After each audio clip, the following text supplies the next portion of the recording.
This young man was a level 8 mage, one who possessed the power to overthrow an entire kingdom at any time. However, it was precisely because of suspicion of this power of Ian that the king at his side devoted himself to poisoning Ian. Unable to accept such a pointless death, Ian risked using time magic in order to return everything to its rightful place. In that moment, his entire life slowly rewound before his eyes. Ian saw many important milestones of his life, and it all seemed like just a nightmare as those memories were completely rewound. He awoke in a youthful body with much shorter hair. Ian was so frightened that his whole body trembled violently. He hurriedly groped his body, but could not find any stab wound nor feel any pain at all. This made him think that his magic must have malfunctioned. "Ian, what's wrong? Did something happen?" Seeing Ian's pale face, a worried voice called out from behind. This beautiful woman with blonde hair was Ian's mother, but his mother had passed away long ago. Meeting his late mother here raised a question for Ian. Had he succeeded, or was he seeing his mother in hell? He reached out and took his mother's hand. This warmth felt so real. Ian then spun around and observed the scene behind him. He saw children lining up to be tested, surrounded by local knights keeping order among the people, and also the white flag fluttering atop that ivory tower. There was no mistake. This was not hell. Ian's magic had succeeded. He had truly gone back 30 years into the past. The test Ian was seeing was called the Magic Reflex Test. Designed to train outstanding mages, it was the foundation of the Kingdom of Green River Strength. And every child was required to undergo the Magic Reflex Test in the year they turned 12. The first part was the Brain Magic Test, where spells are manifested. The second part was the Core Magic Test, where magical energy is generated, circulated, and stored. Children who met the requirements of both tests would immediately be sent to the Magic Academy and could hold a share of national power after graduation. Ian felt a bit bewildered. Going back a full 30 years seemed much further than he had thought. Fortunately, the time incantation, which he had spent so long studying to atone for his sins, took effect right before his death. At first, Ian only meant to turn back to avoid committing his sins, but in the end, it was Yang and Ga who forced him to use it. Many people had given up everything for him, and many had lost their lives due to blind loyalty, as well as a man who had worshipped the vows of loyalty and friendship with Yang and Ga. A lifetime of devoted loyalty, accepting being used, and in the end still betrayed and killed by him. Just thinking about this made Ian's blood boil. And this time, upon returning, he was determined not to let things unfold in that direction ever again. In this life, everything would be different, and to achieve that, he had to find something. After adapting to all of this, Ian quickly regained his usual calm demeanor. Then he said goodbye to his mother, as they were already calling his name. "I'll be back soon." The relieved smile on Ian's face gradually put his mother at ease. At that moment, she had no idea that hidden within her young child's body was a man over 40 years old. Ian knew that in this life, he would not stop at the power of a level 8 mage. He would have to become even stronger to protect himself and his loved ones. At that moment, he approached the local knights to register. Ian Page from the village of Moglian. As soon as he heard the name Moglian,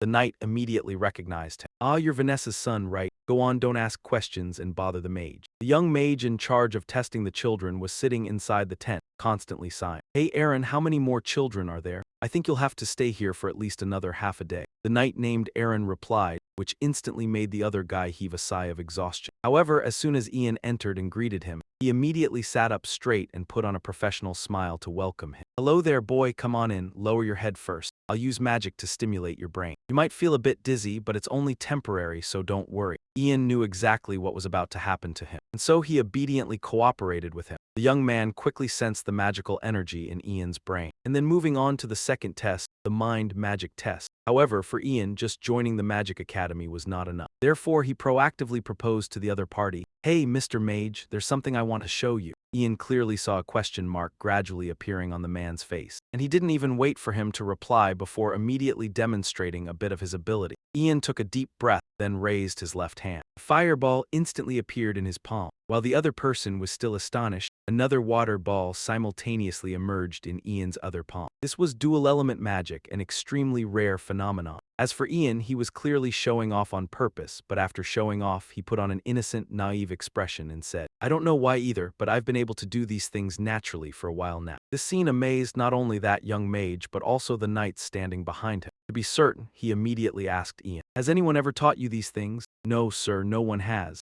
Ian immediately shook his head. Of course, this was the power he had acquired from his past life. But how could he tell the man that he was a high-level mage who had regressed? To check more thoroughly, the young man decided to use a probing spell on Ian. It was a magic skill used to detect lies by examining every single movement of the target's body. "Think very carefully before answering me. If you lie, you could become a criminal. You, your family, and even your close neighbors will all be beheaded. This was accompanied by a warning from the young mage. But his magic had no effect on Ian, a man who had experienced a lifetime of storms in the body of a 12-year-old child. When under the pressure of the probing spell, he remained completely unfazed, as if nothing was happening, and replied, "How could I dare to lie in a place like this?" And so, the young man had to concede defeat to this child because his probing spell could not detect any lies. That meant the child in front of him was a shining gem that needed to be preserved. But before either side could speak, Ian suddenly heard a panic scream, and the owner of that scream was his mother. Outside, Ian's mother was having her wrist tightly held by a knight, even though she was visibly uncomfortable and trying to pull her hand back. "Be quiet," the man barked. "Don't you know there are important people inside? You've been a widow for 7 long years, you must be very lonely, huh? At your age, no one would buy you anymore, so stop putting on airs. You're lucky someone is paying attention to you, and you don't even know how to be grateful." This knight was the very person Ian had just met outside the barracks earlier, and he was also the one who had immediately recognized him as Vanessa's son. At that time, he thought he had mistaken the man's sly smile, but it turned out he really did have ill intentions toward his mother. Hearing the commotion, Aaron and a few others from inside came out. "What's going on?" As soon as he saw him, that familiar knight hurriedly released Vanessa's hand and replied, "It's nothing, this lowly kitchen wench doesn't know her place, so I was just teaching her a lesson." Just as he finished speaking, before anyone could react, Ian lunged forward. Lowly, he originally intended to teach the man a lesson but was stopped by that young mage. He informed that familiar knight that just a few minutes ago, Ian had been recognized as a mage for having met both requirements. For that very reason, his parents now had power equal to that of the nobility, and those who dare to disrespect nobles or mages are no different from challenging the emperor's authority. That crime was more than enough to be sentenced and executed. When he said this, both Aaron and the knights following him all simultaneously drew their swords. That lecherous familiar knight was scared out of his wits when he saw that. He hastily knelt down and kowtowed to Ian, begging him to have mercy and forgive him this once. "Why are you apologizing to me? There's someone who deserves your apology more over there," he replied coldly. His tone was completely unlike that of a 12-year-old child. Sensing the immense threat in that voice, the man hurriedly turned toward Vanessa and knelt down. "Madam, my crime deserves beheading, but please give me one more chance." Vanessa was probably also very bewildered, because she hadn't yet adapted to this dizzying change. She looked at her son with a pleading gaze.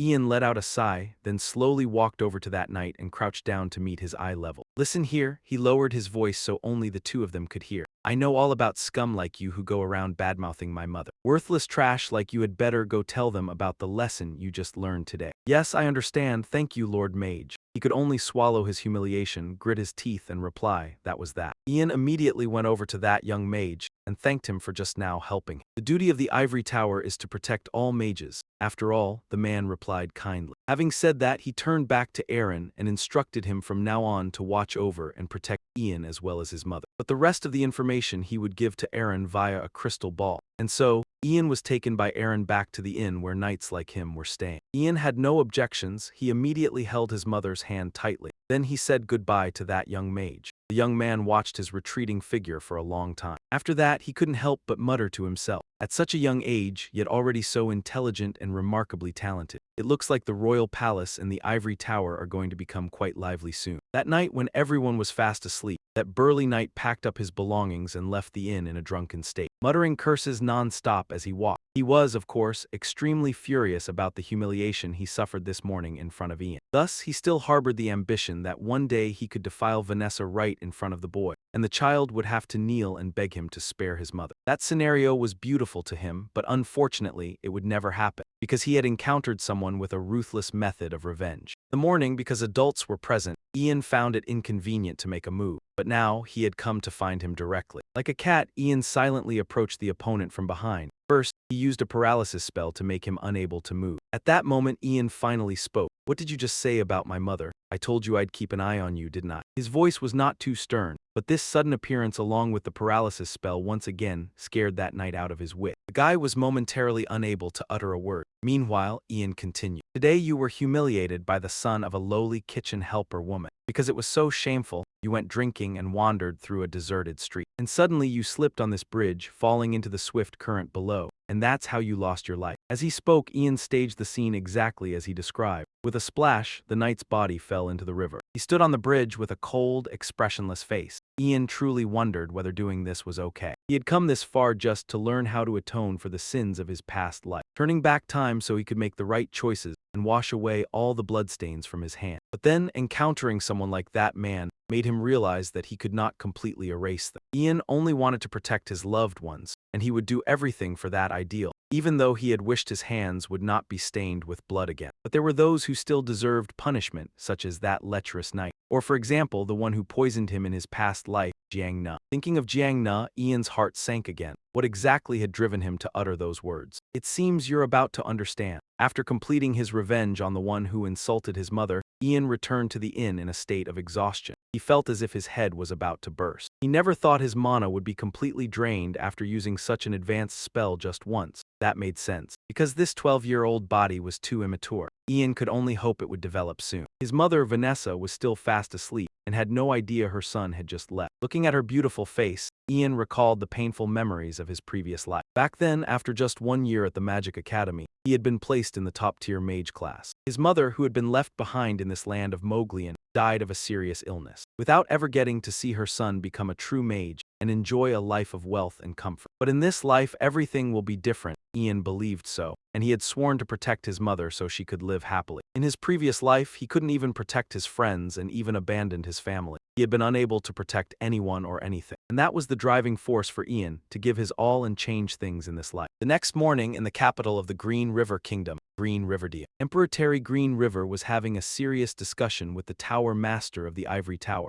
a level 5 mage named Herbert Leon. Tower Master, what do you think? Terry asked. At this moment, I cannot rule out any. However, magical energy is a part of the soul flowing through the blood vessel. The moment you can move that part of the soul on your own, you are a mage. Stimulating the magical brain through techniques is the simplest method of manifesting magic. Normally, the Academy teaches these methods as I and other mages have done, but there are those who have claimed that they awakened entirely on their own. And those people can freely use first-class magic like a great mage, Herbert replied in one breath. The great mage he just mentioned is a legendary existence. Long ago, thanks to his presence, humanity was able to discover the adaptability of magic. He found a way to awaken magic on his own without anyone's guidance. He could be called a legend among mages. His existence was like that of dragons in myth or legend. The difference is that dragons are merely illusion, but the existence of the great mage is fact. And the reason they were talking about the great mage who could awaken magic without external stimulation was because of the dual magic Ian had demonstrated. What happened yesterday was something even Herbert's logic could not explain, so he wanted to verify it with his own eyes. The mage sent to Moglian village is not one to lie. However, if this was just an exaggeration or mistake, then that boy's ability is truly dangerous. This is all I can tell you for now. Terry pondered for a few seconds, then his gaze suddenly shifted toward the door. Prince, are you out there? Yes, father, a rather young voice replied. It's me. Come in, Terry ordered. The door opened. A handsome face appeared. It was the current crown prince of the kingdom, Hayden Green River. Terry had personally asked Hayden to come for an important matter. The last time he had left the palace was 5 years ago. That was when they went on patrol because of a crop failure. This time, His Majesty the Emperor wanted his son to go out again, accompanied by cavalry, 300 royal soldiers, and 3 level 3 mages. Hayden's mission was to go to the Moglian region and bring the boy named Ian back to this palace. Father, you mean Ian? Hayden asked. Just a brat, and to have him go himself with such a large force, wasn't that too exaggerated? You still haven't heard about that boy? Terry asked. His tone seemed quite disappointed. Then he sighed. Forget it, I told you to pay attention to all news in the kingdom. I will assign another prince to do this task. As soon as the emperor said this, Hayden looked panicked. He hurriedly begged his father to entrust him with this mission, and he promised to complete it without any mistakes. After some consideration, Terry still decided to entrust that responsibility to his crown prince and ordered him to quickly prepare, because this would be a rather long journey. After Hayden left, Herbert also excused himself, saying he needed to return to the ivory tower to prepare. Do you have something to prepare? Terry immediately asked. You know well that we mages hate going outside. If I don't go back and persuade them now, I might not be able to mobilize 3 mages to accompany the crown prince tomorrow. Terry felt that what Herbert said was right, so he urged him to return quickly. After leaving the emperor's study, Herbert's expression became extremely grave. The close mage accompanying him thought that he would now return to the ivory tower. But no, Herbert said that there were a few things he needed to prevent first. Meanwhile, in Moglian village, Ian was still obediently staying at the Knight's Inn, but he himself knew well that sooner or later, the Ivory Tower and the royal family would take action. He recalled the young mage who had examined him the day before. Seeing the way he acknowledged Ian as a true mage right after the test ended, Ian guessed right away that he would likely report to his superiors immediately. But that was exactly what Ian wanted him to do. The current king was very eager to find a talented person who could accompany Crown Prince Hayden Green River. And the master of the Ivory Tower, Herbeck, was siding with the fifth prince, Jiang Na. This would create conflict between the royal family and the Ivory Tower. Whether Ian was on the king's side or the Ivory Tower's side, or even chose his own path with such outstanding talent, his potential was still limitless. The only difference was that in this life, Ian was no longer a naive person who let others manipulate him at will. While Ian was still deep in thought about this matter, a large crowd had already gathered around the inn, and the extremely loud voice of the young mage from yesterday pulled him out of his hazy thoughts. "Mage Ian Fa of the kingdom, please heed His Majesty's decree." Ian was startled. His Majesty's decree. It seemed Terry had acted much faster than he had thought. As soon as Ian showed his face at the door, he was met with the young man's polite smile. "Ah, you're awake, kid. His Majesty just issued a decree for you. I'll teach you the royal etiquette first. So just follow my instructions." Ian obediently nodded, but in truth, he had already memorized these etiquettes by heart from his previous life. So Ian immediately knelt on his right knee and placed his left hand on his chest. His series of movements was so precise and graceful that the young man was astonished, wondering if this was truly the first time Ian had done this. Putting aside that doubt, the preparations were ready. Holding the magical crystal orb in his hand, the young man solemnly declared, "Mage Ian Fa, please listen to His Majesty's decree. I highly value Ian Fa's talent and recognize him as a mage of this kingdom. I grant that your name be inscribed on the Ivory Tower, and I also invite you to visit the royal palace. My eldest son has been dispatched to accompany you on the journey to the palace. May this journey be smooth and favorable." When the entirety of His Majesty's decree had been proclaimed, Ian slowly stood up. Another group of knights had already arrived. Leading them was Anon, captain of the Muglian Knights tasked with escorting Ian to the Lord's palace. For him and the other knights in the squad, escorting the Crown Prince and Ian was an absolute honor. Therefore, his attitude toward Ian was extremely cautious. And not just Anon, even the Lord of Muglian, Markov, was already waiting at his palace. Before Ian officially entered the castle, he repeatedly reminded his two children, Ravi and Margaret, again and again that they must watch their words and treat the arriving mage with the utmost respect. The carriage stopped and Ian and his mother stepped out. They now bore a completely different status from the day before. Although Ian was still young, it could not change the fact that he was a mage recognized by the king, and his talent even made the king restless. For that very reason, Margaret knew well that she must receive this child with the utmost thoroughness. After entering the Lord's castle, Ian immediately became a hot topic for everyone, including the maids. They all talked about how Ian could conjure fire with his bare hands during the test, truly an astonishing child. And after entering the castle, Ian did not lazily indulge himself. Instead, he had been in the training yard for 15 consecutive days. Ian trained extremely seriously, and what he demonstrated far surpassed what other children his age could do. Even so, Ian was still not satisfied. This much was not enough for him.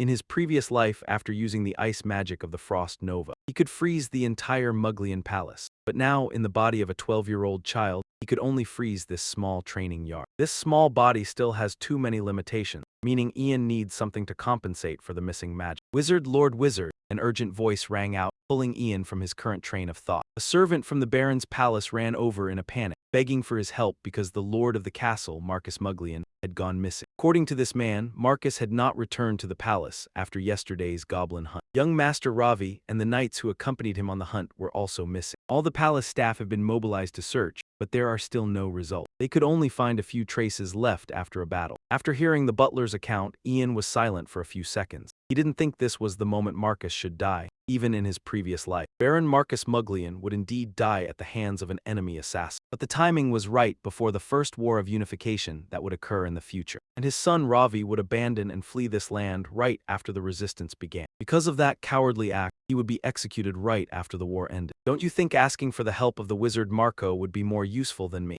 Ian asked in return. If Marcus went hunting as usual, the chance that this happened because of his regression was very low. In any case, Ian had to consider carefully, and of course he didn't want to get involved in trouble. But the butler seemed troubled because the wizard Marco was currently not in Muglian due to another mission. This made Ian extremely suspicious. Marco is the wizard of this territory, but he went to another land on a mission. This sounds absurd. Could his return to the past really have created a butterfly effect, making everything deviate from its original course in his previous life? A wizard leaving his designated territory on a mission, such a thing was truly rare. Ian wasn't clear on the exact details of the situation, but he thought it must be related to him. For instance, if someone secretly reported this matter to the Tower Master, it could pose a danger to him. The most powerful weapon Ian had at this moment was his knowledge of the future, and if Baron Marcus's death altered that future, then he would lose that ultimate weapon. No matter what, Ian could not let this happen. Seeing Ian deep in thought for a while, the castle butler seemed impatient. He continued, "We can't do anything more. So I had to come here and ask for your help. Where, I'll cooperate in the search with you." He had made his decision. After agreeing on that, Ian returned to his room and prepared a little. Vanessa looked worried. She had heard about what just happened and was not very reassured seeing her young son also planning to go up the mountain with the search party. Even though Ian had been recognized as a true wizard in the eyes of a mother like her, he was still too young for such things. "It's okay, Mom, I'm a wizard now,"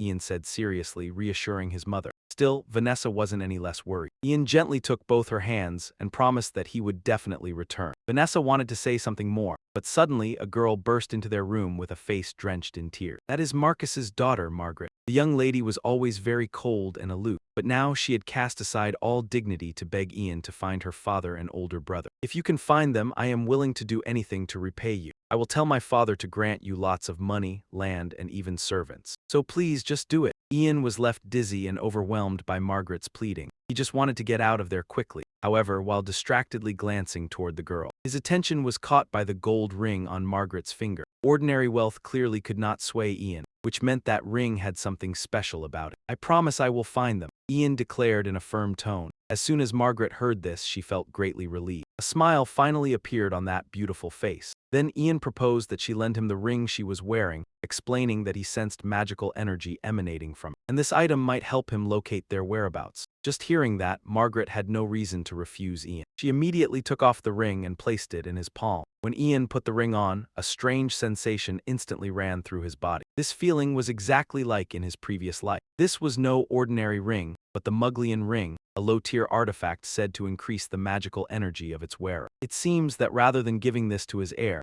Marcus gave it to his beloved daughter. "Why, you absolutely must find them, you know. I'm only lending you the ring because this is the family heirloom my father gave to me." Seeing Ian gaze at the ring with fascination, Margaret seemed worried. I know, Ian immediately replied to put her mind at ease. He had no intention of keeping this artifact either. It was just that this item could temporarily compensate for the magic he lacked due to the limitations of his current body. With it in hand, Ian instantly became much more confident. After that, he and the castle's night order set off towards the forest where Marcus had gone missing during a goblin hunt. At the spot where the man disappeared, a few bloodstains still remained on the ground. Ian asked the knights if they had buried the fallen, but they replied that they had not found anyone at all. So the whole team thought that those unfortunate souls had all been eaten by the monster. Ian advanced a little further and observed carefully. Other than blood, all that remained were a few dozen goblin corpses. This meant Marcus might have been attacked by hundreds of goblins. If that was true, he had to find the man soon before it was too late. Thinking this, Ian snapped his fingers, using a summoning spell to call forth a wolf spirit. The two words wolf spirit made the knights behind him extremely tense. They thought Ian would summon an enormous and terrifying wolf. However, what appeared after the magic circle was just a small, immature wolf cub. Look at the way it kept wagging its tail. It was no different from a domestic dog. Even Ian was a little disappointed by the thing appearing before him. In his previous life, he would have summoned a large wolf. But this wolf spirit looked exactly like a puppy. Still, given his current amount of mana, he could hardly do better. Ian could only accept reality, and then assign the adorable little wolf the task of tracking down the location that Marcus and his retinue had passed through. After sniffing around for a while, the wolf spirit let out a cry and quickly dashed off. Ian immediately followed it, but the knights did not seem to have much faith in the little dog. "We just need to follow that wolf spirit. Are you certain?" Compared to the little wolf cub, Ian's words carried far more weight. The knights hastily suppressed their doubts and advanced together with him. Fortunately, Marcus was still alive, but by now he was lost deep in the forest and facing a whole horde of goblins. Goblins on all sides, so even though the Marquis was still struggling to fight, he could not hold back his despair. He swung his sword purely on instinct, with no idea what he would do next. If this continued, Marcus would surely die of exhaustion. Thinking of his little daughter at home,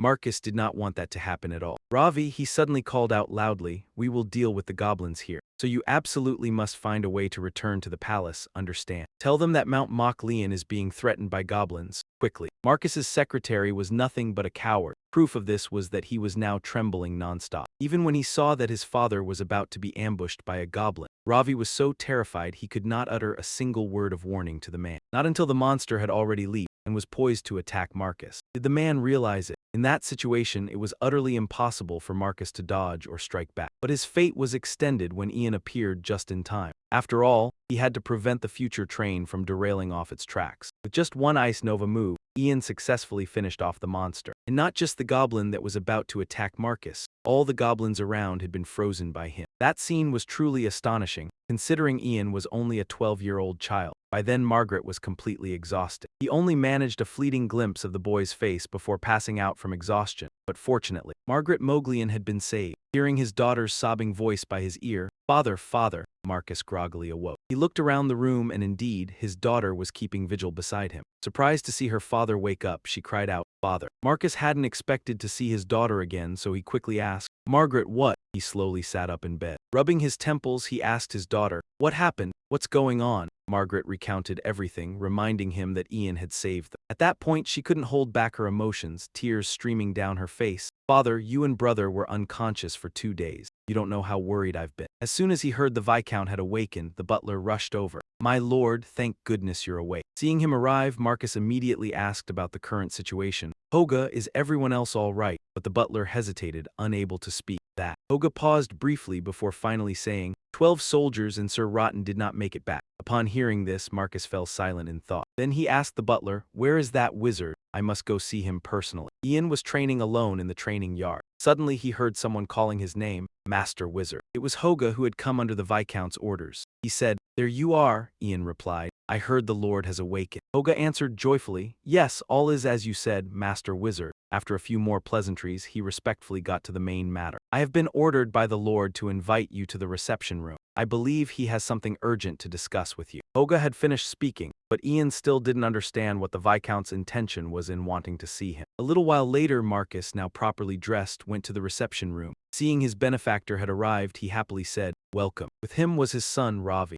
Ian immediately inquired after the Viscount. "How are you feeling?" Marcus's calm voice echoed in the large room. "Thanks to everyone's care, I'm feeling much better. I would like to express my sincere gratitude for your help in securing the present and future of the Moglian family and the very foundation of our homeland." As he listened to his father speak, Ravi, standing behind, smiled at Ian. Marcus placed his hand over his heart to express his deep gratitude and continued, "For you have also swept through the goblins of Mount Moglian and protected our territory. I could not be called a great lord of the empire if I overlooked this without giving you a proper reward. So after careful thought, I have chosen this," he said, gesturing toward the gift. Marcus gently requested, "Please open it." Ian opened the box accordingly. As soon as he saw the item inside, his eyes widened in surprise. "This is..." Holding the Moglian ring in his hand, Ian listened to the Viscount's explanation. "I heard from Margaret that you wanted to borrow this ring because you could detect mana from it." Marcus probed Ian. "I always thought it was just an old heirloom, but what power does that ring have?" "Can it help you in any way?" Wizard Ian explained. "This ring amplifies the wearer's mana. It helped greatly when sweeping through the goblins in the canyon." Hearing this, Marcus looked clearly pleased and said to him, "How fortunate! That ring, I wish to give it to you, Wizard. Please regard it as a token of our bond." Ian's attention returned to the Viscount upon hearing that. He looked up and asked, "A token?" At that moment, Marcus firmly declared, "From now on, Wizard Ian Fa shall forever be regarded as an honored guest of the Moglian family. This shall be the token of this enduring promise. Will you accept this token?" Ian touched the ring. He didn't rush to answer the Viscount, thinking to himself, "An honored guest forever, a covenant lasting 1,000 years among the nobility of the empire." Seeing him hesitate, Marcus lowered his head and continued with all sincerity, "Our family will always welcome Master Ian Fa's visits. If you ever need help from our family, we promise to always stand by your side." Meanwhile, he remained silent. Both father and son, the Viscount and Ravi, placed their hands over their left chests and assured him, "I swear on the northern flow of the Lukha River that we will abide by this vow from generation to generation." Cut to a trail through the forest near Han Chuok's residence early the next morning. The captain of the Moglian Knights, along with a few soldiers, is escorting Ian somewhere. After a while without arriving, Ian asks impatiently, "Captain, how far is Loy Town?" Arnold replies. We'll be there soon, just cross that hill over there and you'll see it. Ian says nothing more, only directs his gaze toward the direction the captain indicated. At that moment, a memory resurfaces in Ian's mind. My lord, I have something to ask. Do you know any alchemist in your domain capable of making pills? Marcus replies that in the town of Lloyd in the north there is an alchemist named Video. He rests his hand on his chin and adds that they came from the capital. But because of a special herb, they migrated north. Remembering this, Ian murmurs the name under his breath, Alchemist Video. A flash of worry crosses his eyes. This is a name I've never heard of in my past life. I hope I can find a type of pill to replenish my lost mana. A soldier's shout cuts off that train of thought. Captain Sir Mage, over there we can see Loy Town. However, the scene before them is utter chaos. The entire town of Loy is engulfed in a sea of flame. Ian's eyes widen in shock at the sight. Arnold and the soldiers immediately become alert and draw their swords. At that moment, below the town is a scene of devastation. Not only are the houses burned down, but the people of Loy Town are also being brutalized by the bandits, bleeding. Fresh bloodstains still cling to the axes of the bandits. That axe, it turns out, belongs to the leader. He hoists the axe onto his shoulder and casually orders his underlings, round up the brats, let's get them together. A satisfied smile spreads across that face. He continues, finish up quickly so we can head to Up Bridge as soon as the leader's command is given. The underlings immediately grab a young boy nearby. The boy struggles desperately and screams, no. The boy's father is Ridio. He rushes forward calling his son's name, Douglas. As Ridio approaches, he is knocked to the ground by the bandits. He kicks him repeatedly while cursing, you're about to die. What a piece of trash. He is kicked so hard that blood splatters, yet the bandit doesn't stop. Witnessing his father being tormented, Douglas can't bear it and keeps struggling. Let me go, Dad. The leader hears the screaming beside him and turns to say, this idiot is so annoying. Then he utters cruel words to the child. If your father dies, will you shut up? Douglas immediately freezes and tries to hold back his tears. Perhaps he fears that making another sound will cost his father his life. But the robber still didn't stop. He raised the cold sharp knife in his hand, aiming it at the father. Then he coldly said, I will sell your son to a very wonderful place. Farewell. As he said those words, there was no trace of humanity left in his eyes, only utter madness. At that moment, Douglas let out a desperate, heart-rending scream. Right at the life-or-death moment for his father, he was astonished to see the robber impaled by an ice spike. Red droplets kept splashing onto Douglas's face, stunning him into silence. The leader was now dead instantly. His underlings only just realized what had happened. One of them kept exclaiming, What is that? Another one then just realized what had impaled the leader. Is that ice? The bearded guy also panicked. Where did that come from? Just then the robbers pointed and shouted, over there. Suddenly, Ian didn't bother to say a word to them, instead relentlessly casting ice magic at that group of people. Sharp ice spikes rained down, plunging straight into them. The robbers screamed and scrambled to flee. Damn it, run. However, no matter how fast they fled, they couldn't escape Mage Ian's ice spikes. Throughout the town, only the terrified screams of the robbers echoed. A while later, after everything had been resolved, Ian stood alone on the cliff, concentrating on sensing the changes in his magical power. Ian looked at the Muglian ring on his hand and thought to himself that it was effective. He gazed at it longer, thinking that thanks to the ring, his mana capacity had probably reached that of a level 3 mage. Back in the town of Loy, even though they had wiped out the robbers and the leader, the damage they had inflicted was immeasurable. Several nearby houses had been burned to the ground, causing sorrow for the townspeople. Whether mothers, children, or even a strong father, they were all now kneeling and weeping for their deceased loved ones. The young mage Ian stood alone, looking at the ruined scene when suddenly a voice called out, Lord Mage. It turned out to be Arnold who had called him. He immediately inquired, Captain, were there any soldiers wounded? He replied, no, these past few days we haven't suffered any injury. Ian heard that and replied with relief, that's good. But inside, he couldn't help worrying about the pharmacist he was looking for. I wonder if he's still alive. Just then, a hurried call rang out beside Ian's ear. Hey, Rio. Hearing the familiar name, he turned to look. A man named Batin was trying to support a dying Rio. In his arms, trying to keep him upright. Douglas beside him was also very anxious for his father. He kept calling, Dad, Dad. When Ian saw the person he was looking for, he immediately approached, placed a hand on Douglas's shoulder and said, let me check. Ian's eyes widened in shock, for he saw that Rio's current condition was far from good. His skin was pale, completely bloodless. His hair had turned white. A thought flashed in Ian's mind. Could it be mana poisoning, an affliction that leaves one unable to live yet unable to die? It is regarded as God's curse, for if a certain amount of mana infiltrates the body. Without a mana heart, the mana shards prevent the body from stimulating the brain and bring on excruciating pain. For the rest of his remaining life, not a single moment of rest. Ian assessed Rio's current condition and concluded he couldn't have injected mana into himself, so one of the mages must have done it deliberately. He thought to himself, looking at the symptoms, it's quite serious. But Ian quickly thought of a way to treat it and then said, Just a moment, then he placed his hand on his forehead because there was a way to temporarily suppress the pain. That is, transferring pure mana into him and expelling the accumulated mana from his body. Only a few minutes later, Rio's agonized expression had eased. After the treatment, Ian told Ba Tin, please tend to his wounds. Ba Tin stammered, yes, thank you. Just as Ian turned to leave, a small hand suddenly grabbed his shirt. The one calling Brother Ian was Douglas, and he hesitantly asked, my father, will he be all right? Ian looked at the boy and gave a concise answer. But inwardly he was thinking, I can temporarily treat the disease by infusing mana, but I can't completely cure this terrible disease. Hearing this, Douglas anxiously asked once more, so later he'll have another pain attack? Ian didn't reply to the child, only thinking, because the mana I infuse will also become residual mana, he will have to make a choice.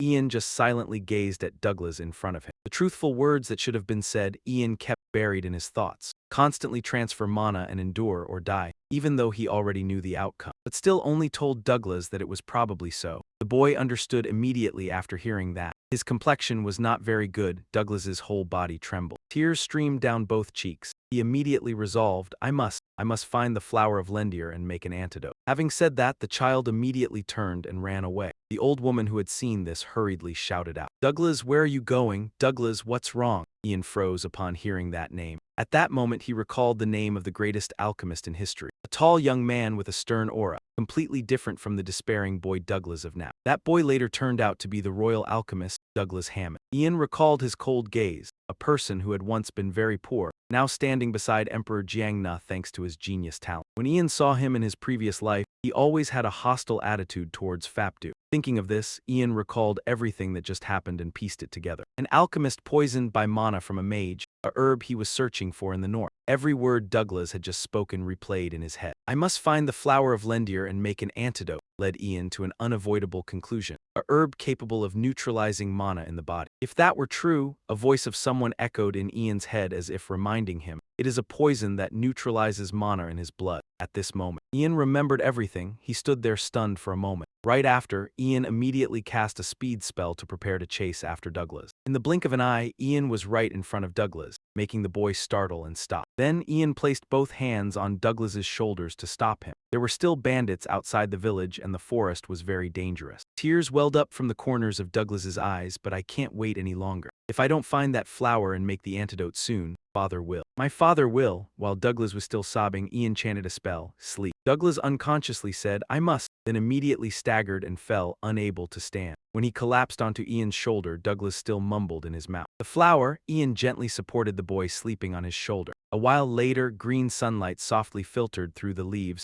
creeping in to illuminate the whole forest. Douglas was fast asleep on the lush green grass. That small face was now extremely peaceful and harmless, completely different from the memory in Ian's previous life, making him unable to avoid deep thoughts. Now looking closely, if his former face hadn't been so menacing, his current face would look exactly the same as before. Ian silently sat beside Douglas. Thoughts surged again in his mind. If I hadn't come to Loy village, his father would no longer be alive and he would have been sold into slavery by the bandits. The emotionless expression of Douglas in the previous life came back to Ian. The poison I drank in my previous life must have been made by him. Surely he followed orders and created that poison despite knowing Jiang and Ga's plan. Thinking of this, Ian suddenly paused for a moment as if having some calculation. He glanced at this child version of Douglas, then a thought arose in his mind. Should I eliminate him? However, that intention was immediately dismissed by him. No, such a hasty action could be very dangerous, because only Ian knows Douglas's limitless future. He has the talent to become the greatest alchemist in history. I can turn him into my ally. Though he thought so, Ian's heart was still incessantly worried, even if he were to live differently from before. It cannot be said for sure that he won't betray me. His hand wearing the Muglian ring paused. Then in that moment the mage seemed to have reached a decision.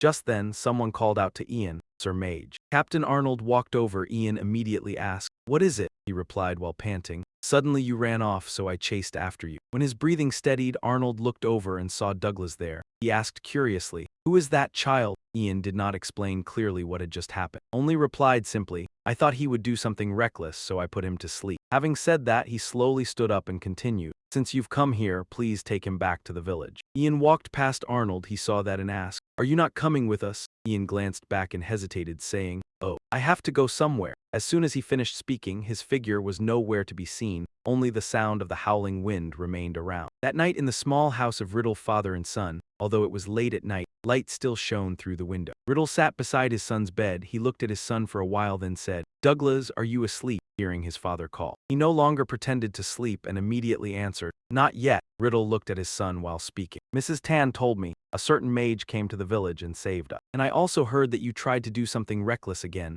You little brat," he scolded him with such words. Douglas blurted out an explanation. "I was just trying to find a flower." It seems he himself knew Douglas's intentions well. But for your safety, Rido reminded him that there might still be bandits near the village. As soon as father finished speaking, Douglas suddenly sat up. In his next words, there was both dissatisfaction and a deep concern for his father. "So what am I supposed to do? That mage said you would be in pain." At this, Rido could only reassure him with a sentence, "I'm fine." He added, "If I find the Lendier flower." Hearing this, Douglas couldn't take it anymore and sobbed in reply, "It's been a year and you haven't found it. Does that flower even exist?" Right at that moment, suddenly a voice spoke up firmly. "It does exist." The father and son were startled and both looked toward the source of the voice. Someone seemed to be standing right at the door. Rido tensely shouted toward the door, "Who's there?" Receiving no answer, he shouted again, "Who is it?" At this moment, the person standing in front of the door spoke directly to the point. "I heard you are looking for the Lendier flower." Inside the house, there was suddenly silence for a moment. After a moment of hesitation, Rido slowly opened the door. When that person took off the hood, it turned out to be the familiar face of the young mage Ian. He politely stepped inside, apologizing for the intrusion. Douglas's eyes widened in surprise as he realized it was the mage. Rido was also astonished when he heard his son say it was the mage who had saved him that morning. "What?" Then Ian slowly introduced himself. "I am Ian Fa," and then placed a small block of ice on the table. That thing quickly caught Rido's attention. He immediately asked, "What is that?" But the next second, when he saw clearly what was inside the ice block with his own eye, Rido, as if not believing what he was seeing, exclaimed, "That is!" It turned out that the object Ian had placed on the table was exactly what Rido had been searching for, the Lendier flower. Ian knew that Rido desperately needed this flower to cure his illness, so he made an offer. "I will give you this flower, but let me ask you one question." Ian seriously asked him,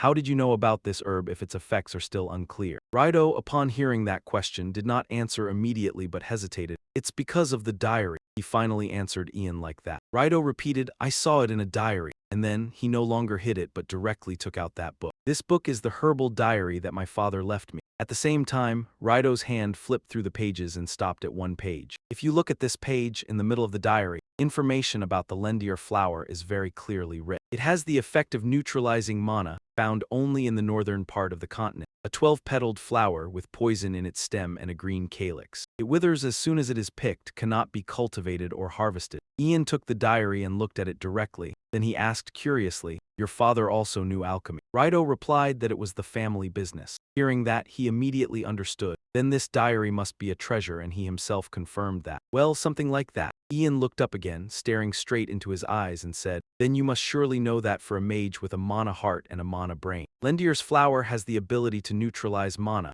a deadly poison." Upon hearing this, Radio paused for a moment and then immediately explained, "I understand what you mean, but our family's alchemist would never create pills to harm others." Even though he didn't believe it, Radio spoke up to affirm, "I can bet the entire name of the family." However, Ian's sharp gaze had already shifted elsewhere. That scrutinizing gaze finally rested on Douglas, making the boy a little surprised to be stared at. A few seconds later, Ian's blue eyes gradually relaxed and he said, "I understand." Then he picked up the ice block containing the Lendier flower and said, "Thank you for answering the question." Suddenly, Ian slowly added two more words. "Also," then he immediately cast magic on the ice block. Blue flames blazed on Ian's hand, and only then did he utter an apology. Immediately after, the ice block completely melted, and the Lendier flower instantly withered. Ian watched the ashes of the flower fall and said, "Even I cannot find it. I can only freeze and preserve its shape." Radio realized in astonishment. "You deceived me," Ian replied. "I was only trying to prove that you can always find the Lendier flower." At that moment, he made another proposal. "Mr. Radio, how about making a deal with me?" He still did not trust Ian after the previous deception, so he hesitantly asked, "A deal?" Radio silently listened as Ian clarified, "I will continuously transfer mana to you so that you do not die of mana poison." He said, "I also promise to find a way to allow you to use the Lendier flower." But inwardly he thought, "I am sure I can find information related to it, the information that Jiang Na and Douglas found." Ian added, "So please come with me to the capital." After hearing that, Radio immediately asked back, "The capital? Why should I go there?" Now, Radio stated the condition of the deal. "Please create mana pills for my mana deficiency, and then learn to make a cure for my mother's illness." Hearing this, he wondered, can't you ask a famous alchemist? I'm not that good at alchemy,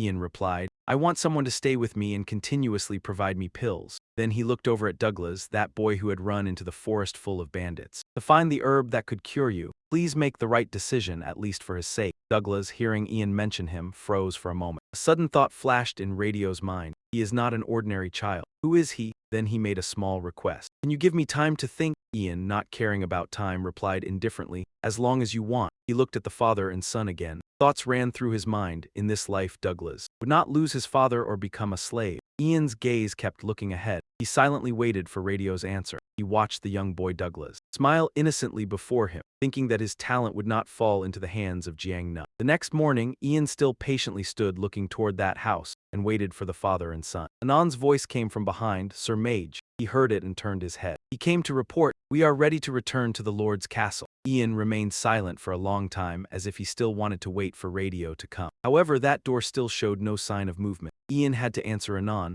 all right, let's head back. Just as Ian was sinking into disappointment that he still hadn't decided, suddenly the door slowly opened. Radio and his son came out with a little simple luggage. Douglas called out, Mage Ian. Ian looked over at them, his expression a bit surprised. But he still turned and walked over to ask them, have you decided? Radio hesitantly answered, I've decided. Do I even have a choice? I have to live first, he said as he and his son walked down the step. Radio's face now clearly showed joy. He said, please fulfill your promise. Having received the answer he wanted, Ian brightened up. Of course, his gaze suddenly noticed the young son. It seemed like Douglas wanted to say something. The boy hesitantly spoke, can you really heal my father? Ian took a breath, then smiled and said to Douglas, yes, I promise. Still not quite trusting, the boy confirmed once more, really. With all his patience, Ian gently answered, really. Hearing that, Douglas immediately became happy. Then can I consider you as my leader? Ian was a bit awkward but still tried to answer, yes, you can. Douglas placed his hand on his left chest and said seriously, yes, leader. Looking at the carefree kid in front of him,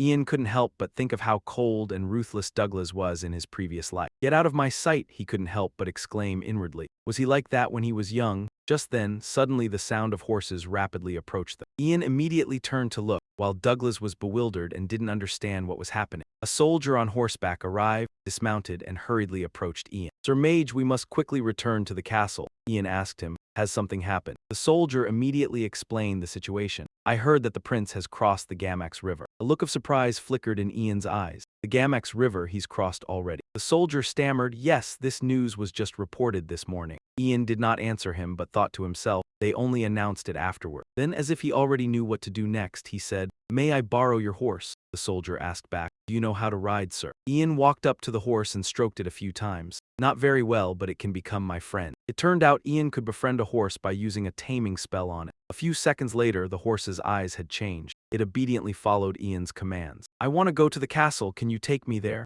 Suddenly, the horse's legs stepped back a few paces, and then it gently lowered itself to the ground, intending to let Ian mount easily. While the people around were still bewildered, Ian spoke angrily. Lord Anand, please bring Mr. Video along. By this time, Ian had successfully mounted the horse, and he hastily added, I'll go ahead. Cut. On the other side, the procession of Crown Prince Hayden continued. Moving forward, the royal carriage traveling among the cavalry units. Inside the carriage, Hayden sat lost in thought, gazing out the window. He recalled past events. You sent for me, father, Emperor Terry said sternly. I have something to tell you before you leave. I hear that Herbert frequently meets with the fifth prince. Hayden was startled as soon as he heard his father say that. He listened silently as his father continued. Because many nobles follow the ivory tower, you surely know how crucial it is whom the master of the tower sides with. At this point, Terry understood. He guessed that it seemed the master of the tower intended to side with the fifth prince. More than anyone, he always knew his children well. The fifth prince, Jiang Nu, was a clever child. I'm sure he will use Herbert and try to draw influential people under his banner. Terry paused for a moment, then looked toward Hayden. At that time, he said, Ian, do whatever it takes to make him your man before the ivory tower approaches him. As he listened to his father's long speech, Hayden remained silent, but his father's voice kept seeping into his mind. I'm telling you to bring him to your side and build a foundation. Recalling this tense memory,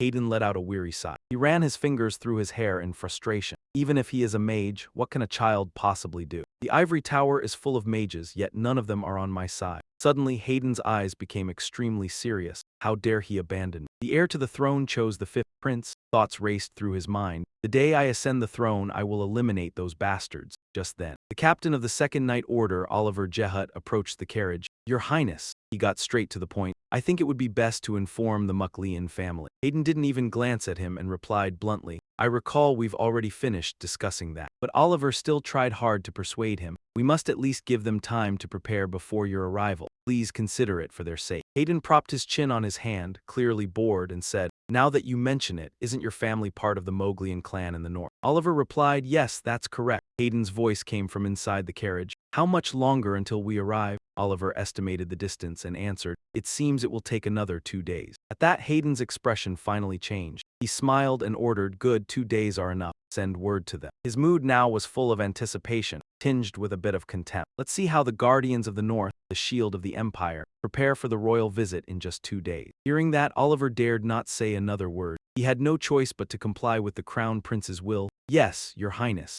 Cut to the mansion of Viscount Marcus. He was intently directing the servants. This is where His Highness the Crown Prince will stay. Make sure not to miss a single speck of dust. Marcus waved his hand, giving orders. Yet at this moment he was deeply troubled. I thought they wouldn't come since no one sent word. But suddenly, as the Viscount of the Mowglian territory, all worries had to be kept deep inside, so he turned to continue questioning the butler. Toga, have the other families arrived? Toga answered, yes, my lord. All the families have arrived except for the Mark Fadden family and the Zeus family. They have sent word that they will arrive soon. A hint of weariness flickered in Marcus's eyes, and he asked further, and what about the mage? Still no news? Toga replied, somewhat flustered, no, not yet. At this, Marcus became tense as he thought about the current situation. The situation was too dire, he decided to step outside for now. A moment later, a soldier at the gate shouted loudly, His Highness the Crown Prince has arrived. Immediately after, the carriage procession of the Crown Prince slowly entered the Viscount's mansion. At that moment, Hayden's carriage finally came to a stop. He slowly stepped down, his entire being radiating an imposing dignity unmatched by anyone. At that time, Marcus and the other families had already assembled in the hall to welcome the Crown Prince. A man turned and whispered to Marcus, Sir, where is the wizard? Just as he was hesitating to answer, suddenly a loud shout rang out, cutting him off. Stop! From the direction of the voice, a horse slowly approached and then, following the command just given, came to a halt. It turned out the person on the horse was Ian, who was struggling to hold on to its back as if afraid of falling off at any moment. A few seconds later, Ian slowly raised his head, his hair all disheveled. Then Ian spoke, sorry, I'm late. Marcus replied, flustered, you're here, that's what matters, please come this way. The people around, seeing Ian's current state, began whispering among themselves. That kid is the rumored wizard, the child who can't even ride a horse. Marcus placed a hand on Ian's shoulder and said, the wizard has been summoned by royal order. You must stand in the highest position according to imperial law. Once he had explained the situation clearly, the two of them then went to meet the Crown Prince. They all stood looking at each other in silence for a moment. Hayden spoke first, are you Ian Fa? Ian did not answer him immediately but carefully observed the Crown Prince before him. Thoughts ran through his head again, a face he hadn't seen in a long time. He looked over at the short wizards beside him and over there. Ian noticed a black-haired girl among them. It seemed she sensed someone looking at her. She turned to Ian and smiled. Her name was Cecilia. A smile appeared on Ian's face because he knew very well that she was a spy from the Kauyu Empire. Time passed and the scene shifted to a party inside the mansion of Marcus Oliver. At this moment, Oliver was patiently reminding the Crown Prince, Your Highness, you must not drink too much. However, Hayden ignored him and replied, aside from this wine, there's nothing else good to drink. Then he voiced the dissatisfaction in his heart. I can't believe I have to socialize with these hateful nobles after traveling such a long way. This party isn't fun at all. And I don't like that brat either. I want to go back and rest early. Hearing the Crown Prince complain, Oliver could only listen in silence. Elsewhere, Cecilia held a glass of wine, standing in a corner, separating herself from the noisy crowd. She pondered in silence. It was indeed a strange coincidence. The Walker Empire was also interested in that brat. Cecilia recalled that not long ago, the Walker Empire had issued 2 directives. Dispel the rumors about Ian Fa by observing him in person. Thinking that, her eyes flashed with determination. If it was true, she would have to capture both that mage brat and his mother and return to the Empire. Cecilia looked at the nobles in front of her but didn't see Ian anywhere. What kind of person was he to cause such a commotion? She decided she would go find him. She walked alone to the training grounds not far away and saw a familiar figure. She immediately recognized him. There he was. Cecilia stood behind him, gathering power to sneak attack Ian. Should she test those rumored abilities of his? Start with something light, something equivalent to a glancing blow. As soon as the thought formed, magic arrows shot swiftly toward him. Each magic arrow struck right where Ian had just been standing. Dust and smoke immediately filled the air. Cecilia's eyes remained focused, observing. Suddenly, her eyes widened in shock, because she witnessed all of her attacks blocked entirely by the mage she had looked down on. Only then did she belatedly realize a shield. Ian swept his gaze over the girl and demanded, "Who are you?" Cecilia calmly replied, "You see my magic and don't know. I'm your senior from the ivory tower just saying hello." He asked again, "Is that how you greet people?" With a scornful look at Ian, Cecilia spoke mockingly, "Oh dear, look how this kid talks. Your senior is just having a little fun with a junior. No need to embarrass me." Before she had even finished, Ian called out her name precisely, Cecilia. It made her freeze for a moment, not understanding how he knew her name. But then she heard Ian's next words, Cecilia Walker. Only then was she truly afraid. It seemed her plan had been exposed. She hastily asked, "Who are you? How do you know that name?" Ian calmly replied, "I know you very well." The reason Ian knew all that information was because of old memories, impossible not to know. He had wiped out the Walker bunch hiding in the kingdom in his past life. Ian gave a meaningful smile and said, "If you want, I can even name the others." Cecilia's heart sank and she cut him off. "Stop talking nonsense." But Ian didn't stop. He continued, "The boy at the main residence of the mutant family." The sound of his footsteps drew closer and closer to her, as familiar names kept being listed off. Royal Secretary Robin Irio from the National Guard Squad 9, assistant to the head maid of the palace. The head maid probably hasn't arrived yet. Having said that, Ian tilted his head, looked at her and asked, "Do you know what all these people have in common?" "I think I do." Cecilia was about to lose her composure. "Kid," she glared at Ian, "I don't know how you know these names." At the same time, on Cecilia's hand, fire magic began to manifest. She continued, "But you'd better pretend you don't know them." Then she immediately hurled a massive fireball at Ian. The blazing fire lit up the night sky. Cecilia clenched her fists, looking toward the sea of flames she had just created. It seemed she thought she had taken him down. However, in just an instant, from within the still raging flames, a figure shot out as fast as the wind. Cecilia was stunned to see Ian emerge unharmed, without a scratch. Ian slowly walked forward, a magic sphere in his hand. "I already know that you're a member of the Walker family." She tried to stay calm and asked, "Then why are you here alone if you already knew?" But inside, she couldn't stop marveling. Did he really evade my attack just now? "What is this?" Ian said as he raised the sphere of light high. "I knew you would come find me at the training ground." Cecilia's eyes followed the motion. The next second, she had lost count of how many times she had widened her eyes in shock since meeting Ian. Because what appeared before her were countless ice spears aimed straight at her. Under the hazy moonlight, the ice spears glittered even more mysteriously. Radiant like a god, at that moment he spoke with certainty. "I already figured it out." Then Ian coldly pointed his hand toward her. Ice spear. At his command, the massive sharp ice spears shot forward all at once. Cecilia panicked and stepped back. Luckily for her, she managed to erect a mana barrier just before her body was hit by the ice shower. However, Cecilia's barrier didn't hold for long. In moments, cracks appeared on it. She cursed in terror, "Damn it." At that moment, Ian created another gigantic fireball, its power easily 10 times that of Cecilia's earlier fireball. Ian's cold gaze pierced through her as he chanted, "Fire blast." The next instant, he hurled the massive fireball at Cecilia. Now fear consumed her mind.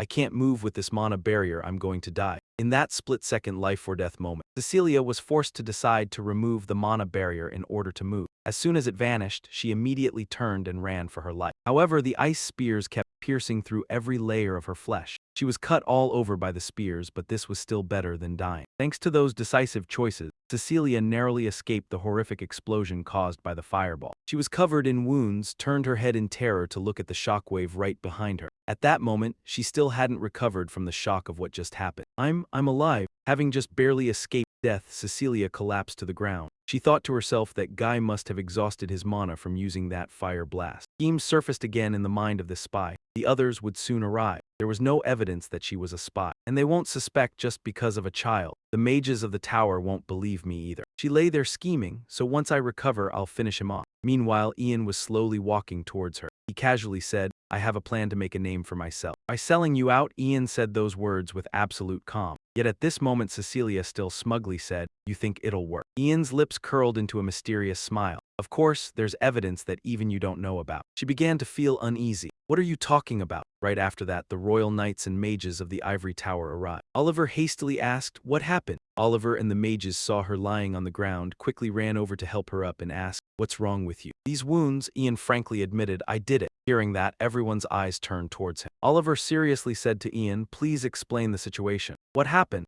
Ian immediately switched to acting mode, lying without blinking. "I happened to see. That woman was talking to a masked person." Cecilia widened her eyes in shock. "What?" His expression turned pitiful as he continued. "Then suddenly she tried to kill me." Hearing this, Oliver roughly understood the story and concluded that this was why the kid had done that to her. Ian immediately justified because I needed to survive. Oliver cautiously asked, can you prove it? Ian replied, I saw them as if they were checking something, a mark on their body. Oliver heard that and pondered doubtfully for a moment. Then, without hesitation, he ordered a body check on that person. The two accompanying mages immediately stepped forward to protect her. A guy named Finn spoke up first. Hey Captain, don't you think this is too much? Have you forgotten that we are mages of the Ivory Tower? As captain of the Royal Knights, Oliver did not hold back against them and immediately drew his sword. The tip of the sword pointed straight at the two of them, making them step back in fear. Oliver sternly raised his sword and said, I am the one with the highest authority here. And this happened because of that reason. Whether the tower's mages are involved or not, we have a duty to uncover the truth. Finn, who was just aggressive earlier, now cowardly said, then at least let me heal her first. Oliver coldly replied,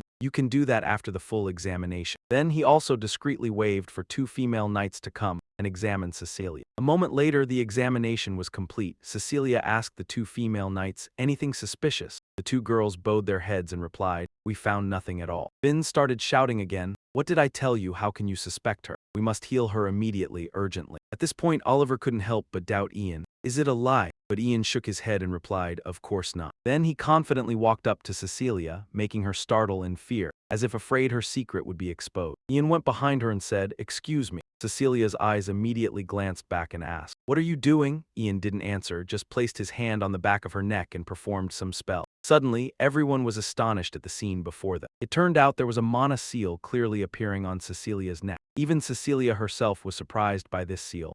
What did you do? Ian laughed smugly and replied, I wondered what the two of you were doing. It seems they were checking because of this. Memories from his past life flashed through his mind like a film. Cole Walker was sent to a training school with a mark. They didn't know about it because only the manager knew, even though he found out only after interrogating a manager within a year. In his past life, it also took him that long to realize. Oliver, still unaware of Goldwalker's secret, turned to ask the two mages, does anyone know what this mark means? Finn stammered, this is the first time I've seen it. Oliver then asked Ian, what about you, kid? Ian, when asked, pretended not to know and innocently said, it's also my first time. Ian thought smugly to himself, even if no one knows what it means, it's still evidence. After some thought, Oliver gave the order, heal her, then we will interrogate her. Then he looked at the two mages of the Ivory Tower and requested, please prepare a mana prison. They reluctantly agreed. Having assigned the tasks, Oliver looked at Ian again. He said, if everything is true, the Emperor will reward you, kid. Ian pretended to be stunned upon hearing these words, although everything was already part of his calculation. Afterwards, Oliver immediately reported what had just happened at the training ground to the Crown Prince. Hayden asked in astonishment, that child took down a rank 3 mage of the Ivory Tower. Oliver replied, yes. Hayden burst out laughing and said, I didn't expect he actually did it. Then the Crown Prince further asked about the impression of the person standing before him. What do you think, Captain Oliver, about that kid? Oliver answered seriously. It seems what the dispatched mages said was true. The way that kid behaves and talks is not like that of a child. Hayden crossed his arms and began to ponder. He said, I think I should meet the kid and talk before drawing a conclusion, Captain. Bring that kid here. A moment later, as soon as Ian entered the room, he respectfully bowed. You summoned me, sir. The Crown Prince got straight to the point. Yes, according to what I've heard, one of the mages sent by the Ivory Tower is a spy from the Shadow Bridge. And I also heard that she is quite a talented mage. At this point, Hayden praised Ian. I think your achievement of subduing and capturing her is very commendable. However, Ian humbly replied, I was just lucky. A satisfied smile flickered across Hayden's face. He continued, and so I would like to offer you a test. Please tell me what you want. Ian completely understood the Crown Prince's true intention. He thought to himself, he's trying to find out my inner desire by asking me what I want. Now that I'm here, should I tell him? Ian hesitated and said, well, if you allow, I would like to see the old Ivory Tower site on the way to the castle. Ian looked straight into Hayden's eyes as he said that. Hayden was surprised. The old Ivory Tower site? Why do you want to go there? There's nothing to see. The boy pretended to be flustered, clasping his hands together and hesitantly speaking up. I've only heard about it through stories and have always wanted to go there at least once. Hearing this naive answer, Hayden gradually relaxed his guard, because he thought that visiting a historical site was what the kid I want while being able to ask for anything. Maybe he's still just a child. Then Hayden easily accepted Ian's request. Very well. Then I will take you to that place.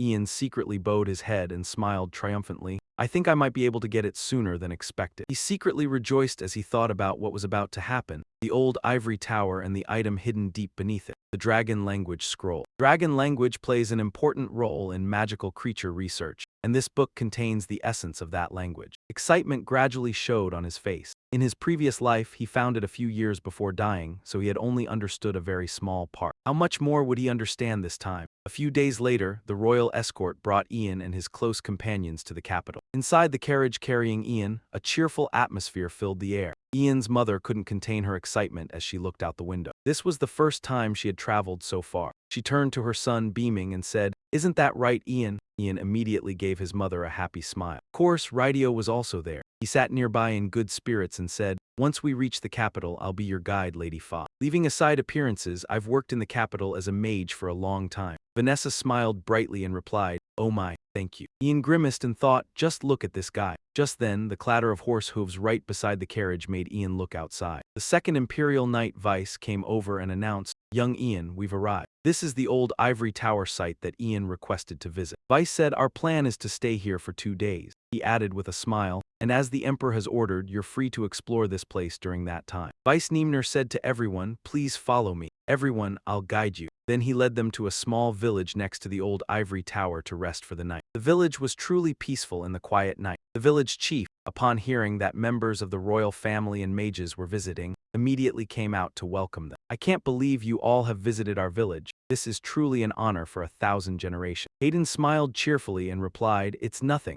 Ian was a bit surprised to see the crown prince so friendly with the people. He thought to himself that perhaps he treated the residents with kindness. Memories from his previous life flashed through his mind. Back then, he always wore a gloomy and resentful expression on his face because Jiangna was always by Ian's side. Seeing the radiant smile on that face, Ian quietly understood. Perhaps he only made such expressions toward those who were not nobles or royal. He pondered, "I can see why the current emperor prefers his eldest son." Suddenly Douglas came over and called, "Boss, when are you going to the old ivory tower?" Ian asked back, "Why do you ask?" Douglas shyly said, "I want to go there too." Ian sighed and thought, "I need to get to the underground area at dawn." Then he answered Douglas, "Then tomorrow when there's time, okay." The little boy, as obedient as a puppy, asked with sparkling eyes. Really, together? Ian was a little unaccustomed to the boy's adorable appearance, so he just gave a half-hearted answer. Douglas smiled with his eyes squinted and said, "Thank you." While the two boys were chattering with each other, Radio, standing behind, said to Vanessa, "Douglas seems to like Ian a lot." Then he turned and said quietly to Lady Fa, "There's something I'd like to ask." Radio was so curious that he spoke his mind. "Is Ian always so mature? I don't think that kid seems 12 at all." Vanessa looked at her son with gentle eyes and replied,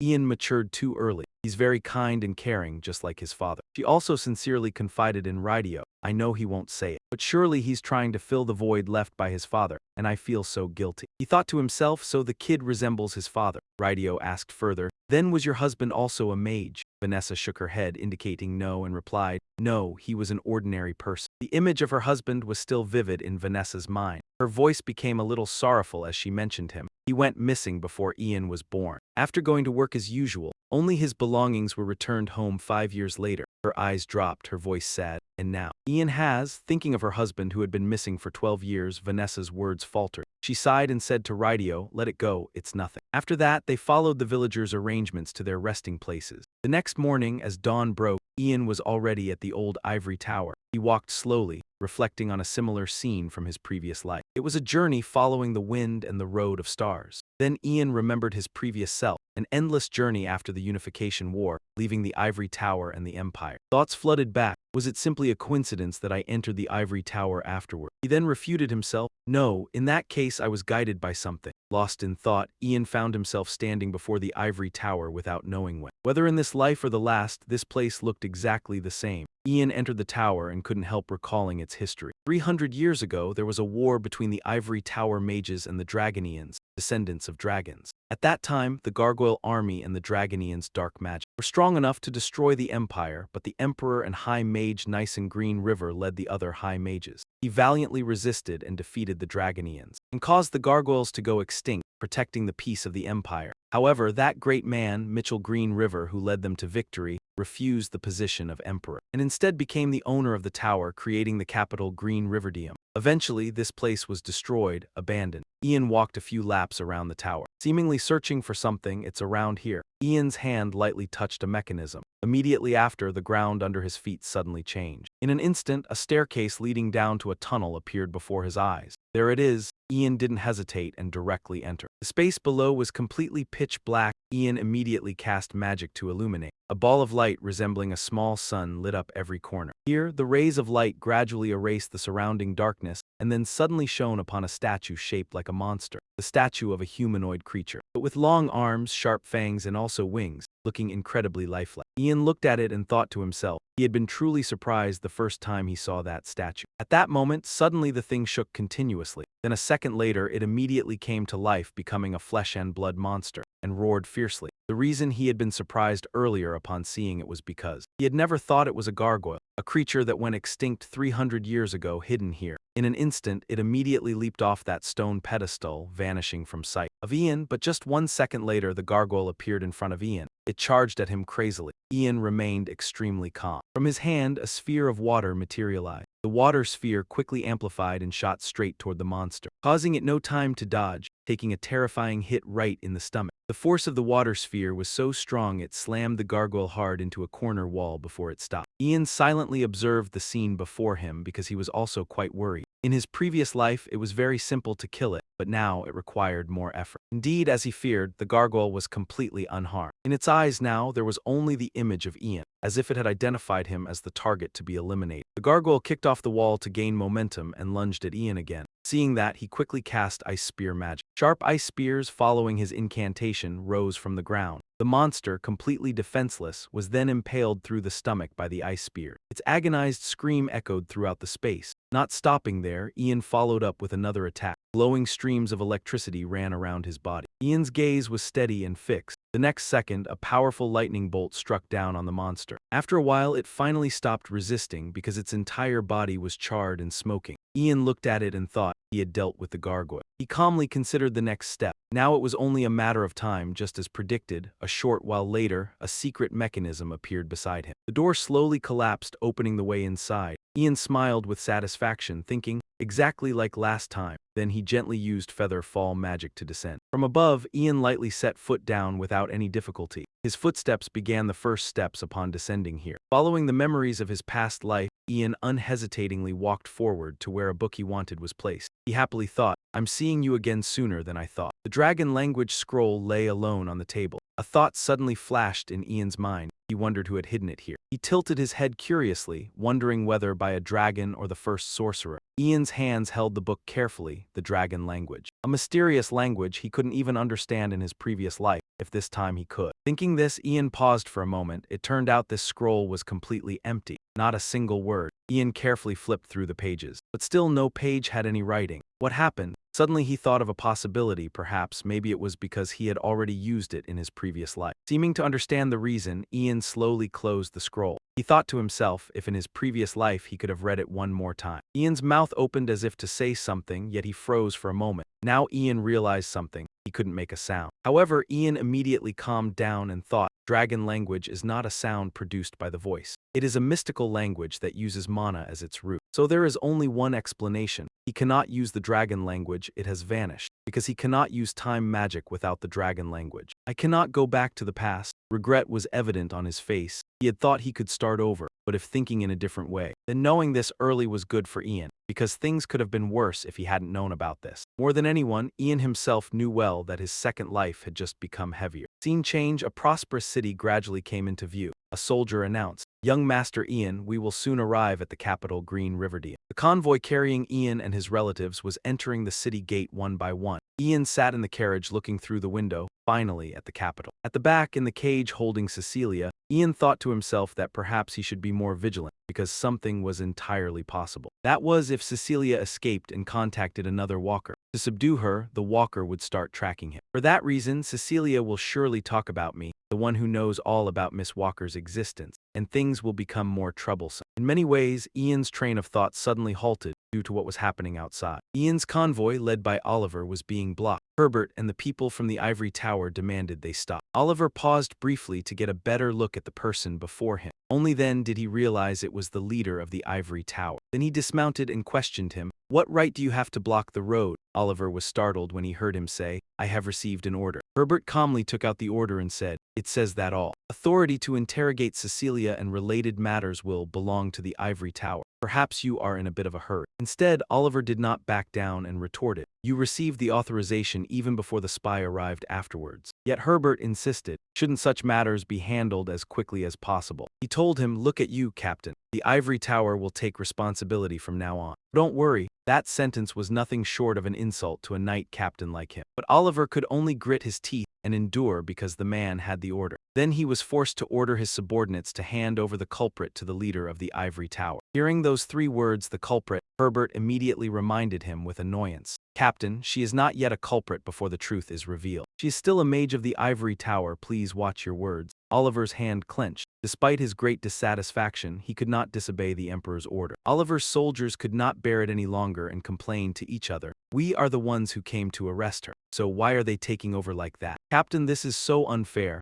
Even if it's an order from the emperor, I still cannot accept it. At that moment, Ian, sitting in the carriage, had observed everything. He thought to himself, can I see what they are trying to do? Because he knew one thing clearly, they were not trying to protect her as a mage of the magic tower. They just didn't want a lowly knight interrogating a mage. Now, they would lock her up in the deepest prison level of the tower and try to find a way to make this matter even more secure. Even if she were a spy from the base, she wouldn't be able to escape. Vanessa, sitting beside Ian, had no idea what was happening outside. She mumbled, why is it so noisy out there? Ian reassured his mother with a few words. It's nothing, mother, don't worry. Then he turned aside and sighed. There's one more thing I need to take care of. Ian's attention was drawn to a call from outside. Master Ian, the prince wants to go somewhere before we return to the castle. Cut to a luxurious, majestic, and spacious villa. As soon as Ian stepped out of the carriage, he recognized it. This was the villa he had been granted by Yang Na. When he reached level 5 in his previous life, Hayden approached softly from behind. Do you like it, kid? He smiled and added, this is the villa you were granted. Ian immediately bowed respectfully and said words of thanks. Your grace is beyond compare, my lord. Hayden chuckled in delight and replied, what are you talking about, kid? Ian silently compared the 2 lifetimes. In his previous life, he was 26 when he received this villa. In this life, 14 years earlier, it was quite beautiful. Hayden, not paying attention to Ian's inner thoughts, nodded cheerfully as he considered, now your family will live here, and you will come with me to the castle. We need to see the emperor, don't we? As soon as Hayden finished speaking, Ian felt a bit awkward, his lips twitching as if he wanted to say something. Then he decided to voice his heartfelt wish. If you permit, may I take a tour around the villa with my mother? Hayden readily agreed to that request. Of course, naturally. Now Ian's face showed rare excitement. He immediately thanked the crown prince. The villa was clearly very grand, from the exterior design to the interior decorations, all extremely luxurious. Vanessa looked around in astonishment and exclaimed, oh my! Ian followed his mother and asked, do you like it, mother? She hesitated and replied, how could I not? Then Ian told her, this is our home from now on. Vanessa asked in surprise. This place, her young son answered nonchalantly with certainty. Yes, Ian looked at his happy mother and felt happy too. He then remembered something that had happened before. When he received this villa in his previous life, his mother had already passed away. Meanwhile, Vanessa kept marveling, unable to believe it. Is this really a place to live? It's more impressive than the Lord's castle. Ian thought to himself, no matter how great a mage I once was, I still couldn't bring my mother back. Then he explained to his mother. It means this place was once used by the royal family. She was astonished once again. The royal family? He looked at his mother's back, still present here. Ian silently resolved, but now it's different. Everything I want to do for my mother and with my mother is now possible. He stepped forward and asked her thoughts on the place. What do you think, mother? At the same time, Ian was very hopeful.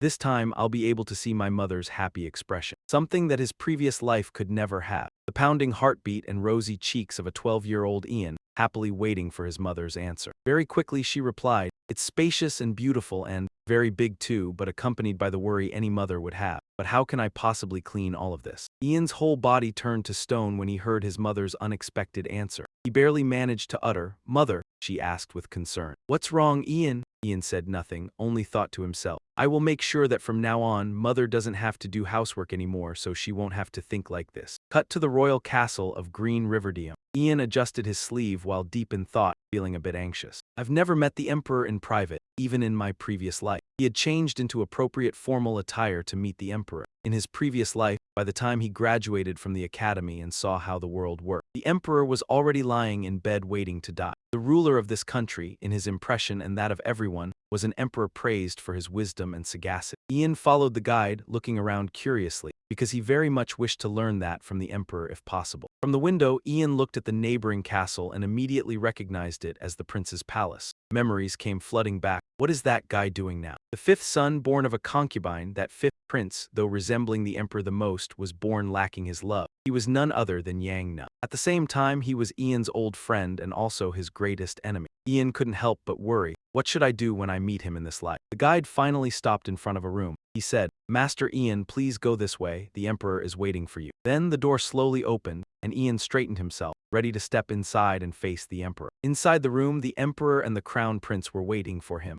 Ian knelt down respectfully to pay his respects. "A humble person like me is honored to meet you, your majesty." Harry's stern voice rang out, ordering Ian, "Raise your head." He looked at him and said, "The hero of the North. Ian, you've achieved a lot in such a short time." Ian replied, "Thank you, sir, emperor of the country." Harry didn't pay much kind attention either. He said, "No need to try so hard. You must have never been taught proper manners. That's enough now, stand up." Ian calmly stood up as ordered. In his head, he thought again about the words just spoken. You've never been taught manners, so no need to try so hard. Because that sentence was very familiar to him, even the first time he met Yang Nga. He had said the same thing to him. Terry then said, "You've traveled a long way to get here. Do you like the villa? I've given you one of my royal residences." While he was talking with Ian, Hayden standing nearby also noticed him. As soon as their eyes met, Hayden cheerfully waved hello. Ian didn't dare be rude in front of the emperor, so he had to answer him. It was a very large place that I couldn't even imagine, but inside he couldn't stop complaining. What is he doing in front of the emperor? Terry heard that and asked further, "So do you like it or not?" with all his sincerity. Ian replied, "Yes, I like it, and my mother is very happy too." It seemed Terry was very satisfied with that answer. He smiled and said, "Is that so?" Immediately after, he got straight to the main point. "So are you suspicious? The reason I had the heir bring you here and gave you a villa as soon as you arrived." Hearing that blunt question, Ian hesitated a bit. Should he be more direct? He looked at the elegant man before him and couldn't help but think of the fifth prince. Ragnar likes to speak bluntly without hiding anything because he is like the emperor, so it seemed he was the same. "No, not yet." Ian clenched his fists. He tried to restrain himself, because until he got everything he wanted, he was just a 12-year-old kid. He needed to behave properly. Ian thought that now would be the perfect time to act like a child. Then he answered as innocently as possible, "Isn't it because I'm more talented than others? According to what they say, my magic seems better." So Terry cut him off, "You're more talented than others." He asked once more, "You think so?" making the atmosphere in the room suddenly tense.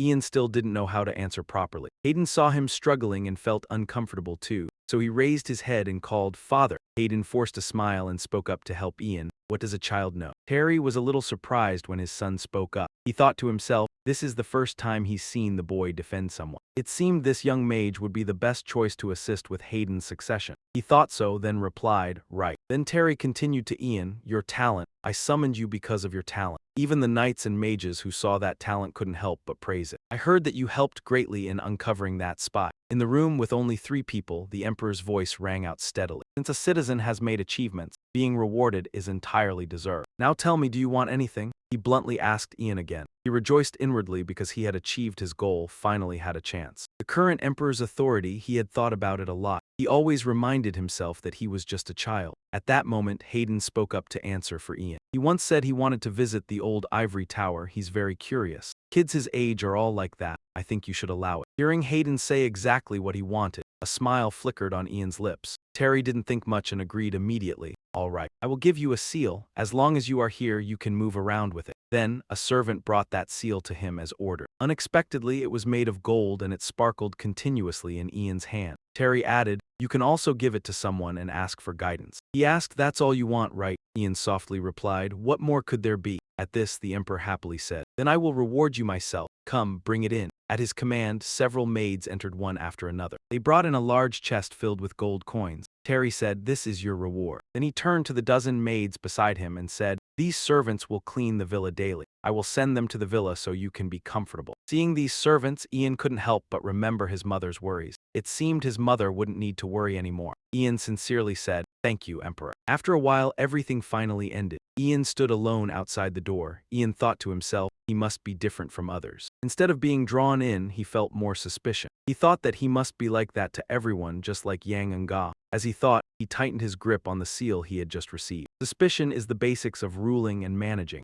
Rangna likes to say that, each thought running along with his footsteps. Focus on the important thing first. He doesn't have much time. A while later, Ian went alone to a garden in the Imperial Palace. The guard there noticed him. He asked, "Mage, what brings you here?" Ian answered in an innocent tone, "Where is the garden, sir?" Then he cheerfully took out the seal and said, "The Emperor told me to show this." The guard saw that and immediately changed his attitude. "Yes, please go this way. I'll show you, kid." Ian thought to himself that he would pretend to be visiting a famous place and heading there. After a while, Ian finally managed it. He had entered the sanctuary of the Empire. His eyes showed some displeasure as he recalled a saying, "I like it here, Ian." In his past life, Rangna had told him that this place served the Emperor and Empress, and no one else could enter except the royal family. "I'm just a prince, so I can't right now, but one day I'll definitely make it." "Right," he had smiled and asked him that at the time. Back to the present, Ian had now gone inside, a flickering oil lamp illuminating the entire space around him. Ian pressed himself against a corner wall, seemingly doing something stealthily. He saw the guard drowsy, eyes sleepy. It turned out that normally the other guards were always alert, but now they were dozing off because Ian had secretly cast a sleeping spell on them. After making sure no one was watching anymore, he went in alone to search for something. "It's near the Emperor's coffin, right?" Ian kept searching around. "It must be around here, right?" Suddenly, Ian's attention stopped at one spot. He opened his eyes wide in surprise. He had found it. Ian rejoiced inwardly. Heartflesh mushrooms. He immediately used an ice spear to skillfully pick the mushrooms. Having obtained what he wanted, Ian exclaimed, "Great, from now on it will be enough." Then he slowly put them into his bag. Suddenly at that moment, a sound came from over there. "Where are you going at this late hour?" Ian froze when he heard that voice. A bad thought flashed in his mind. "Someone, don't tell me."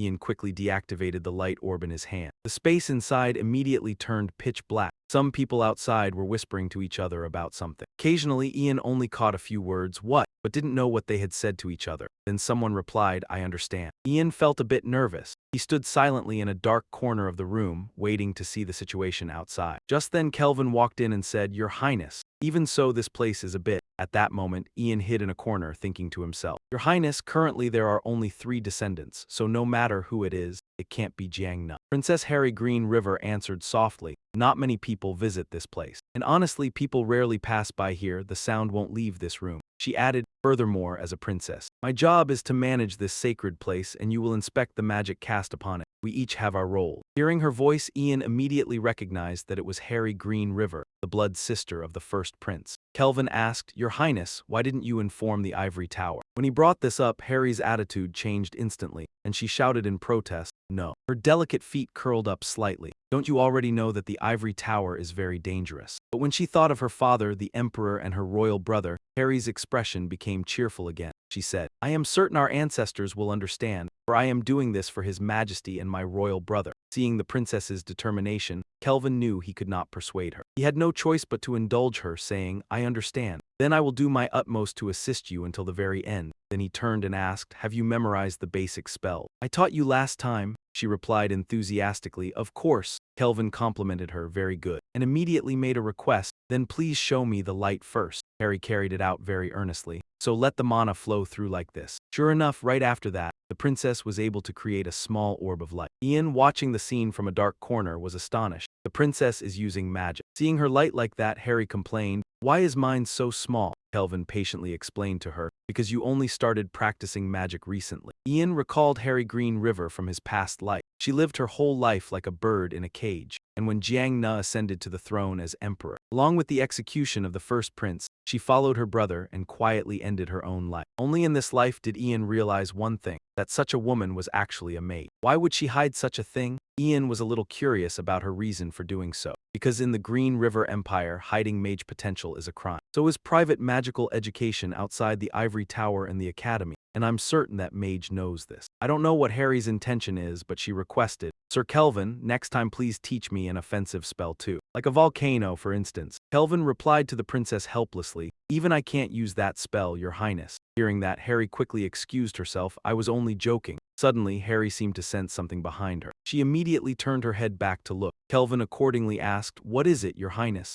Harry said, "Just now I thought I heard a sound." To Kelvin, this news struck like a thunderclap. He was afraid that the two of them would be discovered. Do you think someone saw us? That would be terrible, Kelvin worriedly said. Let's end it for today. Harry reassured him. Relax, Sir Kelvin, because only royalty may step in here. At this time, the sky outside had turned to evening, without knowing since when. Ian had already gone outside. He looked up at the high sky and thought to himself, today I discovered many surprising things. I never expected Harry Green River to be a mage, something I had never known even in my past life. Ian recalled the princess's violent reaction just now, but he deduced the reason she risked committing a crime by hiding it from the tower. Surely it was because she was wary of the tower that supports Jiangna. Ian walked away from there while pondering, even though he had wasted quite a lot of time inside. As he was just passing through the gate, a guard spoke up to ask, Sir Mage, have you finished your tour? A bright smile was clear on that face. Ian looked at the guard with innocent eyes, thinking to himself, but each passing day is more than enough. Only then did he answer, yes, I'm satisfied. A while later at Ian's villa. As soon as he stepped inside, Radio ran out to greet him. Master Ian, you're back. He also came closer and asked, yes, where are my mother and the others? He replied, Lady Fa is chatting with the servants sent by the royal palace, and Douglas is touring the mansion, according to Radio's account. His son was being as well behaved as a puppy, excitedly touring this new house.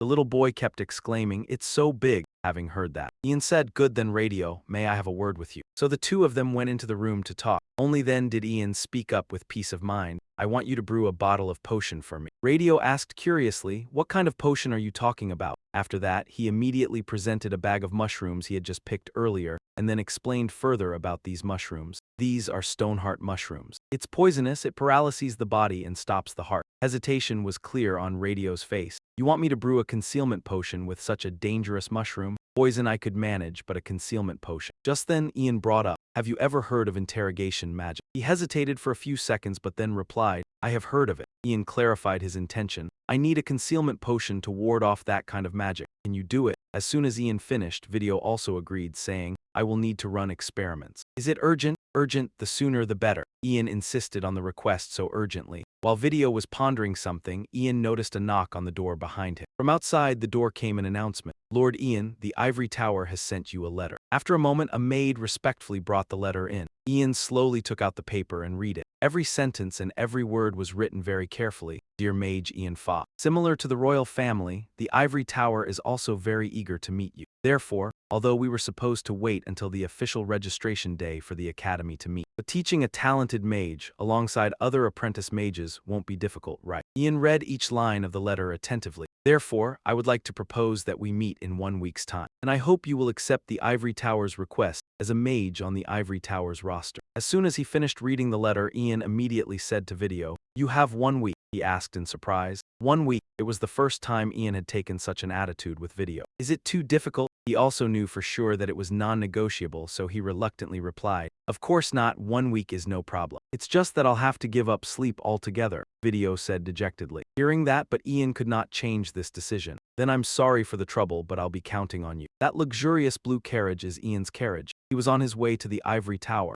Ian sat alone in the carriage. His hand rummaged for something in his coat pocket. A vial of dark black liquid was in his hand. It turned out to be the potion Radio had made from heartstone mushrooms. Drinking it would keep one's heart beating steadily for 2 hours. Worry appeared on his face. Only 2 hours. From the small window of the carriage, Ian cast his gaze outside. He saw the towering Ivory Tower up ahead. This was the place he had abandoned everything and left in his previous life. Now Ian had returned to this place. After a moment, a servant announced to him, Lord Ian, we have arrived at the Ivory Tower. Just as Ian stepped out of the carriage, a soft voice caught his attention. You have arrived, Lord Ian Fa. A girl came out from the Ivory Tower. She introduced herself as Marissa and greeted him with a smile. Welcome to the Ivory Tower. Marissa said enthusiastically, please come this way, I will guide you to the tower master. Then she led Ian inside. This is the first floor of the tower. The entrance hall, Marissa introduced it to him like that. Ian looked up and observed the place. Seeing this familiar scene made Ian think of then and now. No, in both the present and the future, this place remained the same.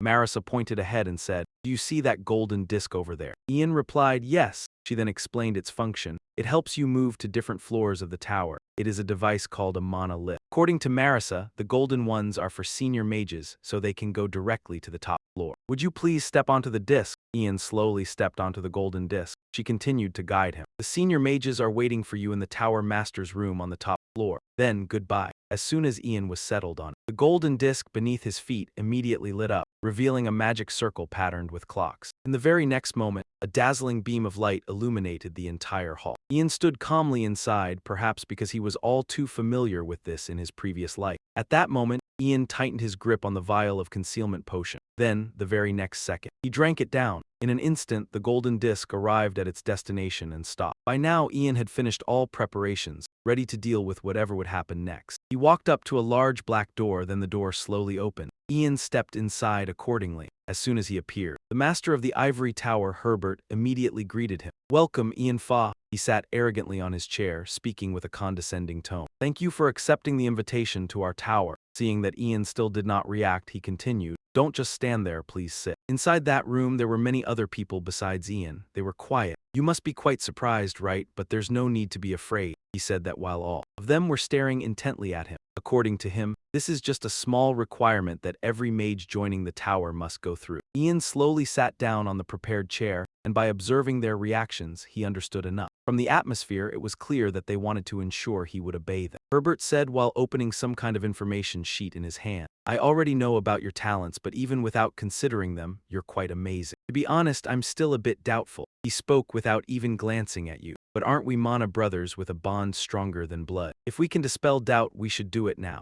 Ian replied in an innocent voice, "You mean you'll torture me?" Herbert crossed his arms and denied it. "Oh dear, how could we do that? There's no place for barbaric acts in this tower." Suddenly, his gaze completely changed, turning extremely cold and sharp, and he said, "We'll just ask a few questions and you just need to answer them." In that tense atmosphere, he announced, "Now let's begin." From Ian's personal information sheet, Herbert read exactly from the line, "Ian Fa, born in 488. Zodiac sign, Aries. His father is Fan Fa, a wandering adventurer, and his mother is Vanessa Fa, formerly a servant in the castle." "Is any of this information incorrect?" Ian answered honestly, "No, it's all true." The bald man beside him added, "I want to know more about your relationship with Alchemist Radio." From this point on, Ian began his act with the help of a secret art, answering completely calmly. "My mother is very frail. I needed an alchemist who could provide regular medicine, and the Lord introduced him to me." Another person questioned Ian, "Why did you visit the old ivory tower?" He replied, "I saw it in books so often, I always wanted to go there." Next, the man in blue named Ronald also spoke up. "Do you remember Mage Cecilia?" Ian answered nonchalantly, "Of course I remember," his serious tone sounding steady. He had seen her talking with a masked person, and Cecilia was caught red-handed because she tried to kill him. "Are you sure this information is true?" Because she remained silent. Ian pretended to be frightened as he recalled the scene and said, "I swear I thought I was going to die." The white-haired woman also followed up, "Are you certain no one taught you magic?" Ian answered firmly, "Yes, never." Still unable to shake off her doubt, she pressed him rapidly.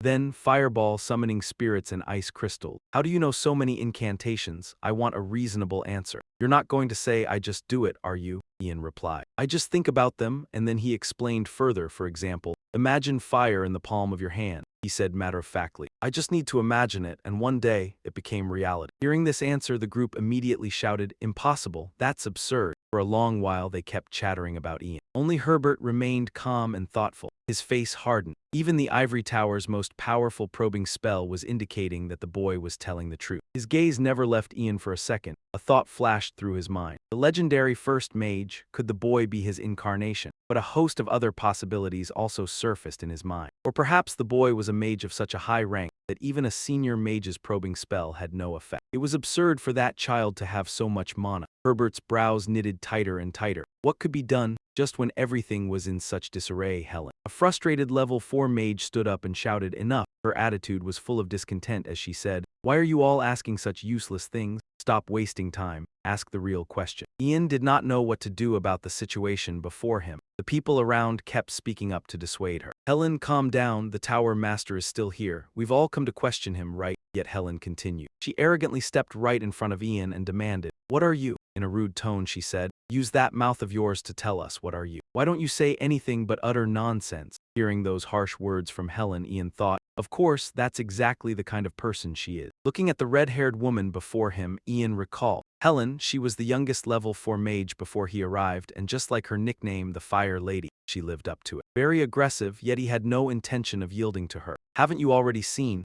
Helen froze upon being questioned back. "What?" Ian pointed to his information board and said, "It's written over there." His voice rang out as he read those lines aloud. "Ian Fa, born in 488 under the sign of the Red Goat. Haven't you read it?" Helen was instantly provoked. she clenched her fists. Her face was now filled with nothing but fury. How dare you speak like that? While the two were still in conflict, Herbert finally raised his voice to cut them off. Enough, his gaze seemed capable of piercing through the boy. Herbert said sternly, Ian Fa, let me ask you one final question. Do you remember earlier when you took the mana reaction test, I heard there was a minor incident? The soldier who looked down on you and your mother. Do you remember that soldier named Jonathan? Ian listened silently as he continued. Herbert's tone carried a note of suspicion. The next day, that soldier was found dead. When he was discovered, it is said there were traces of mana on his body. Then, he got straight to the point and asked, are you involved in that soldier's death? Ian remained silent. He thought to himself, the Tower Master truly lives up to his reputation. Looking at the man's stern face, Ian assessed, this man doesn't rely solely on his magic. He always considers the third possibility. In a situation like this, an ordinary person would lose composure and become afraid of being suspected as a murderer. Yet, at this very moment, Ian was extraordinarily calm. Detailed calculations raced through his mind. If his heartbeat remained steady, he would be suspected even more. Ian was now weighing his options. He said, this is the last question, so should I remove the effects of the drug now? Ian's resolute gaze said everything. He had decided that he would give them the answer they wanted to hear. At that moment, Ian skillfully neutralized the drug's effects, and his heartbeat became irregular as he answered the next question. I don't know anything. The people in the room immediately noticed this change. They all turned to look at him in astonishment, for they all shared the same thought. Did that boy just lie? Herbert's facial muscles finally relaxed a little. He said, you had nothing to do with it then. Ian casually replied, yes. Herbert seemed quite satisfied with this answer. He said, of course you couldn't possibly have killed him. Thank you for your honest answer to this difficult question.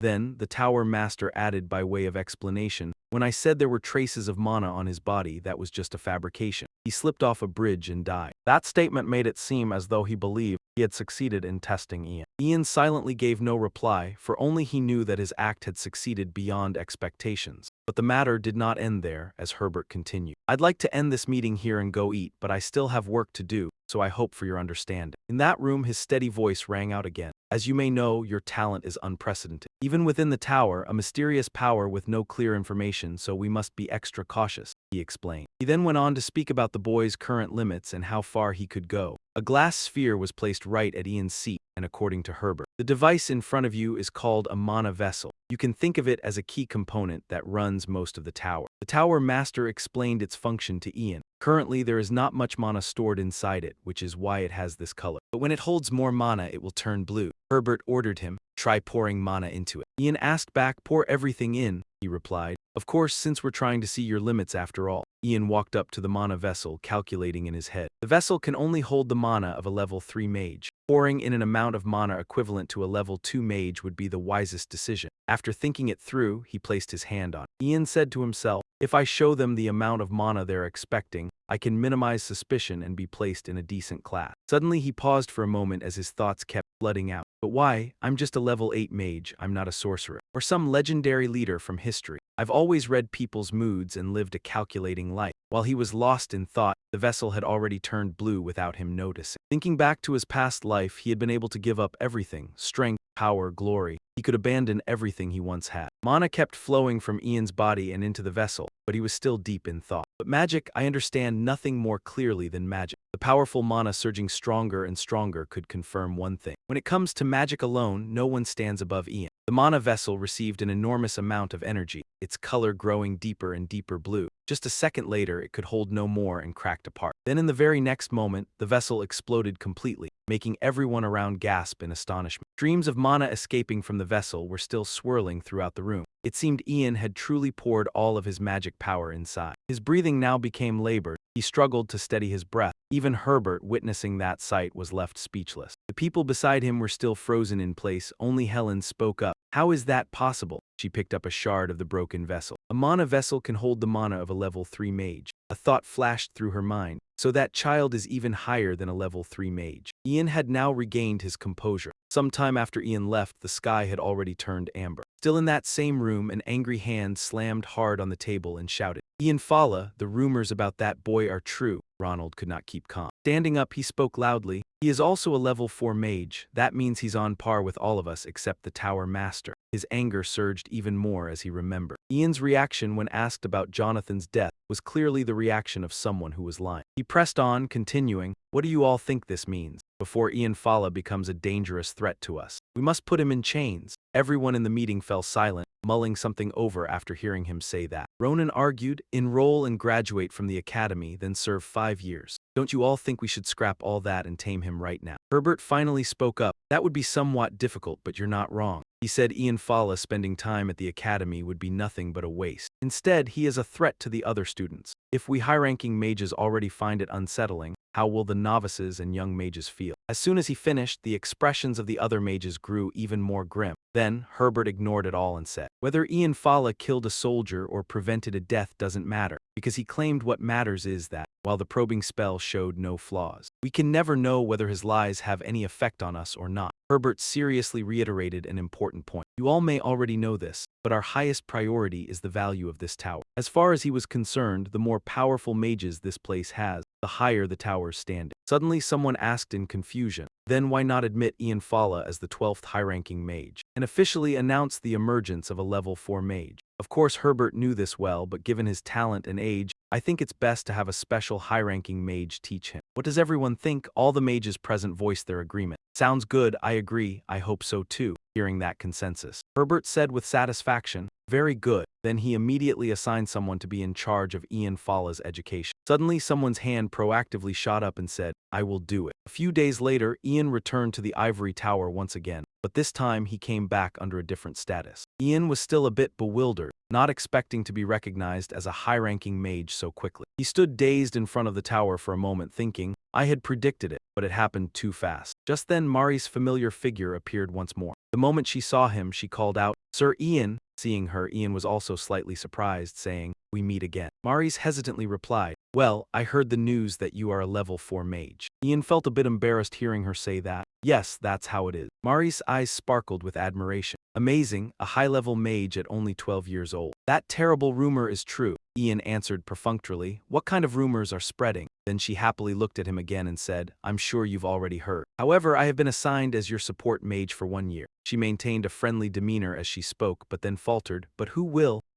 Ian smiled and replied, "You can speak freely, you are my senior after all." The word senior instantly astonished Maris. She seemed newly energized, her enthusiasm surging. "Then, since I am your senior, let me show you around the ivory tower." Ian politely replied, "Thank you." So the two of them toured the ivory tower together. Maris pointed to a building ahead. "That is the Magic Academy of the Ivory Tower," she further explained. "Normally you would have been enrolled there today, but you will receive special training from the high-level mages." Ian just quietly followed without saying anything because in his mind he was thinking, "They call that special training. Just a plan to turn me into a loyal dog. Indeed, it's a bit much." At that moment Ian's gaze suddenly paused for a moment, because he saw the friends from his academy in his previous life. He recalled that he had once stood there too. However, in his previous life, they had all been assassinated by Gautet's spies during the First Unification War, so he never thought he would see them again. Ian now felt a sense of anticipation. It might be very difficult to become close friends, but he should go greet them soon. A moment later, Maris cheerfully introduced, "This is your private laboratory." She also very thoughtfully said, "I heard you would be using it, so I used magic to clean it up." The door of the laboratory slowly opened. "This is." Ian was surprised when he saw the room inside. His eyes widened in astonishment because this was also his room from his previous life. Seeing Ian's reaction, Maris immediately spoke up. "When this tower was built 300 years ago, there were 24 high-level mages, but now there are less than half of that, so there are many extra rooms." She said that the tower master wanted you to use this room for your private matters. Then she left him alone in that room. "Well then, please wait here, I'll go call the mage in charge of you." The door closed and the air inside became silent, because only Ian stood there alone. He slowly walked, touching each familiar object. It had been a while since the last time he had entered this room. Ian fondly recalled old memories. Unlike before, in this life he got this room 7 years earlier. Now he had the authority of a high-level mage. A thought came to mind. There was something he had to do. That was to create a new power within Nga Tower. Ian quietly calculated the time, within 6 years from now. He thought this was the period when Jiang Ne began to act under the tower's protection. "I must create it before then, a force that can oppose Jiang Ne, the one protected by Herbert." However, Ian himself understood this was very difficult to achieve. Because, to put it bluntly, power here is based on loyalty to the Tower Master, fear of overwhelming strength, and high rank. Only one possibility could help Ian do that. That is if he reached level 0, higher even than the Tower Master. Then the time would come when he would take full control of this tower. Thinking this, Ian sighed, thinking it was best to act like a polite child until then. Even he couldn't surpass level 5 with this small body. Suddenly, the sound of the door being rudely opened made Ian startle. From outside, someone's footsteps entered without asking permission. Hello. Ian curiously turned to look. A strained smile appeared on his face. It seemed he was about to encounter trouble again. Did they have to send her heaven? As it turned out, that person was Helen. She stood there boldly, saying, "Long time no see," then flashed a smile as if provoking Ian. What a cheeky brat. Ian looked at her and thought to himself, Helen, they just had to send her. At that moment, Ian's lips twitched as he was about to say something. He said innocently, "You're the one who cleaned up the broken vase." Yet she wasn't angry anymore but merely exclaimed, "It seems you're more than just cheeky." Helen calmly stepped forward and said, "Fine, I suppose you've heard the news." Then she continued, "Proper conduct, tower history, magical theory, those are what you would learn at the academy. But the Tower Master wants to teach you within the tower." Recalling Herbert's words, he said, "The other children would lose confidence if a monster like you studied with them." Helen spoke while her hand was chanting some spell. But the problem was, a book on the shelf fell down under Helen's influence. She arrogantly held a book in her hand and said, "What good does that do?" Meanwhile, a series of other books flew out as well right after. The books all dropped to the floor. She waved her hand, tossing the thing in her hand away, and said, "Such boring things are not my forte, and those old hags teach much better than I do."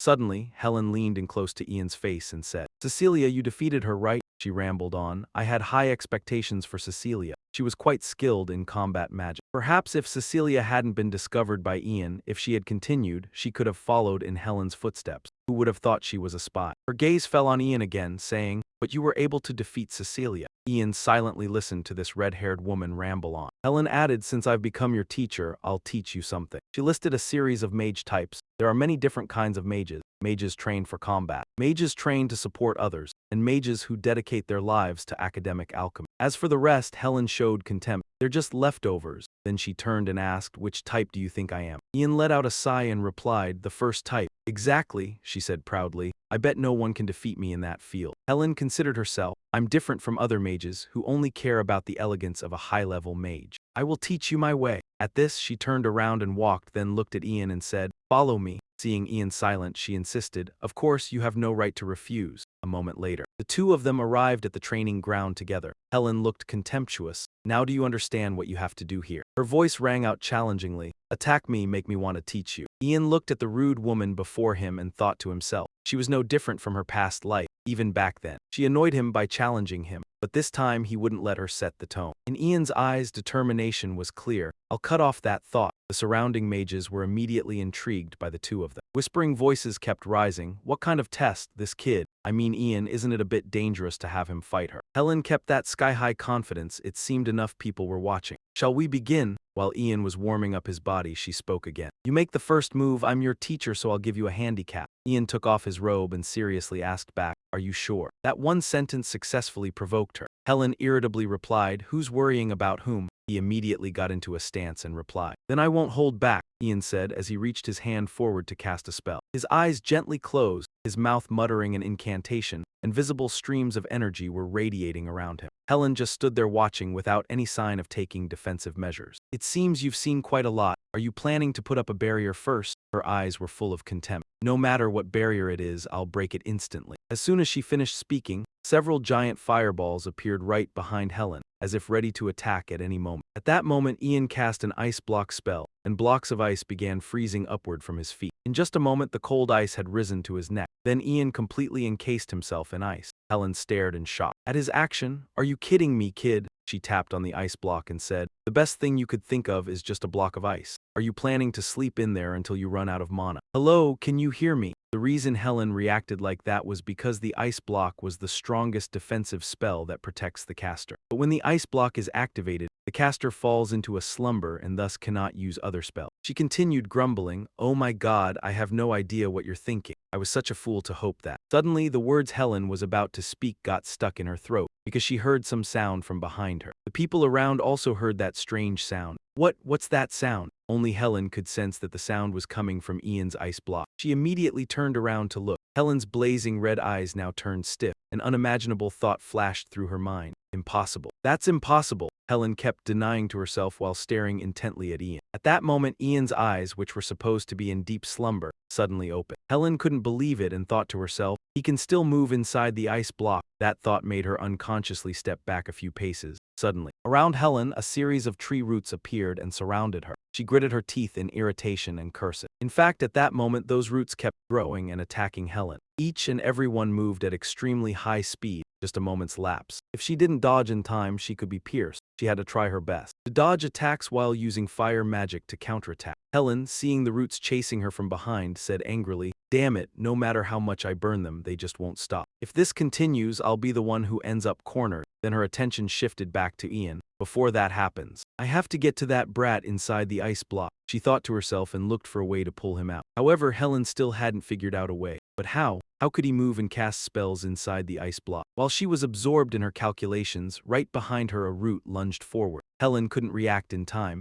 She could only stare at it with terrified eyes. Then her scream echoed throughout the space. Finally, this red-haired woman was restrained by the roots. After everything was over, he dissolved his ice block and stepped out. Only now did she admit, "I guess the rumor that you have talent like the first sorcerer is true." Helen said leisurely, "All right, I lost. So can you get these filthy vines off me, kid?" But Ian replied, "No, not yet. Ending it so quickly would be a shame." As if not believing her ears, she immediately asked back, "What?" A flash of fear crossed Helen's face. "What more do you want?" "I already said I lost." He still didn't stop, his arms slowly lifted, preparing for the next attack. At that moment, several sparks of electricity flickered across Ian's hand. Even the dark clouds in the sky began to gather. Seeing the terrifying scene before her, Helen shouted in fear, "Wait, Ian, kid!" The lightning bolts on Ian's hand grew denser. Despite her words, she kept yelling, "This is just a sparring match." Helen desperately screamed, "Ian, stop, stop!" But Ian showed no sign of stopping. The very next moment, he cast a full thunder spell, and a large area of the sky behind him immediately lit up. Lightning bolts struck down one after another, to Helen's astonishment. The onlookers were now completely silent. The vines and roots around her were all burned to ash, to her amazement. Only then did Helen realize that she herself hadn't been hit. The attack just now had been precisely aimed at the roots binding her. "I'm alive." It was unbelievable that someone as arrogant as Helen would end up having such a thought when facing a 12-year-old kid. That fear grew even more when she noticed Ian approaching her. Even though Ian hadn't done anything yet, she quickly shouted, "Get away." Now Ian gently spoke, "Lady Helen." Just the mention of her name was enough to make her freeze in terror. Her whole body trembled as she listened to Ian. "Can you still teach me anything else?" Ian said with a mysterious smile. This made her not dare say anything more, only shaking her head repeatedly. Ian smiled, satisfied that he had achieved his goal. He said, "Then I'll take my leave for now." After saying that, Ian immediately turned and left. His footsteps were light. Looking at the chaotic crowd before him, Ian apologized for his request. "But could you please move aside? I'm quite tired." After those words, they all parted to both sides, clearing a path for Ian. Perhaps the recent display made them unable to look down on this young mage any longer. One afternoon at Ivory Tower, the mages of Ivory Tower were hurrying along. Tower Master Herbert turned to ask his subordinate about Helen's current condition. He bowed his head and replied, "She is quite haggard. She's been skipping meals for the past few days." His face darkened. He never imagined she would pick a fight with a 12-year-old child and ruin her own elegance. How foolish. He was gravely mistaken to think that I had tried to shatter Ian Faw's pride by having her teach him. I never thought Helen would be defeated by that brat. Only now did Herbert realize it too late. From the very beginning, this was never about whether we could control him. He is not a dog we can chain and control, but a wild wolf. Herbert excused his own mistake by reassuring himself. Surely we will need more time than expected to turn him into a useful tool we can use. Hurried to a room, the door opening as he arrived. It turned out the person waiting for Herbert was the fifth prince, Jiang Na. He spoke, "You've arrived," Herbert respectfully replied. "I apologize, it seems I have arrived late, Your Highness." Jiang Na closed the book in his hand and replied, "It's fine." Then he asked the Tower Master, "Before that, could you tell me the details?" On Jiang Na's face, there now seemed to be interest in this story. He voiced his wish, the incident concerning that mage Ian Fa. A beautiful morning at Ian's villa. Douglas was cheerfully hopping out. He was now wearing a brand new uniform with exquisite stitching, completely different from the simple clothes he had before. His face was full of excitement and he said, "Dad, I'm ready to go, let's go." His father was the same. He put on a new suit and happily replied, "All right, let's head out." Then he turned to speak to Ian, who was sitting inside reading a book. "Ian, I'll take Douglas to the academy." Douglas kept chirping like a little bird, "I'll be back, Chief." Having said that, the father and son gently closed the door and left. As soon as they were gone, everything became quiet again because only Ian was there. He pondered that today was already Douglas's first day of school. The reason the father and son were so happy was that Douglas was admitted to the Royal Alchemy Academy as the top candidate right after applying. His talent must certainly be outstanding. Ian was also quite relieved, thinking that since he understood the one-on-one binding program of the Ivory Tower well, it would be relatively easy. At that moment, he closed the book in his hand and leaned back against the sofa. That meant he would have some free time for a while. However, before he could rest for long, Ian stood up. At this moment, he thought again that ever since turning back time, he had been constantly racing nonstop. Lana hadn't made any clear moves yet, but that didn't mean he would sit idle. Thinking so, Ian immediately started walking. To regain all his strength, his body had to develop further. Ian's thoughtful gaze looked through the window frame. His small hand resting on the glass pane trembled slightly. It seemed he was still very worried, but could he just keep resting like that? At that moment, a maid entered. "Lord Ian, a new invitation has just arrived from the palace."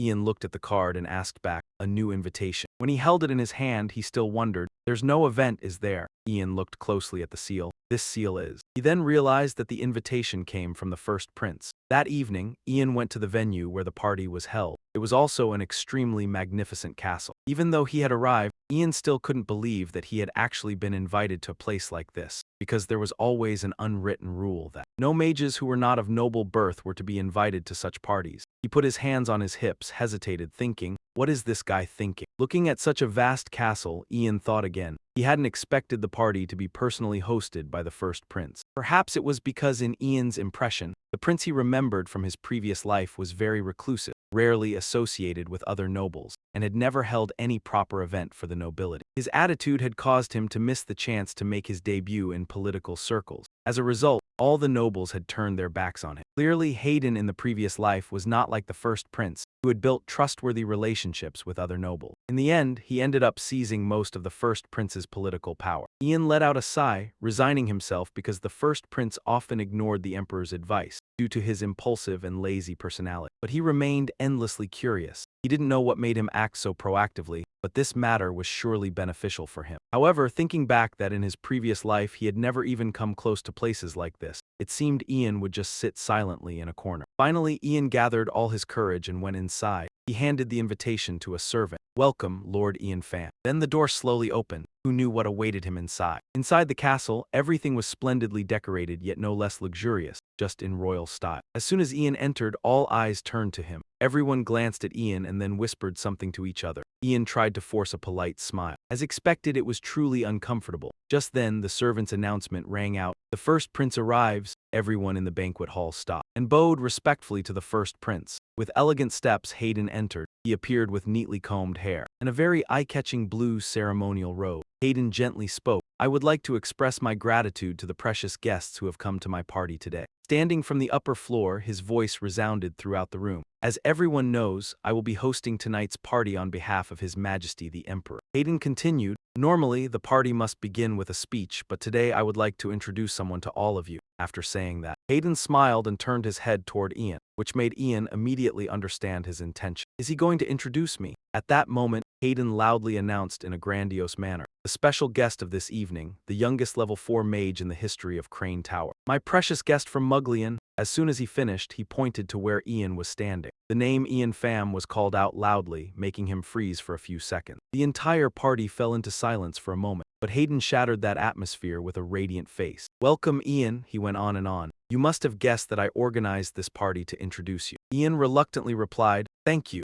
Hayden, mistaking it for genuine liking, responded, "You're welcome." It was only now that Ian realized he had fallen into a trap. He thought to himself, "Damn it, this is a scheme to show the nobles that I am on the first prince's side." Knowing Hayden's personality, Ian was certain that this plan was devised by the emperor, not the prince. Then Hayden added that he had been hearing about your performance in the Ivory Tower. He seemed very proud as he said, "You were ranked as a senior mage as soon as you arrived there. I can just imagine the looks on those arrogant old men's faces." The crown prince recounted, "When I first met you in Mogrian, I wondered why I had to travel all that way for a scrawny brat." Ian retorted with displeasure, "Scrawny, but I never expected you to be so amazing." Joy was evident on Hayden's face. Then, from the very bottom of his heart, he said very sincere words to Ian. "Although I organized this party because of my father, I truly think that meeting you there was a very wonderful choice. After saying that, he even winked at him. But it was only just beginning because Hayden said, I also want to introduce someone to you. He pointed to the opposite side, saying, go this way. Ian, still shocked from the previous surprise, got yet another surprise. In the direction Hayden pointed, a girl with shimmering golden hair and a formal dress designed quite similar to the crown prince's. Unsurprisingly, he introduced to Ian, this is my younger sister Harry. She gently spoke, pleased to meet you. Ian, I am Harry Green River. Harry's voice rang in his ears. Your name has become quite famous, including within the palace. So even I have heard of you. Her dazzling energy overwhelmed Ian. Ian shyly said, I am very honored. Unfortunately, today I can only come to greet you, but please accept an invitation to have lunch with me, so you can tell me about your achievements in Morglian. Ian replied, I can only tell you a few stories about magic and monsters, so I'm afraid you'll be bored. But she still answered enthusiastically, it's fine. I'm not only interested in magic but also in how this world works. Harry gave a radiant smile and said sincerely, so I very much want to talk with you, Ian. She added, then I will contact you by letter soon. I hope you will also enjoy today's party. Ian politely replied, thank you for your kindness, your highness. After that, Harry and Hayden left, leaving Ian standing there alone. He silently watched the princess's back, seeing her chatting happily with other ladies. It made Ian wonder. Princess Harry was completely different from what he had seen at the palace. Then he looked over at Hayden. The crown prince seemed worried, but he was doing quite well fulfilling his duty as the host of the party. Having thought that, Ian decided then I should leave before things get complicated. Ian quickly pushed the door open and went out. His eyes immediately noticed a young man there. Looking at the person in front of him, Ian softly called, Sir Oliver Wright. He also turned to look, asking hesitantly, is that you, Ian? As Ian approached, he complimented Oliver. Sir Oliver, you look really great in that formal attire. The knight's cheeks immediately flushed red. He shyly said, this is an order from His Highness. As soon as he finished speaking, the two suddenly fell silent, perhaps because there was nothing more to say. The atmosphere around them became strange. Ian thought, embarrassed. Maybe I shouldn't have stepped out from the balcony. At that moment, Oliver spoke first. I've heard rumors. Hearing that, Ian curiously asked, rumors? Oliver recounted. Helen, the senior mage of the Ivory Tower. I heard you defeated that woman. Ian heard this once again because the prince earlier had said something similar. I've heard about your performance in the Ivory Tower. Then Ian replied, a rumor like that is spreading outside. I thought most things that happen in the Ivory Tower are kept secret. To Oliver, this was probably an everyday thing, so he casually said, if there weren't that much information, what could a knight even do in this era? Upon hearing the phrase, this era, Ian fell into deep thought again. He thought, at present, the Green River Empire has a few mages who are at the pinnacle of the energy spectrum. Only knights are significantly weaker, considered nothing more than decorations or embellishments. Meanwhile, Oliver spoke again. I'm very surprised. You are not only the youngest level 4 mage, but you also defeated Helen, the one called the Flame Lady. Sometimes I even wonder if you're really as young as you look. When age was mentioned, Ian blurted out, you overestimate me. Suddenly, Oliver spoke seriously. Now no one can doubt that you've gained the crown prince's trust. The prince usually avoids interacting with other nobles, and he personally organized this party just for you. But precisely because of that, there's something I need to verify. The captain of the Knight Order had now knelt before him just to confirm one thing. Whose side will you take? Ian paused for a moment, seeing him so serious. To me, who you are, or that you're so young yet reached that rank, doesn't matter. Because what worries me is that the mages of the Ivory Tower are openly supporting the 5th prince, so now I ask you, will you side with the Ivory Tower? Ian calmly replied, that's a meaningless question. Who could give a decent answer in a situation like this? However, Oliver still insisted, asking, as a knight serving the prince, I must hear your answer. His piercing gaze fixed on you, he said in a stern voice, are you friend or foe? Ian also knew Oliver Jehut all too well. The loyal knight who had stood shoulder to shoulder with the first prince until the very end. Yet he still answered vaguely, I'm still not certain. An idea flashed through his mind. Perhaps he could drop a hint to Sir Oliver. Then he continued, however, I will never side with the 5th prince. Ian said this with utter certainty. Oliver was clearly taken aback by that answer. He glanced around, afraid someone might overhear, but Ian had already calculated everything beforehand. He reassured Oliver, I've used magic so that only you can hear, so don't worry. He then asked Oliver, is that answer sufficient? He smiled and replied, for now, that is a perfect answer. At that, Oliver relaxed a little and spoke, may I make a request? Ian asked curiously, what sort of request do you mean? With the utmost seriousness, Oliver said, until you give me a definite answer to my question. Please be my sparring partner, I need strength. Hearing that request, Ian immediately guessed, a sparring partner. You want me to teach you how to fight against a mage? Will that sword eventually be pointed at me? But Oliver did not confirm it. Instead, he mirrored Ian's equivocal manner. I cannot completely deny that possibility. Half joking, half serious, Ian said. Sir Oliver, you're quite thick-skinned, aren't you? He looked him straight in the eye and declared,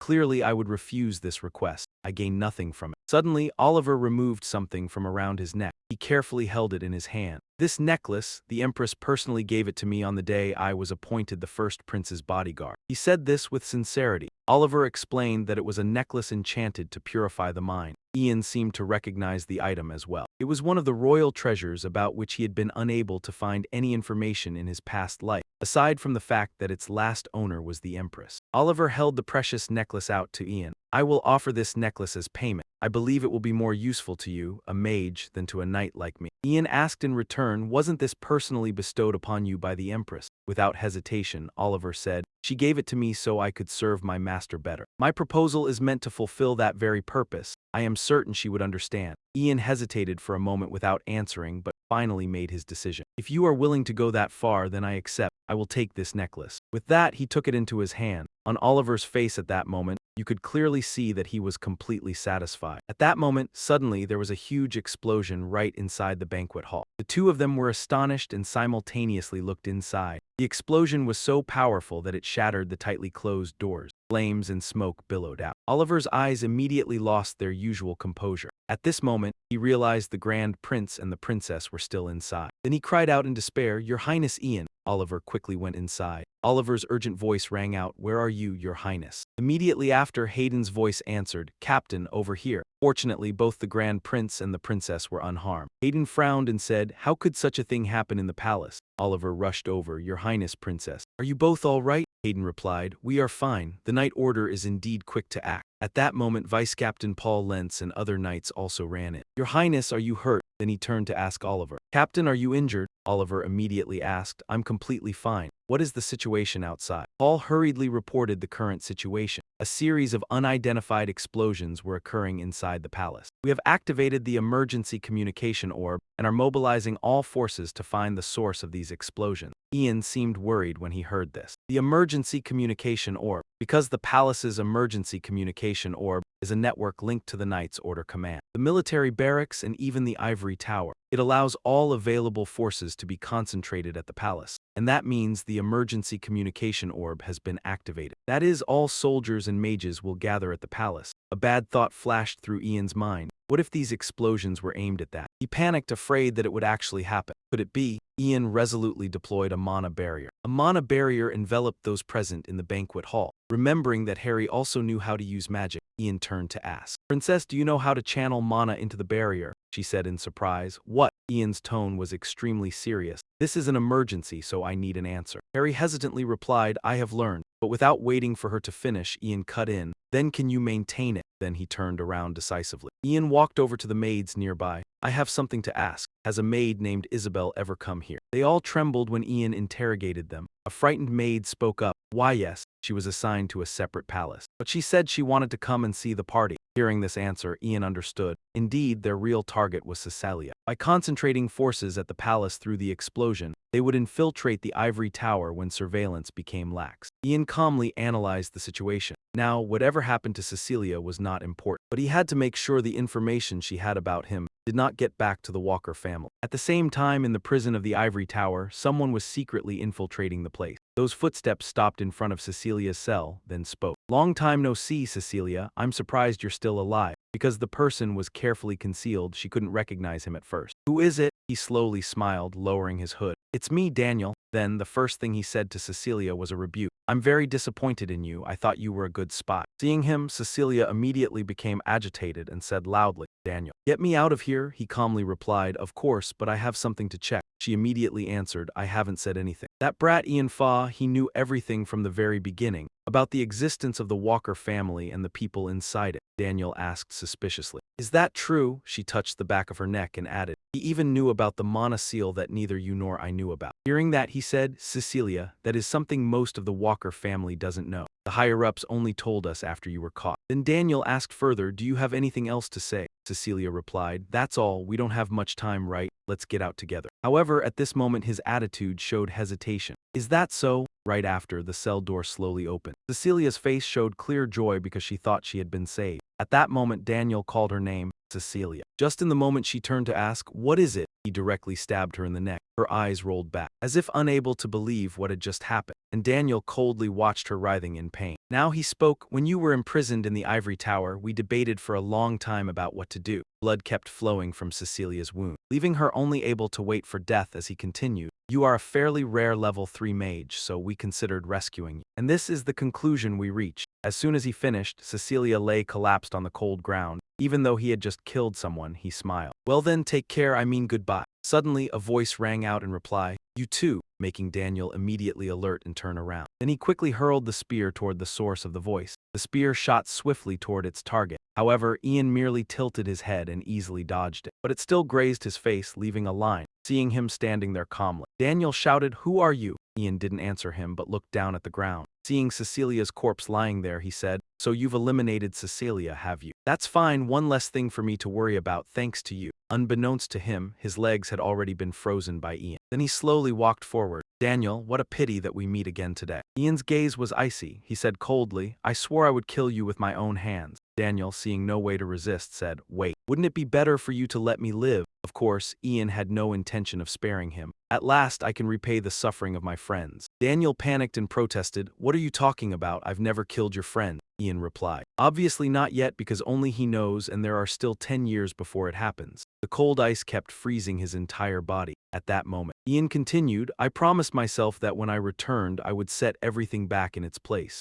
Then his hand gently touched the ice block. In the blink of an eye, it shattered into 100 pieces. Ian looked at the murderer before him with a cold stare. Then he stepped closer to the corpse. Right on the back of his neck there was indeed a mana seal. "I've confirmed the mana seal on his neck. That's enough." Just then, hurried footsteps could be heard coming from outside. It turned out to be Ronald and the mages of the ivory tower arriving. He opened his eyes wide in shock and shouted, "Ian Fa, what the hell happened?" Ronald stammered upon seeing the two corpses at his feet. Elsewhere in the Emperor's palace, Terry angrily slammed his hand on the armrest and shouted, "2 people have already gone missing inside the palace." He loudly scolded, from a maid to a royal scribe, "What is the ivory tower doing while criminals run rampant in the palace? Tower master, answer me. Did you not promise to root out all the festering corruption within the kingdom, and therefore requested full authority to hunt spies be given to the ivory tower?" Every word from Terry made all the nobles present tremble with fear. Then he made a decision. "I can no longer trust the ivory tower, so I will revoke all related authority of the tower. From now on, the tower master must share any information obtained from the search so far with the knights and soldiers." "Do you understand?" Herbert bowed and replied, "I obey your command, your majesty." Terry rubbed his forehead and said, "You may leave now. There will be much to do from now on."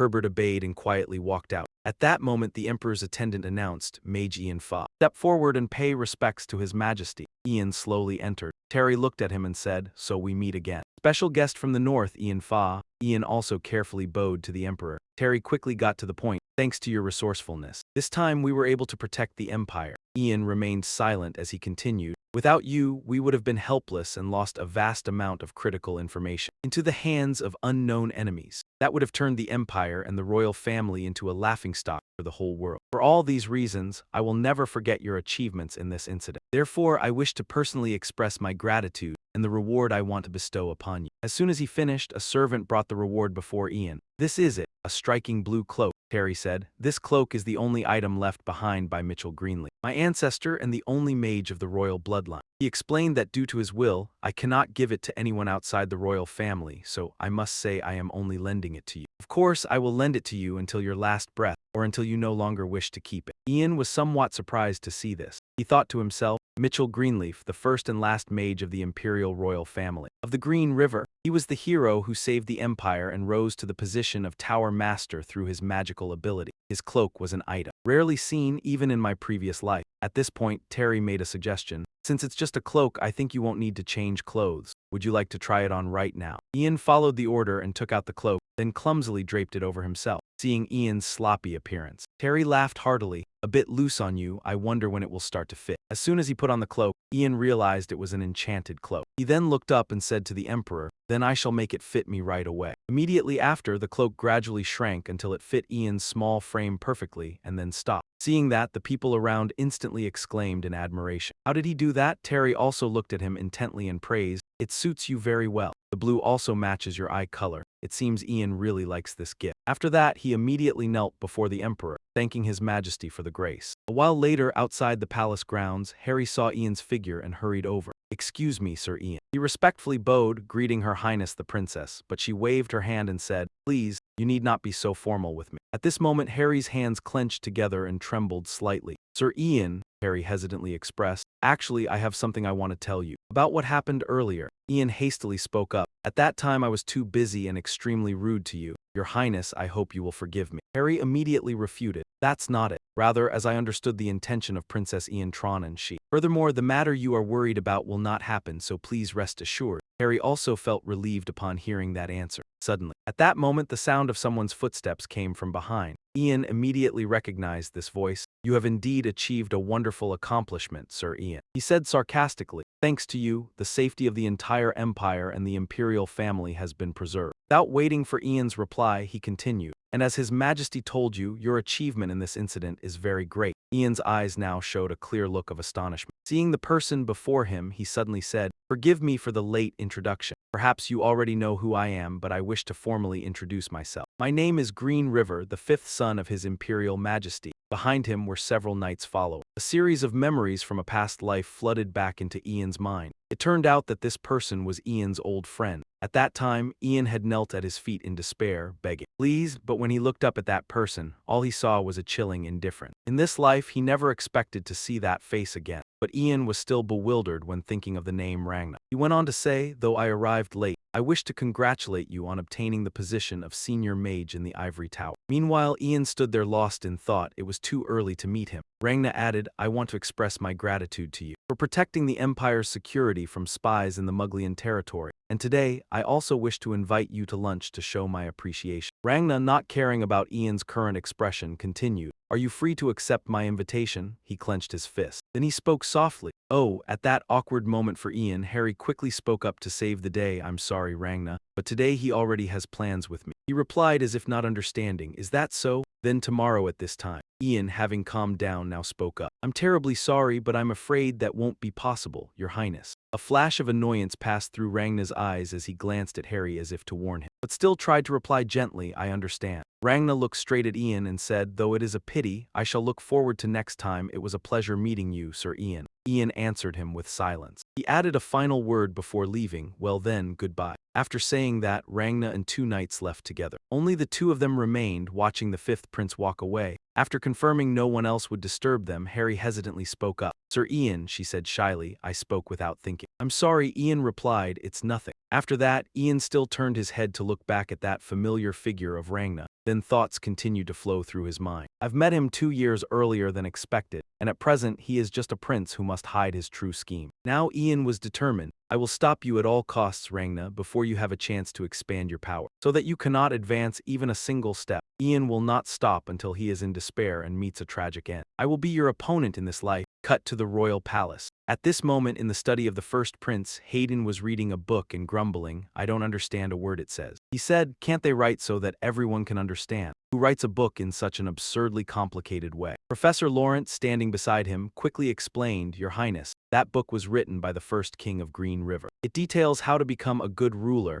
explaining methods and measures of governance. As the crown prince who will inherit the throne, you should study these things." Hayden looked at the thick books piled high on the table and groaned inwardly. "Read all of this pile?" In just a few minutes, the books on the table seemed to multiply as Laurent brought more and stacked them higher. He said, "Furthermore, you must also study history, philosophy, economics, politics, and etiquette." Only when the stack of books nearly surpassed Hayden's face did he finally stop. "Here are all the books you need to read." The more Hayden looked, the less he wanted to study those things. "I don't care anymore." He quickly found a random excuse to escape. "Today's not a good day for this, Professor." Meanwhile, Laurent was on the verge of tears. "Your Highness, if you don't read now, your father will scold me." Then Hayden changed the subject. He asked a few questions. "By the way, Vice Captain, today is the last day the captain spars with Sir Ian, right?" Vice answered without hesitation. "Yes." Hayden then drifted off, thinking about them. They're probably fighting already, and he didn't care about reading books anymore. Then he immediately stood up. "Let's go. It's been a while since I've watched them spar." At the same time, at the Royal Knight's second command, main training ground, Oliver was slowly regulating his breathing. Then he slowly lowered his center of gravity with extreme care. Meanwhile, Oliver thought until the very last moment. I swear, both hands gripped the sword tightly. Then immediately after, he opened his eyes as if sensing danger approaching. As predicted, before Oliver's eyes now was a rain of ice spears hurtling straight down. With determination, Oliver did not flinch, but instead took long strides and rushed forward. With a nimble body forged through thousands of training sessions, Oliver easily dodged all the ice spears. Oliver's feet scraped against the ground to stop abruptly. Thanks to his decisiveness, Oliver avoided another lethal blow. Right after that, a series of sharp earth pillars stabbed up continuously from the ground, attacking him. Oliver quickly leaped high to evade. He used the tall earth pillars, using them as stepping stones to propel himself upward. Oliver's movement was so fast that only a streak of light could be seen flashing by. And then, before anyone knew it, he had successfully escaped that attack. Oliver did not let his guard down because of that. He immediately focused entirely, waiting for the next attack. This time, what attacked him was a giant fireball. The fireball drew closer and closer, and Oliver, compared to it, was now only the size of a bean. Yet in his eyes at that moment there was no room for fear. Oliver raised his sword high, ready to fight it. Each slash of his sword tore through the flames before his eyes, because at that moment the captain firmly believed he could reach him. He opened his eyes wide, staring through the red curtain of fire, and silently pondered the limits of a mage. Oliver faintly saw Ian standing behind it, so he immediately took action. Oliver charged forward like an arrow. Immediately after, the tip of his sword successfully pierced through Ian's chest. That glorious moment seemed to slow down. However, only then did Oliver realize something strange. Ian's hand actually touched his back and spoke. Well done. It turned out that what Oliver had stabbed was only a dummy of Ian's. The real Ian was now standing right behind him. Oliver was silent for a moment. He seemed a bit disappointed, then slowly turned and said, "So I'm not even enough to scratch you, Ian." Ian just smiled at him, then softly replied, "Talking about scratching when you were aiming for the heart. If I had been hurt, I would have died for sure." The two of them happily shook hands. Oliver then said, "Thank you for helping me over the past few years." Ian politely replied, "It was just the fee for the necklace." Oliver himself knew that he had received help far exceeding its value, and his effort was acknowledged by Ian. He had indeed made remarkable progress compared to 5 years ago. "You cut a fire blast in half with an iron sword," Oliver said. "Ian, may I ask you something?" He agreed immediately, "Of course." "How strong are you now?" Oliver asked frankly. Ian somewhat evaded the question. "Not as strong as you think." Currently, Ian was a level 5 mage, although in his previous life he only reached level 5 at age 26 or older. It was relatively fast, but he had hoped that at least he would reach level 6. Ian looked at his palm and felt, "But I can't accelerate the growth of my body in mana heart, so level 5 is my limit." Then he clenched his fist with anticipation, hoping his body would stop growing as soon as possible. Just then, a familiar voice rang out, "Truly the greatest mage of the Empire." Ian turned and saw it was His Highness Hayden, speaking cheerfully. "I heard today was your last sparring match." Every word of his was filled with concern. "All right, let's go have breakfast together to strengthen my right and left arms. I will give you the finest meal." Despite such an enticing offer, Ian declined. "I apologize, but today is the day I complete my studies at Ha Tower, and I am assigned duties as a stronger mate. So I must go see the Tower Master right away." Hayden reluctantly replied, "I understand, then it can't be avoided." Though disappointed, he still said, "Go on, let's eat together next time." Ian replied, "I will arrange a time as soon as possible." Then Ian cast wind magic around his body and respectfully saluted the Crown Prince. In the blink of an eye, he was no longer on the ground. Now he was flying high up. Ian smiled and said, "I will return," and right after that, he vanished into thin air. The three people below kept their eyes on Ian until he was gone. Seeing that, Hayden exclaimed, "The cloak my father bestowed has a flight spell. I don't know about other things, but I'm really jealous." Suddenly, Hayden turned and called Captain Oliver. Oliver immediately replied, "Give me your orders, please." Hayden then said, "I saw you fight evenly with Ian. What do you think? Can you now fight against mages?" Oliver answered, "My answer has 2 parts." Oliver admitted that. "First, I could not scratch Ian. The gap between us will continue to grow. However, with other mages." Upon hearing that, Hayden already guessed the next answer. The smile on Oliver's lips showed that he was completely confident in his abilities. He said firmly, "As long as it's not Ian, I can handle it." Still that same morning, at Nga Tower, the door of the Tower Master's room opened. As soon as Ian entered, he heard Herbert's voice, "You've come." He stood up with difficulty. "It feels quite strange. It seems like only yesterday I heard news about a special boy in the north. Yet that boy has become a young man." His voice was now hoarse, his face seemed to have more wrinkles than before. Herbert continued, "That must mean I've gotten old."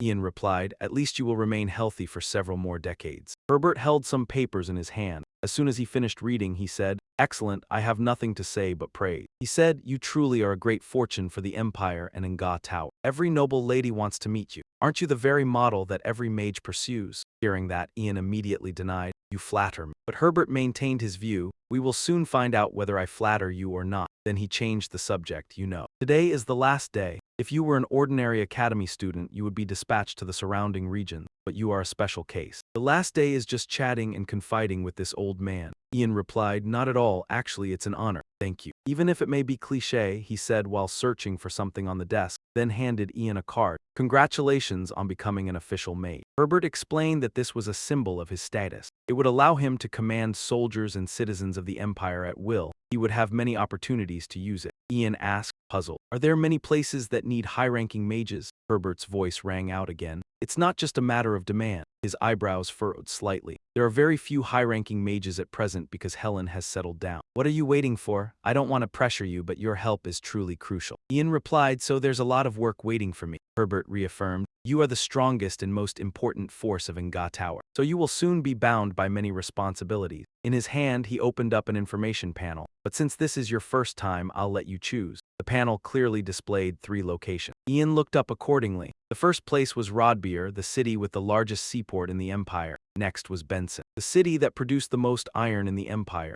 Ian turned to the last one, and that was Firik, the northeastern region where he had been assigned in his past life. That time, Ian was assigned there because the previous mage had died in an accident, so he was sent to replace him. Ian walked to the third panel and immediately decided, I'm interested in Firik. Herbert was also pleased with that choice. It's a place that desperately needs help. Recounted, we've dispatched 2 third-rank mages and some soldiers from the army, but it's still not enough. The monsters from the Great Plains seem to be causing trouble. Then Herbert handed Ian a piece of paper. All the details are written in here. Read it. Do you think you can give them an answer today? If you refuse, I'll have to find. Ian cut him off. No, I'll go there, he stated firmly. I'll go to Fidelix. That afternoon at Ian's villa. The skewered meat in Douglas's hand hadn't even reached his mouth when he exclaimed in surprise. You're planning to go to Firik on your first trip. That place is famous for being teeming with monsters. Before Douglas could finish speaking, he choked on Ian's sharp glare. Ian's mother, sitting beside him, set down her fork at that. She said worriedly, Ian, isn't that a dangerous place? He reassured his mother, no, it's not that dangerous. It's only temporary, so I'll be back in a few months.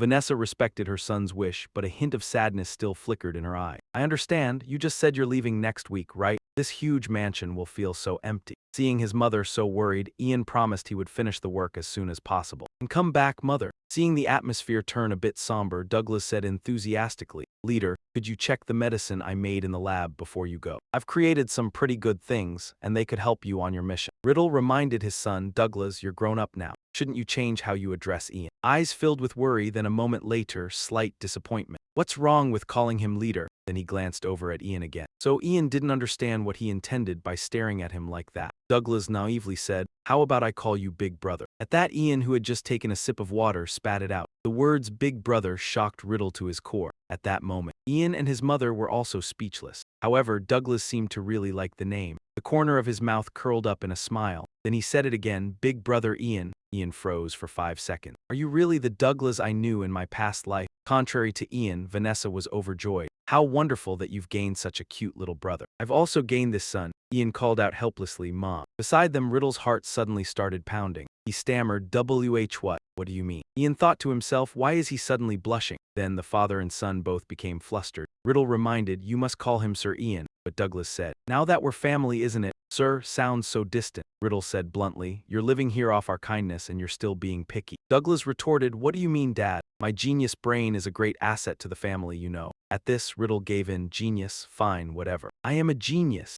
Vanessa smiled softly, watching the father and son so close. On the other side, Ian quietly looked at his mother, who was very happy at that moment. That made him feel happy too. A thought crossed his mind, this isn't so bad. But then Ian changed his mind. You can't call me Big Brother. Douglas, hearing this, had tears streaming down his face. A week quickly passed and now Ian was standing in front of his mansion. Riddle's voice sounded at his ear. Are you ready? He asked, are you going straight to Firik? Ian replied, first I must say goodbye to the master of the Ivory Tower, then plan to go there. But Ian still worriedly asked, Riddle, the mana trap I set in the mansion. He laughed and replied, you explained it yesterday. Don't worry, I'll protect Kufa with my life. Ian replied, I hope you won't have to use it. At that moment, Douglas again innocently called out, bro, Ian and Riddle immediately looked annoyed, making Douglas quickly change his address.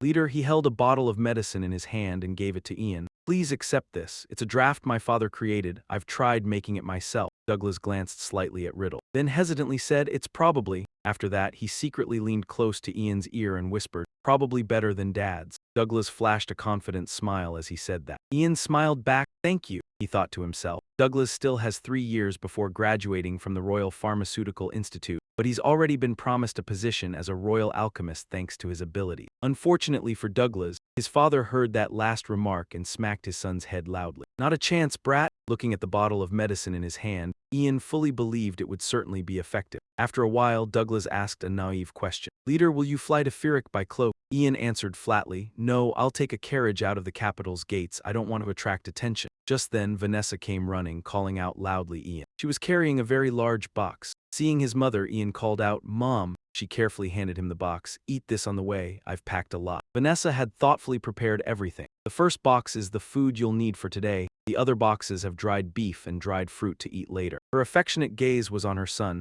I also baked the red bean cakes you like. Ian replied, Thank you, Mom. I'll eat plenty. Suddenly, she stepped closer and embraced Ian tightly. Be careful, don't get hurt and don't skip meals, okay? Ian was a bit surprised by his mother's hug, but he quickly accepted it. He wrapped his arms around his mother's waist and returned her tight embrace. Yes, Mom. He looked at her and said, I'll be back soon, so don't worry too much. After saying goodbye to everyone, Ian spoke up. Then I'll be going now. The carriage wheels began to roll, starting a new journey for Ian. His loved ones still stood there, but they were moving further and further out of his sight. A young man who had lived through 2 lifetimes, it seemed nothing could shake him anymore. But now, being away from them, he still felt a little hollow. Ian reassured himself he had to trust the mother he loved. He told himself he had to believe his mother would still be safe even if he wasn't there. Because this was a mansion protected by the palace, and this place had a very low crime rate in the city. And there was also a secret that only Mother, Rilo, and Douglas could activate. That was the mana trap. Ian clenched his fist as he thought. With that thing, he could eliminate most threats. At that moment, Ian muttered a name, Firik territory. He recalled that 25 years had passed on the other side. In a certain canyon near Firik, a battle was taking place. Kaylee and Pirik loudly ordered the soldiers, cut their heads off 100 times and bring them to me. Don't you dare die before that time comes. The whole army hearing that felt reinvigorated, continuing to fight the monsters. At that critical moment, a cavalryman rushed over. Sir, Kalian asked, what is it? He stammered, the supply force in the rear. Then immediately shouted, our rear supply force has been attacked by those brain monsters that climbed over the mountain. Kalian froze at the bad news. What? Seeing the monsters here still charging endlessly, he thought irritably, damn it, how could they break through the line? But as a general, he had to make a quick decision. Squad 2 and Squad 3 hold positions with the mages. Squad 1 follow me. All answered in unison, aye. He quickly mounted his horse and pointed to the rear, saying, we'll deal with those brain monsters back there. Right after, Kalian rode straight there with Squad 1. On the way there, he silently calculated. Their individual intelligence is very low, but they move like an army. Well-trained soldiers can handle them, but they are more than capable of wiping out a supply unit with no combat experience. Worry was clear on Kalian's face, and now he could only pray. Praying he wouldn't be too late. Suddenly, snow began to fall around there. Kalian was momentarily stunned. Is this snow? With his knowledge, he immediately realized that it never snowed in the north. But the blinding white snow before his eyes kept falling. Even the tree canopies there were covered with a thick layer of snow. Some trees were even frozen. Kalian's group, venturing deeper inside, came across a huge block of ice in the middle of the road. Inside those ice blocks were the brain monsters. All of them were frozen solid. Kalian still couldn't believe his eye. What's going on? In the distance, atop a tree, a silhouette of someone stood. But in the blink of an eye, that figure blurred as if it had vanished from that spot. The corpses of the brain monsters lay strewn across the ground, each one impaled by an ice spear through the body. Others had been turned into frozen brain mummies. In that mountain region that never saw snow, there now appeared a huge block of ice accompanied by snow falling everywhere. From the top of that ice block, Ian's footsteps landed lightly.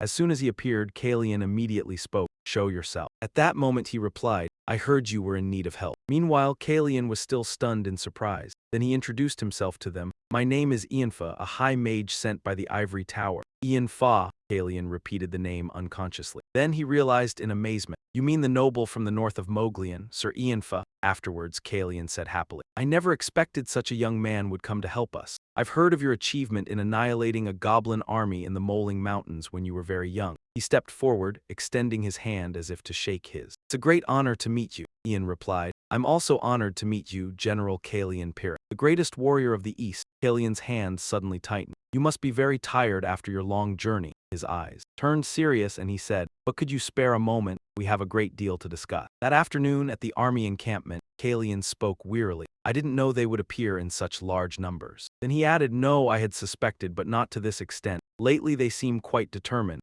Ian stood to the side, listening to him recount. "There seem to be some troubles in the Great Plains, if not." Kalian's serious tone droned on. "You know, Sir Ian, we have sent requests to the palace and the ivory tower. Those were extremely urgent requests. First, a request for supplies and reinforcements to continue the fight. Second, a request to send a high mage, a mage skilled enough to overcome our current situation." Now Ian remained silent, recalling the unbelievable scene from this morning. Kalian said, "I am extremely amazed by your ability to annihilate a monster army in an instant, as well as your rapid erection of an ice wall. The canyon has been barricaded, so we will have more time. However, that is only a temporary solution, because of one main reason. That is, we are about to have a battle with monsters on the Great Plains. Because the monsters have been constantly invading for many years, the army is gradually exhausted and our food supplies are nearly depleted." A flicker of worry crossed his face. If only reinforcements and supplies had arrived, we could have continued fighting the monsters. At this, Kalian frowned slightly, "But it seems the Empire has merely postponed the request, and it appears you have come in place of reinforcements. So for now, we should come up with a more long-term solution for this problem." After hearing the situation, Ian replied, "I understand. Everything is according to Ian's calculation." He slowly said, "The ice wall can hold for up to 10 days. If we monitor the movements of the monsters invading from the mountain range, perhaps we will be safe for the time being. During these 10 days, we can go to the Great Plains."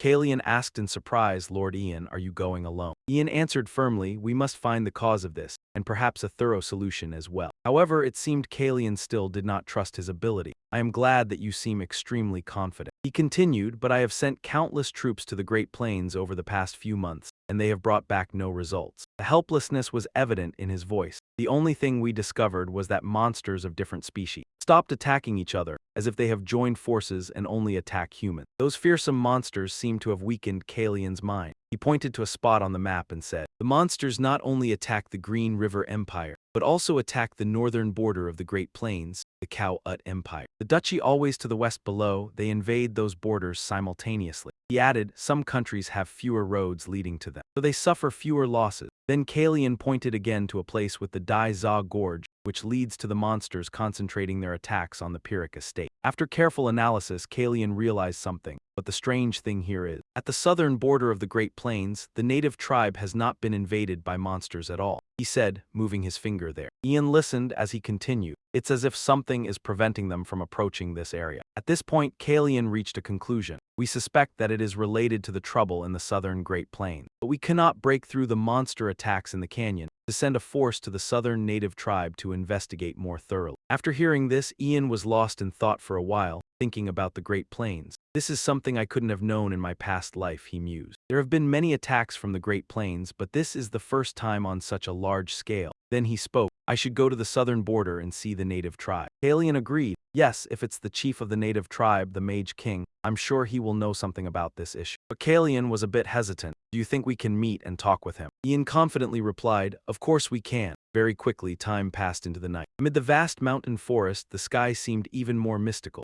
Ian stood alone on a high tower, thinking about the Great Plains. He lifted his face to the sky, letting his thoughts surge. Come to think of it, that thing might still be there. What Ian remembered was an artifact passed down to the Mage King, chief of the native tribe, the scepter of the Great Plains. Remembering it, Ian nodded to himself. "I quite like that staff. A scepter made of rare white poplar wood too." Then practical thoughts pulled him from his daydreams. 3 years from now, the Green River Empire, the Cow-Ut Empire, the Duchy of Ron. These 3 nations will form an alliance to fight the monsters on the Great Plains and completely destroy them. In the end, most of the monsters will be wiped out on the Great Plains, and the 3 nations will divide the Great Plains, rich in natural resources. Ian clenched his fists at the thought, because during that period, the Mage King disappears and the native tribe of the Great Plains is turned into slaves. His mind wandered. Something that didn't happen in his past life has occurred. Ian thought that perhaps this change is because he came back. A fear rose in his heart, a trouble on the Great Plains that he knew nothing about. Recalling the conversation that day, Ian told Kalian that in 10 days the ice would melt and break apart. "By then, I will definitely find the cause and solution to this situation. In case I don't return within 10 days,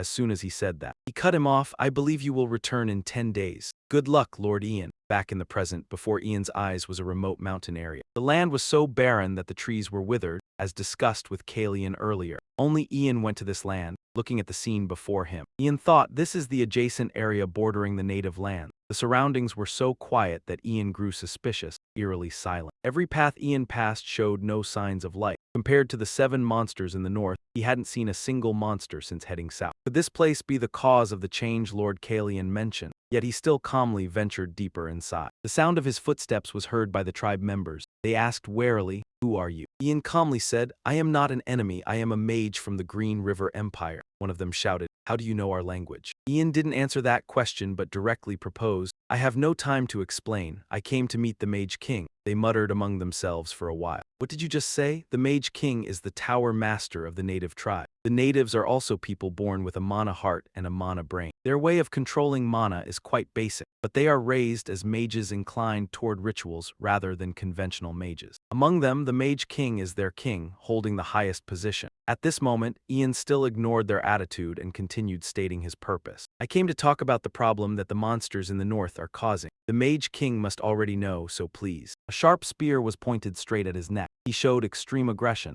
"How dare you imperial scum be so arrogant? You think the Mage King will meet someone like you?" None of them welcomed him, and they loudly threatened him. "Go away if you keep babbling. We will offer you as a sacrifice to the spirits of the Great Plain." Faced with those malicious words, Ian casually said, "Do I look like someone who will scram just because you tell me to?" Ian's expression at this point seemed to have run out of patience. The guy still didn't fear and raised his spear. "It seems you'll have to die before you realize your situation." That native recklessly attacked Ian, not knowing that he himself was the one about to face danger. Out of thin air, Ian conjured an ice spear and decisively slashed his opponent's lance in two. The tip of the lance fell to the ground before the man even realized what had happened. Ian then spoke a warning, "Your head will fly next." His words were light as a feather, yet extremely lethal. "Don't cause chaos here, take me to the Mage King." Right in that moment of disorder, an aged voice rang out, "What business does someone from the Empire have here?" The group of them, including Ian, turned their heads to look. Looking at the familiar staff in the old man's hand, Ian vaguely recognized it. "That staff is." Then he directly asked, "Are you the Mage King?" The old man nodded slightly in reply. "Yes, that is what they call me," Ian said. "I'm very surprised you came all the way out here." Without waiting for the old man to respond, he bluntly got straight to the matter at hand. "The monsters from the Great Plains are invading the borders of the 3 nations. However, when I traveled south, I didn't see a single monster. Do you happen to know why the monsters are only invading the north?" The old man replied, "Monsters invading borders is a common occurrence. We do not know the reason why this is happening." But Ian immediately recognized that the words just spoken were a lie. The Mage King froze, not expecting his words to be detected. That very dishonesty made Ian uncomfortable, and he said, "Your lies have no effect on me." His tone serious, Ian asked once more, "Please tell the truth. What is happening?" Seeing this, one of the tribesmen raised his voice loudly.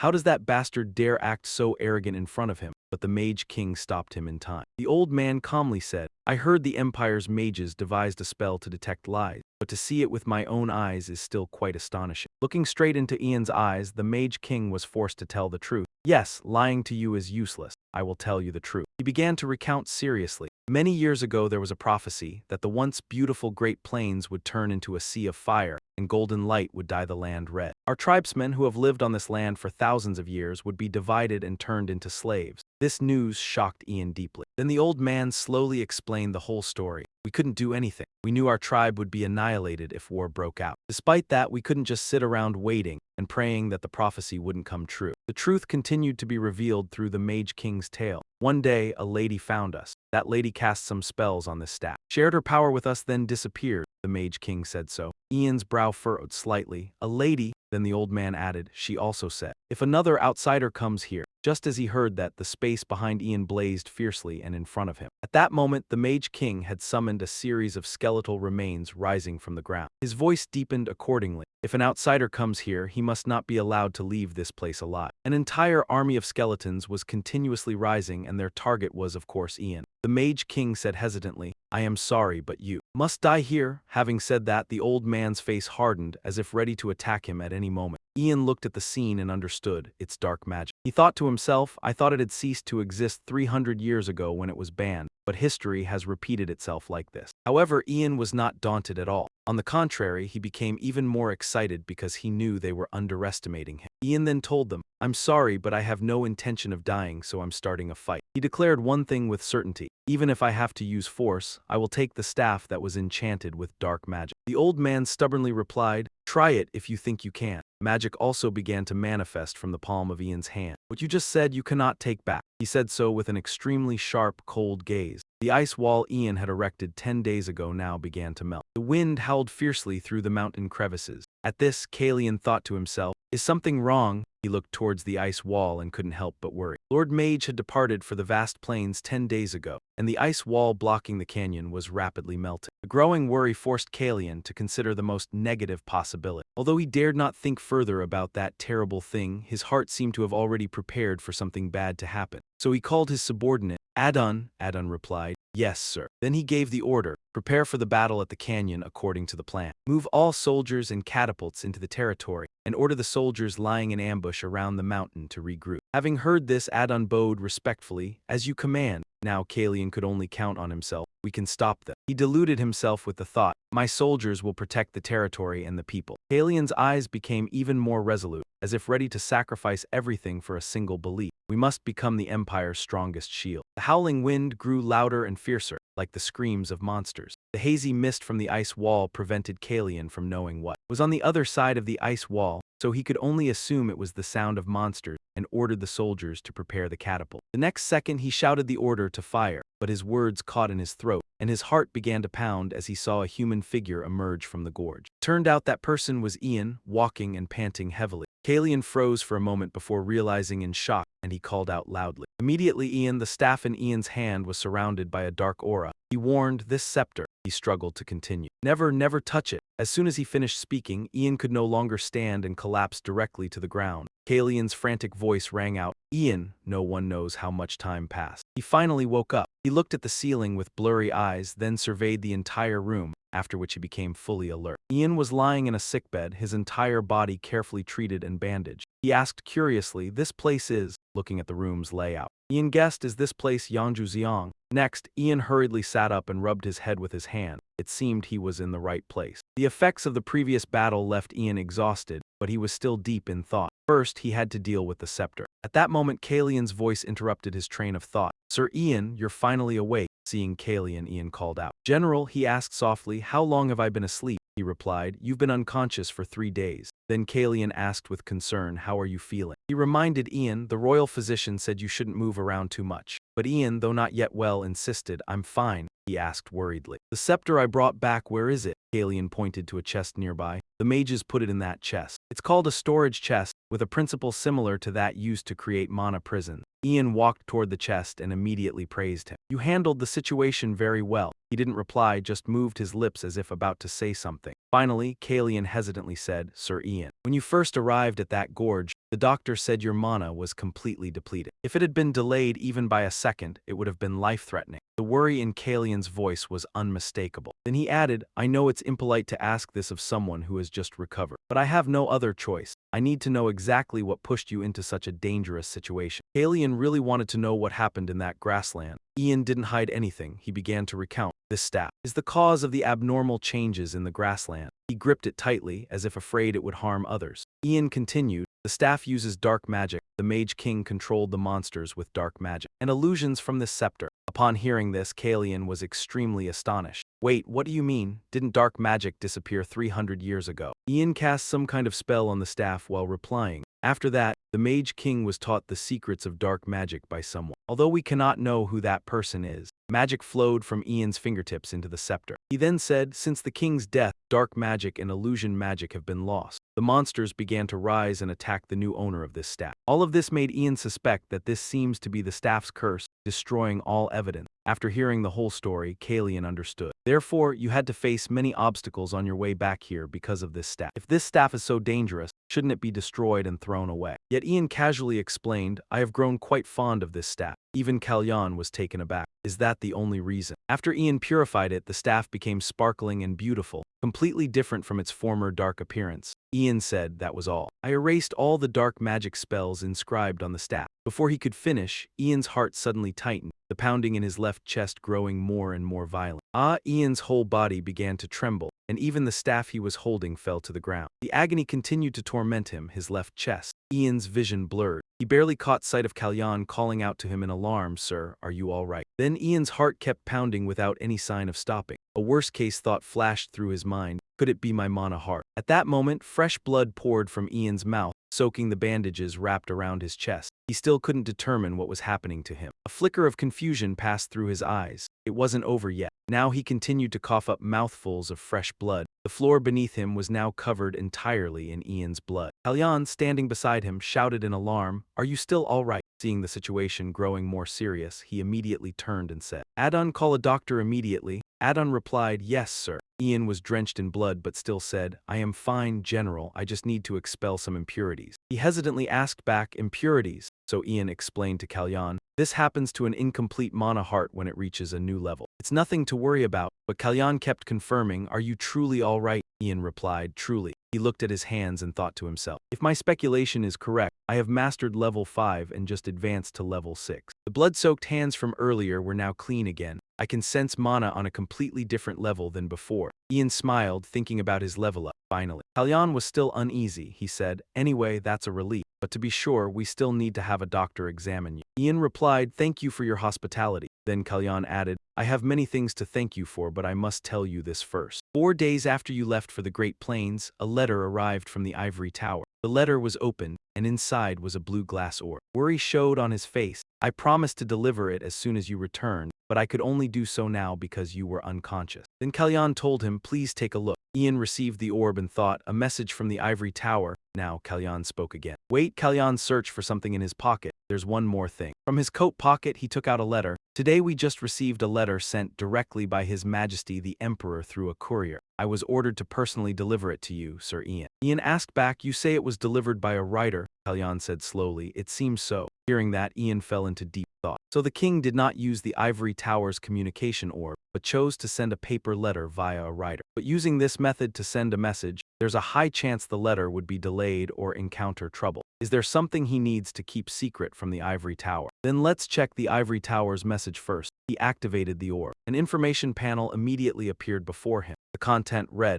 "To Senior Mage Ian Fa, we requested a delay in sending this message, as the content could interfere with the execution of your current mission. I hope you understand this was an unavoidable choice. Your family has run into some trouble. An unidentified suspicious individual broke into your mansion. But thanks to the guards, your family and property are safe." Ian's eyes widened in shock. A suspicious individual, yet he forced himself to stay calm and read on. "Currently, your family's safety is absolutely guaranteed under the protection of the royal family and the Ivory Tower. So we sent this message to inform you that you need not worry." Upon reading this, Ian's whole body kept trembling, his hands clenching tightly. His eyes now brimmed with anger because he knew well, this message was surely sent to make him worry. "What are you scheming, Tower Master Hobok?" Yet he still tried to stay composed. He took a deep breath, then decided to read the Emperor's letter and think later. The letter began with a very sincere greeting. "Dear Mage Ian Fa." Each word was written carefully. "If you receive this letter, it means fortune is still with me and my son. I silently thank the goddess of luck and wish to send you a request." Ian slowly read the line. "As a senior mage on a mission, you surely have not yet heard the news. But a treaty among the 3 nations regarding the subjugation of monsters in the west, the Great Plains, will soon be signed in the free city of Demira." Reading this, he thought in surprise, they are about to sign that monster subjugation treaty. It was supposed to be 3 years from now. In the letter, Terry said, "It has been decided that Crown Prince Hayden Green River, 5th Prince Jangna Green River, Tower Master Herbert Leon and General Duncan Mythos of the Royal Army will be part of the delegation attending the treaty conference." By the time you read this letter, the conference may have already taken place in Demirat. He thought of Hayden and then added that at this moment, there is no one to serve as eyes and ears for the Crown Prince. After rambling for a while, Terry cautiously made his request. "So I want to ask you, his best friend." Then he told Ian to go to Demidras and become the boy's strength. At the end of the letter, he also pledged one thing. "I promise to bring your beloved family into the palace and give them the finest protection of the Empire." After reading the letter, Ian pondered for a moment. He closed his eyes and focused his mind. recalling his past life. Back then, the Demidra's negotiation conference was when Rangna began to make his serious move, and it was the first place where he openly joined the battle for the throne. And that was also the decisive moment for the Crown Prince's downfall. Rangna used his outstanding diplomatic skills in this treaty to negotiate in favor of the Green River Empire. As a result, the nobles and the public recognized Rangna's competence, while the Crown Prince's ignorance and incompetence were exposed for all to see. Ian silently reflected on his past life memories and the current situation. He frowned slightly, wondering if all of this had been planned by the Tower Master. Ian pieced together the series of recent events. He was not sure where it began and where it would end. Along with the disturbance in the western Great Plains, and the Sorcerer King learning dark magic from a mysterious woman, and the Treaty of the Three Kingdoms taking place earlier than in his previous life. All of those things made Ian suspicious. He could not help but think that all of this was connected to the Tower Master. The suspicious intruder who broke into his mansion was most likely meant to tie his hands. Thinking of this, Ian felt somewhat bewildered, though this was still only an assumption. He sees right through me completely, but he quickly regained his composure to think things through thoroughly. He placed me in a situation where I had to ignore the Emperor's request and immediately return to the capital. His train of thought continued like that, but then something no one expected happened. The kind of mage that even the Tower Master could not imagine. The kind of mage that has not been recorded. A category that can only be recognized by oneself. That is level 6 magic, which only a level 6 mage can use. After fully understanding everything, he turned to call the general. The general promptly replied, "Please speak, Sir Ian." A faint smile appeared on Ian's lips. He said, "Could you do me a favor?" At this very moment, in a city always famous for its freedom, equality, commerce, and a harbor. A city known for so many things, its name is Demeterra. This place is always crowded and the atmosphere is perpetually bustling and lively. Prince Hayden was present there. Feeling somewhat irritated, he muttered to himself, "Why can't we get in touch with Ian right now?" Oliver, standing beside him, immediately spoke up. "Please be patient, Your Highness." He said that he is on his way as the Crown Prince's representative. Even the Crown Prince cannot do anything to increase his speed right now. Yet Hayden was still worried. "I know, but I still feel uneasy. Because the current situation is extremely unfavorable to Hayden." He continued, "You know that as well, but most of the envoys are gathered at Nga Tower. It is made up of nobles who support that foolish Rangna." His brows furrowed slightly. "I don't feel very good. I wish Ian were here at times like this." Oliver's lips trembled as if to say something, but then he stopped. On the other side, Herbert was contemplating. This moment has finally arrived. He thought, "We have prepared so much for this day. I believe that young man will rush to the palace." Then he recalled the words that Rangna had once said. "I have tracked down Ian's whereabouts. The fifth prince is certain that he prioritizes his family's safety, and if anything involves them, he will wipe out everything. When the negotiation ends, the prince will." At that moment, Hayden and Oliver were drawn by the commotion nearby. The people around them were all pointing up at the sky. Everyone was curiously asking, "What is that? Is something flying? Is it a bird?" He also turned his head to look in that direction, and his eyes immediately widened in astonishment. It turned out that the thing flying in the sky was none other than Ian. His cloak fluttered in the wind. The very next second, Ian was seen gently landing at Hayden's location. Then he respectfully said, "I'm a bit late." He smiled and called out, "Your Highness." The people around, including Rangna, were all surprised by that sight. As for Herbert, he was extremely shocked, thinking to himself, could it be? Did he abandon his family? At the same time, at the imperial palace of the Green River Empire, Douglas was dejectedly lamenting. "Captain, please come back quickly." His tone was sobbing. "I can't go to the academy and see my friends just because I'm confined in the palace due to those assassins. I am really very bored." Vito, standing beside him, spoke up. "Just persevere and stay here a little longer. You should be grateful that you get to stay in the imperial palace like this." Then he added, "I will be very happy if that assassin is captured by the guards." Ever since Sir Ian set a mana trap in the estate, Vito kept saying, if he activates a dangerous magic spell, the assassin will be unable to move his body immediately. Seeing Vanessa so downcast, Rilo reassured her. "Miss Fa, don't worry too much," he said gently. "Isn't this the royal palace of the king? It's safer than anywhere else in the world." But after hearing that, she still couldn't cheer up. Seeing that his words had no effect, Video became flustered, not knowing what to do next to help her feel better. He awkwardly added, "Didn't they say they sent a letter from the ivory tower? The news will soon reach Sir Ian, and then he'll be here before we can say ta-da." At that moment, Ian's voice suddenly rang out, "Ta-da," leaving Video frozen for a moment, thinking he had misheard. But it really was Ian.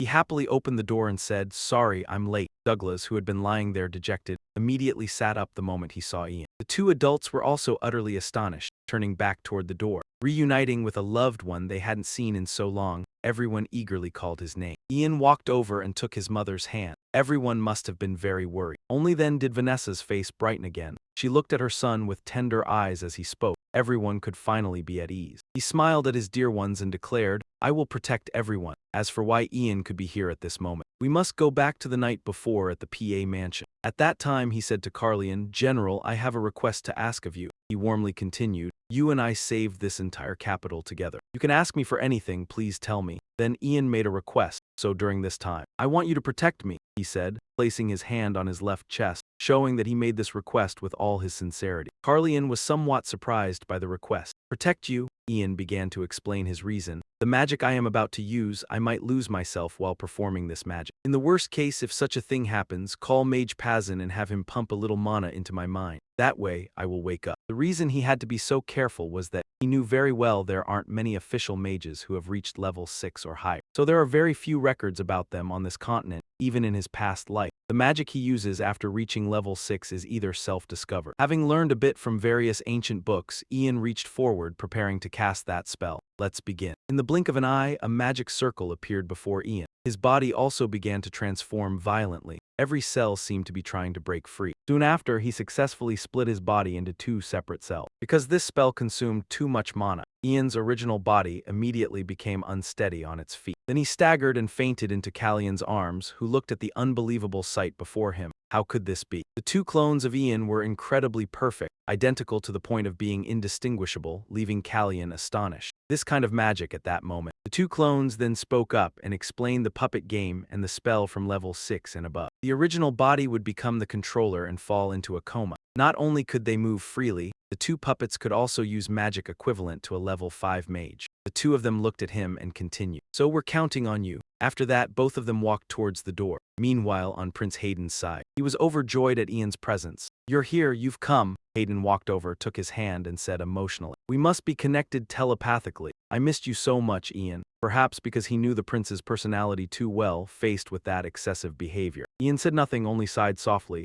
Just then, Herbert approached him and said, "I was wondering who had arrived." He asked, "Is it you, Ian?" Herbert said gently, "I heard from Lord Pyrrhic that you completed the mission. I heard that the mission was so difficult you passed out and he praised you endlessly. You have achieved a great accomplishment for the Empire." Ian only politely replied, "I only did what I should do as a high-level mage." After rambling on for a while, he now finally asked the real question. "But why are you here? I definitely told you to return to the Ivory Tower and rest. Haven't you heard what happened with your family?" Ian cut him off. "Did I receive a letter from the tower?" He placed his hand on his chest. "But after completing the mission, I received an order from the royal family." The letter in his hand served as valid proof of his presence here. Ian continued, "As soon as I received the order from the royal family, I immediately joined the delegation and assisted the crown prince." Seeing that, Herbert suggested, "May I read the letter for a moment?" Ian handed it to him. "Here you are." Then he immediately opened it without hesitation. That letter bore the emperor's name and the royal seal. It proved that Ian's words were true, but that also surprised Herbert. "I thought they would try every possible way, but I didn't expect Ian would have to abandon his family and come here." Thinking this, he suddenly smirked. Herbert said, "I recognize that this is an imperial order from the emperor, but you cannot join the delegation." Hayden, standing nearby, heard that and immediately shouted, "Impossible. Are you mocking the order of my father the emperor?" As if he had anticipated this. Herbert justified with a reason, "Your Highness, this is a matter of trust among the 3 nations." He argued that the number of people and guards in the delegation had been fixed, and no changes could be made. That was what had been agreed upon in the previous negotiation. According to him, the diplomats all trusted each other.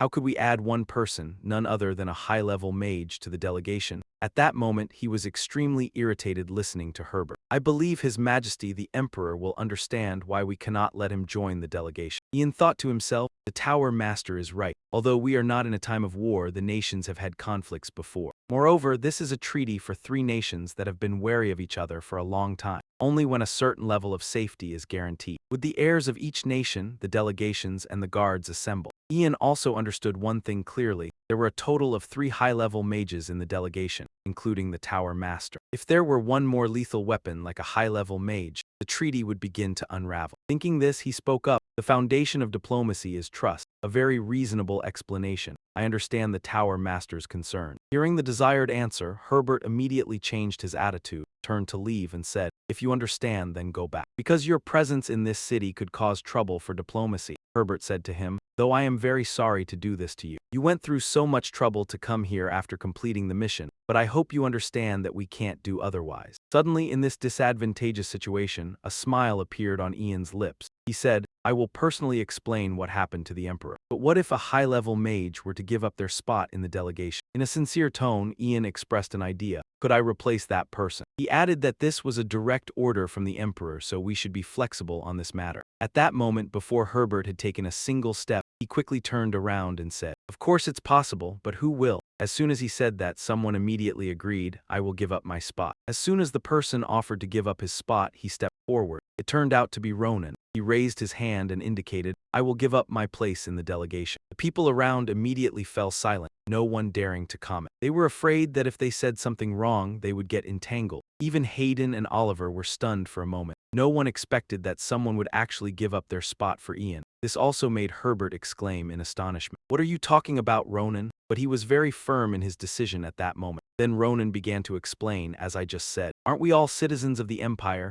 No citizen disobeys imperial orders." Hearing Donald say that, a flicker of amusement crossed his eye. He added, "Even if it causes trouble for diplomacy. The delegation's duty is to represent the Empire as citizens of the Empire, an honorable duty. But when carrying out that duty, if I can help execute the imperial order and the diplomatic aspect by giving up my position, then I will gladly accept it." Those words were so reasonable that Herbert could no longer refute them. Ronan respectfully looked toward Hayden and said, "Now I will hand over the sacred duty of being part of the delegation to Ian Fa. I humbly ask your highness to allow this change." Hayden immediately replied, "I approve. I am deeply impressed by your sincerity and loyalty to the Empire through what you have done for the Empire. I order you to make full preparations and return safely to the capital." Ronan replied, "Thank you for your grace, your highness." Then he turned to Ian as if to say something more. Ronan gently entrusted his task. "I entrust the duty of being part of the delegation to you. Please be sure to complete your task without mistakes." He cheerfully replied, "Thank you, Senior." But he said, "No need to thank me." Thoughts about this person surfaced in Ian's mind. Senior Mage Ronan, based on his memories from a past life, was one of the few decent mages, although he was uncompromising on all issues. His beliefs were not based on loyalty to the Tower Master or the Ivory Tower. Because Ronan was that kind of person,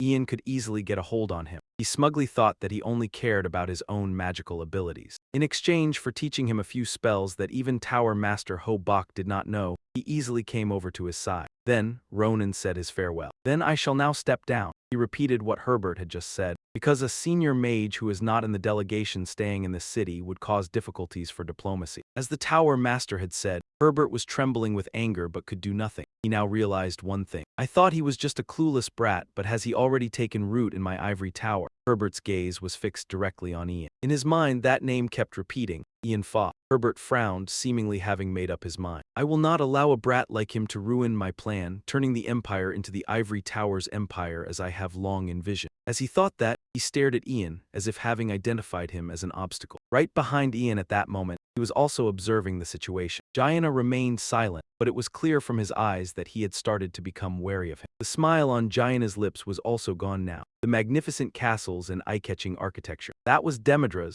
a neutral city not belonging to any specific nation. For that reason, all three nations recognized the importance of Demidras, and it had been a symbol of freedom and neutrality for hundreds of years. As soon as they entered the gate, the 19th mayor of Demidras, Angolo Neville, warmly welcomed them. "Please go this way." Hayden immediately asked, "Where are the others?" He softly replied, "We have guided them to their places." Then Angolo pointed to the building next door and said, "Those from Green River may use this building." He also thoughtfully arranged for Hayden. "I think your highness can use that separate building, which is prepared for our most important guests." Hayden glanced at those spacious buildings and exclaimed, "Not bad." Then he turned to ask Ho Bak, "Tower Master, do you have no plans at the moment?" He replied, "Before the appointed day, there are no plans, no special arrangements at all." It was unclear what Hayden's intention was, but he just gave a slight smirk and said, "I understand." Next, he ordered the senior mages, "Very well, everyone may rest. Ian will come with me, follow me." Hearing that, he bowed in obedience, after giving all the instructions. He left with Hayden, but Jaina still stood there watching their retreating figures. A moment later in his room, the door was being pushed open by someone. It turned out to be Herbert entering. Before he could speak, Ragna spoke first. "I will not hold you responsible." Then he mentioned Ian, the mage standing beside him. "He is troublesome." His eyes were extremely sharp and cold at that moment. "I also have a bad feeling about this," Herbert replied. "I understand." He added, "But please do not worry too much. It is true that Ian Favor's magical ability is outstanding,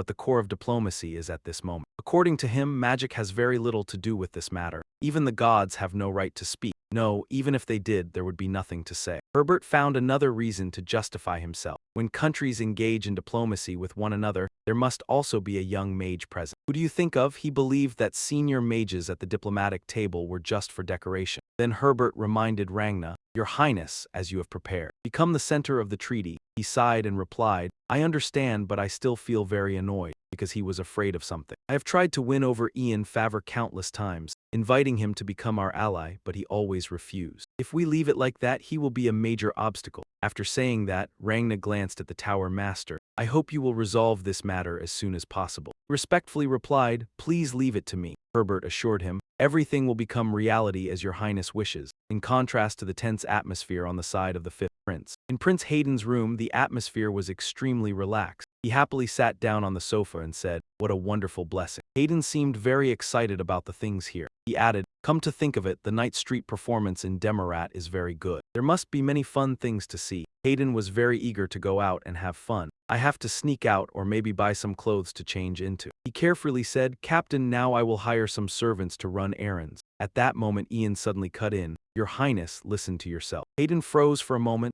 "Huh?" Seeming to realize he had been too excited and might have angered Ian, Hayden hesitantly asked, "What is it, Ian?" Indeed, he was extremely irritated by Hayden's carefree attitude. Even without saying a word, that expression was enough to make Hayden realize. That scary face, but due to his status, Ian could only grumble at Hayden. "Do you know what position you are in, Your Highness?" He patiently explained the current situation to him. "You came here as a representative of the Green River Empire and the heir to the throne. You are also the person in charge of the negotiations among the three countries. I mean, you did not come here for a vacation." By this point, the anger inside Ian had surged. He bluntly scolded Hayden, "Please put aside the thought of going out to play." Yet he still naively asked back, "Why, we still have plenty of time." Hayden's naivety caused Ian to explode. "You must prepare right now." Seeing Ian angry at him, he immediately turned to look at Oliver with a pleading gaze. Oliver noticed but ignored it, promptly turning his head away. Ian added, "You are the one with the highest authority to speak on this matter. If you say nothing, that opportunity will be handed over to the fifth prince." He stubbornly said, "I did hear the king father mention it, but," then he said firmly, "I guarantee if that happens, the negotiations will focus on the fifth prince. Are you okay with that?" Still, Hayden remained very hesitant. "I hate that, but," he sighed, "honestly, I don't know. The army, goods, sharing land, and anything related to slaves. There is no one by my side to debate politics with me, and no one to help me." Ian silently listened to the prince's outpouring. He thought, "Isn't it better to keep silent and do nothing than to be humiliated if I say something?" Hearing Hayden's inner thoughts, he understood. The crown prince had already grown accustomed to giving up and escaping reality. That wouldn't do, Ian knew for sure, because the only person with the potential to help Ian right now was Hayden. The prince could bring Rangna the utmost disappointment, his only viable chess piece. Then he persistently persuaded the prince, "You should be the center of the negotiations, Your Highness." He still tried to find an excuse to avoid it. "But how now?"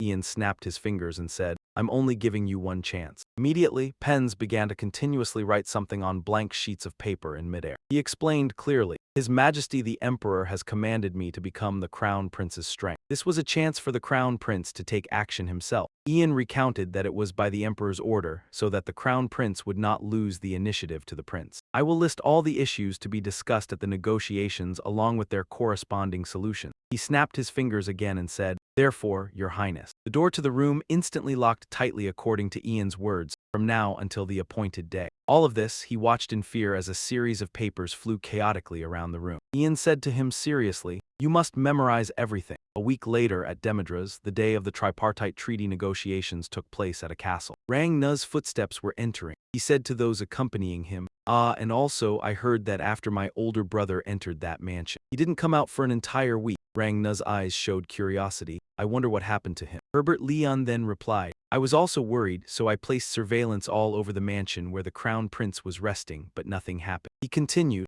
"I heard that he only occasionally went out to the garden and looked very tired." He calmly replied, "I understand." At that moment Hayden Green River also arrived. He appeared cheerful. Rangna spoke up, "Good morning, royal brother, did you sleep well last night?" Hayden replied amicably, "Well." He smiled and said, "I am very glad to hear that." Rangna continued, "Then I will go to the conference room with the delegation first." "See you later, royal brother." He walked past him. Rangna went ahead. As he passed Ian, the latter turned his face to look at him. At this moment, Hayden seemed restless. He clenched his hand. Ian also noticed Hayden's mood. He called out, "Your Highness." He was startled. Ian immediately reassured and encouraged Hayden. "Please do not worry, you have done everything possible during the past week to prepare." He emphasized, "You will be the main chair of the tripartite treaty negotiation." He hesitated for a moment, then smiled confidently and said, "Yes." The negotiations began. Angelo stood up to introduce himself. "I am the one entrusted with the important task of arbitrating the treaty negotiation. The 19th Mayor of Demidras, Angelo Neville." At the negotiating table, all parties were fully present, he announced. "From now on, every detail of the treaty negotiations will be recorded, and I will oversee these treaty negotiations. I hope all of you will bear in mind what I have just said, so we will begin the treaty negotiations."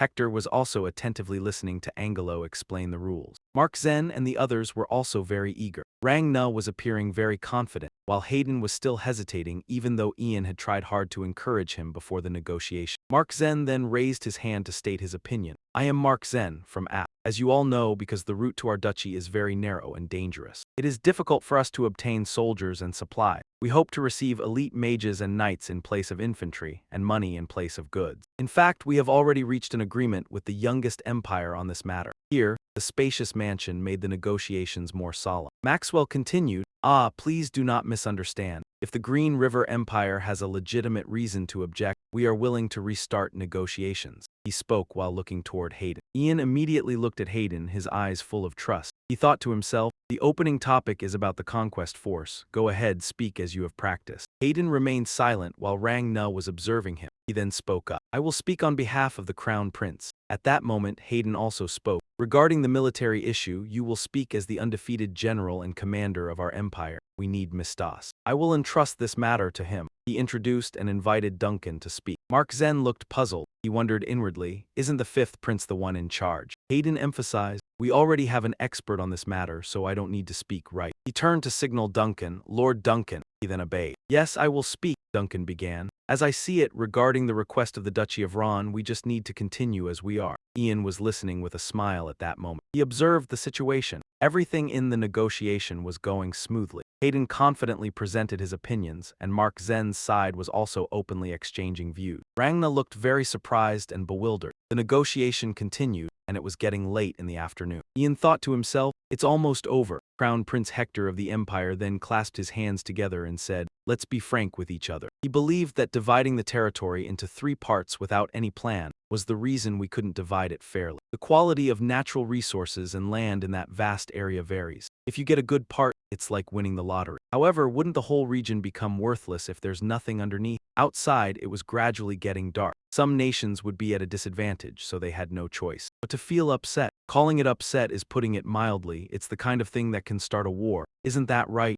Ian began to get serious. He thought to himself, the most important topic in the treaty negotiation was the bargaining over the division of territory and natural resources after the punishment. Hector made a proposal with the desire. Our empire does not want any surprises or troubles. If we can maintain peace for 1,000 or 10,000 years, that would be great. Therefore, please speak up if you have any good suggestions. Let's enjoy what we have achieved together without any ill feeling. Mark Zen's side was engaged in lively discussion with their members. Rangna turned to look at Herbert Leon and said, "Tower Master." He smiled while Herbert looked worried. Rangna raised his hand to speak. "This is just my humble opinion, but I would like to share it." Suddenly, Hayden slammed both hands hard on the table and shouted, "I know a way so that nothing bad will happen." Everyone was surprised. Mark Zen also abruptly stopped their discussion and turned to look at Hayden. Hayden's face was full of confidence because he had prepared beforehand. Meanwhile, Rangna was extremely surprised. Angelo then invited Hayden, "Crown Prince of the Green River Empire, please tell everyone here the measure you have in mind." He began to speak. "All right, first our empire's ivory tower. No, the magic tower has developed a new type of spell. We can relatively detect and determine the amount of minerals beneath a certain area." Rangna was stunned. Herbert was also very surprised. He thought to himself, how does he know that? Mark Zen immediately asked, "Is that true?" Hayden confidently replied, "Of course it's true. You must have somehow heard about this mage through rumors." He then introduced Ian. He is the youngest high-ranking mage in our empire.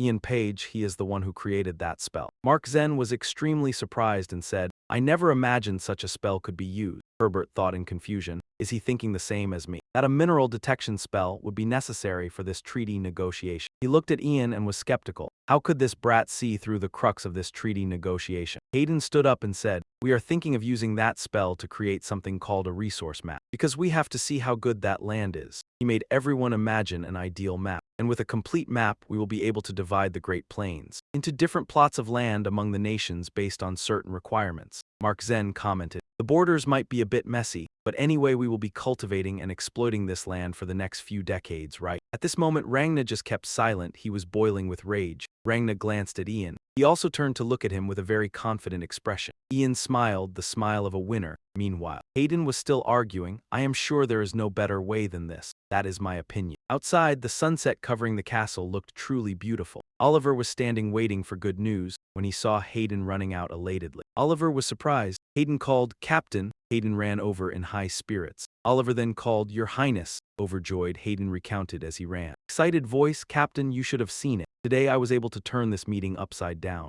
Rangna and the Tower Master's faces were so sour. Too bad you couldn't see it. Oliver smiled upon hearing this. Hayden invited the group to celebrate. "I will tell you in detail when we leave. Now let's go drink and walk around the city." He turned to invite Ian. "Ian, come with us. There won't be another chance to have fun like today." He nodded in agreement. Hayden was delighted. He grabbed both his shoulders and said in an amused tone, "Yes, that's the way, Ian. You will soon become an adult. You should also drink the wine I bestow upon you." "Great, I will teach you how to drink. Is there any guy your age?" "Your Highness." It was Rangna. He approached and wanted to discuss something with Hayden. Rangna appeared very friendly. He then asked in a stern voice, "What is it?" He expressed admiration and praised Hayden. "You were really impressive today. I learned a lot from you." Rangna placed his hand on his chest, showing respect. Hayden forced a smile and said, "Of course, little brother, I'm very glad that you can learn from me. I think you'll also be able to learn a lot from this treaty negotiation session. Keep striving and training yourself." He appeared agreeable on the surface but was not really sincere. Meanwhile, Hayden, acting like he was teaching Rangna a lesson, said, "If you need advice, feel free to ask me anytime." He hesitated and replied, "Thank you, brother." Then Rangna turned and walked away. The group observed him cautiously. After Rangna had walked a little while, he turned and called out to Ian, "Captain Ian." Hayden looked moved. "Today is truly the best day of my life," he thought, his heart blooming with joy. Ian and Oliver both happily blended into the lively atmosphere. Hayden placed his hands on both of their shoulders and said, let's go.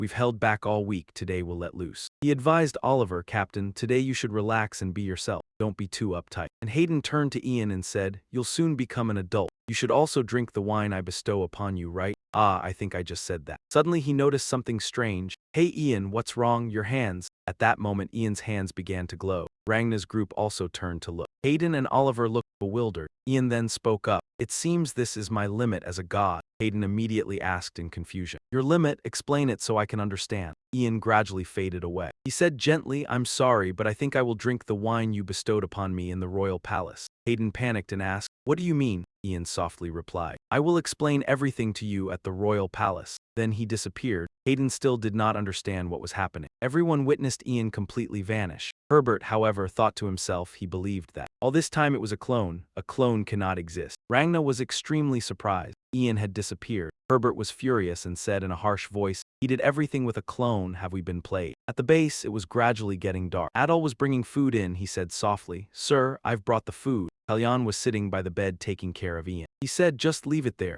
Adol then asked, "Has Ian still not woken up?" Kalyan replied worriedly, "Yes, still hasn't woken up. Many days have passed already." Although this spell minimizes energy consumption and physiological phenomena, with the naked eye one can see his body is weakened. He looked at the boy lying unconscious on the bed. Kalyan recalled Ian's words before he fell asleep. "If any problem occurs, please wake me up by transferring mana into my head." He stood up and said, "I will summon a mage and forcibly wake him up." Ian suddenly spoke up, "I'm awake now." Kalyan looked back in surprise. He said, "I think it's not necessary. Either way it's the same." He said joyfully, "Oh Ian, you're awake." Ian replied, "As you can see." Kalyan immediately asked, "Ian, are you all right? Do you feel uncomfortable anywhere?" He looked tired, slowly saying, "It seems I'll have problems for a while. My head hurts and I can't move. Moreover, my stomach." He asked back. "Your stomach?" Kalyan asked in alarm. "Your stomach hurts. I'll call a doctor." Ian continued, "Right now my stomach is hungry." He suddenly fell silent and both paused for about 2 seconds. He emphasized, "Very hungry." The next morning, a beautiful sunny day, Ian was preparing to depart.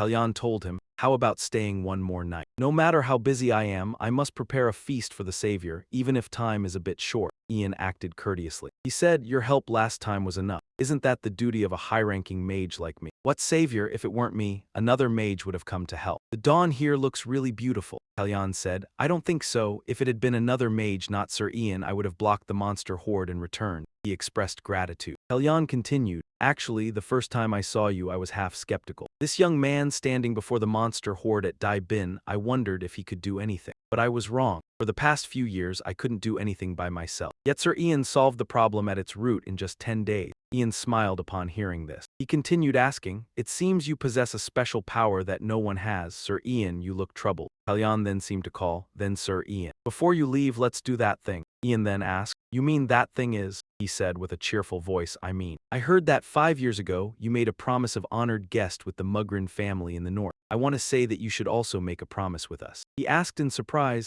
is it that easy? Kalyan laughed and replied, don't misunderstand, it's because it's you, Sir Ian, that I'm saying this. He said, making a promise to you is no problem. I, Pyrrhic, am willing to serve you, rest assured. Kalyan said affectionately, this is not just a simple courtesy to a savior. I am doing this for a reason. If the only sixth circle mage of the Empire accepts letting the East serve you, there is no greater honor than that. He listened and pondered. He emphasized, this is entirely my assessment, but I think no one will regret it, neither Sir Ian nor I. Kalyan hesitated and said, I'm not sure I can accept a promise called the 1,000-year promise of the Empire so easily. And this is also a bit sudden. Ian smiled and softly said, but I have no intention of refusing. Kalyan immediately turned to take the sword that Adil had brought out. He spoke, I have always been waiting for your answer. Kalyan presented the sword and said, I suppose we should follow the procedure, right? This is the 1,000-year oath, isn't it? He smiled brightly and explained, even if this is a bit strange, please bear with it for a moment. I'll be done quickly. Kalyan thrust the tip of the sword into the ground. He slowly said, this family will always welcome the high-ranking mage Ian whenever he visits. If he needs the power of the East, his voice will echo to the blue sky. We promise to stand by him at any time. This will be passed from generation to generation. In the name of the eastern flow of Lukha, I swear. Ian smiled. Kalyan and Adil bowed their heads before Ian, then both laughed and said, no matter how many times I say it, it feels somewhat off. If only I could say this is just my own oath, that would be great. He smiled and replied, next time I visit, I'll also ask for your help. He immediately said, please let us know before you come. I will show you what a feast in the East looks like. You can look forward to it.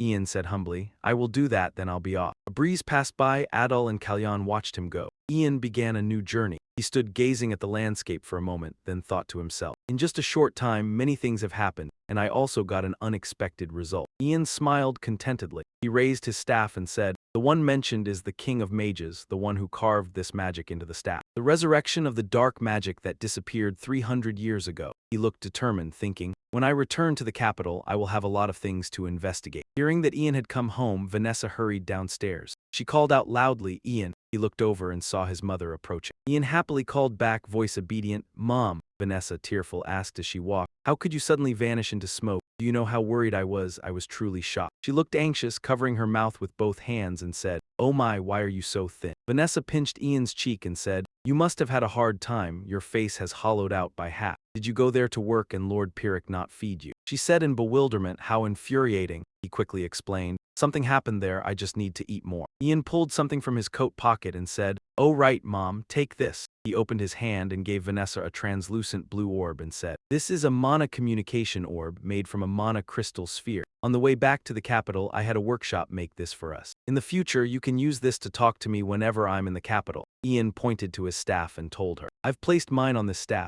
I'm sorry for making you worry. Vanessa hesitated, calling, Ian. He said, from now on, I'll always be by your side. At that moment, Douglas Hammond approached and called, Leader. Douglas asked, what was that magic? I've read about many spells at the academy, but I've never seen that one. Behind, Radio was also smiling. Ian looked tired. Douglas continued, how could you appear in Demidra's and the Imperial Palace at the same time? Mirror clone. Something like that, Ian replied softly. You're asking too many at once. Could you ask one at a time? Ian explained, simply put, I can do it because I've reached level 6. Everyone was surprised after hearing it. Douglas asked in confusion, is that even possible? That means you are now the highest level mage in our empire. Radio spoke up. I knew you weren't ordinary the first time I met you, but I didn't think you'd be this outstanding. Ian showed humility. He said, nothing has changed, so please treat me the same as always. Douglas said, then this afternoon I was planning to test a new drug I made in the lab. Would you like to join? Douglas cheerfully invited Ian. Ian politely declined, sorry, but we'll have to do it together another time. Douglas asked. Why? Ian replied, sounding tired. Because I've been invited to another appointment. Then he left for the appointment he mentioned. A casual, simple drinking party was taking place there, Ian thought to himself. Is this it? Hayden, seeing him arrive, enthusiastically welcomed Ian. He said, you might have guessed, today's party is a celebration prepared for you. Ian thought in bewilderment, why does this feel like déjà vu? Ian wondered. That day they asked me to wear casual clothes, so I was wondering what kind of party it would be. So that's it, Vice spoke up. Ah, Sir Ian. Welcome. Oliver was also there to greet him, so both of them pulled Ian to the table. All right, please have a seat, Sir Ian. Hey, bring the snacks to the table here. Hayden placed a huge glass of liquor on the table. He excitedly told him, drink up, Ian. Congratulations on reaching level 6. I specially brought a few barrels of the finest liquor from the Imperial Palace for this party. Such precious liquor isn't easy to find outside. Everyone eagerly enjoyed the fine drink. Hayden shouted, all right, drink, Ian thought in confusion. Come to think of it, I think in my previous life I hardly drank, because Xiang Na didn't drink a drop. He said alcohol makes people dull and less alert. He gently raised the full glass slowly. Ian swallowed to brace himself. He downed the entire full glass in one gulp. Hayden smiled and asked, how is it, Ian? He set the glass down. Ian wiped his mouth, looking refreshed, and said, actually, it's quite good. He smiled brightly. Really, I'm glad you like it. The people around turned and asked, Your Highness, please tell us what happened in Demidras. Hayden replied happily. All right. So he enthusiastically told them the story, leaving Ian sitting alone in a corner. Oliver then approached and started talking. Ian, I'll refill your glass. Ian turned to him and said, Sir Oliver. While pouring, he continued, if this is your first time drinking, you shouldn't overdo it. Oliver said, if you get drunk and something happens, you might fire a rocket at the Night Order. Ian laughed. Haha, Sir Oliver always worries. He looked over at Hayden and said, actually, I'm quite surprised to see His Highness so close to the Night Order, even partying with them. Is that okay for him? Oliver then explained, all the knights have sworn loyalty to him, they can be trusted. Ian mused, loyalty and trust. Oliver looked at Ian for a moment. He continued, I think I know why you, Ian, don't have any friends. Surprised, Ian replied, what? Why are you suddenly saying that? Oliver said, actually, I've known since I met you. He began recounting. Do you remember our first conversation 5 years ago on the Mograine territory? Cecilia turned out to be a spy you captured a lot. Oliver recalled the image of young Ian and continued. Although you had just caught a spy who was a level 3 mage, to you it was as if nothing had happened. Back then you were very emotionless. You were truly good at controlling your facial expression. A child that age wouldn't be able to hide their true face or feeling. He set his glass down on the table. Oliver analyzed. But at that time I couldn't read any expression on your face. It was as if you were a soldier, trained for many years not to reveal true emotions. Ian reflected, back then I couldn't pretend I was still young. He believed that was when I sensed it. That boy was too closed off even though he was still very young. He probably didn't have any friends to share his feelings with. Oliver asserted, I'm quite good at noticing things like that. Ian said, resting his chin on his hand. All right, I admit it, but I'm not sure how I should feel after hearing you speak so bluntly like that. He thought about Yang Na and said absent-mindedly,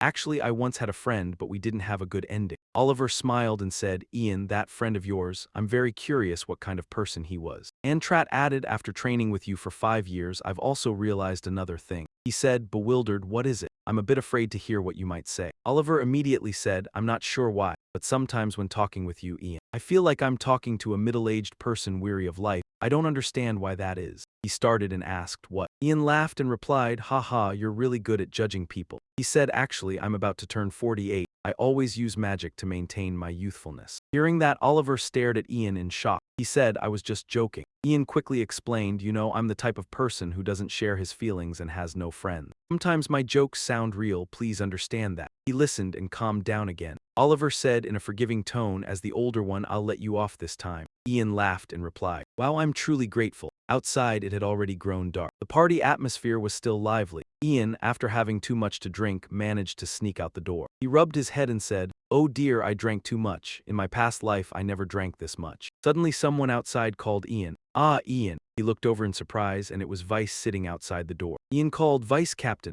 He asked him, what are you doing out here? Vice laughed and replied, haha, actually I'm not good at drinking 1 or 2 glasses and I feel tipsy right away. He told Ian, I'm hiding here to get some fresh air. What about you, Ian? He replied, I also came out to get some air. I'm still not used to that person. Ian secretly observed Vice. And he pondered, Vice Captain of the 2nd Royal Knights Order, Vice Paul Lentz. He was the 2nd best swordsman in the past life after Sir Oliver. He analyzed, he is a commoner, but his swordsmanship skills and loyalty to the royal family earned him the trust of the Crown Prince and Sir Oliver, and rose to the position of Vice Captain. Vice suddenly spoke up, Now that I think of it, Ian, you said this is your first time drinking alcohol, right? How is it? Your first time drinking? Ian smiled and replied. Not bad, a little bit is fine. Vice burst out laughing and said, that's good, let's drink together sometimes. The others want to thank you, Ian. Even the taciturn Captain Oliver has started talking to you, right? And it's been a long time since I saw His Highness so radiant. It's all thanks to your strength, Ian. He hesitated and replied, thank you for saying that, but I simply gave him a little push forward.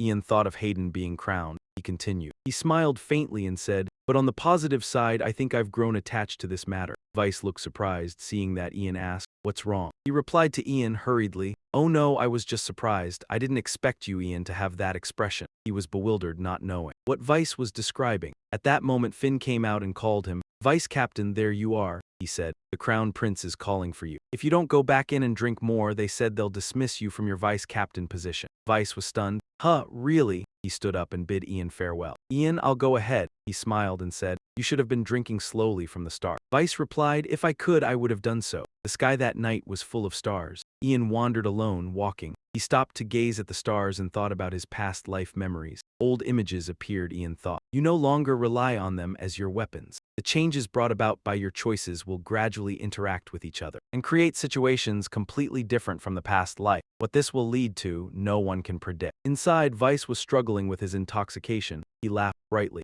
On Ragnar's side, he was standing scheming. He was calculating something. Meanwhile, Terry Green River was reading a book. He was a wise emperor. Ian thought of his mother, his family. Vanessa's smile was very bright. Ian thought, I can only protect the ones I love. I can only move forward. He smiled. Ian said to himself, to the enemy, this is only the beginning, Ragnar. On Ragnar's side, he was asking Herbert, now what is your plan? Ragnar's plan was full of cunning and malice. He emphasized, what did I say? I said get rid of him before he becomes an obstacle. Haven't I repeatedly reminded you? He quietly replied, yes, you said so. Ragnar continued, and what did you say every time I reminded you? If I wait a little longer, you will turn him into a useful weapon and present him to me. You always said that and ignored this matter, right? He said. So how is he now? He is blocking every path. Herbert showed a self-reproachful expression. He said, I misjudged. I should have resolved the problem quickly, but I only procrastinated. Herbert frowned and said, no one could have imagined that a young man could do such a thing. He repeatedly affirmed, I will not make excuses anymore.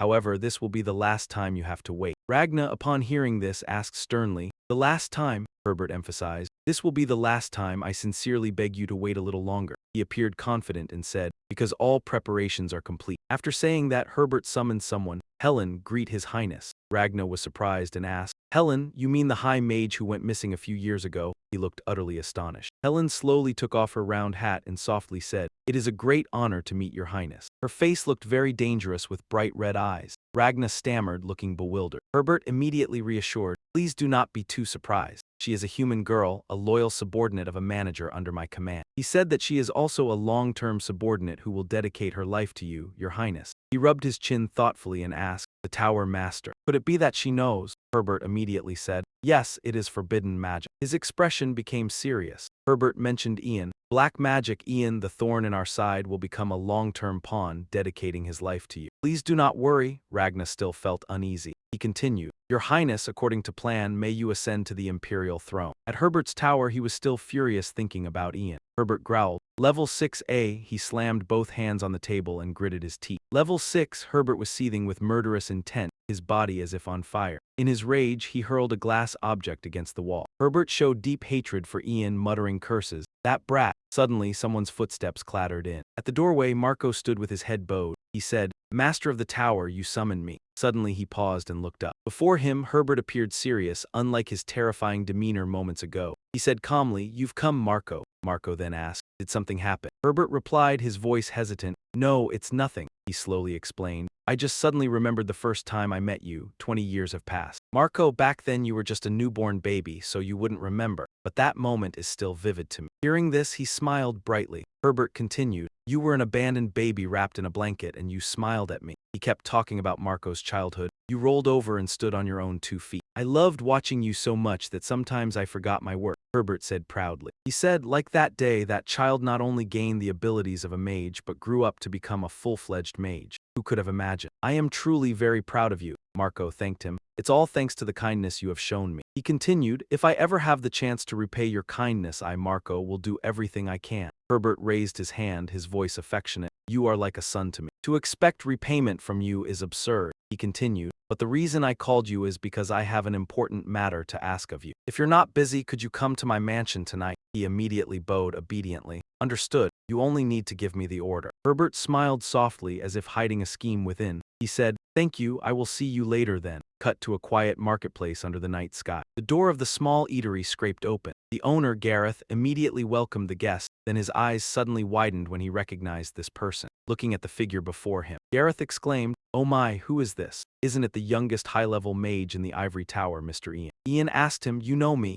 Gareth replied casually. "Of course, there's no one in this area who doesn't know you." He bowed his head to Ian and said, "I never expected someone as important as you to visit this humble place." Gareth's expression suddenly changed and he asked curiously, "But may I know what you've come for?" Ian replied calmly, "You don't need to be wary." He placed a pouch of money on the table and said, "Because I'm just here as a customer buying information." He asked, utterly bewildered, "I've heard that high-level mages of the ivory tower receive a lot of research funding. It seems it's true." Gareth then asked hesitantly, "All right, what kind of information do you want?" Ian said seriously, "I want to buy all information related to black magic." He rubbed his chin thoughtfully. "Oh ho, black magic, wouldn't you know it better than us?" Ian replied, "Theoretically, perhaps, but that's not the information I'm looking for." His eyebrows unconsciously furrowed and he said softly, "That information might be trivial or even groundless. I want to know the information behind the scenes, not the information known to the public." Gareth clapped his hands, his face beaming, and replied, "I understand what you mean." He added, "We just happened to track down something related. You've come at the right time." Gareth suddenly asked, "Mr. Ian, do you know the Order of the Dragon?" Ian pondered softly. The Order of the Dragon. He began to explain,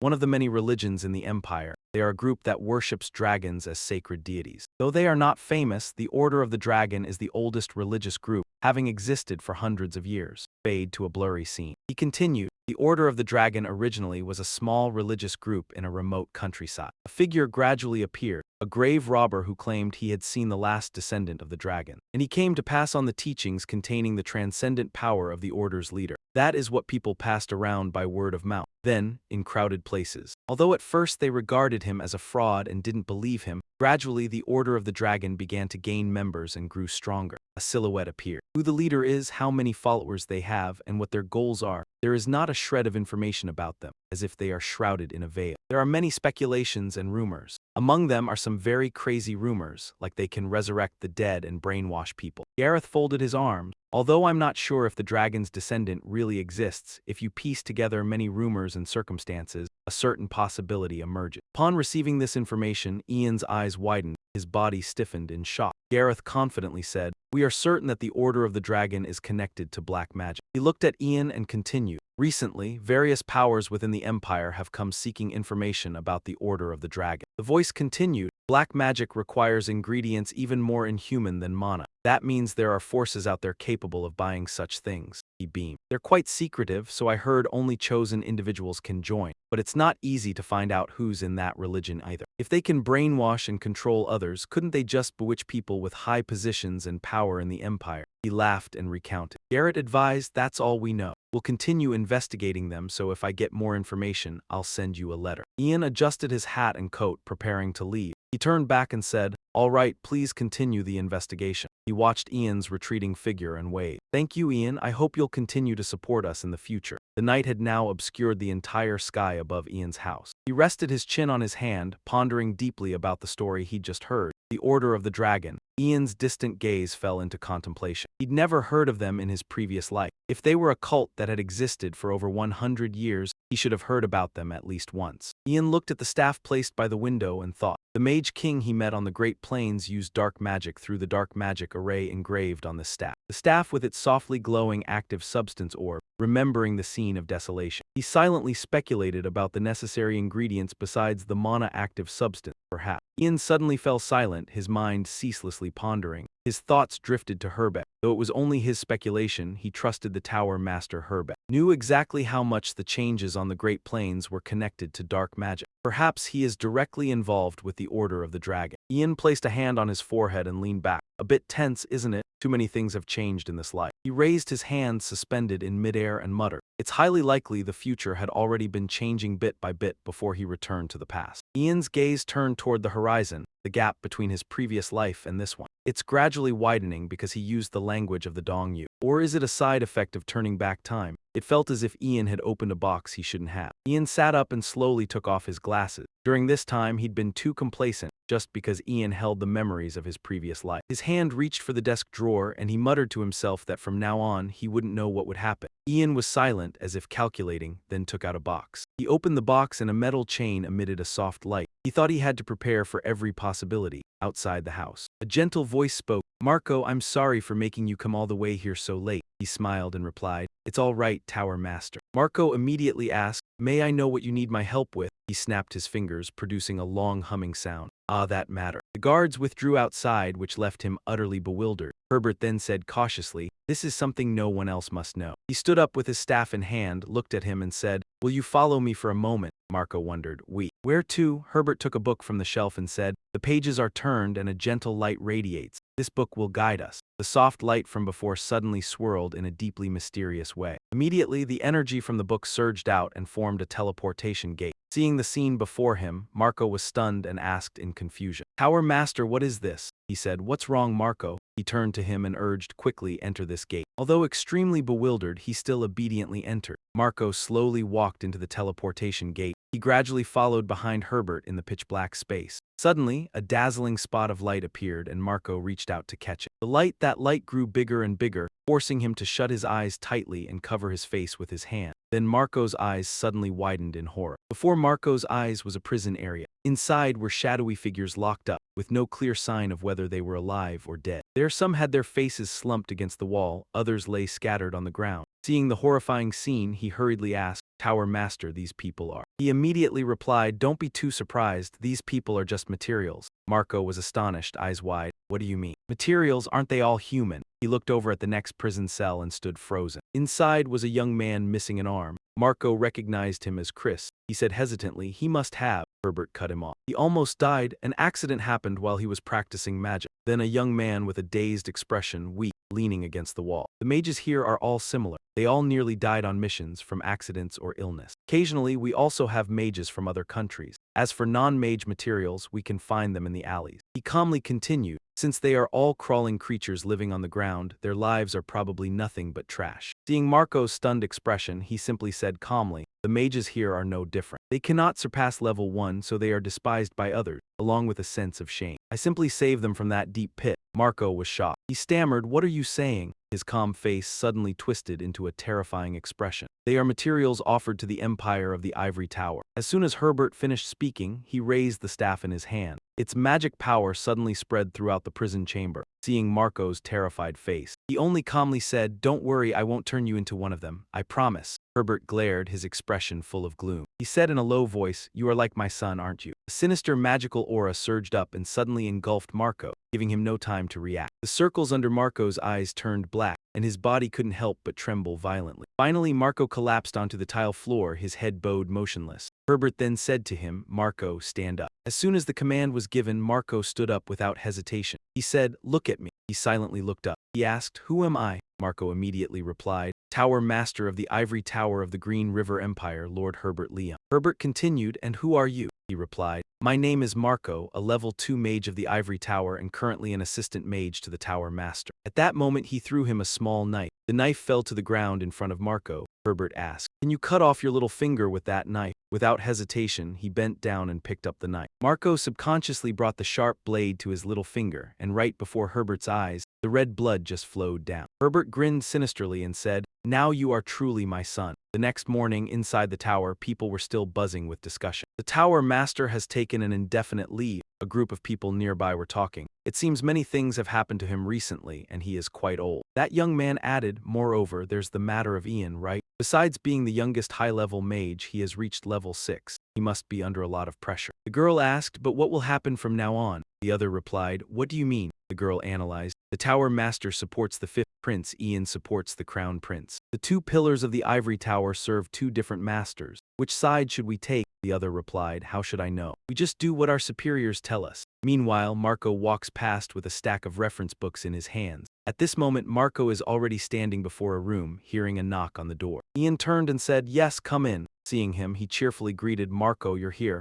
He replied, "Yes, Ian." Marco then added with a serious expression. I've brought what you requested, Ian said. Thank you, I've been searching for them for a long time. Thanks to you, I don't have to waste more time looking. His face grew puzzled. Ian asked, by the way, is the Tower Master seriously ill? Marco just calmly replied, you don't need to worry. Ian, observant, immediately noticed his injured hand. He then asked, why is your hand injured? Marco seriously answered, I was practicing spells and had a small accident. You needn't concern yourself. Ian smiled lightly and said, I see, I hope you recover soon. He seemed to sense a change in him. Ian thought there was something very strange about Marco. A distance had grown between them as if he had become someone else. Whenever Marco had been with him, he had never spoken formally and was always at ease, though it was still the same voice and face. He was definitely more distant than before. After reflecting, Ian fell silent. He then casually brought up a few old memories. Ah, that's right, I remember back then. Memories drifted back to when he was still quite young. 6 years ago, the first time I met you, you were sent to Morgren. When the Lord went out to subjugate the goblins and face danger, if it hadn't been for your help, something terrible would surely have happened. Marco still showed no emotion. He replied indifferently, yes, that happened.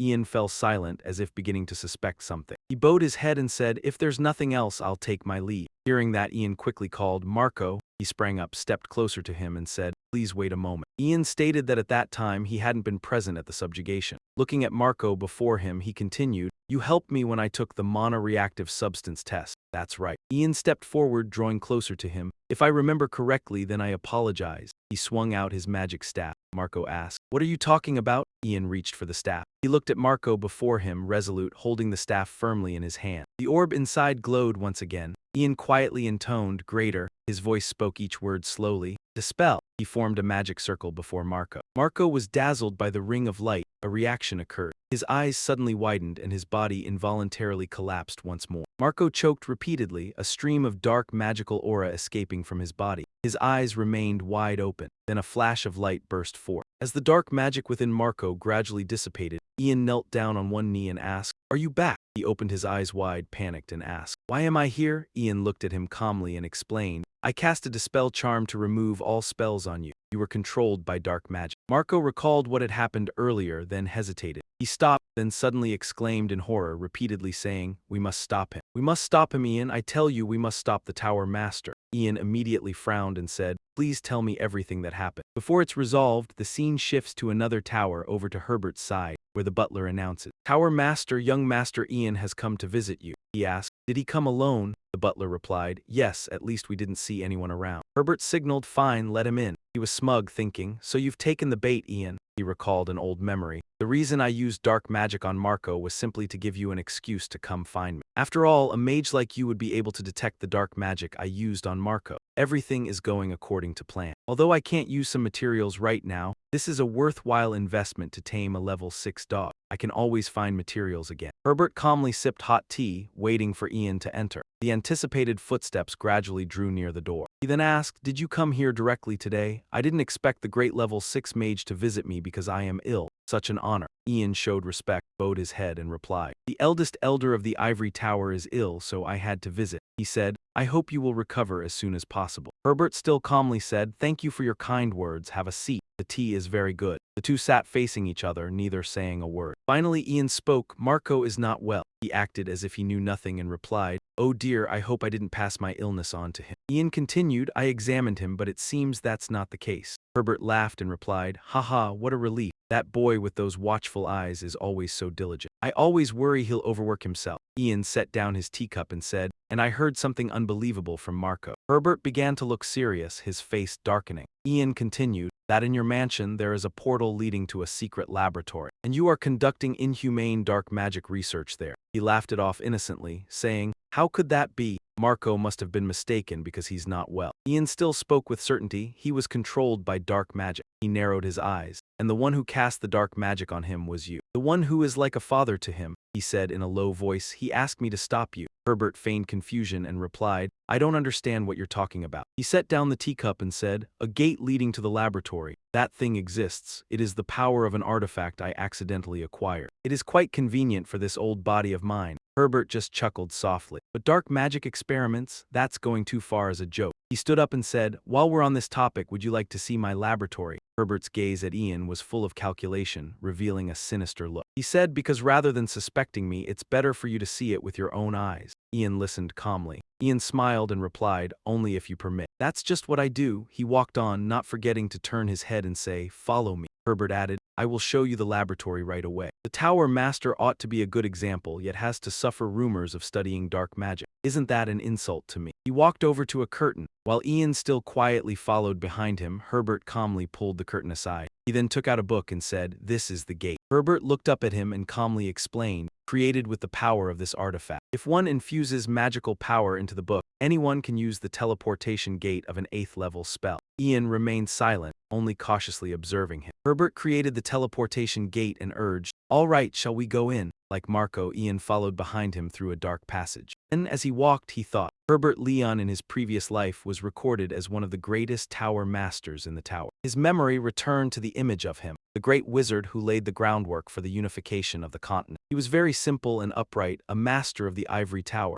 More than anyone, the one who considered Jiang Na as his master and helped him ascend the throne, led the ivory tower to the highest power and status in human history. Ian pondered, his expression becoming distant, being a servant of the same master. He too had respected the tower master. Suddenly, the old man's footsteps halted. Herbert called him softly, "Ian." Herbert spoke in a pensive tone. He asked, "Do you know?" Herbert looked at the staff floating before him and continued, "There were times I wanted to become a hero, to become a wizard strong enough to protect the empire and save the suffering commoners." Herbert held out his trembling hands, staring at them as he spoke. "However, gradually I realized," he suddenly clenched both fists in stress, "I cannot change anything with just my own power." He raised his head slightly, his tone distant. Herbert stepped forward, took hold of the staff and said, "There is a special power in this world." He glanced at Ian and added, "It can turn me into a hero." Sinister dark magical energy suddenly surged around him. They began to coil around Ian, leaving him momentarily stunned and unable to react. Under that sinister energy, he involuntarily gritted his teeth and cried out in pain. Herbert extended a hand with a small floating light above it. He said, "Power that can allow me to command countless talented mages. With this power, I will be able to truly protect the peace of the empire and its people." Herbert stressed, his eyes wide with ambition. "People call that power authority." He began the ritual, the room lighting up with that tiny glimmer. "Please." Herbert stared at him and said calmly, "Become a part of the tower." On the other side, Ian's body kept trembling. While Mr. Herbert shouted Ian's name, his staff glowed brightly in his hand. At that moment, he had collapsed to his knees. Herbert lectured, "If you obey me, you will have the ability to protect the empire better than now. You could also save many civilians." He glared with both eyes, adding, "For a talented young person like you, and an old man like me, isn't becoming a hero what we both want?" Ian just remained silent, motionless on the tiled floor. Herbert just stood there silently observing him.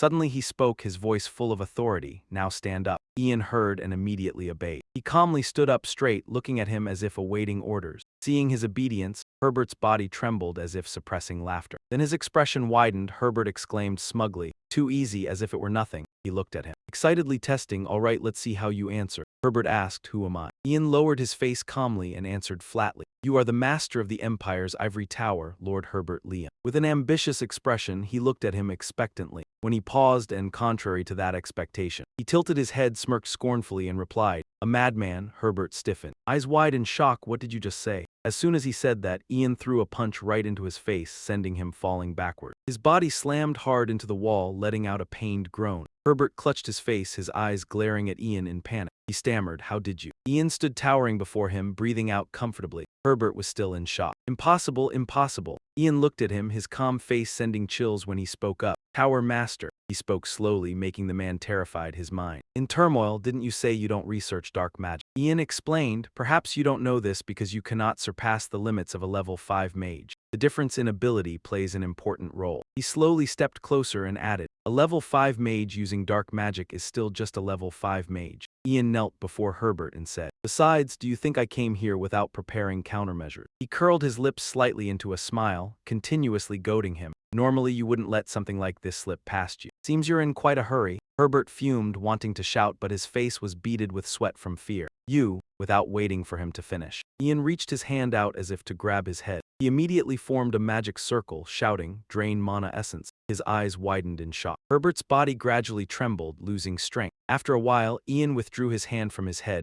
leaving a lingering blue glow. He slowly stood up. Ian said, "Rest a bit, with so much mana essence drained, you'll have a hard time moving." He turned away but didn't forget to mock. "Since you're quite old, it will take a while to recover your mana essence." Ian turned his back and walked away, while Herbert, already exhausted, weakly cursed. "You bastard!" Ian reached out to receive the small floating light. The light. With it, he used the light to guide him deeper inside, to a room filled with treasure. The gold metals inside seemed to shine brilliantly, competing with each other. Moreover, there were countless piles of gold and precious pearls hidden here. Ian burst out laughing and criticized. "Aha, the master of the ivory tower, humble and honest." "Nonsense." Standing at the doorway looking inside, he remarked, "You have no relatives, so I'm wondering what will be done with the wealth you've amassed. Perhaps you never intended to return any of this to the Empire, and you're thinking of hiding them from everyone in this mansion, that treasure." Ian sneered, "Are you planning to take them with you to the afterlife?" Herbert was still sitting in the corner of the room, trembling, not yet having regained his strength. Then he glanced toward the prison cell. Inside, these emaciated fugitives were still imprisoned, huddled here. Ian approached gently, his expression softening, and mused, although their condition was quite terrible. But a few were still breathing. These people all shared the same condition. They lacked vitality, writhing in agony. He suddenly frowned, his voice full of determination as Ian said to them, "Please wait a little longer, I will get you all out of here and see that you receive treatment." Suddenly Herbert spoke up from behind.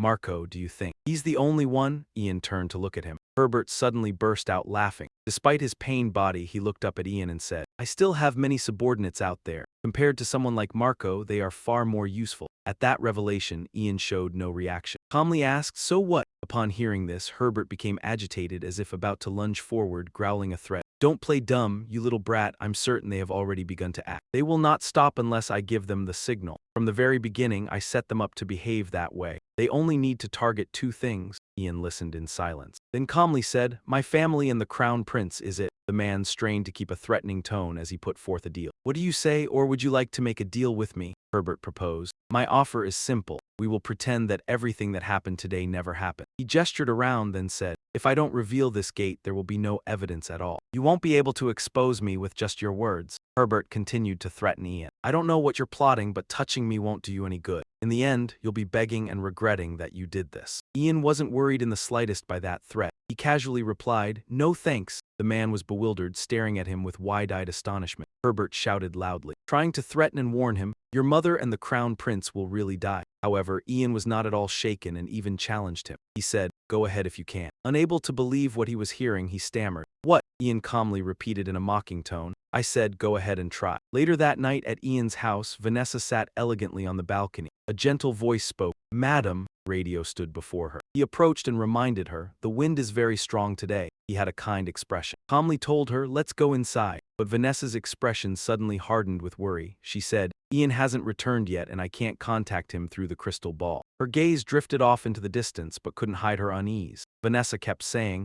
"He would definitely let me know if you were going to be late." Radio smiled gently and reassured her, "Madam, Master Ian is the only level 6 mage in the Empire. Even a band of bandits would kneel before him, so you don't need to worry." Hearing that, Vanessa raised her voice, agitated. "To me, he's still my little boy." Startled by her outburst, he fell silent after hearing it. Radio hesitated, momentarily embarrassed. "Oh, I apologize for my rudeness, madam." He placed his hand over his chest and gave a slight bow to show sincerity. Radio softly said, "I also have a young son, yet I failed to consider your feelings. Please forgive me." Vanessa recognized his sincerity. Her expression softened as well, and she smiled and said, "It's okay." She looked down at the empty street below and began to talk. "I've always thought Ian carries too many burdens." Vanessa's memories drifted back to images of Ian. He doesn't rely on anyone and always tries to solve problems by himself. "It breaks my heart." Vanessa was troubled, her hands fidgeting uncomfortably on her lap. She reproached herself. "As his family, I want to lighten the boy's burden and become someone he can lean on. But I'm so angry with myself, unable to do anything but wait for him like this." Radio quickly comforted, "Please don't blame yourself, madam." He smiled slightly, believing that the reason Master Ian was so strong was because he had a family waiting for him. Radio's mind drifted to an image of himself as a child. He recounted, "There was a time I was poisoned with mana-infused chemicals, but I found the strength to keep living thanks to my son, who was always by my side. Isn't that what family is? Vanessa listened attentively to his heartfelt words. For a moment there was silence. Radio said, even though they may think they aren't helping, they hope they can give other family members a sense of stability. He didn't stop, continuing. So waiting for Master Ian to return at any moment is also helping him. Radio seized the opportunity to make a request. Then may I stay with you and wait together until Master Ian returns? She stared at him. Then Vanessa smiled and gave a slight nod of agreement. Beneath, the sky dyed entirely black. Voices continued to echo. Tonight's night sky was so clear and quiet. She replied, you're right, normally there would be a patrol going around the area. The night is quite quiet. But then, Video's eyes suddenly widen as he realizes something strange. He immediately jumps up from his chair and turns to Vanessa to warn her. My lady, please go inside, something is wrong. Radio's body freezes as he hears a sound below. He cautiously asks loudly, who's there? From the shadows, two figures silently step out of hiding. Before them are two strangers controlled by dark forces. Video recognizes them and immediately tenses up, shouting, please stop right there. Angry, he grits his teeth and mutters, damn it. They don't listen to him. Video watches their steps slowly approach the boundary, thinking to himself, if they cross that boundary then. Suddenly his eyes widen in shock. Radio turns to Vanessa, instinctively reaching out his hand while shouting, my lady. He throws his whole body to embrace her. Radio yells, please get down. Before Vanessa can even register, the boundary activates and a fierce thunderbolt strikes down violently. Not far away outside, Hayden and Oliver are returning and observing. Hayden exclaims, startled. With a visibly bewildered expression, he says, that scared me out of my wits. Why is there sudden thunder and lightning? He then says, Your Highness, are you all right? Oliver says in a firm tone, I have a bad feeling, let us return to the royal palace. Hayden immediately puts on a displeased expression and refuses. Go back already, come on, we haven't done anything yet. He looks towards the residential area. He puts his hands on his hips and says, I mustered up the courage to ask Father's permission and am secretly traveling around the places where our people live. I can't go back like that. Hayden turns back to look at him. More importantly, Captain, I have a question. Oliver bows and replies, please ask away. He scratches his face lightly. With a puzzled expression, he asks, I'm wondering if I could learn some swordsmanship. Upon hearing this, Oliver asks in surprise, swordsmanship. Meanwhile, Hayden turns away bashfully. Feeling embarrassed, he explains, it's nothing big, just for self-defense. Is it very difficult? If not, just learning the stances would be enough. Suddenly, Oliver detects someone watching. Hayden remains unaware, continuing like, a cool way to draw your sword. At that moment, Oliver quickly draws his sword. Hayden sees this and misunderstands, becoming awkward. Wait, I didn't mean for you to teach me right now. Oliver says, Your Highness, please stand behind me. While Hayden doesn't understand what is happening, Oliver grips his sword firmly and gives the order, Second Night Squad. Protect His Highness. Immediately, a squad of soldiers quickly arrived. Everyone stood around to protect Crown Prince Hayden Green River. He shouted loudly, Show yourself. A figure gradually approached. Oliver stood steady observing the person in black, his eyebrows furrowed as he recognized her. He muttered, It's you. Before him was a girl. High Mage of the Ivory Tower, Helen. Oliver warily said, I heard you disappeared a few years ago. What are you doing here? She said nothing and just kept advancing. Seeing that indifference, he became involuntarily agitated and said, Wait, tell me your purpose now. Their eyes met. They stood facing each other like that. Finally, Helen slowly said, Hayden Green River. Oliver sensed the tension and broke out in a sweat. She glared and said, I must kill those who obstruct us. His eyes widened in shock. Oliver suddenly lunged forward. He swung his sword, slashing at Helen, but she managed to block with her staff. Helen's eyes suddenly changed hue. Oliver immediately flung her aside and pushed her back. Helen landed, sliding back several steps. Her gaze suddenly blazed as she muttered, Fire blast. Around Helen's body, flames erupted, coalescing into dangerous burning spheres.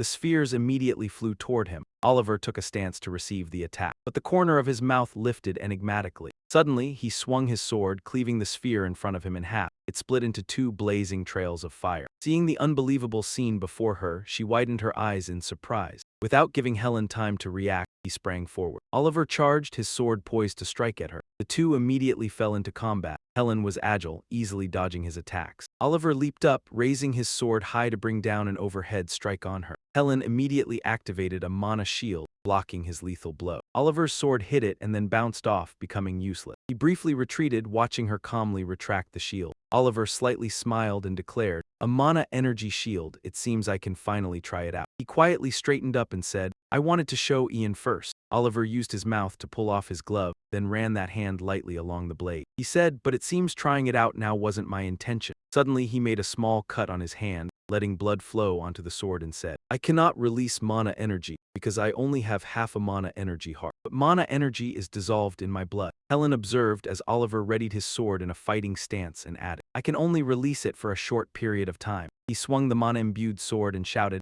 I'll show you. Oliver raised his sword, his expression resolute. The greatest effort of one who bears half a mana energy heart. He immediately dashed forward swiftly. Oliver slashed at the shield with powerful force. It shattered into pieces before her face, leaving Helen astonished. He swung his sword and continued his assault. Oliver thrust straight into Helen's shoulder, causing her to stiffen. Helen reached up and gripped the sword in pain. Oliver looked at her with unrelenting eyes and said, I will not kill you because I need to find out who ordered you to harm His Highness. Do not expect to die peacefully. On Herbeck's side, things were still extremely dramatic. He widened his eyes in shock and asked, What? Ian stood confidently before Herbeck. While he kept saying, What do you mean? I didn't do that. The boy arrogantly tilted his chin up and spoke, You say that, but it's not like someone else. I am someone who has faith in the people I've met over the past 5 years. Herbeck said, Even so, you still won't be able to win. Hearing that, Ian burst out laughing. Ha ha ha, Tower Master, he calmly said. Do you think I've just been sitting idle all this time? Didn't you send a few terrorists to my house during the negotiations in Demira? A trick can't be used twice. As soon as he finished speaking, the man's face was tense to the point of being drenched with sweat. Ian said the intruders are probably surrounded by mana traps by now.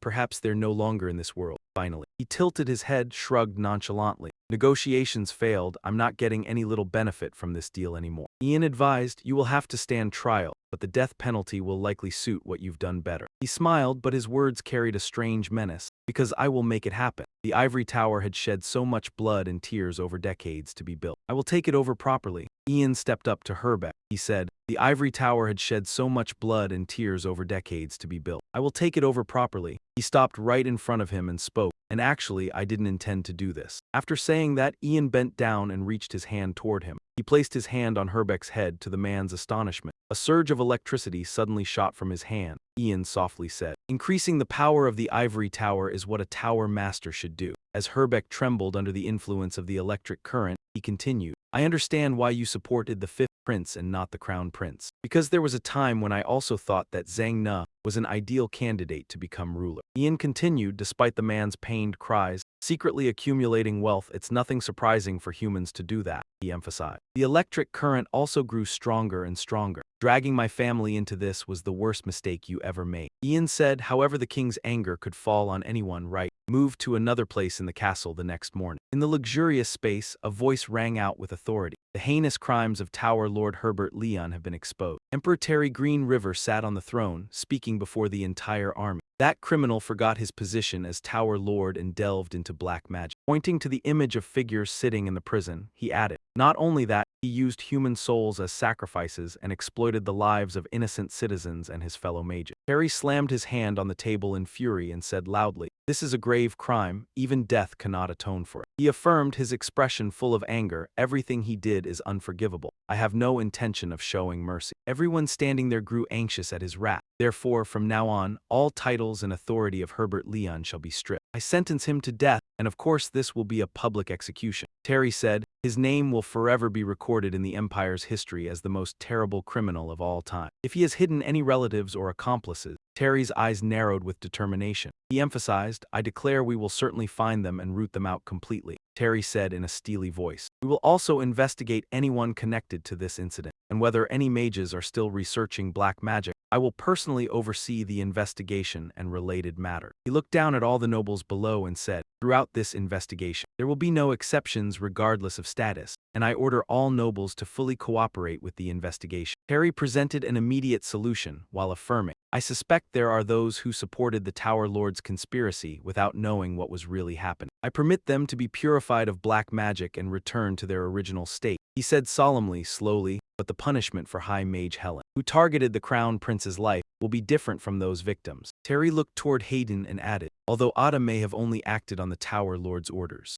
and could not control her own mind, the act of attempting to assassinate the Crown Prince is a very serious crime. It cannot be forgiven at any cost. He made his decision, loudly announcing before everyone, Therefore, I sentence High Mage Helen to life imprisonment. Then Terry waved his hand, saying in a praising tone, Finally, the two heroes who helped stop this incident. We cannot fail to acknowledge such outstanding deeds. He calmly pointed out, Ian Fan foiled Herbert Leon's conspiracy, and Knight Oliver Zeus excellently stopped High Mage Helen. Step forward. The sound of slow but powerful footsteps approached as he continued, because Ian Fan is still investigating the black magic incident. The ceremony to recognize his contributions will take place after this incident is completely closed. A figure with a sturdy body confidently walked forward. Terry introduced, and now right here, the knight who protected the crown prince from a level 4 mage. He looked at the figure before him, loudly praising Sir Oliver. Terry looked at him, then said, "Come closer." Before them, Oliver, with noble and courteous beauty, bowed. Terry continued, "Captain of the Second Royal Knights Order, Oliver Zeus." He stated, "You are truly a blessing to the Empire and deserve to be praised. Not only because you protected the crown prince, but you also surpassed human limits. I am certain you will become an ideal model for the entire Empire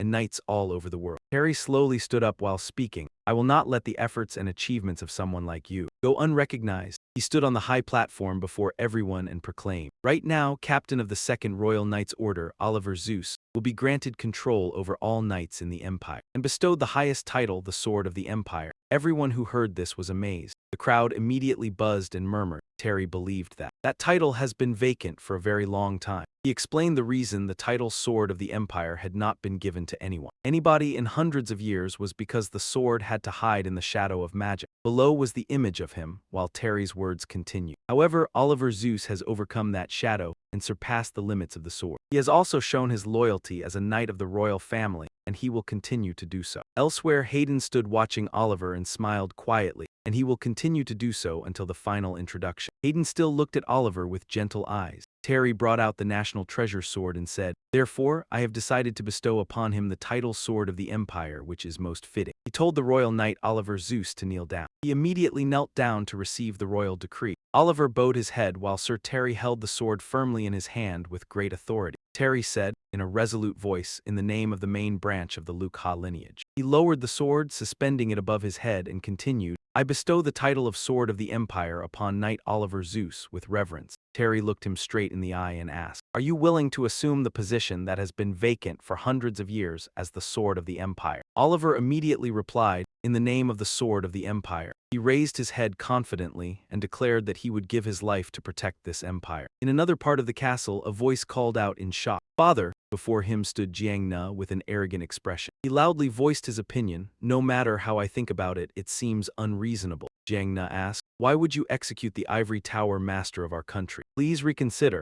Do you not see that doing so could cause immense loss to our country?" He analyzed, presenting numerous arguments. The tower master is a great level 5 mage. His execution would be equivalent to executing tens of thousands of mages. Jiang Na found all sorts of reasons and said, furthermore, he painted a picture of the empire's future, saying, "When the tower master is executed, other nations will learn of it, including the Cao Ut Empire, which has long been eyeing our borders. Even the Duchy of Luan will take action after it finishes dealing with the Great Plains." He remained extremely agitated, stating that the strongest mage of our country was about to die. The empire's internal affairs would fall into chaos. If they harbor even the slightest malice, this will be the perfect opportunity for them. They will see this as a chance. After a moment, Terry spoke up as well. He turned to Jiang Na and said, "The strongest mage is no longer Herbert Leon." He emphasized in an indifferent tone, "The strongest mage in the tower now is the first human mage to reach level 6, Ian Fanning." Terry said that he would soon shoulder the responsibilities of Tower Master. Therefore, there would be no problem. "In fact, I see this as an opportunity to elevate the ivory tower to new heights, as there will be a generational change." Upon hearing this, Jiang Na showed a displeased expression. He muttered, "Am I wrong? Answer me." He frowned as he responded, "You are right. From now on, Ian Fanny will surely usher in a new era for the ivory tower." Jiang Na again tried to use persuasive words, analyzing. However, the tower master is of the same level as him and is a mage with decades of experience. If he leads the ivory tower together with Ian Fanny, our empire could become the foremost on the entire continent in the shortest time. He conjured up an image of stability. Furthermore, if a young, talented mage and an experienced mage jointly oversee the ivory tower, they will be able to keep each other in check. Jiang Na said that would mean the royal family's responsibility of controlling the ivory tower would be handled by the ivory tower itself. "Isn't this the most ideal situation?" Terry considered, then slowly said, "You are right."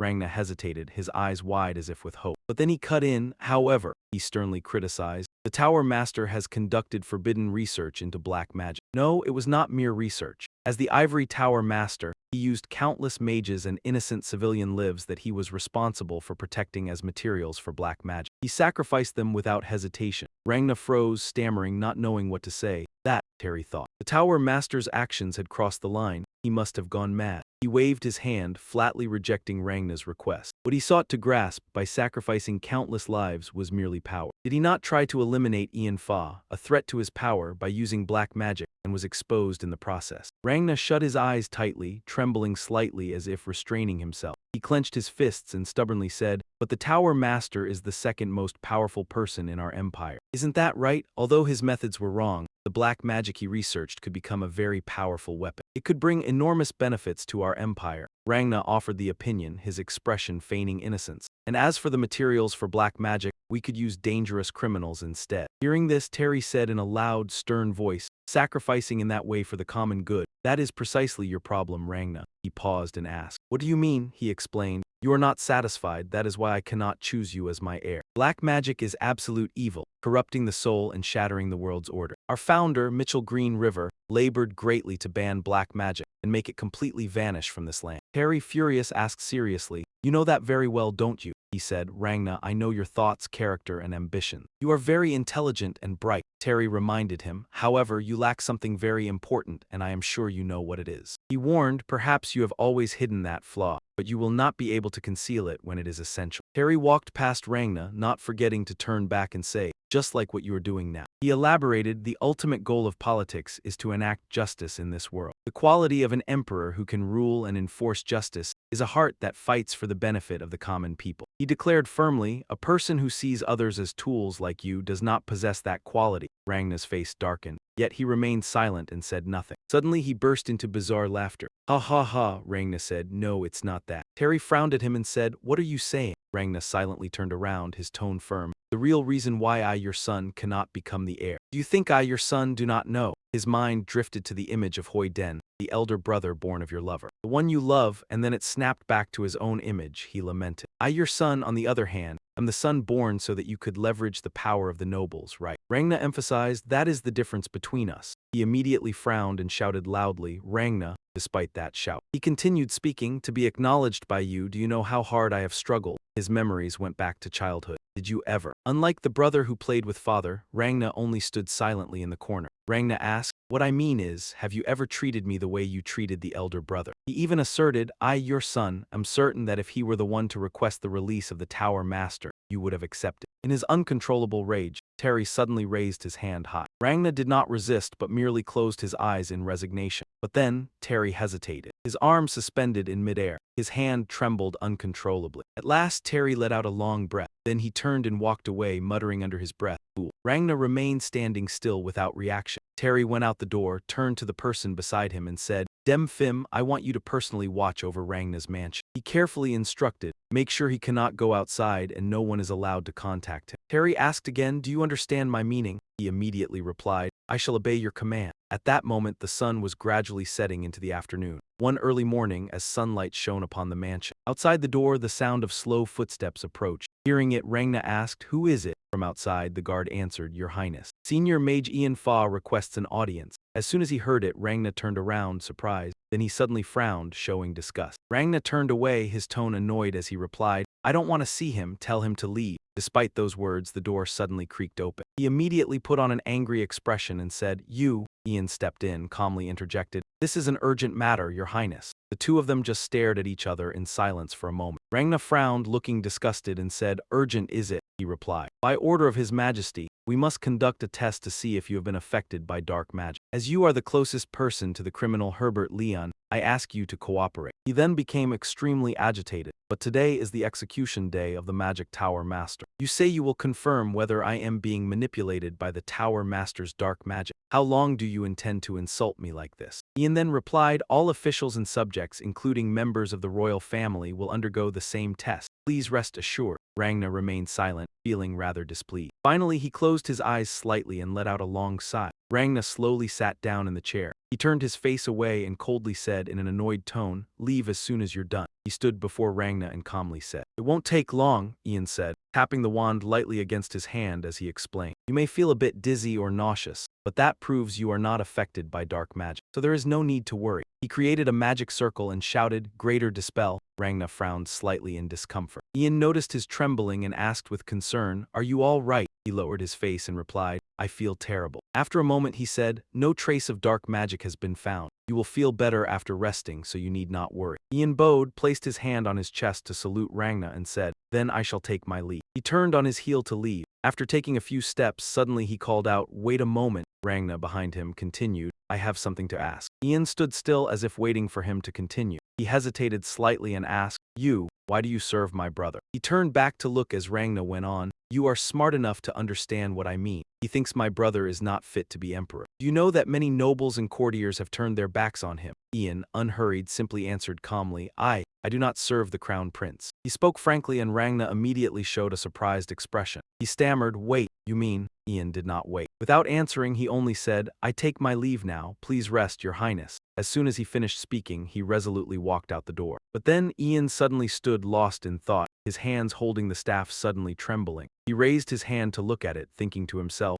He looked at his trembling hand and muttered to himself, "I once did not serve Hayden Green River." Ian recalled the moment in his past life when he had knelt before Rangna and said, "Because there is only one person." Before him was Rangna with a haughty expression. The memory continued, "I swore loyalty." Ian clenched his hand into a fist. He slowly raised his head and told himself, "What I am about to do is revenge." Which is also treason. Before Ian now was the great corridor like the path ahead, cut to when the sun had set. At that time in the mansion, the sound of a sliding door knock rang out. The door slowly opened, revealing a figure, Demphine. He entered and noticed Rangna sitting deep in thought. Demphine called, "Your Highness." Rangna did not answer immediately but slowly asked, "Has the Tower Master been executed?" He gently replied, "Yes." The image flashed back to the past to this afternoon, facing the terrified Herbert. He continued, "At the execution site in Green Riverdium Square. He was beheaded." Rangna replied slowly, "Is that so?" He added, his tone tinged with melancholy, "I see. You may withdraw." Demphine, keenly perceptive, gently comforted him. "Please do not be sad, your highness." Rangna chuckled weakly, "Haha, sad." Then he suddenly stepped forward. Demphine placed a letter on the table and calmly pushed it toward him. Noticing it, he asked curiously, "What is this?" he said. "This guard requests permission to withdraw, your highness." Rangna stared silently at the letter, then reached for it and took it in his hand. He silently read through its contents. After finishing, Rangna smiled. He murmured, "There is still a chance." Cut to another place, the chamber of Emperor Terry Green River. Ian and the Emperor sat facing each other, and Ian reported on the survivors from Herbert Leon's space gate. All are being treated in a safe location, and testimonies from those still conscious in the ivory tower are being collected and investigated. He calmly said, also regarding the assets he concealed, they are being retrieved to the treasury. Ian continued, the dark magic investigation on those close to him has also shown no abnormal reactions to the test. Harry lifted his teacup in his hand while praising, "You have accomplished a great deal." Ian put down his teacup and said, "I never imagined Herbert would be so foolish." Harry gently rubbed his chin, a thoughtful expression on his face, and blamed himself. "I too bear a great deal of responsibility for not having suspected his actions earlier." Ian replied, "I didn't pay attention either. After all, he was famous for being frugal and upright." He put on a serious look and remarked, "I never expected him to have this side, hidden behind that benevolent and kind face of his." Ian looked at him and went on, "From now on, I will continue to report on the investigation of the ivory tower and the progress of the dark magic inspection." Terry replied, "Very well." He added, "Things have come to this. I would like to ask you one more thing if I may." Ian answered without any hesitation, "Please speak, your majesty." Terry crossed his arms and asked gravely, "What do you intend to do with the crown prince?" Ian's eyes suddenly widened in shock and he found himself at a loss for an answer. At last he hesitantly asked in return, "I do not understand your majesty's question." The king immediately cut him off. "No," Terry frowned and asserted, "you do understand." The two simply looked at each other in silence for a moment. Finally Ian stammered, He then said frankly, "I cannot swear loyalty to the crown prince." Terry was taken aback. He asked, "You cannot be loyal?" But then Ian continued, "I will cooperate so that the crown prince can safely ascend the throne." He added seriously, "And so that he may always be a wise king in the future. I will do my utmost to help him." The king gently rubbed his chin, pondering for a moment before saying, "You cannot swear loyalty to the crown prince, yet you will assist him." Terry thought a little more, then said, "Good, that is enough." Terry picked up his teacup, took a light sip, and then told the guards, "Open it." The guards carried in a strange, long box. He looked at Ian and said, "Please accept this. It is the staff that was recovered when Herbert was arrested." The box was opened, revealing the item inside. Terry added, I am sure you understand, but the process of selecting a new master for the ivory tower is not that simple. Even if there is a clear heir, there is still a great deal to be done. As those words were spoken, Ian only listened in silence. The king began to elaborate. Although the proper procedure to take over the ivory tower requires royal approval, he continued, at times like this, we cannot leave the position of tower master vacant for long. I have decided that shortening the procedure would be better. It is for this reason that I entrust this staff to you. Terry set down his teacup and said, and one more thing, Ian, I want to ask you a favor. Ian immediately replied, I await your command, your majesty. The king narrowed his eyes and said, I believe that Zhang Ne will not give up, even though all those who assisted him have fallen. His image surfaced in their minds as the king added, I know better than anyone his ambition and his spirit. If Zhang Ne seizes the throne, there will surely be bloodshed, and many people will have to sacrifice their lives. After those words, Ian silently reflected. He calmly stood up and said, however, as a father, I have inflicted an incurable wound on him. Harry silently blamed himself, thinking that he would surely hate me until I die. He turned away and made a request, you can take my place. Terry turned to Ian and said trustingly, can you stop him? Ian slowly reached up and grasped the staff. He knelt in reverence to the king, then replied, I shall obey your majesty, he said. Then I entrust him to you, Ian Fa, master of the ivory tower. Cut to an evening scene at the ivory tower. The door slowly opens and he calmly steps inside. Everyone inside cheered and welcomed Ian Fa. He stared at the new chair. Ian's mind suddenly recalled Mr. Herbert's words.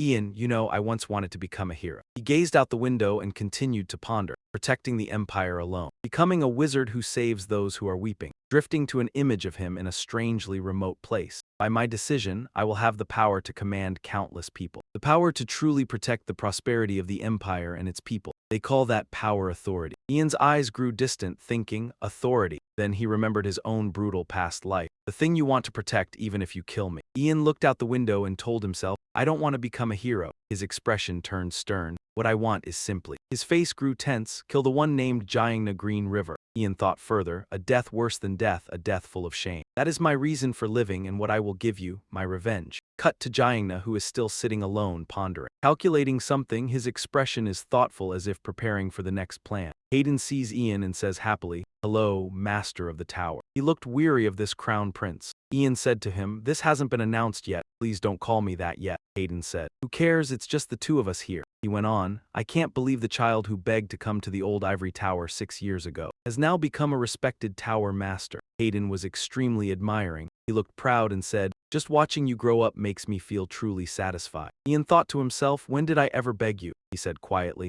Your Highness, as you can see, I am busy checking for dark magic. Ian said, you were examined the day before yesterday, unless you feel something unusual in your body. Then please go home. Hayden replied, disappointed, come on, don't be such a killjoy, you're so busy that I had to come see you in person. Hayden continued, by the way, are you sure I'm okay? I've been feeling dizzy and nauseous all day. Ian answered, yes, everything is fine and you are very healthy. However, he thought to himself, it's not that I'm not suspicious. I also considered the possibility that he was affected by dark magic back then, which is why he's so foolish. For Herbert, who wants to put Jiangna on the throne, the crown prince is clearly a stumbling block to him. Getting rid of him by making him humiliate and ruin himself would be very easy. But Ian looked at Hayden, who was laughing and joking carefree with him. Ian showed displeasure and told himself, back then he was just a born fool. Hayden spoke up, oh, that reminds me, next is my little sister Harry, right? Ian replied, yes, that's right. He said, hey Ian, before I go I have to tell you something. Lately she's been asking me about you a lot. It seems she's interested in you. Ian asked in surprise, Her Highness the Princess. Hayden answered, yes, she asks things like what do you do in your free time? What have you been into lately? What foods do you like? That sort of thing. Ian thought, perplexed, what little use is that information to her? Hayden continued, but the problem is, although we're close, I couldn't answer those questions because I don't know the answers. He turned to leave and looked back. Tell Harry the answers when you see her, okay? They're just little details, but she'll like it. Saying that, Hayden walked out and closed the door.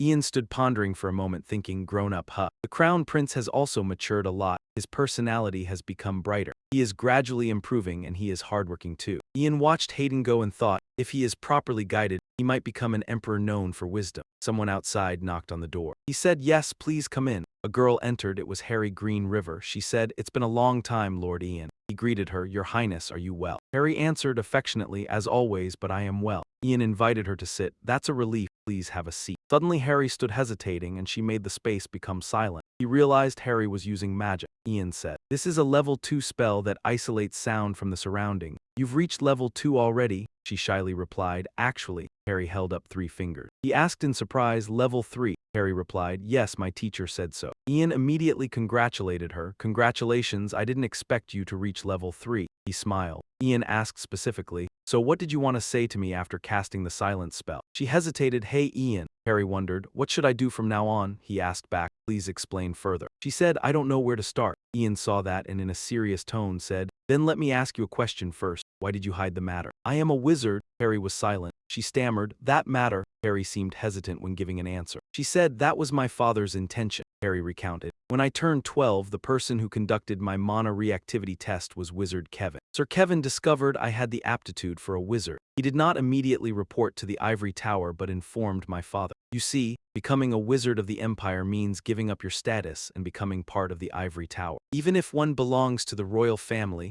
Father did not want me to become a member of the Ivory Tower. He wanted me to remain a member of the royal family. From then on, Sir Kevin was ordered to keep silent about my wizard aptitude, and I have spent my life fulfilling the duties of a princess. But one day, I realized that within me, there was a yearning for magic that I could not erase." Ian then asked, "So you secretly learned magic and then told me?" He thought to himself, "Was Kevin one of the few who supported the crown prince in my previous life?" "You are a fortunate princess," Harry said. "At first I only wanted to help my brother. At that time no one stood on his side." She considered, "But now it is different. He has you, who are my goal, and has Sword Master Oliver. Most importantly, he is now heading in the right direction." Ian asked to sum up the matter. "So in summary, you no longer have any goal, correct?" She answered him, "Almost. A person learning magic illegally is wondering if I am blocking my brother's path." Ian smiled, approached Harry and said, "This problem is simple." She asked in surprise. "What?" Ian slowly told Harry, "Live your own life, that's all." He said emphatically, "Not the life of a royal family member, but your own life, your highness." She looked troubled and said, "That I am not sure." Ian continued, "One's origin does not determine anyone's way of life. If you only do what others tell you, then your life will fall into the hands of others." Harry was silent, contemplating. He elaborated and gradually, "You will forget yourself, wander aimlessly with regret and emptiness." Ian spoke while thinking of himself. Ian put forward an idea. "So I suggest you choose for yourself, your highness, from now on. I hope you will make your own decisions to move forward." He gave advice with a respectful attitude. "I am certain you will find a way of life for yourself." Harry softly replied. "Lord Yen," she asked him in return, "have you found the life you desire?" Ian, upon hearing this, froze. He hesitated to give a suitable answer. Finally, Ian replied, "I am not sure." He blamed himself. "It seems I made a rude remark." Harry hastily reassured, her voice hurried. "Not at all," she said. "Actually, Ian, you are the first person to say such things to me. Because I was always forced to fulfill the duties of a princess, I couldn't even imagine any other life." Harry expressed gratitude and said, "Thank you for your encouragement, Lord Yen." He looked at her and smiled. Ian stood up and said, "If your highness continues to study magic, then learning will help the path you choose in the future. You have progressed so quickly, so you will develop even more in the future." Harry looked embarrassed and said softly, "That is why I want to ask you a favor, Lord Ian." He was surprised. She hesitated. "Lord Yen, could you teach me magic?" he asked in surprise. Wasn't it decided that Brother Kevin would be the one to teach you?" Harry replied in a helpless voice. "That, Kevin said he has nothing left to teach me. Kevin refused to continue teaching due to his busy schedule. I apologize. Your Highness, he is only a level 2 wizard." Suddenly she clasped her hands together and begged, "Please, Lord Yen, please become my teacher." He was bewildered and pondered. Ian began to calculate. He thought that clearly the princess was very talented. Reaching level 3 was all innate, something that could not be achieved solely through the help of others. Her potential could be compared to the former level 5 royal wizard, Misen Green River. Ian analyzed inwardly. Only a few people could recognize the princess's wizard aptitude. If she became a high-level wizard, she could be useful in the future. He replied, "I agree." Harry looked delighted and asked, "Really?" Ian added, "But I have one condition. Whenever I need help, your highness must also help me." She smiled and answered, "Of course, no matter how difficult the request, I will do my best to help Lord Yen." He asked, "You answered without any hesitation. Aren't you going to ask what my request is?" Harry looked extremely trusting and replied, "Because I trust Lord Ian." Upon hearing this, he felt extremely joyful inside.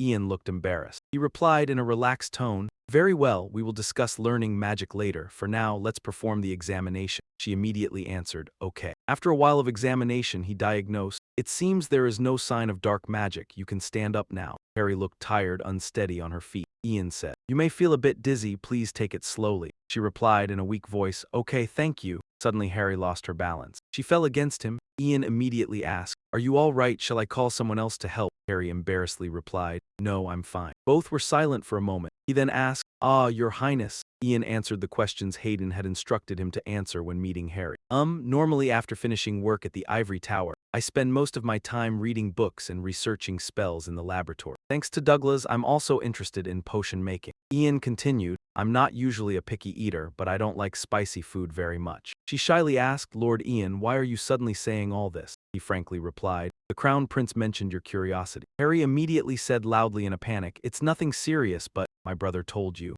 Right after that, Ian looked bewildered and answered softly, "Yes." She looked extremely embarrassed. Harry dashed away and said, "Well then, take care, Lord Ian." She ran straight out, slamming the door shut. He stood there thinking, did Ha Min do something wrong? News of the incident involving the Tower Master Herbert Leon, a level 5 mage, spread widely throughout the Empire and shocked the populace. In response, Emperor Terry Green River of the Empire personally commanded the entire investigation into dark magic and raised the Empire's alert level. Ian Fa, the young high-ranking mage chosen as the next master of the Ivory Tower, conducted a thorough investigation of all matters related to dark magic and appeased the people's anger. The name of the beheaded Herbert Leon was recorded as the most heinous criminal in the history of the Empire, and some nobles who had supported Herbert Leon turned their backs on the fifth prince, Jiang Na, and began to pay special attention to the actions of the new Ivory Tower master. At Ian's house, he was enjoying a cup of early morning tea when he saw something on the table. Ian asked, "What's this?" On the table were many letters.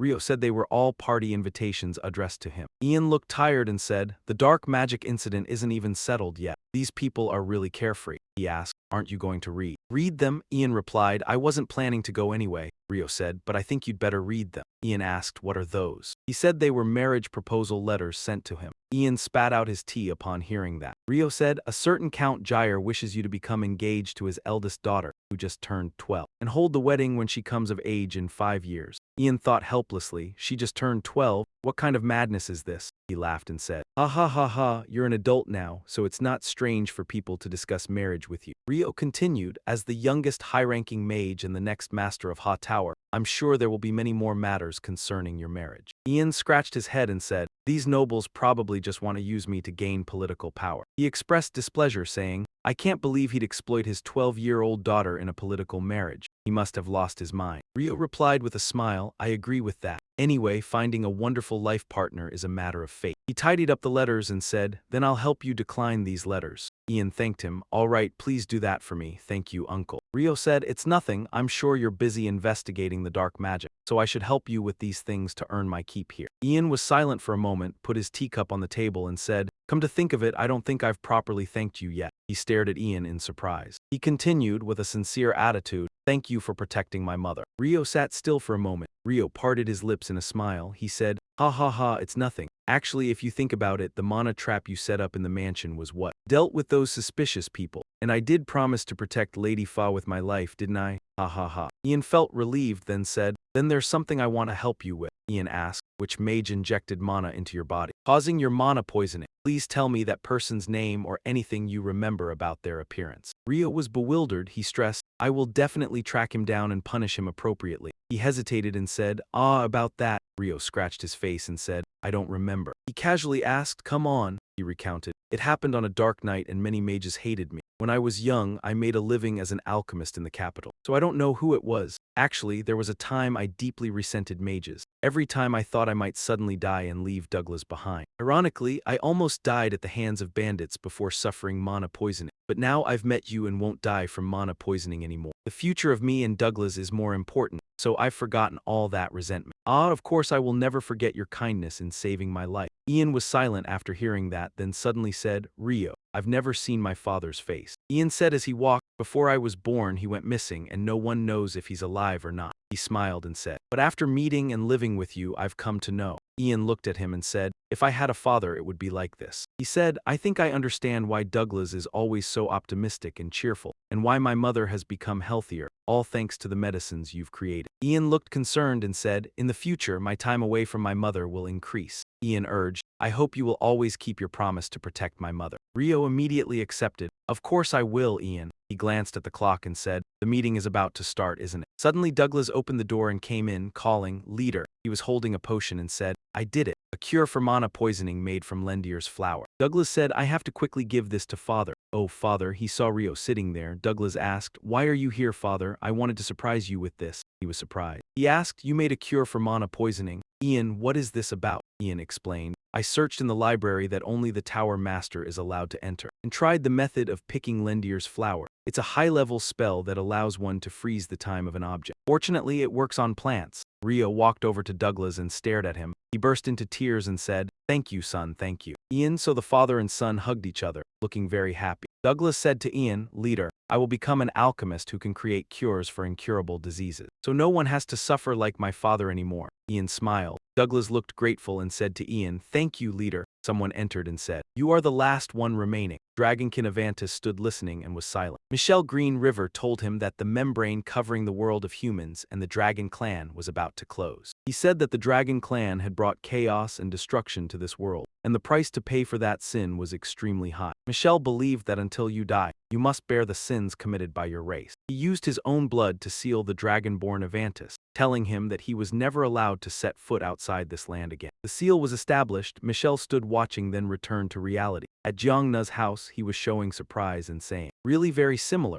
In front of Jiang Na was a guy who looked exactly like him. Rangna said, the paper says that I must wait for someone to come here. But I didn't think it would turn out like this. He asked that guy how to get out of here. Rangna said that Ianfa had enveloped this place with the Ivory Tower's magic to monitor me. So I don't think I can deceive them just by disguising myself as myself. On the other side, Lian said, you don't need to worry about that. The High Priest has more power than the current Ivory Tower Master. Rangna was surprised. High Priest, that guy said. You will be given more details when you have a private audience with the High Priest. This guy took out a mana book. A teleportation gate was created. Rangna bewilderedly asked, what is that? That guy said, please enter. It is a gate that helps you leave the capital. He asked, a gate? From inside the gate, a hand reached out. It was Demphine. He called, Your Highness, please take my hand. Rangna exclaimed in surprise, Lord Demphine. He broke into a sweat. Rangna took his hand and entered. Both went outside. He asked, how can you perform that magic when even Herbert Leon is not capable of performing it? Demphine said it was nothing surprising. He said, Your Highness,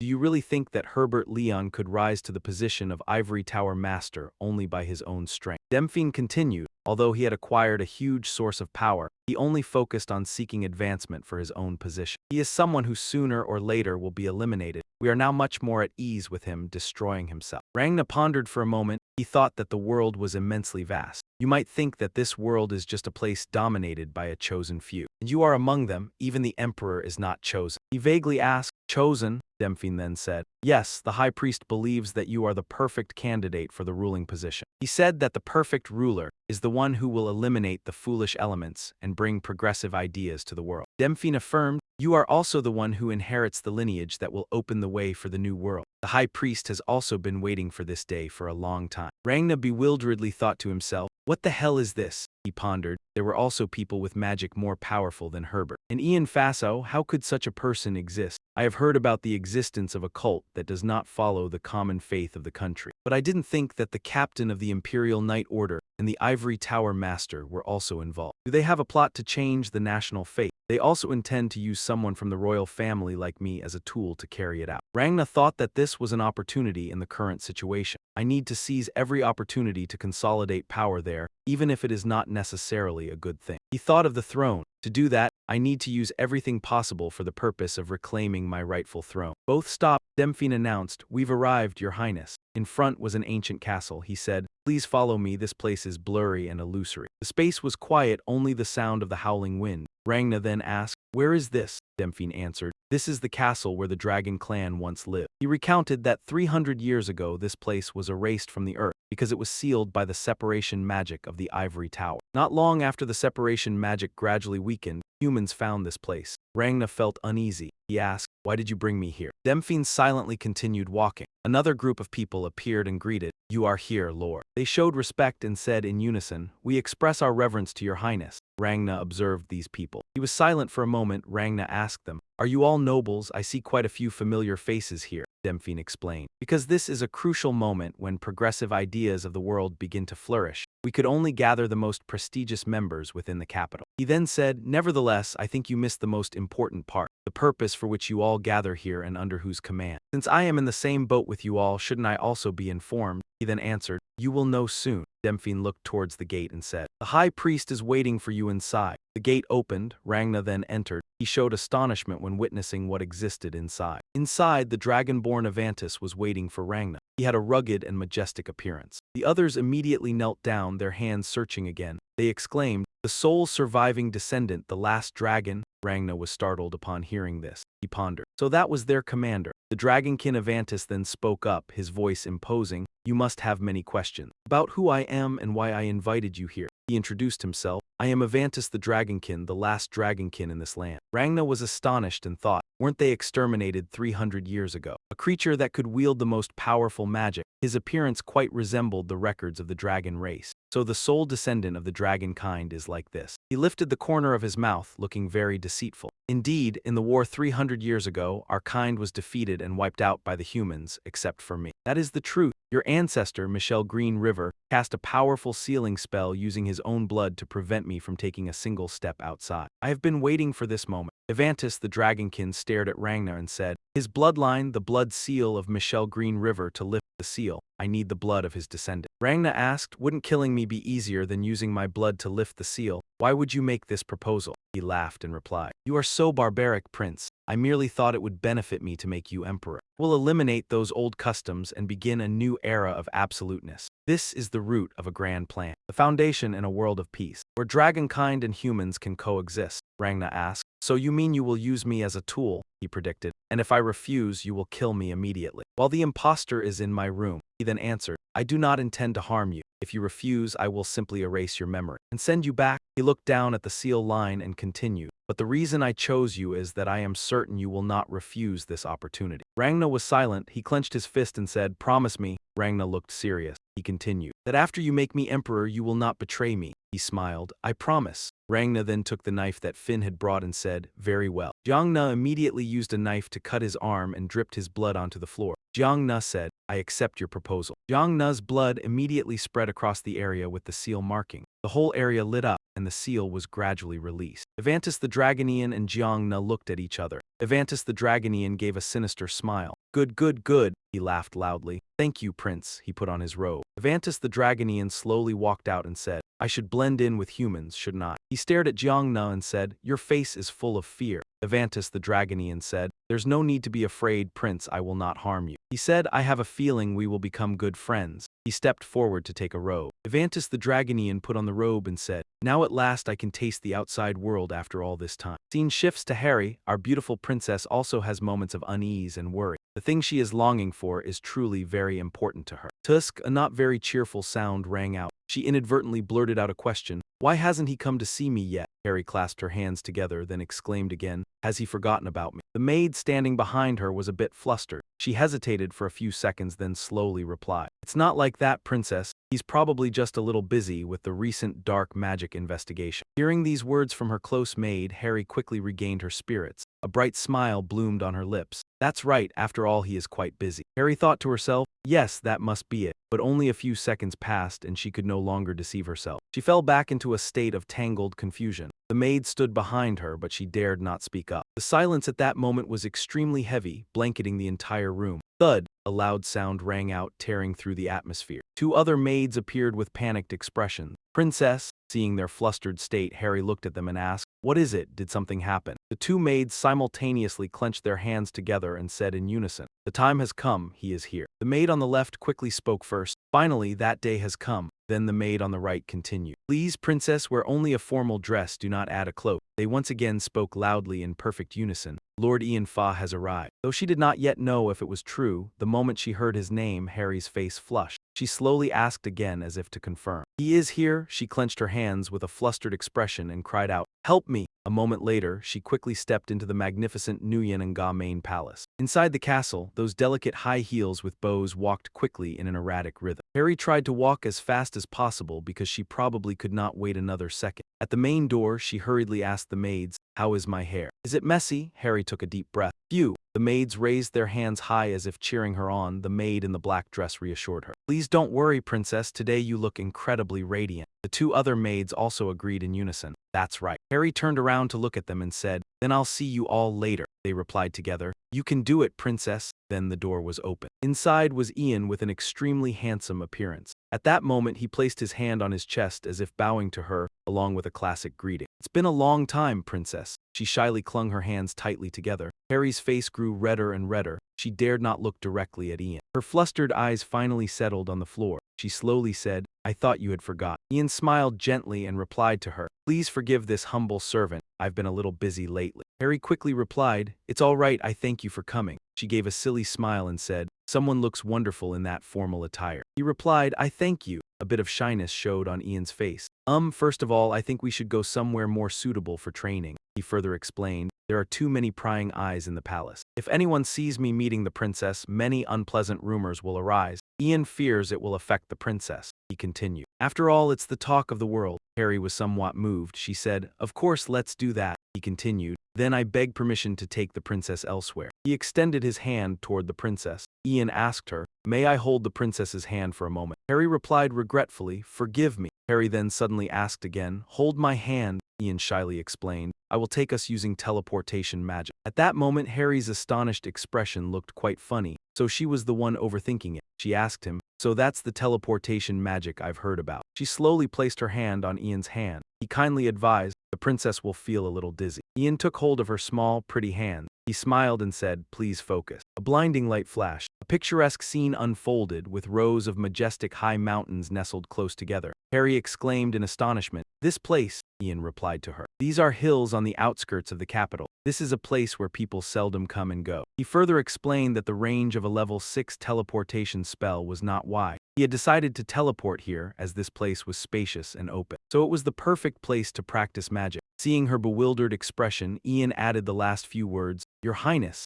Harry still hadn't collected herself at that moment. She began to marvel, "I've never been outside the palace before." As she said this, Harry's eyes sparkled more than ever. This was perhaps something that only happened in dreams. Gazing at the flock of birds soaring freely across the vast sky, she said with heartfelt gratitude, "But after holding your hand, that dream instantly became reality." Harry smiled brightly, a truly happy smile. She exclaimed, "Magic is truly something incredibly wonderful." After speaking, Harry turned and looked at Ian's refined face. As she did, an image involuntarily came to his mind. A woman, beautiful in appearance, sitting silently in a chair before a large window. But then that image disappeared. Ian replied to Harry, "You're right, Your Highness." A gentle smile touched his lips. "Magic is truly wonderful." Harry's sparkling eyes glanced shyly at Ian and she asked, "So, you must have seen me practicing magic in the royal sanctuary." His gaze remained on Harry's face. "Yes, I was exploring the royal palace and wandered into that place. I hid in a corner because Your Highness and the royal mage entered. That's when I saw." She suddenly turned to face him, her eyes wide with confusion as she asked, "But why did you go in there?" "There should have been guards in that area,"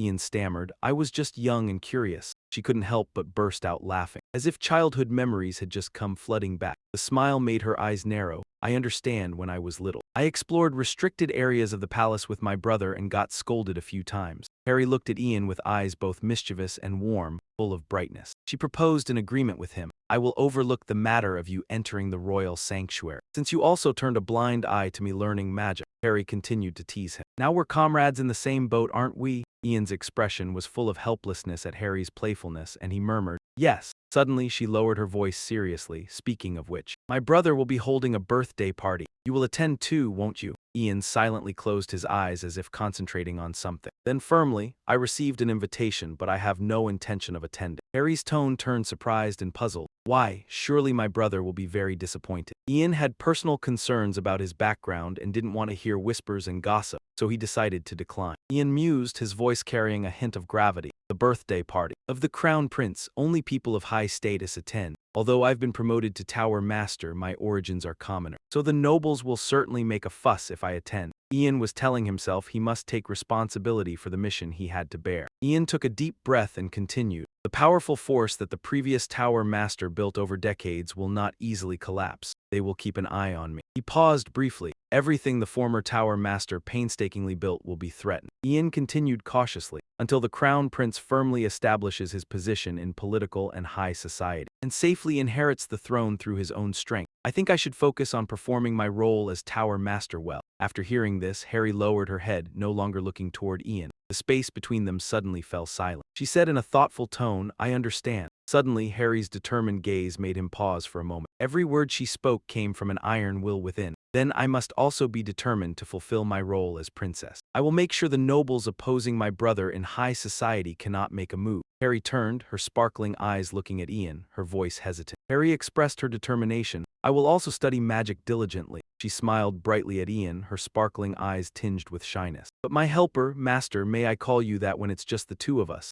Ian smiled gently, his affectionate gaze upon her. Ian's voice was warm. Of course you may call me whatever you like. Meanwhile, elsewhere. Dusk fell over the palace of the fifth prince and Ragna's voice rang out, "That is my plan." Evantus sat back leisurely in his chair, his calm face speaking. In short, before dealing with that mage named Ian Page, we must eliminate the crown prince first. Ragna's gaze was sharp and cold. He said coldly, "Exactly, at present some nobles and commoners are paying particular attention to what the new tower master, Ian Page, is doing." The vast room was eerily silent. Although Ian Page has outstanding magical talent, he is still just a young mage who has just come of age. He lacks experience, and being a commoner, he has little political influence. Quite a few nobles and feudal lords were unhappy when Ian became the master of Swan Tower. Jiang Na's gaze was resolute, secretly pleased with his own schemes, and he continued. If the crown prince he supports falls, he will be at a disadvantage, and we will naturally be able to eliminate him, taking the borderland as if by magic. His resolute voice rang out, "We will need a puppet to carry out this plan." Donna nodded in agreement, but her eyes betrayed a hint of hesitation. He mused, "Indeed, I have not yet decided on a suitable person." He looked at Jiang Na with confident eyes. Placing a hand on his chest in a neat and solemn gesture, he stated, "Will you entrust this matter to me, my lord? I know someone very suitable for this plan."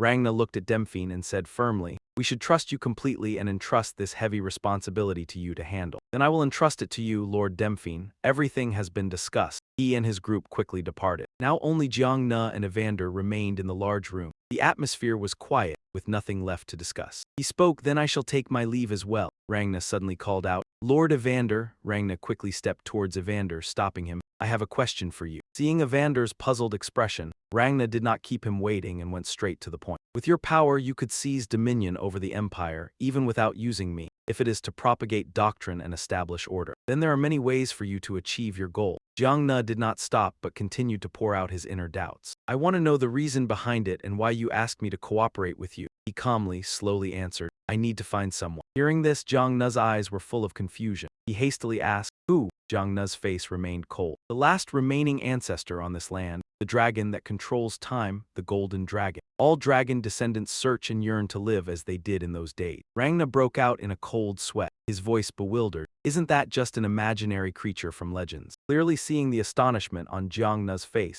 Evander still maintained his usual calm expression. His gaze unwavering, his voice answered nonchalantly, "Most humans in this era think so. But dragons have been and still are in existence. We cannot find him because he lives in places we cannot reach. However, if a great calamity befalls this land, the golden dragon will surely appear." At this moment, Jiang Na began to understand what he was subtly implying. His voice came out somewhat hesitantly. "You mean, chaos is?" Evander did not elaborate, only uttering two words, "war." Rathna was shocked to hear those two words, but he kept his composure. He quickly asked Evantus, "Don't tell me the war started by the dragon clan 300 years ago was just to lure out the golden dragon." He replied briefly, with absolute certainty. "Exactly." Evantus's usual calm expression shifted slightly as he spoke. His voice filled with resentment, he said, "As that person said, we are not descendants of dragons, so back then we helped humans. You agreed that the fact Michelle Green River had the power to destroy dragonoids far greater than any human was absurd, didn't you?" Rathna was still very confused by all this information. Every word he uttered was laced with doubt. "But there is no record of dragons anywhere in the world's history. The records say the reason Michelle Green River could destroy dragonoids was thanks to magic she developed alone in her ivory tower."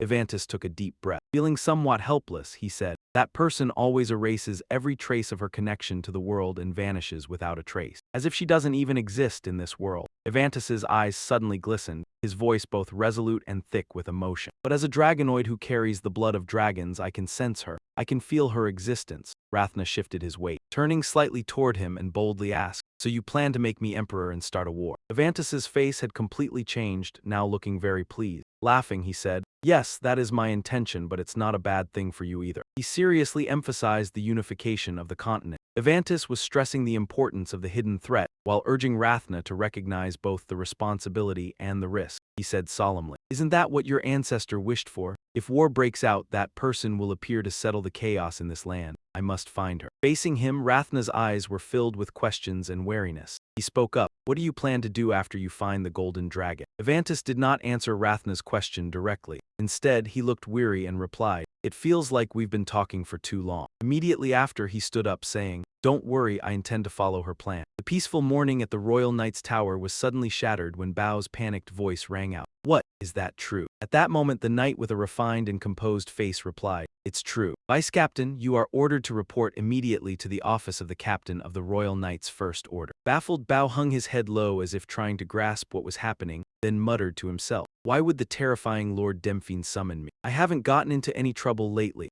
Bao quickly pulled himself together after the moment of confusion. He smiled, patted the messenger on the shoulder, and said, I'll go right away, thanks for the message. Bao left quickly and soon stood before Lord Demphine's door. He paused at the door, trying to calm himself for the meeting. Suddenly, a voice commanded from within, enter. Bao appeared before him, doing his best to look composed, and asked, you sent for me, Captain? Demphine also rose, speaking sternly, Paul Lance, come over here. He did not waste another second. The atmosphere grew tense. Demphine went straight to the point, his voice deep and decisive. I've heard that the reason Senior Mage Helen attacked the Crown Prince earlier was because she was under the influence of dark magic. Demphine maintained his stern expression and continued, I received a report that security has been tightened, but as of now, is everything still fine? Bao answered immediately, yes, there are no issues at the moment. The Night Order has heightened its vigilance and is protecting the Crown Prince's safety more strictly. Good, the Crown Prince is our future king. His safety is the top priority. He went on, I've had many opportunities to speak directly with Captain Oliver, but I believe this is the first time we've talked like this. Demphine, serious yet sincere, asked, you were appointed vice captain some time ago.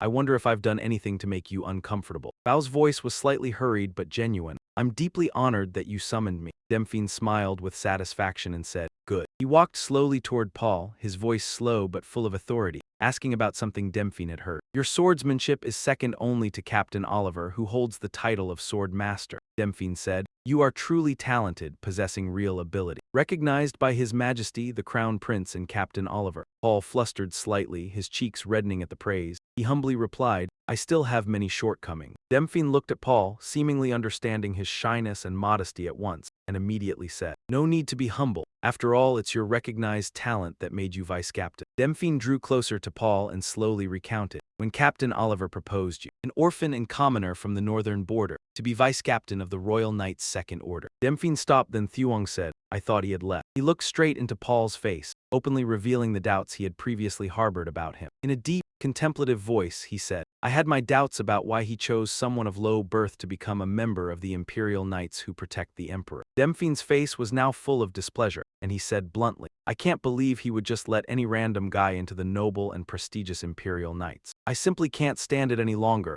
Demphine continued. Just then, Avantis suddenly appeared right behind Demphine. Paul was startled, his hand instantly going to his side, ready to draw his weapon. His voice was tense. Who are you? How long have you been there? But Paul was already restrained by Avantis's magic. He realized he couldn't move. He issued Paul an order, you must become the foundation for a great empire. Cut to a green forest, the air fresh. Birdsong mixed with the clashing of swords as Hayden and Oliver trained. Oliver said, yes, very good. Please maintain your balance in that stance. When Oliver realized Hayden was about to collapse, he quickly warned His Highness. Wait a moment, the sword fell from Hayden's hand. Oliver smiled at him and said, Your Highness, let's stop here for today. Thank you, Captain. Hayden plopped down onto the grass, exhausted, gasping for breath as he spoke. I don't think I'm suited for learning swordsmanship. Oliver smiled gently, his gaze warm and encouraging as he looked at Hayden, and said with full conviction, That's not true, you are certainly more skilled with the sword than most people. Oliver continued, You're progressing even faster than Ian. Hayden perked up immediately upon hearing that, his eyes widening. What? I'm progressing faster than Ian. Oliver nodded, gently acknowledging yes. I taught Ian for 5 years, sparring with him. Suddenly, Hayden grew angry like a sulking child. His face flushed red and pointed his sword at Oliver. Though no one can match his magic, let's stop here for today, Oliver calmly soothed him. He smiled and said,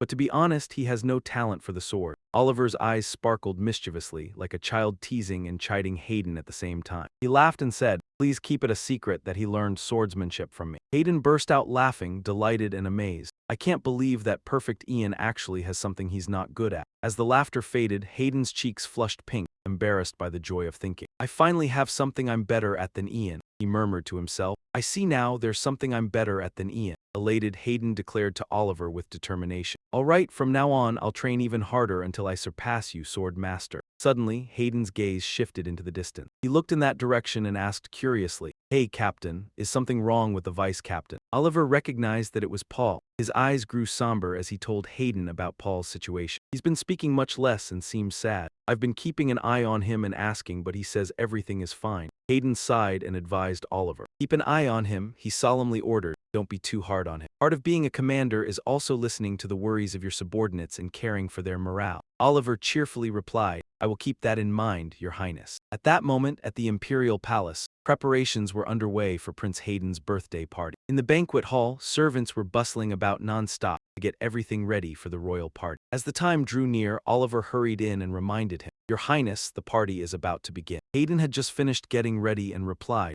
All right, I'll be right there, Captain, yet as always. Hayden's face showed clear gloom. He sighed again. I always feel nervous at these parties, recalling the times Ian had gotten angry with him. You must strengthen your own standing. Hayden let out a long sigh and said, Ian isn't coming either, that heartless guy. Seeing the prince in low spirits, Oliver encouraged him. You are the main character of today's party. Your Highness, you must stand tall, full of pride and confidence. It is the nobles who should feel nervous, not you. Hearing those words from the captain, Hayden had a moment of realization. The corner of his mouth lifted into a faint smile and he replied, Right. Hayden immediately regained his cheerful spirits. He laughed and patted Oliver on the back, saying, And I also have Sword Master Oliver with me, who's very reliable. Just as the two were chatting happily, Harriet came over and called out, Brother. Seeing his younger sister, Hayden responded. Harriet appeared in a beautiful blue dress. From its design to its fabric, everything enhanced her royal aura. Faced with such splendor, Hayden praised her generously. You look very pretty today. Harriet happily replied, Thank you, brother. I dressed up specially because today is your birthday party. Then Hayden joked again. Too bad Ian isn't here today. You look so beautiful, he should see this. Hearing him mention Ian, Harry awkwardly said, What are you talking about, brother?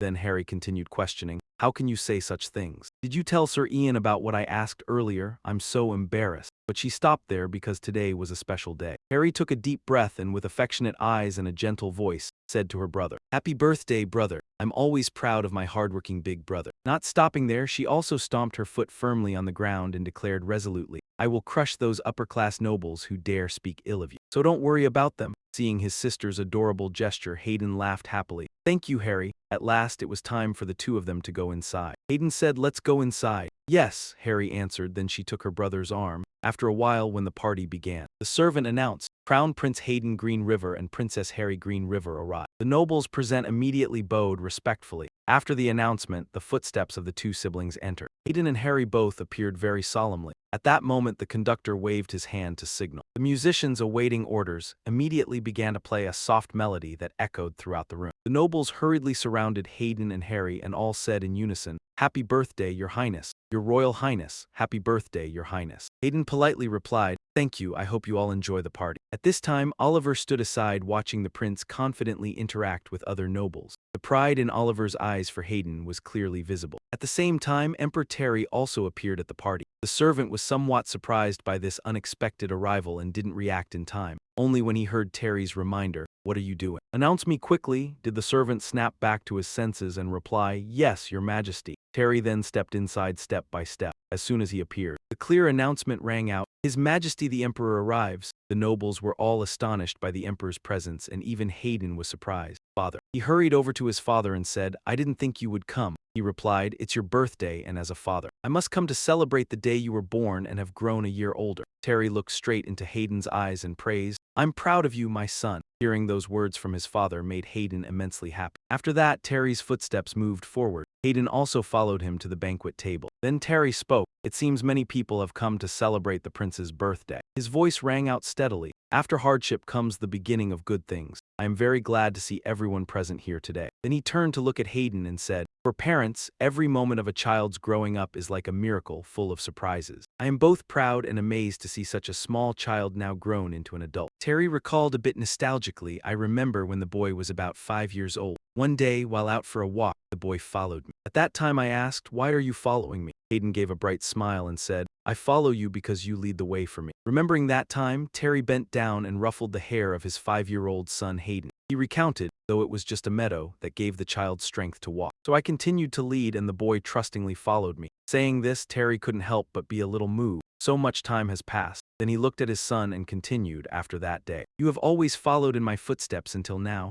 You have followed me very well. As your father, I have always believed you could do it. Hayden was a little embarrassed by his father's flowery words. As soon as he finished speaking, Terry picked up the wine glass in his hand. Everyone, raise your glasses, he said loudly. May the future of the empire and the prince be blessed with many blessings. The nobles also raised their glasses and echoed, Emperor, many blessings. Finally, he took a drink and didn't forget to say, Happy birthday, my son. Hayden softly replied, Thank you, father. Suddenly, just as Terry took his first sip of wine, he coughed violently. Fresh blood gushed from his mouth, spilling onto Hayden. Hayden froze for a moment, still not understanding what had happened. The whole group of nobles also immediately stiffened. No one dared say a word. Hayden's face was filled with horror. Only Oliver, with his agile knight's body, immediately reacted. He seemed about to rush forward. The next second, the entire banquet hall descended into chaos, with panic screams ringing out continuously. Your Majesty, Your Majesty! Hayden stood frozen in place as he saw his father continuously coughing up fresh blood. Even the wine glass in his hand fell. Just as Hayden's glass lay on the floor, the cold liquid spilled out. That was when he realized the truth. Horrified before his eyes, Hayden cried out in despair.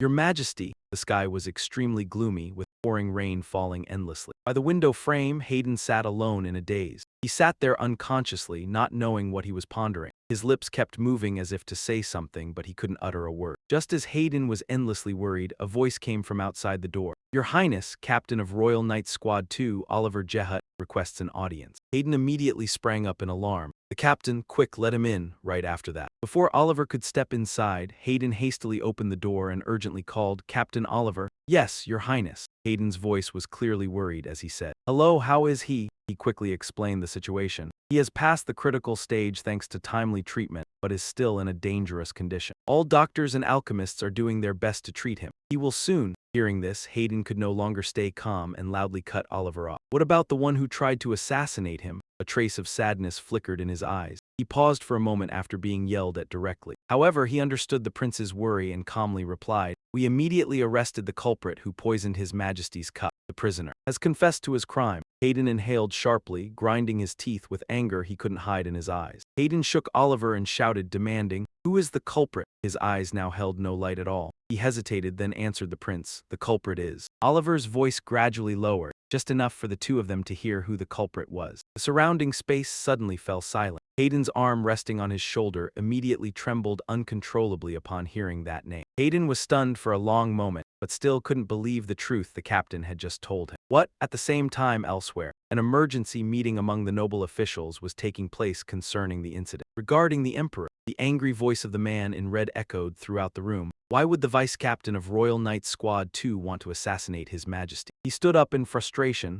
slammed the table, and shouted, Isn't he the knight who has been closest to the crown prince in recent years? Keeping a traitor like him right by their side, what have His Highness and Captain Oliver Jehut been doing until now? The young man in black beside him added, The culprit did not do this alone. We must expose the one behind this at all costs. A gentleman in blue also said sternly, I heard that he, Paul Lance, bit his tongue during interrogation. It seems he has no intention of talking. At that moment, the hand of the white-haired noble pointed to a spot on a document, saying, I heard he is an orphan from the northern border, right next to the Cow Ut Empire. Isn't that so? Everyone, think about it. Last year there was a series of explosions inside the royal palace. Then he recalled the old case of Ian. That was a shocking event. A mage from Thap Ha, a maid, and a secretary in the royal palace were all discovered to be spies from Cow Ut. Then he said suspiciously, Although he has outstanding talent at a very young age, he does not have a proper background. If you think carefully, you'll find him very suspicious. It's possible he is a strictly trained spy from Cow Ut. The person sitting opposite immediately objected, but Paul Lance has no trace of a mana seal. Hearing that, he said loudly, Does that matter now? He tried to poison His Majesty, and he is still silent about the mastermind and his reasons for doing it. He kept insisting. Just as everyone was noisily discussing, a man in a gray robe calmly spoke up. Such problems occur only because we decided to use him without considering his status and background. We must strip him of the title of deputy leader of the Royal Knight Squad 2, and Paul Lance must be executed for attempting to assassinate His Majesty. Hearing this, everyone agreed and replied, That's right, we agree.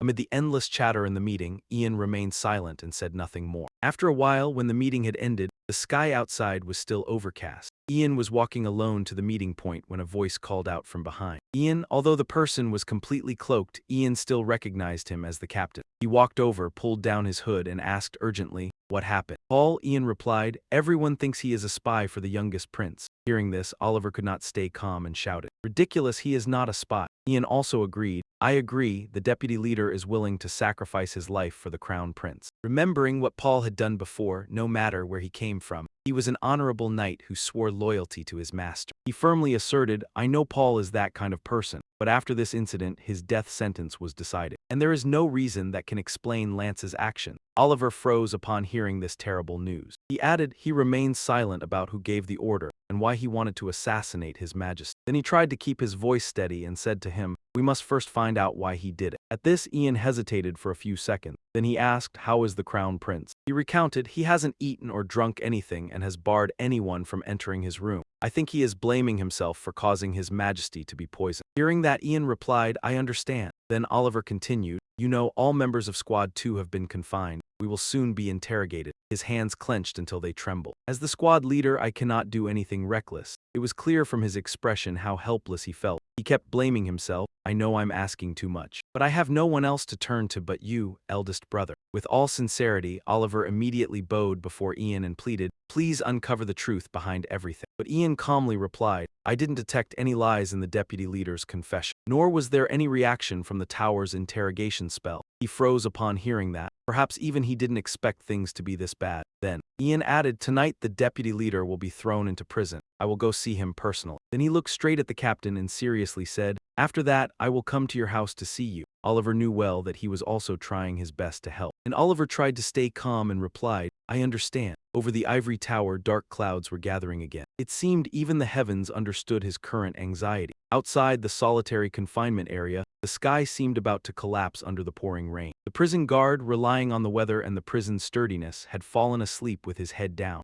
Ian's footsteps were stepping. Inside, soft but resolute, the sound of footsteps was swallowed by the rain. Ian, full of doubt, walked straight to the solitary confinement area where the most dangerous criminal in the Empire was being held, Paul's cell. Ian stood looking at him, his heart clenched. Paul had been chained up. On the sturdy body of the once majestic deputy leader, now there were blood-soaked wounds everywhere. Ian called hesitantly, Deputy Leader. Paul slowly opened his eyes and looked at him. Those eyes were cloudy and lifeless like a dry well. Ian asked, do you recognize me? Paul did not reply. He lowered his face. His gaze was blank. That silence cut into Ian's heart like a blade, causing him sharp pain. Ian said, I don't think you wanted to assassinate the Emperor. There is no spy from an enemy country or anyone plotting against the Emperor. I know that better than anyone, he affirmed. Ian continued, you swore loyalty to the Crown Prince and risked your life for him, so I can't understand why you did it. He began using magic to read Paul's thoughts and said, from now on, I will enter your memories. Please allow me to do so. Ian created a magic circle on Paul's forehead. The surrounding space blurred. He was drawn into the chaotic stream of the deputy leader's memories. The memories gradually revealed. First was the image of Oliver. Next, he saw Paul talking to Mr. Demphine. But standing behind his back was another, the last descendant of the dragon-human realm. The dragon-human Avantis, but Ian didn't yet know his background. This Avantis was using dark magic to carry out a sinister scheme. He understood, so it was the dragon-human Avantis who used dark magic to control Paul. He was stunned to realize the thick dark magic was shrouding his mind. Ian observed Paul suffering the effects of this demonic spell. He gradually lost consciousness. Ian thought he wasn't acting of his own will. You think in shock he's being controlled by dark magic. You dive deeper into the subconscious where Bao's true self is curled up. That's the real him Bao is hiding, he says. I was so stupid, Bao says. I know the Imperial Palace has the most enemy.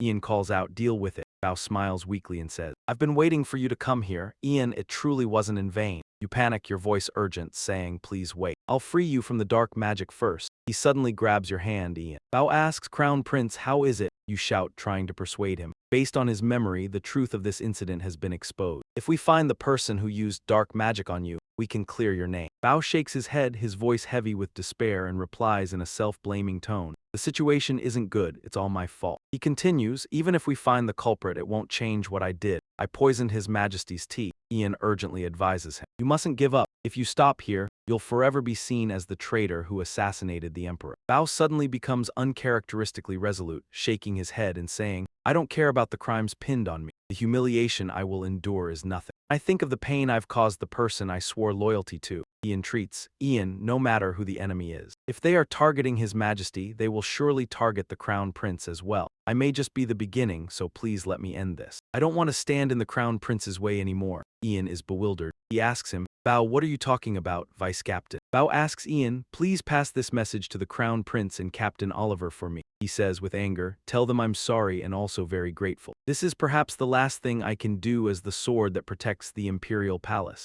Ian calls out in panic. Vice Captain, Bao approaches you while entrusting this to you. Ian, please take care of His Highness. He pushes Ian out of his memory. You are extremely surprised and feel a deep sense of loss. Paul smiled, his figure slowly fading into the mist of memory. With a face full of hope, he closed his eyes and whispered, pray that day will shine in the highest place of the Empire. Paul thought of Crown Prince Hayden smiling for the last time, a strangely serene smile. Outside, Ian had been thrown out of the subconscious, returning to reality in the cold prison cell. He gasped for breath, sweat drenched his forehead, his face extremely worried. Ian looked at Paul and panted. He quickly used magic to push out the dark magic. Whoa, greater dispel, but everything was completely useless. Ian thought in confusion. Greater dispel didn't work, he called out. Vice Captain, please hang on, I'll neutralize the dark magic right away. Ian said, I won't let you die in vain like this. He suddenly looked astonished. Paul seemed to have stopped breathing. He had chosen to leave forever. Ian froze. The Vice Captain of the Second Royal Knight Order, Paul Lentz, had breathed his last. He passed away. The sound of rain outside seemed to scream in place of his heart's anguish, growing louder.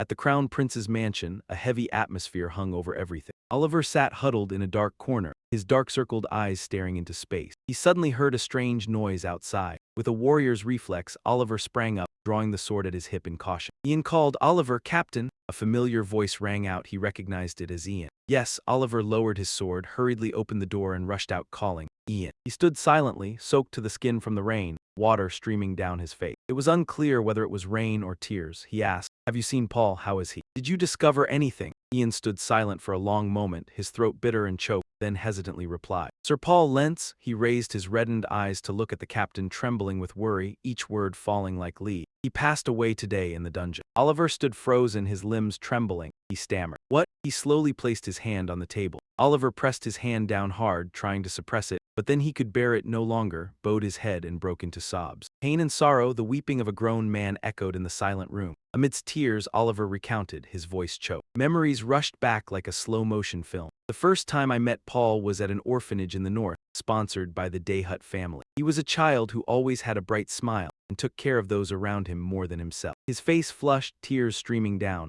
My father, who discovered Paul's talent for swordsmanship, decided to support him. After that, we sparred with swords like blood brothers. Unable to contain his emotions any longer, Oliver continued, his voice cracking with grief and indignation. He was more diligent than anyone and always stood for justice. I can't believe he died such a meaningless death. Ian waited quietly for Oliver's surge of emotion to subside a little, then spoke. Before Sir Paul breathed his last, I managed to read his memory. He stiffened, surprised, and looked up at Ian. Oliver then asked, did you find anything? Ian's eyes darkened, and he recounted the fragmented yet horrifying images he had seen. A few days ago, the Vice Captain went to meet the Captain of the First Knight Order. Sir Demphine and the person standing with Sir Demphine used dark magic to brainwash the Vice Captain. Oliver asked in surprise, you say Paul went to see Sir Demphine? He was stunned, but then he realized a more serious problem. Wait, more importantly, dark magic, it still exists. Who is that person? Ian replied. I've never met him. He has a pale face and long silver hair. Deep inside, Ian scoured all his memories from his past life but found nothing. He thought to himself, someone I never met in my past life either. Ian asserted, I'm certain this is connected to Sir Demphine. The captain of the First Knight Order and the unknown high-ranking sorcerer aided him. Oliver asked worriedly, you said a high-ranking sorcerer. How strong is he?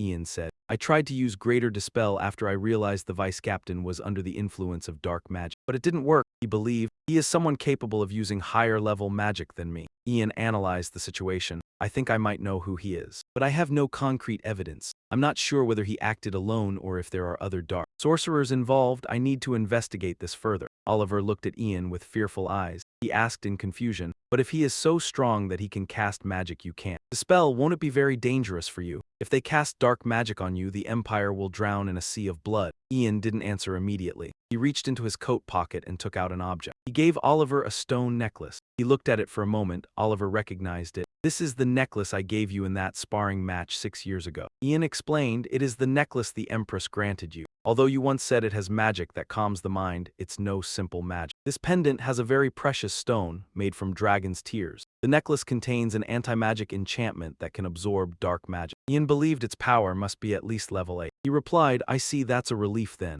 If you have that necklace, you won't be affected by dark magic. But contrary to expectations, Ian shook his head. Oliver looked puzzled. He analyzed in detail the anti-magic spell that had not been widely disclosed. At present, only you and I know. People only think this necklace is one of the ordinary treasures of the royal family. Ian slowed down, his gaze turning sharp and resolute. Captain, you looked tense and worried. Can you promise not to tell anyone what I am about to tell you? Sensing the seriousness, Oliver nodded decisively. All right, I promise you. Ian began to devise a detailed plan, telling him about it. Oliver listened in silence. He mentioned something. Each word from Ian made Oliver's eyes widen in astonishment. Outside the window, the rain began to pour down more and more fiercely. Lightning streaked across the sky, heralding a great storm approaching. At the luxurious mansion of the Jiang and Ga family, the atmosphere was as gloomy as the dark clouds churning outside. Dem Phim reported to him that Paul Lentz had died in prison. Jiang Ne was sitting in an armchair, silently watching him for a moment, then turned away and answered indifferently, I know.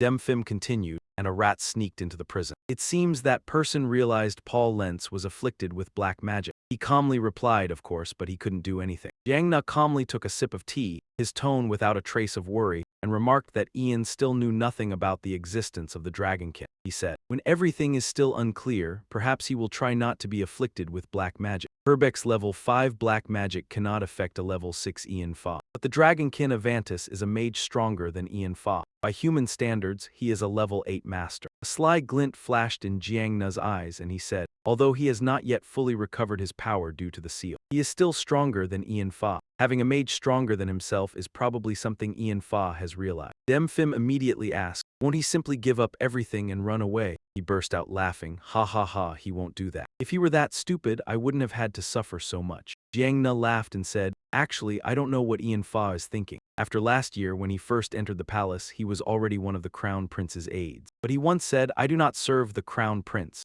Jiang Ne looked at his own reflection in the rippling tea and said, I thought I had hidden myself very well, but there were times I felt he saw right through me, as if he had known me for a long time. He set down the teacup. Jiang Ne pondered for a moment, then said, I think it's best for us to observe his behavior for the time being. Early morning at Ian's house, the air in the room was thick with tension. He held a carefully sealed letter instructing Hoga, the loyal old butler, his voice low but full of authority. Send this letter to Lord Pyrrhic in the east as soon as possible. How is the letter I sent to the Muglian estate in the north? The butler placed his hand on his left chest, bowing respectfully in reply. The report says it will arrive soon. Ian nodded slightly, saying, I understand. He immediately handed an important letter to Hoga. He looked surprised. Ian said, take this. The letter was carefully sealed with a fingerprint, he advised. This is a letter of authorization under the name of the Merchant Guild. Disguise yourself as a merchant and leave the capital. Ian said, I'm sure you understand what I mean. Hoga took the letter, his hand clenched tightly, nodding firmly. Outside, the dawn light was shining through the window. He continued, his tone allowing no hesitation. Once you have finished packing and the sun begins to set, gather all the servants in the mansion and take them to Molean with my mother. If you head north,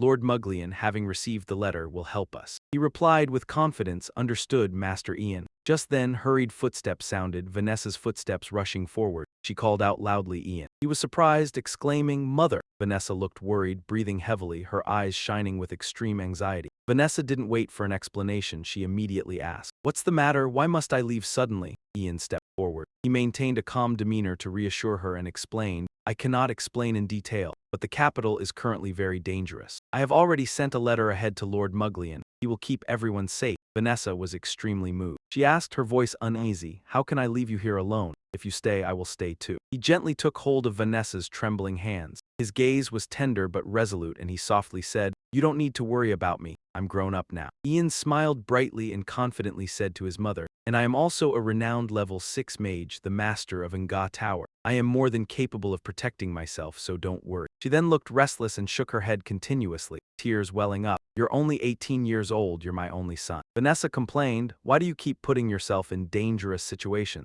I can't just watch you face danger alone anymore. We should leave together. Ian hung his head, then raised it, his voice becoming extraordinarily resolute. Mother, she stopped talking, stunned, staring at her son who had suddenly become unfamiliar and overly mature. Silence enveloped the mother and son for a moment. Ian lowered his voice and said to Vanessa, Please, Mom, just listen to me this once. His hands gripped her shoulders tightly, his body trembling. He stammered that if something happened, he might end up hurting her. Vanessa looked bewildered. Ian slowly lowered his hands. He turned to Video and entrusted, "Please take care of my mother. Even if I try to find my mother, you must never tell me where she is. When the time is right, I will send a letter to Mr. Muggley." Video looked tense. He replied hesitantly, "Understood, don't worry." Douglas immediately spoke up. "Leader, I will stay here," he said. "I don't know what's going on, but I can help you, right? After all, I'm your #1 subordinate." Ian shook his head, his voice gentle but firm, advising Douglas, "Thank you, but this is more dangerous than you think. You should go with them." Ian recalled the image of Douglas as an adult in his previous life and thought to himself, "And you are someone I don't want to fall into the hands of that bastard." Ian took a few steps. He then announced to everyone, "Once everyone leaves the mansion, I will erase part of my memory.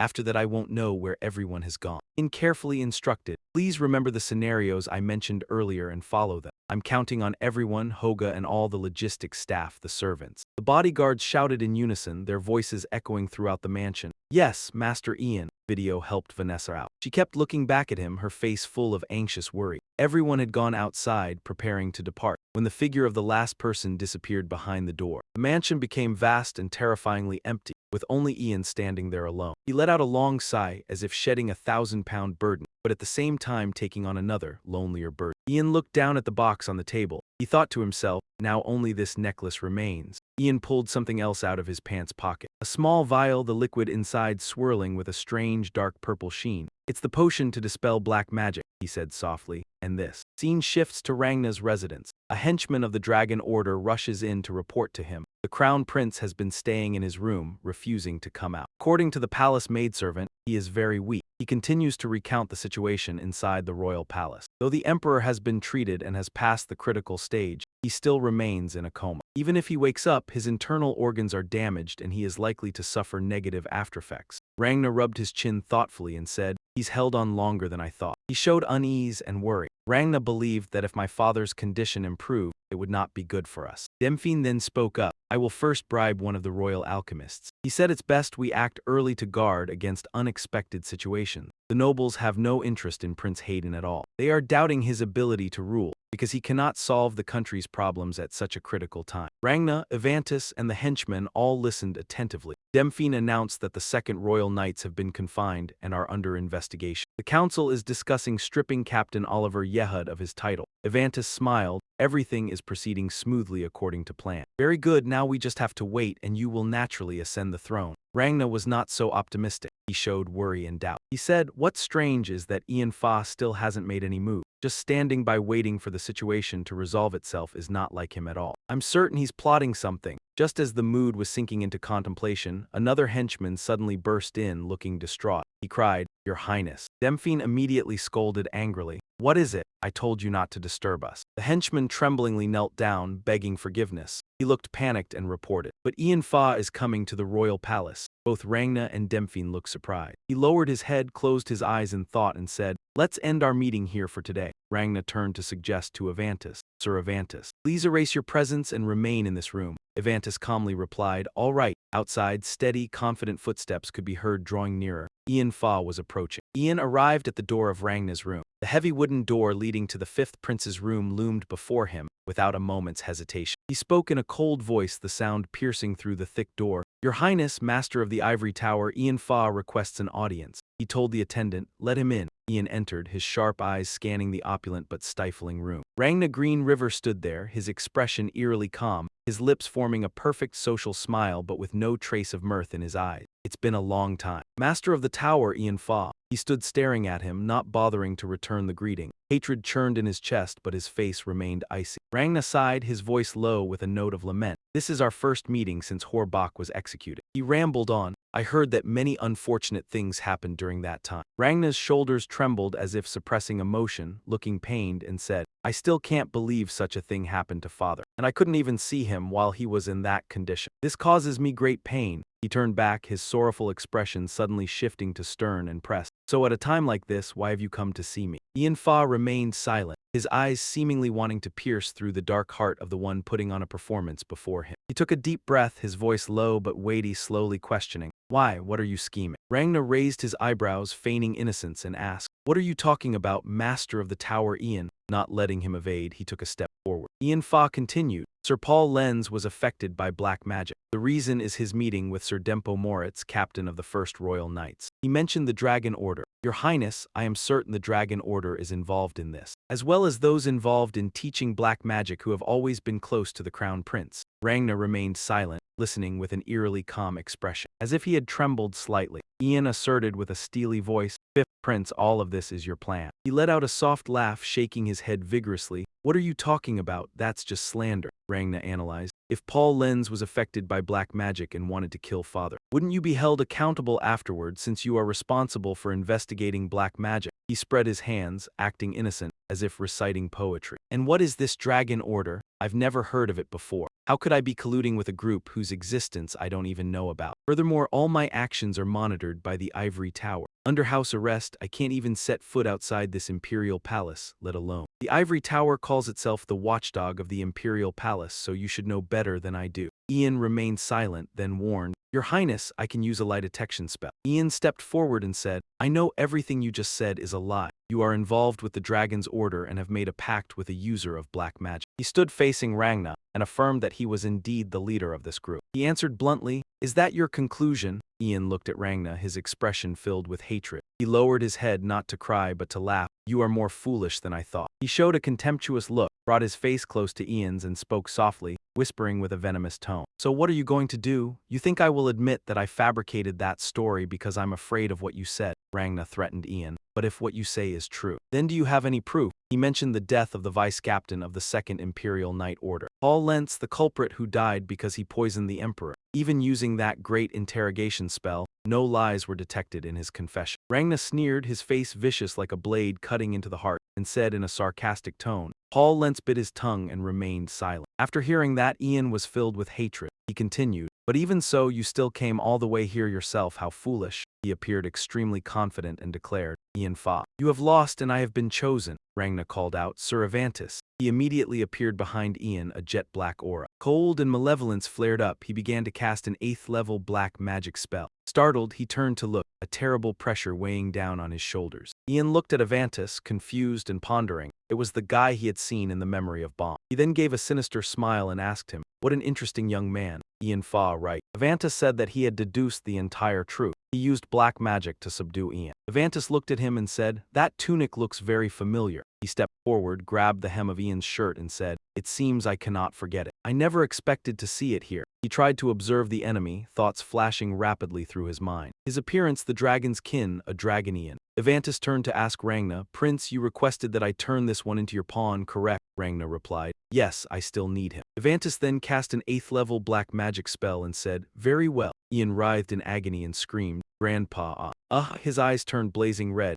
Ian dropped his arms and submitted. He stood with his head bowed, body motionless. Ragnar asked, Is it done? Avantis replied, Yes. Ragnar appeared doubtful and asked again, But he doesn't seem any different. Avantis showed displeasure and said, You doubt me too much. Avantis then called, Ian Fa, harm yourself. Ragnar looked at Avantis in horror and asked hesitantly, What did you just say? He immediately complied without a word. Ian used a knife made of ice and prepared to harm himself. Ragnar panicked and said urgently, Wait, you're gripping the knife tightly. He shouted, Wait. Stop. Ian immediately stopped. All three stood silent. He stood there, frozen in position. The sharp knife had already drawn blood from Ian's hand. Ragnar, still in shock, stammered, That's enough, Avantis said. From now on, proceed according to your plan. He turned away and said, I'm going to rest now. Avantis vanished. Only Ragnar and Ian remained in the vast room. He stared at his new puppet. Ragnar's expression still carried the tension from earlier. He needed a final confirmation. Ragnar still stared at him, his expression growing increasingly tense. Ragnar called, Ian Fa, he asked seriously. In truth, which monarch do you serve? Without a moment's hesitation, he knelt on one knee showing reverence.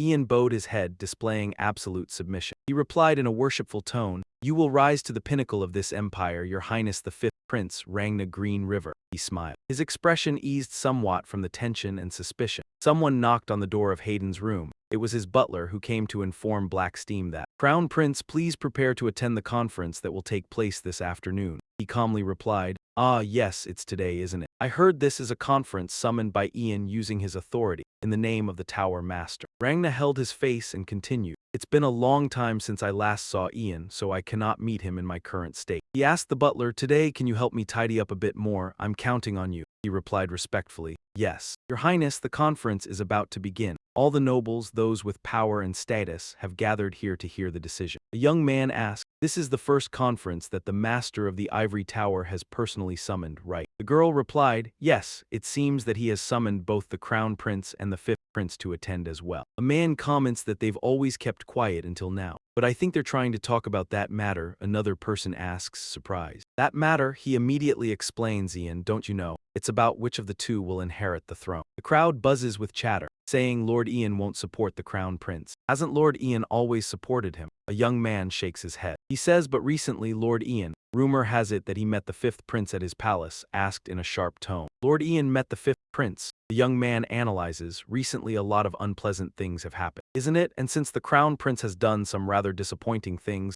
maybe Lord Ian has changed his mind. Hayden enters. He looks surprised. Hayden sees Ian and happily calls out, Ian. He eagerly runs over to Ian and says, long time no see, Ian, how have you been? Hayden says, just seeing you makes me feel better. I've missed you so much. Ian remains silent. Hayden reaches out to place a hand on Ian's shoulder and says, hey, if you don't mind, after the conference we could meet for a bit. Immediately, without a word, Ian shakes off Hayden's hand. Taken aback, Hayden looks bewildered. He stares at Ian. Ian acts indifferent like a stranger. Hayden chokes out. Ian bows his head in apology. Forgive me, but I still have other matters to attend to. Hayden scratches his head and replies, I see, all right, then perhaps we can meet after you've finished your work. The attendants come to summon their master to light incense. They tell Ian, please proceed into the conference hall. Ian quietly leaves. Hayden watches him go. His heart is uneasy. Hayden's expression shows some thought, some confusion. The conference officially begins. Ian speaks before the entire council and the nobles attending the meeting. Dear respected members of the Council of Elders and Nobles,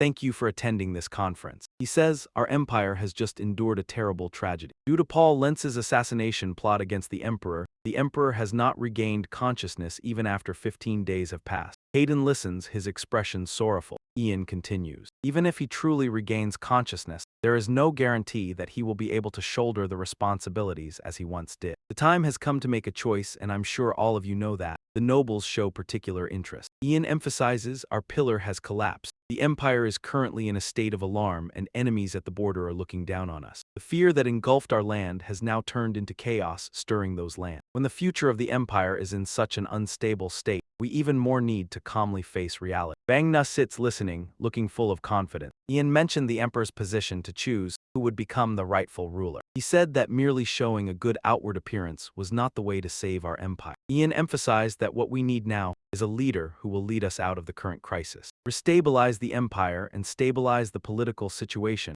among the three nations. He believed that the one who could make the Green River Empire the greatest nation in history was the one who should be crowned. Ian said with a stern expression, that is also why. Ian Fa, humble master. He placed both hands on the table, showing serious judgment, and said during this council meeting, Ian Fa decided to declare, please declare that I support the bloodline of the great emperor. The fifth prince rang the Green River. The entire council and those present were all astonished. They began to look at each other, expressions bewildered, Hayden frozen. Rangna already knew the outcome in advance. He smirked. He stepped forward and called loudly, Ian. Hayden reached for his collar. Hayden grabbed Ian's shirt, his face fierce. The attendants spoke up to intervene. Crown Prince, your highness, he questioned. Ian, you. How could you? Ian looked calm. Hayden punched Ian in the face. The attendants tried hard to intervene. Please stop, Crown Prince. The Crown Prince shouted, let me go, get out. Ian sat rubbing his face, looked at Hayden and then commanded, someone escort his highness out of the great hall. He walked away, unwilling to accept it. Hayden walked away crying, looked at Ian and shouted his name loudly. Ian. The scene shifted to Hayden's window at night. He was still tossing and turning, unable to sleep. Suddenly a shadow of someone appeared outside the window. It was Captain Oliver. A voice rang out. Your Highness, it is I, Oliver. Hayden was surprised, stammering 3 words. Captain. Hayden opened the door, saw that it was indeed Oliver, and immediately asked, since that happened, why have you come here? Shouldn't you be at home at this hour? Your Highness, the situation is urgent. There is no time to explain. Please put on warm clothes and we must leave immediately. Hayden asked suspiciously. What exactly is the matter that made you act like this all of a sudden? Where are we going? The wardrobe door just opened. Oliver ran his hand over the clothes, paused briefly, and then said, there is a shortcut behind the palace. Going that way we won't be discovered by others. Holding a cloak in his hand, Oliver stepped close to Hayden. Although still thinking, his voice remained steady. It is a secret path used only in emergency. Oliver approached, but his eyes were directed outside, saying, All the soldiers of the second palace are standing guard outside the door, Your Highness. Hayden froze, eyes wide as if not believing what he had just heard. He burst out asking, just to confirm that he had not misheard, all the soldiers of the second palace. Suddenly Oliver knelt down on one knee, reaching out to support him, because Oliver knew that Hayden was very worried at that moment. Your Highness, we must go now. His body trembled slightly. Hesitant but still choosing to trust Oliver, he placed his hand in the captain's hand. After some time, the two arrived somewhere in the forest. Suddenly many voices shouted together, Your Highness Hayden. A young man gripping the reins tightly, his eyes directed toward Hayden, smiled softly, his voice clear. You have arrived, we have been waiting for you. Hayden stammered, everyone. Hayden's appearance made them all cheer joyfully. We have missed you so much, Your Highness. Your Highness looks much thinner than the last time we met. Meanwhile, Hayden opened his eyes wide, unable to hide his confusion because he had absolutely no idea what was happening. Hayden turned to look at Oliver and said, Can someone please explain what is going on? Why have they all gathered here? At that moment, Oliver suddenly said to His Highness, The Imperial Palace and the Imperial City are no longer safe now. Oliver continued, That is why from now on, we of the Second Palace Imperial Guard will protect you. We will escort you to the Pyrrhic estate. After hearing Oliver's explanation, Hayden was quite surprised and wanted to confirm once more. Isn't the Pyrrhic estate located in Ian's territory? Why there? Oliver wanted Hayden to depart quickly, so he said, I will explain in more detail on the way. Please allow us to escort you. Hayden gradually began to understand the situation but still wanted to warn them in advance. Wait, not to mention that this might cost you all your titles,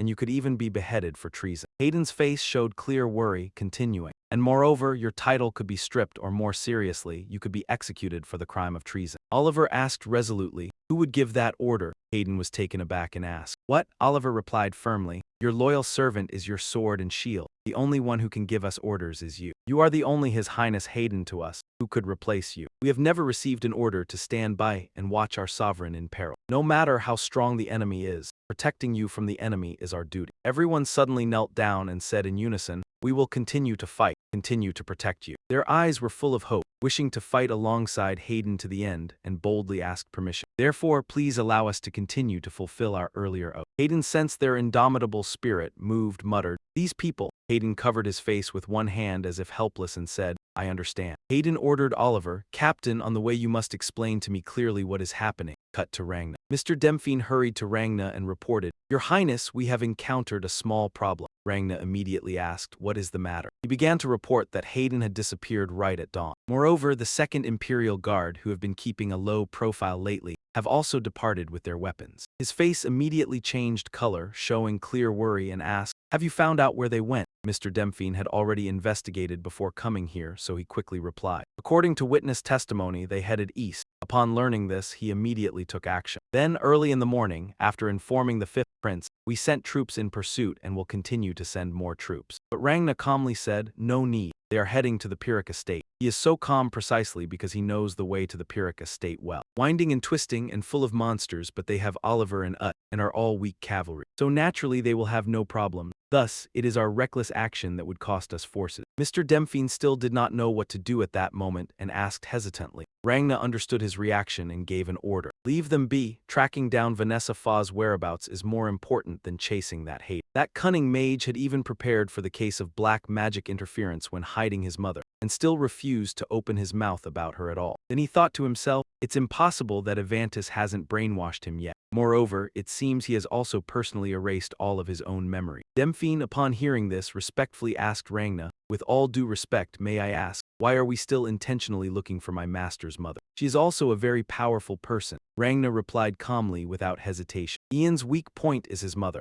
A cunning fellow like him suddenly coming here and agreeing to become my puppet is not very strange, even if it is due to black magic. He is definitely scheming something. We must find Vanessa Faw at all costs to prepare for any unforeseen events. Demphine placed his hand on his chest, bowed to show he understood, and said, Yes, I understand. After Demphine left, he let out a sigh. Ragna thought anxiously, everything has been too smooth. I'm really worried. What on earth are you plotting, Ian Fa? At that moment, in a magnificent castle filled with dazzling sunlight, Hayden and Oliver were standing in a corridor discussing something. In the midst of their unfinished discussion, an unexpected voice sounded from behind. So you were here, causing both of them to turn around simultaneously. It was Pyrrhic. He walked forward, his eyes on Hayden, and asked, Are you feeling any discomfort? Hayden smiled and replied, No, thank you for your hospitality despite my unexpected presence. I will remember this. Kalyan beamed brightly and continued, It is nothing, my lord. This is the honor of a lifetime. Suddenly his eyes fell and he said regretfully, "Actually, I was a little surprised to receive Ian's letter.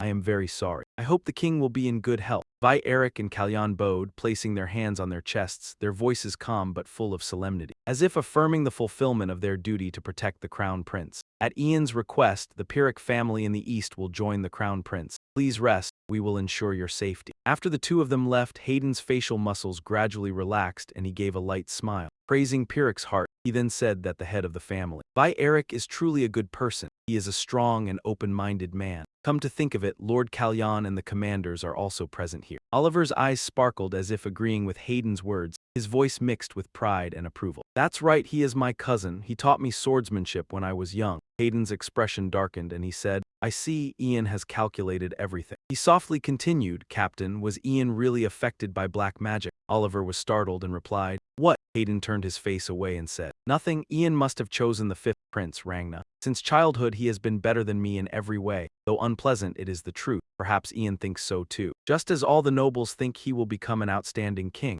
Oliver understood Hayden's feelings in saying these things and comforted him. "That is non-negotiable." Oliver's gaze was fixed on Hayden. He repeated the words Ian had spoken years ago, both as a reminder and as reassurance. 6 years ago, Ian promised to fight, and I will never support the fifth prince, he said. Oliver's eyes now shone brightly, his smile radiant, his voice full of energy. "Please trust in Ian. My lord, he surely has a plan." A few days earlier, outside rain poured down, splashing against the window panes. Wind howled through the cracks, the rain beating steadily like a heartbeat, making the interior space even more silent and tense. Oliver seemed not to believe what he was hearing, wanting Ian himself to say it again clearly. "Ian, could you repeat that?" Ian's gaze was calm, his voice low and clear, each word enunciated distinctly, unwavering. "I will go to Jiang and allow him to perform dark magic on me. If the crown prince finds out, he will surely stop me. You must not tell him about this." The moment Oliver understood Ian's plan, he did not want Ian to face danger alone and could not control himself. Oliver shouted, "That's too dangerous, you mustn't do that." Ian remained as calm as if he had considered this a long time ago and had prepared himself to face all dangers ahead. Kept his low voice, "Jiang will not kill me right away, because he wants me alive more than dead, as I will be useful to him." Ian's eyes turned sharp and resolute, like a blade. He placed one hand on his chest, a forceful gesture, as if carving his own oath deep. His voice rang out, "I am a level 6 mage, master of the Ivory Tower. The position I hold greatly influences the politics and diplomacy of the kingdom. Jiang will exploit this to seize the throne." Ian gritted his teeth, emphasizing each word, "I do not want to be used by him again." But Oliver seemed to be trying to grasp the deeper meaning hidden in Ian's sharp words. He was a bit bewildered and surprised, thinking, again, Ian seemed to have already mapped out his course of action and wanted to carry out this plan himself. He said pensively, "If I do this, I will be able to learn Jiang plan and the people associating with him." Ian's deep eyes looked toward Oliver. His brows furrowed slightly, as if he had inwardly accepted stepping onto a dangerous path that only he could bear. Every word about to be spoken carried the weight of command. "If I announce my support for him to keep safe, you must go east to House Pyrrhic with His Highness the Crown Prince. I will send a letter to the lord of that land." Even though he had clearly understood Ian's plan, he still could not hide his anxiety. Sweat dripped down his thoughtful face as he spoke. "But my lord, we need someone to dispel that dark magic for you. There is no royal family or place we can trust anymore." Ian's stern eyes suddenly glinted with a strange light. Enhat gave a faint, meaningful smile, as if holding a secret that only he knew.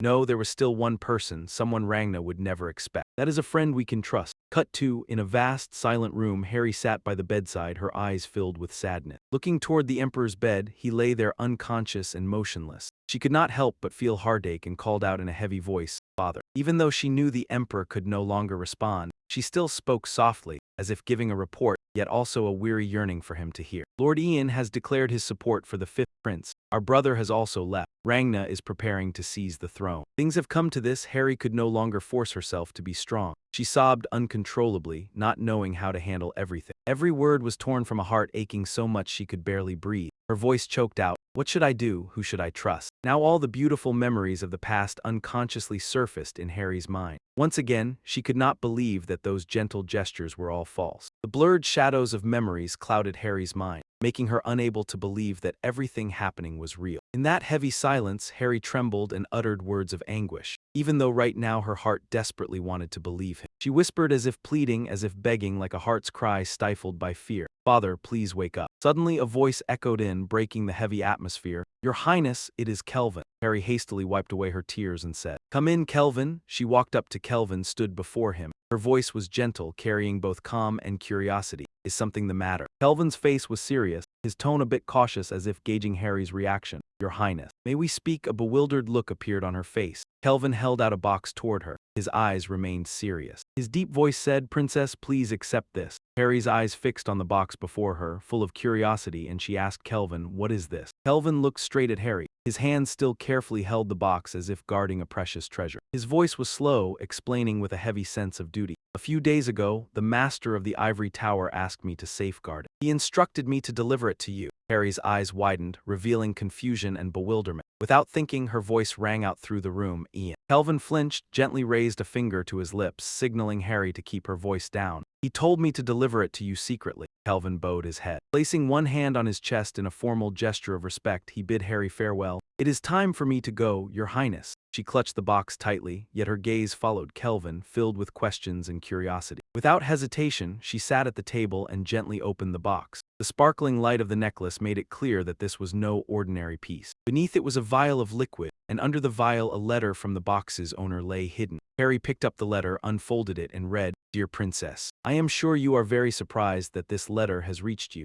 Perhaps I have become a completely different person because of black magic. The reason I am writing this letter to you is that I need your help. The Emperor's poisoning incident was not the doing of Deputy Commander Bong of the Imperial Knights, but was due to black magic and an unknown high-level mage. The fifth prince is collaborating with them in a plot to poison the Emperor and inherit the throne. To uncover the truth and the real culprit behind this, I will become the fifth prince's puppet. The necklace in the box is something left behind by the late Empress. It bears a countercurse cast by a mage of level 8 or higher, capable of destroying black magic. If you are reading this letter, please place it on me. The spell on the necklace will destroy the black magic that has been cast on me." Each line of the letter grew heavier and more dangerous, making Harry unable to suppress her worry and fear. "That liquid is a poison made from the flower of lendir. A special herb, it has the effect of neutralizing mana in the body, and is also a lethal poison that can kill a mage. If this necklace cannot destroy the black magic on me." Her hand, holding the vial of beautifully colored liquid, trembled uncontrollably, nearly dropping it. "Please use it to kill me." The sound of footsteps grew closer. It turned out to be Rangna and Ian approaching. Harry calmly greeted her. "Long time no see, Rangna." She then asked, "Have you seen father?" Rangna found it laughable and arrogantly spoke, "He is also my father.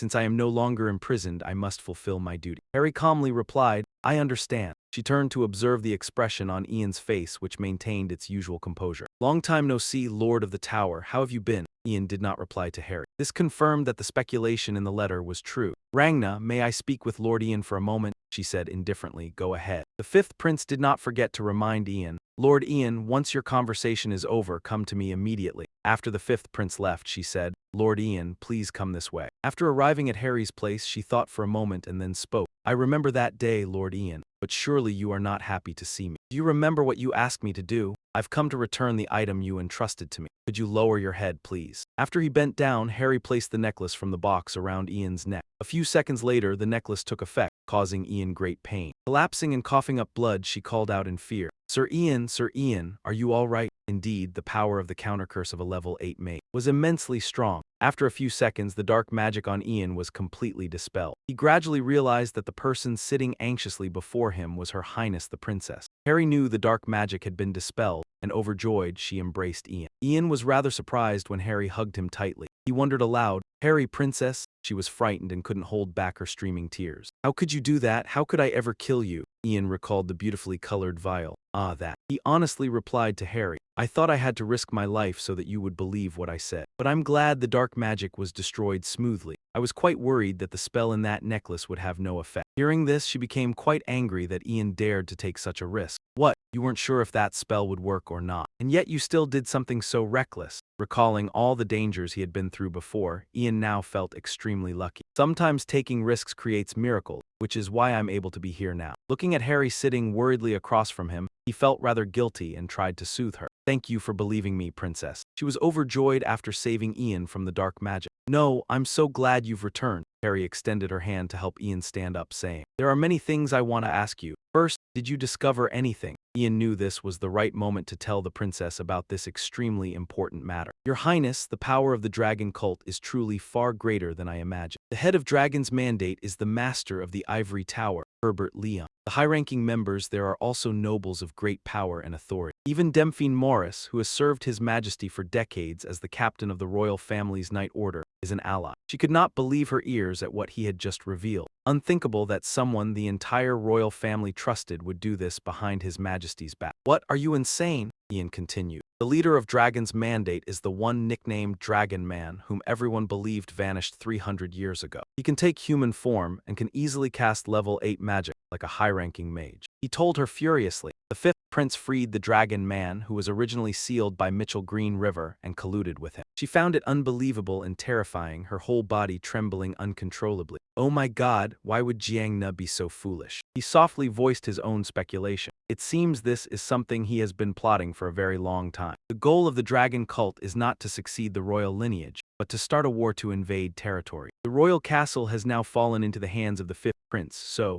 right now, the threat to the princess's life is not just poison anymore. Please, princess, do not trust anyone and always stay by His Majesty's side. Harry was extremely worried about his safety. What about you, Sir Ian? To put her at ease, Ian still chose to reveal the plan he had thought of to deal with the fifth prince. I will still pretend to be controlled by dark magic, staying close to the fifth prince. Even though she understood Ian's strength, she was still extremely worried about him. Why would you? You have no other choice but to find a way on your own. I need to find out the method Mitchell Green River used to destroy the Dragon Man. In the library of the Ivory Tower, there are no records of this at all. But if I search in the royal castle, perhaps. Harry thought of a journal that her father the king had given her. Sir Ian, I want to show you something. Please follow me for a moment. Ian was extremely curious when he saw this journal. She handed it to him. Here, Harry explained, hoping that the journal could help him. This is a family heirloom my father the king gave me, a first-class relic of the royal mage. Mitchell Green River, perhaps this is the journal that his ancestors recorded for many generations.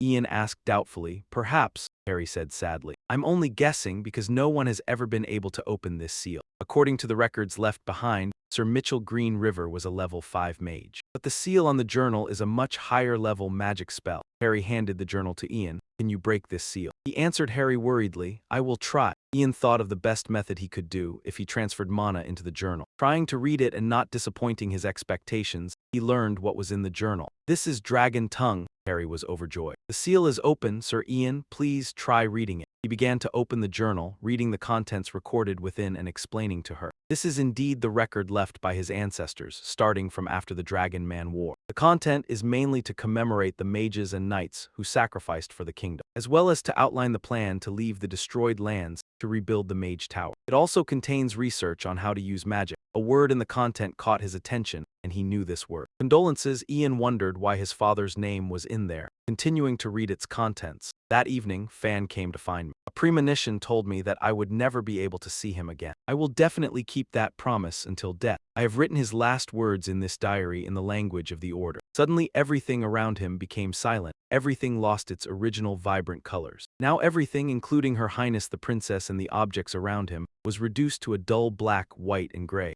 Ian anxiously called out, Princess. He speculated, has time stopped? He noticed a dazzling light coming from behind the door. Ian walked over and opened the door. In front was a vast grassland, a land he had never set foot on. He spotted far ahead on a rock someone was sitting. Couldn't help but be curious. Who is that? As he approached, he called out, Excuse me. At the sound, a man wearing a black robe turned his head to look back. Ian approached and asked, I want to ask a question. What is this place? Who are you? A deep, steady voice came from the mouth of the mysterious robed man. This place is a time note, a place beyond the dimensions of space. Ian skeptically repeated his words. Time note, he added. It is difficult to explain it in human terms. So simply put, Ian, this place preserves all kinds of time from your space. His eyes widened more than before, showing astonishment more than ever. Just a few seconds later, Ian composed himself, his resolute gaze as if trying to probe the other. You know who I am. Who are you? How do you know my name? Still with that mysterious expression, he said, My identity. Humans call me the first sorcerer or the yellow dragon. As soon as he finished speaking, Ian seemed to pause for a moment. His eyes widened in surprise, because in his mind, he suddenly thought that the yellow dragon was something that only appeared in legend. Holding time, the first sorcerer recorded in history was the one who developed magic. Ian thought to himself, are they the same person? Before he could be confused for more than a few seconds, he quickly heard the other's voice. That you found this place means you know Mitchell. He made a serious mistake. I didn't think he would let that dragonkin live. He recalled the past and continued. I don't understand why he let that thing live in this dimension.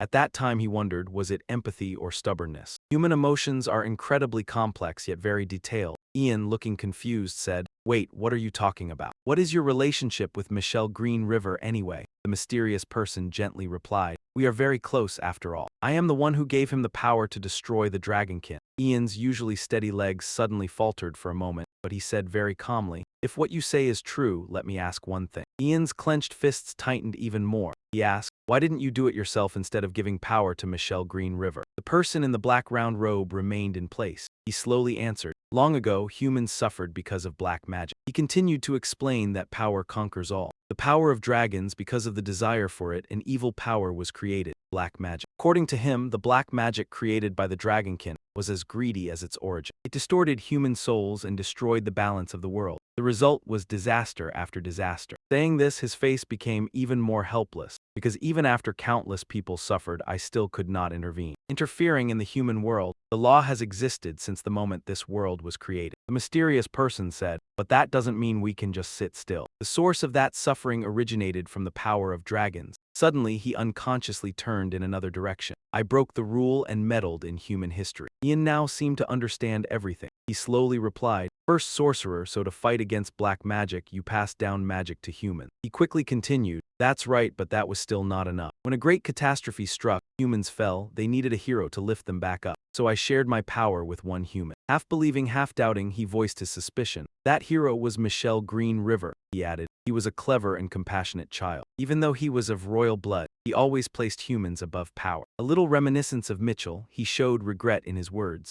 Mitchell spent his whole life trying to destroy black magic. However, a single mistake made all his efforts meaningless. He continued to explain and analyze for him, "Humans are imperfect creatures, and one who lost his memories, the price to pay for meddling in the human world, cannot solve this problem. Hoping that I will once again remember my mission." He was recalling what remained in his memory. "I sealed all remaining time within a human body. Without any memories, I wandered around the world, going wherever my feet led me. Compared to the time that had passed, it was just a fleeting moment. However, every second, every minute was glorious and full of light." Saying this, he unconsciously took off the hood of his robe and continued, "And when I met that girl, it was the same." Ian now looked surprised when he heard him utter a name. Vanessa. He seemed to come alive again with those precious old memories. She was an honest and lovely person. "The time I spent with her was the most beautiful time I possessed in my long, long life. And I was given another gift." Each word uttered hammered into his ears like nails. "I miss you so much." His affectionate gaze looked straight at Ian, uttering 4 words, "My son." It turned out he was Fenfa, Ian's father, but Ian seemed frozen. His body trembled violently. He said, "Please don't say such nonsense. My father died a long time ago." Hearing that, Fenfa admitted, "That's right, Fenfa is dead.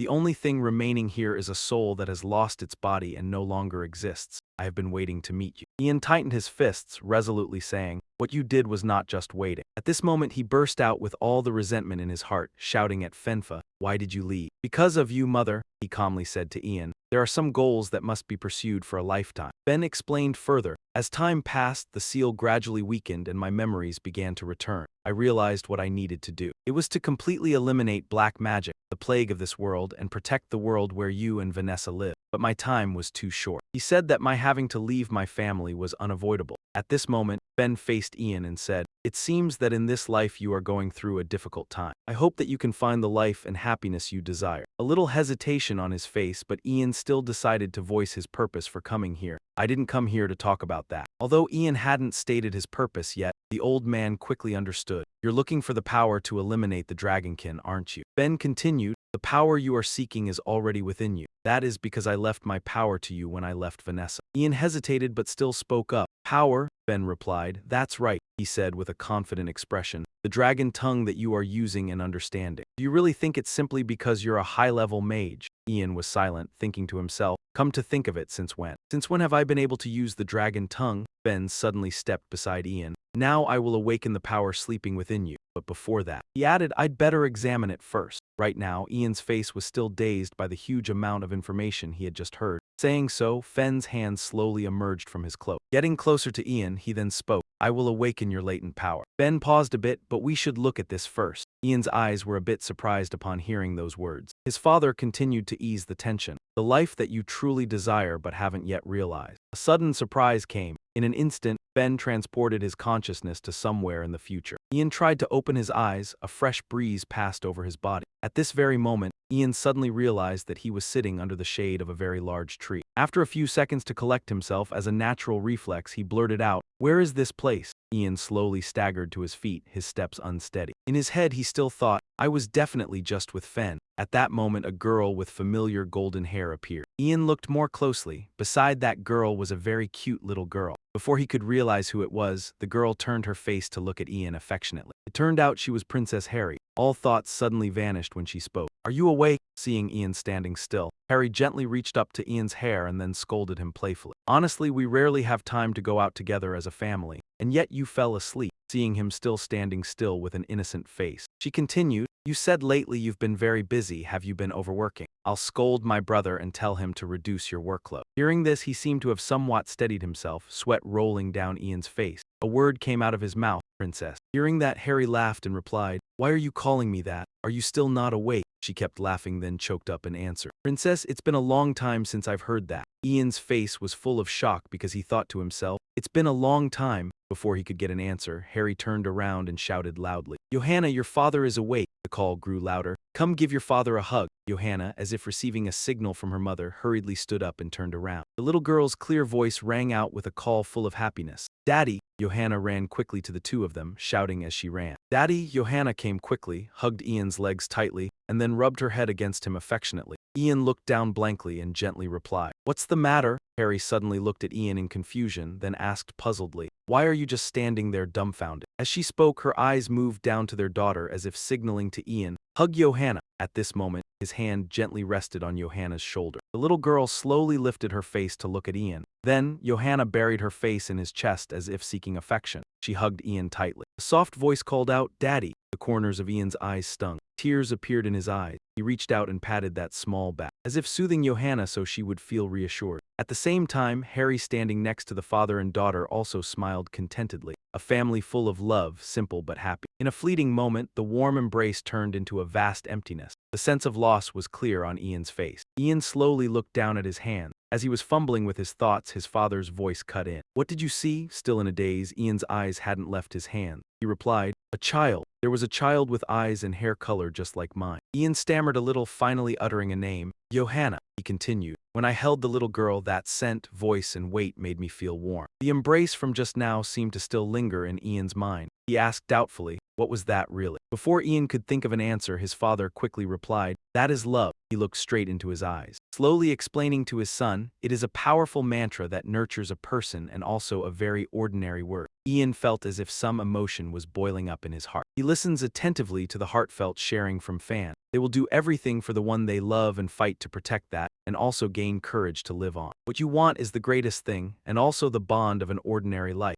Ian's confused face appears once more. He asks back, "An ordinary life, but it..." At that moment, that beautiful dreamlike image appears in his mind again. A tight embrace for the little girl, a peaceful and happy smile of the wife, a happy family of three gathering together. Ian marvels in admiration. "Too peaceful and beautiful to be my dream." His hands clenched tight. Ian, half believing and half doubting, says to Fan, "Did I just see my future?" Fan quickly replies, "Maybe or maybe not." He says, "Everything depends on your decision," glancing up at the vast sky. Fan falls silent for a few seconds. Finally, he says, "It seems it's time for you to go." As he steps a few steps closer to Ian, he says firmly, "I will awaken the dragon might within you." Saying that, his hand slowly rests on the boy's hair. Fan lingers a bit, then says, "With this final authority, I hope you will accomplish the things I could not." Finally, that hand touches Ian's head. A stream of energy flows into his body. Ian's eyes widen as if silently discovering something. He thinks to himself, "Fan's memories are being transferred to me." Ian exclaims, "This is..." A majestic scene suddenly appears. The ancient divine beast appears again as if embracing the body of his father, but this time not amidst thousands of twinkling stars, but an extreme light. That light is so brilliant that it can easily obscure one's vision. At that moment, he looks at Ian with eyes full of affection and says, "I will always be with you." Having said that, he is like a child who has just unburdened his heart. "I love you." At that moment, Ian seems overwhelmed with emotion, looking towards his father, the two words still echoing. Forever, a flash of light obscures Ian's vision. The image of his mother stroking his father's hair appears before his eye. Before he could see clearly, Ian is awakened by a loud call. Harry's familiar voice rang out, "Sir, are you all right? Are you okay?" He silently asked himself, "What is this feeling?" He immediately rubbed his eyes to determine if this was real or a dream, then replied, "It's nothing, something flew into my eye." Suddenly, Ian's eyes widened as much as possible. A panicked expression began to appear again. when he saw the blank page placed on the table. Ian thought to himself, Long Enhan has disappeared. Then he hurriedly looked towards Harry and asked in a very suspicious tone, Princess, do you remember the contents of this? Harry replied, What? I don't remember. At this moment it seemed she began to feel something was not quite right. Was that page originally blank? She pondered for a moment. At this moment Ian seemed to have understood everything. He said, I understand. Seeing his somewhat strange expression, Harry asked, What is it? Have you found a way to defeat Long Enhan? Ian immediately replied, I think I have found it, there is a way. Harry's hands tightly grasped his hand. Those sparkling eyes stared at him and she said in surprise, Really? Great! Ian's face suddenly changed color. It was no longer the pale white from earlier, but instead a pink hue of embarrassment. Saying that, he tried to suppress that embarrassment, turned back to the princess and said, It seems I need to speak with Jiang Na. Please stay by his side. The princess's face full of reluctance said it all, her voice regretful. Can I not help? Ian, with a tender smile, gently replied, Please take care of yourself, I will be fine. After everything ends, I will return. Harry tightly grasped his hand with both of hers. She lowered her face, then spoke in a sulky voice, You must definitely come back. Ian's gentleness spread throughout the room. He replied tenderly, I promise. Scene change. Footsteps of someone echoed along the corridor. A hurried voice of a man suddenly rang out behind Ian. Ian, consider it carefully. The voice grew closer and louder. It was Ronan, his brows furrowed, and he began to advise. Even though the war has ended and the continent has been unified, small disputes still constantly break out. Our empire needs a level 8 mage hero. Ronan reached out toward Ian's receding figure and continued. In the ivory tower, there are still many things you must do. Do you really want to abandon all of that? As a reminder and warning, Ronan exclaimed, There is no way His Majesty will allow you to leave at this time. Ian's hands clenched firmly. Gritting his teeth, he turned towards him and replied, Whether he allows it or not, I will leave this capital region. I have also prepared all the necessary procedures for Lord Ronan to become the successor master of the ivory tower. A look of helplessness appeared again on Ronan's face. He helplessly cried out, Ian! Ian coldly turned back and directly said, The person standing in front of you right now is not some level 8 mage hero, but merely a monster. Ian firmly asserted as such. Saying that, he turned and left. A while later, Ian arrived at a room. He slowly opened the door and entered. As soon as Ian stepped in, Jiang Na hastily called out, Ian, come in. He bowed his head. He clasped his hands together, showing respect, then heard Jiang Na sigh and say, I have read the letter you sent. With a face full of doubt, he asked Ian, Why are you suddenly leaving? At that moment, he kept his head bowed low, listening to Jiang Na's next question. Do you need rest? If so, you can rest for a few months or a few years. He sighed and continued, I know well how much you suffered to unify the empire as it is today. I know better than anyone, and I will agree to all your requests. Give you time to rest. A series of benefits were immediately mentioned to keep him from leaving. He closed his eyes tightly, then continued as if wanting to compromise. Let me entrust your position as master of the ivory tower to someone else while you are away. All right. If you have recommended Ronan, I will make him the acting master of the ivory tower. At that, Ian softly replied, Then thank you, your majesty, I humbly accept. Then Jiang Na tore the letter in half in front of Ian. I will also recruit new people and adjust strategies so that when you return, you won't feel unfamiliar. So after you've rested enough, you must return to this empire. Ian cried out, Your Majesty. He had fallen to his knees. Ian tried to suppress the choking feeling in his chest and pleaded, I will not return, your majesty. A drop of sweat rolled down his face. Ian spoke slowly but firmly. My existence no longer benefits the future of this continent. Instead, it will be a source of discord, sparking the division of this empire. He said loudly, Therefore, I beg to relinquish all positions I hold and return to my homeland. I will no longer use magic. Instead, you would spend your whole life atoning for your mistakes. So before he could take back his words, Rangna shouted, I will not allow you to do that. Having said that, he instinctively sprang to his feet. Rangna's face was full of anger and he said, Mistakes, I will not allow you to degrade yourself. Rangna's eyebrows furrowed slightly. He spoke loudly, In this entire empire, your contributions are the greatest. You ought to be proud of yourself. As he spoke, Rangna stepped toward Ian and said, No one would ever dare question your service to this empire. Not a single citizen of this empire would dare entertain even a thought of such a thing. Standing before the young man, his voice gradually slowed. His previously angry face suddenly showed a hint of unease. So just forget about those meaningless, trivial things. At that moment, the young man was still kneeling on the ground and slowly answered Rangna. Even if you command me to forget, my hands are already stained with fresh blood. So how can I possibly forget? At the first sight of Ian's helpless face, Rangna changed to a different tone, gentler, and said, Ian, those were just a few unavoidable sacrifices. Ian lowered his head and silently acknowledged the painful truth. Yes, those unavoidable sacrifices. They all perished by my hand. Ian clenched his hands tightly on his thighs, replaying everything that had happened. Then he said shamefully, With these very hands I killed them. I truly cannot endure it any longer. Rangna listened in silence and did not respond. Seeing this, Ian seized the moment to add, as your friend, I beg you, please allow me to atone for my mistakes. Rangna replied, is it just because of something like this that you are thinking of abandoning me after placing me on the imperial throne? Having said that, he took a step forward and circled around behind the young man. We have been together for so long. We are such close friends, and yet you ask this of me. Ian hung his head low, not daring to answer. Rangna continued, Ian, I have never imagined that we would have to part ways like this. As he spoke, he walked further and further away from the young man, leaving only his silhouette before that magnificent grand hall. Ian maintained his respectful bowed posture toward that young man. He slowly spoke aloud, I am sorry, Your Majesty, I am truly sorry. The echo of his words had not yet faded when an extremely loud sound erupted from the other side. A man with a fierce, murderous expression hurriedly spoke up. Your Majesty, are you really going to let Ian Fan leave just like that? He continued his attack. The remnants of the enemy and those alliance rebels are still threatening our borders. If the news of Ian's departure were to leak out at such an unstable time as this, our position would be shaken. Another man added, we also have to consider the scenario of him joining forces with those rebels. If he changes his mind, then his seizing of this throne would only be a matter of time. Some slanderous words conveniently surfaced. A group of commoners worships him as a war hero and even says he should be crowned. His very existence alone is far too dangerous. If Ian Fan is not our ally, then we absolutely must kill him. Scene change. At that time, Rangna was sleeping in his room when he suddenly jolted awake. He clutched his chest, gasping rapidly for breath, then reached up to touch his head that was throbbing as if struck by a hammer. Rangna called out, is anyone out there? A servant quickly opened the door ajar and replied, yes, Your Majesty. Rangna immediately ordered, summon the royal alchemist Douglas Harmon here. Shortly after, Douglas arrived at Rangna's bedside. Douglas asked, how effective was the medicine you took this time? You still cannot sleep. Rangna held the bowl of medicine in his hand and replied absent-mindedly, nothing has changed at all. In fact, I feel things are gradually getting worse. I hope you can give me a stronger medicine. Douglas looked at Rangna with a somewhat displeased expression. Your Majesty, that medicine contains herbs that can be addictive. If you increase the dosage any further, your health will be affected. He explained further, and the medicine only treats the symptoms, not the root cause. What is important is that you must resolve the root of the problem. After hearing this, Rangna stared blankly and repeated the words, the root of the problem. While he was still pondering, Douglas quickly replied, my lord, that is the reason you cannot fall asleep. Rangna suddenly laughed loudly.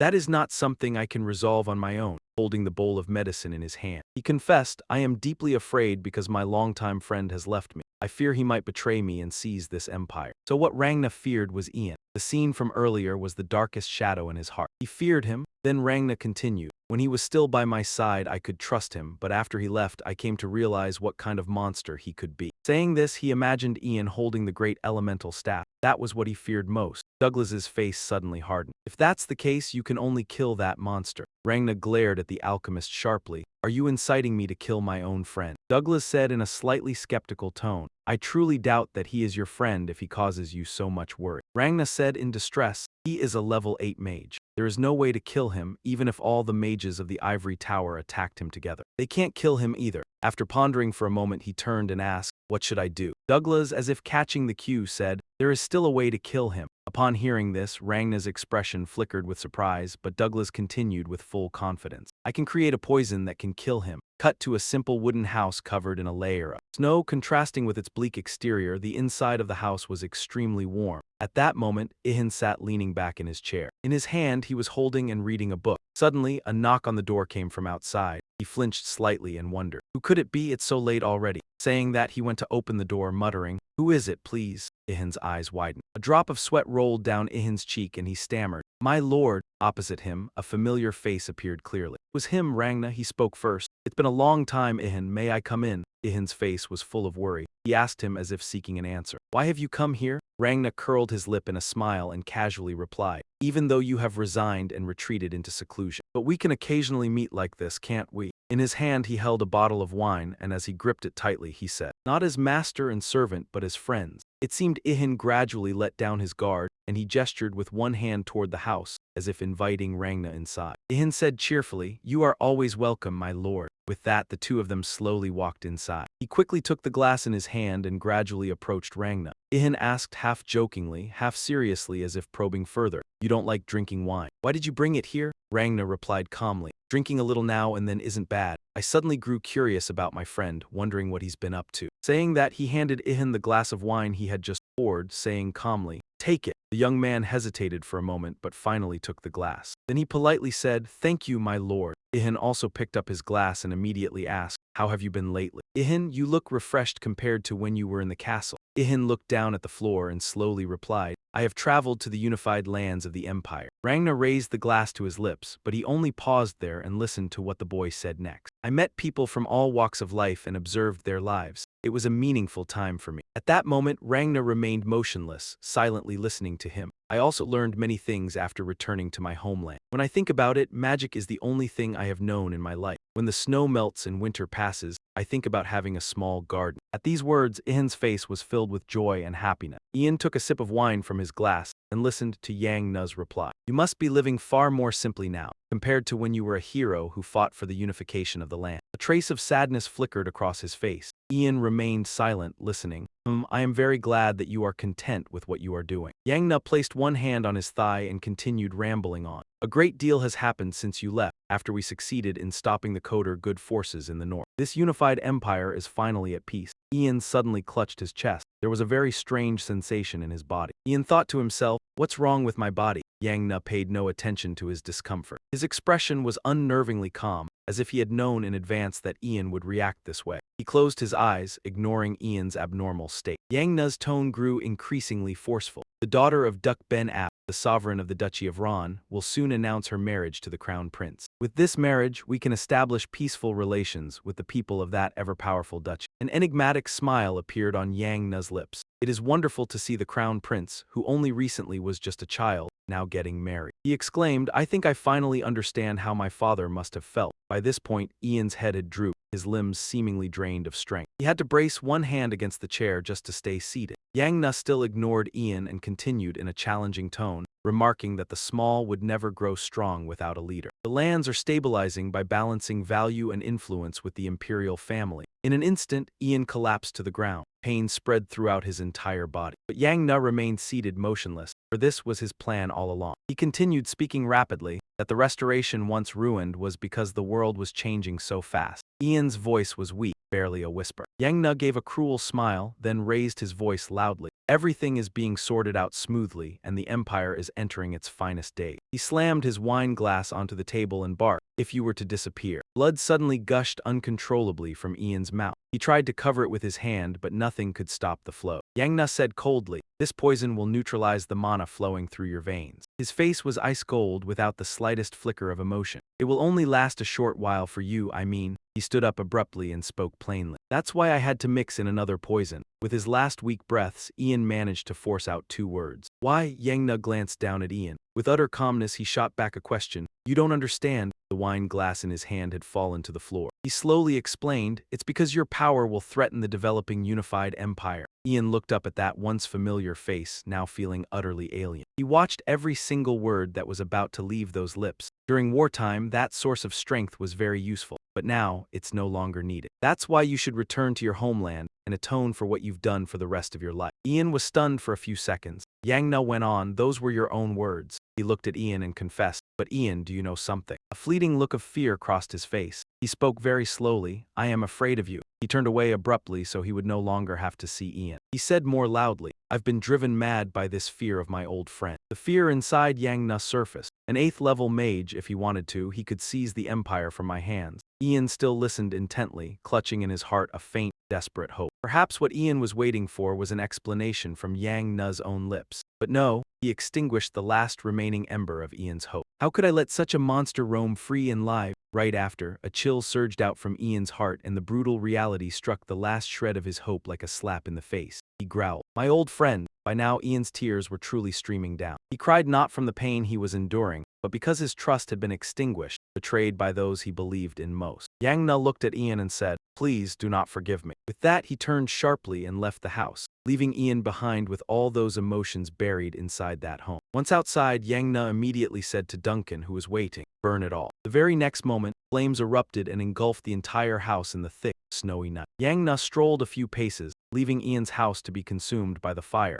After he had moved a good distance from the blaze, Yang Na suddenly turned his head to look back. A hint of sorrow flickered in Yang Na's eyes as if he had just lost something terribly important. Then Duncan spoke up, "My lord, we will handle the rest." 10 days later, back in the carriage, Duncan was stunned for a moment by the sight before his eyes, because he saw a tear rolling down Rangna's face. He thought to himself, so this is how we part ways. He deceived himself with a statement he thought was sincere. I truly loathe this ending. Return to the present. A peaceful early morning at the royal palace. Ian was heading somewhere. It turned out he was going to Rangna's desk. He softly greeted Ian, "You've arrived." He continued asking, "What did the princess say?" Ian replied, "The princess asked me why I betrayed you." Rangna's face was full of smug satisfaction. "So how did you answer?" Ian answered frankly, "I said I have no obligation to answer the princess." Suddenly he laughed loudly. "Truly pitiful, it seems she likes you quite a bit." As he spoke, he crossed his arms over his chest, clearly showing his smugness. Any suitor who proposed marriage to her, my father the king was never satisfied and immediately refused. A hint of puzzlement showed on his face. How strange, I don't know why my father hated those men so much. For people like us, marriage is fundamentally just a transaction for the benefit of family and power. Ian suddenly fell silent, listening to him speak. Unexpectedly, he hid her away just because he didn't want that to happen.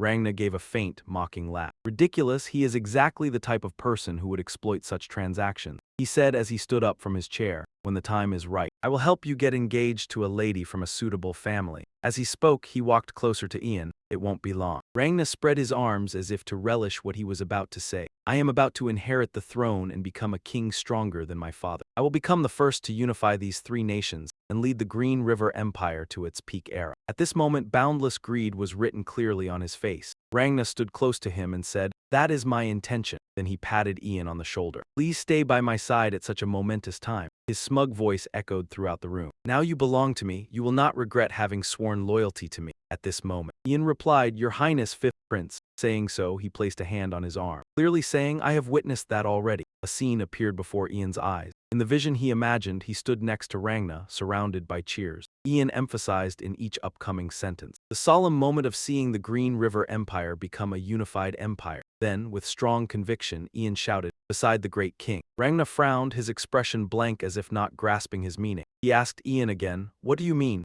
Ian slowly explained, "I have given up everything I have for the king and for this empire because those two things are my life." A slightly expectant look appeared on Ian's face. He said to him, "This time I have found the life I truly desire." Hearing this, Rangna froze and immediately posed a question to confirm his suspicion. "Don't tell me you've broken the dark magic." "How could you?" Ian, with a calm face, gently replied, "I am sorry to tell you this." Ian added, as the only one in the past, present, and future. He clenched his teeth, listening to the rest of what he was about to say. At that moment, Ian knelt on one knee on the ground as a gesture of final respect to a friend and also his master. The one who trusted me the most, who showed me absolute respect. The image of him kneeling before him appeared in Ian's mind. He continued, "At the same time made me despair." Ian said loudly, "Rangna, come find me." Ian placed his hand over his chest in salute. "I will wait for you at the ivory tower." The very next second, Ian vanished before Rangna, leaving him with many troubling thoughts in his heart. Rangna angrily clenched his fists, gritted his teeth. Apparently he truly could no longer restrain himself. A moment later, Rangna hurriedly pushed open a door and entered another room. A man inside was startled and asked, "Fifth Prince, what's the matter?" Rangna shouted as if going mad, "Bring the commander of the 1st Royal Knight Unit here immediately. Assemble the knights and prepare the fastest horse for me. Also, find Ivan Tosti." At the same time, at the ivory tower, outside the wind and snow were blowing. Only Ian sat dazed on the steps. He was thinking to himself, "My coming to this place in my past life was no coincidence." He muttered to himself, "You watched over me, always following a wanderer like me all this time. My life is filled with regret and hatred." In his mind appeared the image of someone who looked quite like Ian, holding a scepter, wandering everywhere and finally stopping at the ivory tower. "It was you who brought me to this place to give me another chance." Ian had an epiphany. He understood everything that Ian's father had told him. The final keepsake that he left behind was the dragon source return. "I think I now know why I can understand dragon tongue and how to use the authority you passed on to me as well." His eyes at that moment held a hint of sorrow. After that, a noise drew his attention. It turned out to be the 5th Prince's men arriving. Rangna looked at him with a gaze like a bullet, but in response, Ian stood up and politely greeted, "Welcome." Rangna looked at Avantis, calling, "Lord Avantis, this time you must kill him, can you do it?" Avantis's furrowed brows were truly unsightly. He closed his eyes and spoke with a condescending tone. "We should have killed him from the very beginning, not gotten ourselves into this mess. He's just a level 6 mage. I will deal with him in the blink of an eye." At that moment, Avantis's cold, sharp gaze looked straight ahead, then he added, "But it seems there's another problem now." Hearing that, Rang and Ga turned around irritably and asked, "What problem?" The slight apprehension in Avantis's eyes was unmistakable. "I have sensed the dragon's might of the yellow dragon, that being is nearby." Upon seeing Avantis and Jiang Na, Ian slowly descended to greet them. "Pleased to meet you, Lord Rang and Ga." However, Jiang Na responded furiously. "Are we close enough to address each other by name?" At that moment, anger and jealousy had taken over his reason. "Ian Fa, you're mistaken." His tone was utterly twisted. "Do you think the crown prince can rule this empire? What this empire needs is a rational and strong emperor. That fool has no right to shoulder such a heavy responsibility." The jealousy and envy in Jiang Na's eyes were stronger than ever. If he knew his place, he should have given up long ago. Where does he get the right to rely on the father emperor's affection and strut around so arrogantly? Bully vermin like him. Witnessing this insane outburst from his close friend, Ian could do nothing but try to calmly listen as Jiang Na continued, and enjoying what should rightfully be mine as if it were a matter of course. Reason had been consumed by dark magic. Only dark thoughts remained, expressed through every insane word he spoke. He shouted, "I will never acknowledge him. I am the one qualified. I am the one who will become emperor." After listening, Ian calmly explained, "Dark magic is always lurking to seize the human soul, and you are no exception. You have lost your one strong judgment, and those words completely reveal your true nature." He knew well that he could not save his close friend. At that moment, Ian said to him, "Nga, you can no longer return to how you once were." Rang Nga found it utterly ridiculous that Ian calmly spouted such nonsense. He replied sarcastically, "Just keep rambling. This is your last chance to spew that empty, cliché nonsense." Then he turned and signaled Avantis to proceed with the plan. Perhaps there were no more words left between them. Then Jiang Na called out, "Lord Avantis." After receiving Jiang Na's command, he knew it was time to strike. He began unleashing techniques aimed at taking Ian's life. Sensing the powerful attack force emanating from Avantis, Ian knew the situation was beyond saving. He had no choice but to strike back at him. At that moment, Avantis was still very confident. He spoke as he unleashed his techniques. "I heard he's one of the few humans with a brain, but rumors aren't always true, are they? Rushing to meet your death like that." Suddenly, Avantis's pupils dilated, clearly showing astonishment. How could this be? He sensed that Ian's power had become immensely strong. He never imagined that you could nullify his attacks. He wondered, "Ian Fa, his level cannot even begin to compare to mine. No matter how special he is still just a human, unable to outwit a dragonkin who has lived over 5 centuries. Avantis wrestled with those thoughts and then considered many scenarios. Then how were all his attacks completely nullified? Not only that, he could not help but recall the energy he felt when he first entered the ivory tower. The energy Avantis sensed when he first arrived, the pressure of the Imperial Dragon. Avantis couldn't believe his eyes when he witnessed you launching an attack so light yet so immensely powerful. "I can feel that same energy on him." Avantis immediately grew somewhat afraid of his own judgment and hastily asked Ian, "Who are you?" You looked at him and replied, "Despicable dragonkin. You craved the power and authority of dragons so much that you harmed your own ancestors. But now your kin are gone, you are the only dragonkin left. Michelle Green River gave you the most painful punishment possible." Ian softly uttered the punishment Michelle Green River had reserved for him. Worthlessness, hatred, rage, and suffering. Extreme helplessness from being unable to do anything. Everything living with that humiliation until now. You have done very well. These were the detestable words he least wanted to hear in his entire life. He screamed, "Shut up!" The only reasoning left in Avantis now was to eliminate the one who knew the filthy past he had been trying to hide. He opened his mouth, revealing sharp fangs and long claws, then spoke. "I will kill you." Contrary to that rage, Ian softly spoke to Avantis. "Finally, I will send you off to your kin with the very power you sought your whole life." He felt a tremendous power beyond endurance. That power, Ian used the power of the Dragon Clan to gently command. Avantis, last descendant of the Dragonkin tribe, go die. His eyes widened. "What did you say?" Avantis could not believe it when faced with your power. He truly could not control his own body. His hand no longer obeyed his own command and began harming his own body. The long sword pierced through his burning chest, using the last remnants of his breath. He strained to ask you, "Why do you have that power?" The pages of Ian's memory were flipped open. Your past life was like a novel. You remembered the first time you met Jiang Na. The next page turned. That meeting might have been a carefully calculated move, but his approach meant a great deal to you. Finally, that scrap of memory was turned back to the very first page, that fleeting moment. This very moment started everything. All the tragedies you went through, you still remembered when Herbert told you. "Feel honored, Ian," he spoke in a condescending tone. This is the first time he has ever actively approached someone. He also promised to provide any available resources to develop your potential, because he highly valued the talent you possess. Ian timidly followed behind the tower master, silently listening to his instructions. "Be careful with your actions and words. Behave properly. The person you are about to meet is the one who will later inherit the throne." Ian felt a bit pressured upon hearing this. After a while, Herbert led him to the door of that person's room. A guard's voice announced, "Your Highness. Ivory Tower Master Herbert requests an audience." He immediately ordered, "Let him in." The The door gradually opened in response. Herbert and Ian stepped inside, facing Jiang Na. At first he politely greeted, "Welcome, Master of the Ivory Tower and Mage of the Ivory Tower, Ian Fa."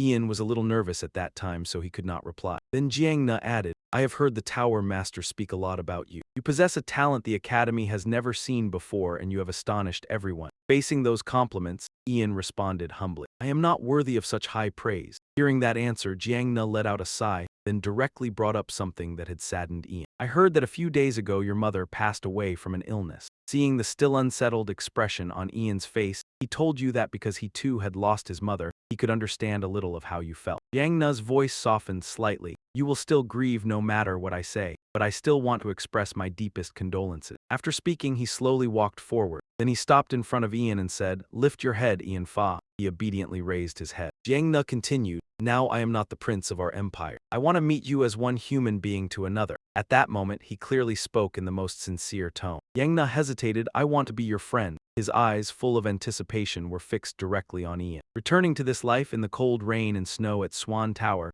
Ian walked forward step by step through the freezing snowflakes. Those feet stopped when he came face to face with Yang Na. A flicker of astonishment or perhaps fear passed through Yang Na's eyes, perhaps only he himself knew at this moment. Then his eyes suddenly shut tightly, as if steeling himself to face his own end. He took a deep breath and spoke first. "I will not beg you to spare my life. Kill me. I would rather you kill me here and now than be sent to the execution ground." Ian just bowed his head slightly without answering him. Perhaps he himself was hesitating. Donna tried to speak in an arrogant tone. "What's the matter? Don't you hate me so much?" He kept questioning Ian. "But why are you looking at me like that, pitying me?" Suddenly, Yang Na could no longer keep his composure. He began to scream frantically. "Someone like you, I should have killed you right from the start." He stared straight at Ian and spewed venomous words. "You monster!" In the face of these insults, Ian calmly replied, "You feel that way? Are you that afraid of me? A member of the royal family, the fifth prince of this country, a proud man, yet now kneeling helplessly before Ian." Ian continued, "In your final moments I want to show you something." He gently touched Yang Na's forehead and a stream of magical light flowed into his head.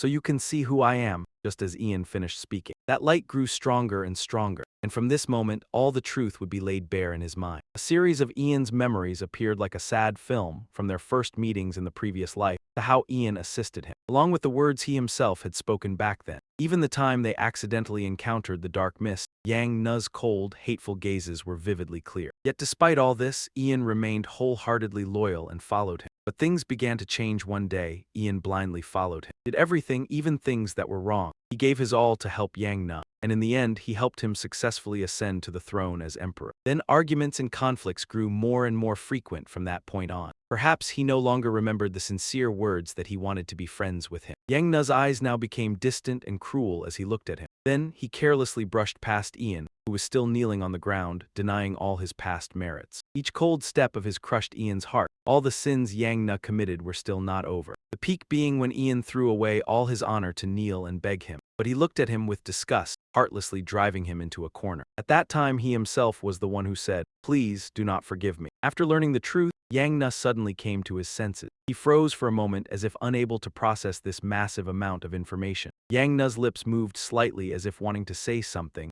and finally he softly called out, "Ian Pham, you are..." Yang Na's hesitant voice rang out. At that moment Ian had already cast a spell, creating an ice spear in his hand. Just a moment later, Yang Na was already lying collapsed on the ground. Both of his lives full of crimes ended so gently in the end. Ian was silent for a while, his face completely expressionless, unclear whether happy or sad. Yet right after, he resolutely turned and left, abandoning everything that had ever caused him pain. The day after next, when the Dragonkin and the fifth prince died, a wide-scale purge was carried out targeting the dragon cult and those connected to it. The order was carried out, starting from the captain of the Royal Knights, Demphine, to all the nobles who had helped the fifth prince in his rebellion. Thanks to the devoted care of the princess for Emperor Terry Green River, he was able to recover quickly and regain his sanity. A haggard Terry sat on the sickbed talking with Princess Harry. After learning the truth, tears streamed down the emperor's cheeks. He had heard about the death of the fifth prince and was deeply grieved by it. Bao Lance, who had assassinated the emperor because she herself was cursed with dark magic, was determined to have returned to a normal state and was declared innocent. His grave was respected, and he could rest in peace alongside the other royal knights. The fifth prince's rebellion, involving the use of forbidden dark magic, was recorded in history as a rare case among the chronicles of horrific crimes, and the records of the dragonkin Avantis were sealed under the order of the royal family. His existence was kept secret forever from the flow of time. Time passed, and the death of the fifth Prince Yang Ne was gradually forgotten by the world in silence. Thus, Ian's revenge and the journey of the rebellion that seemed like it would last forever came to an end. One morning at Swan Tower, today was the day of the trial for the princess on charges of using illegal magic. Harry was sitting anxiously alone on a chair.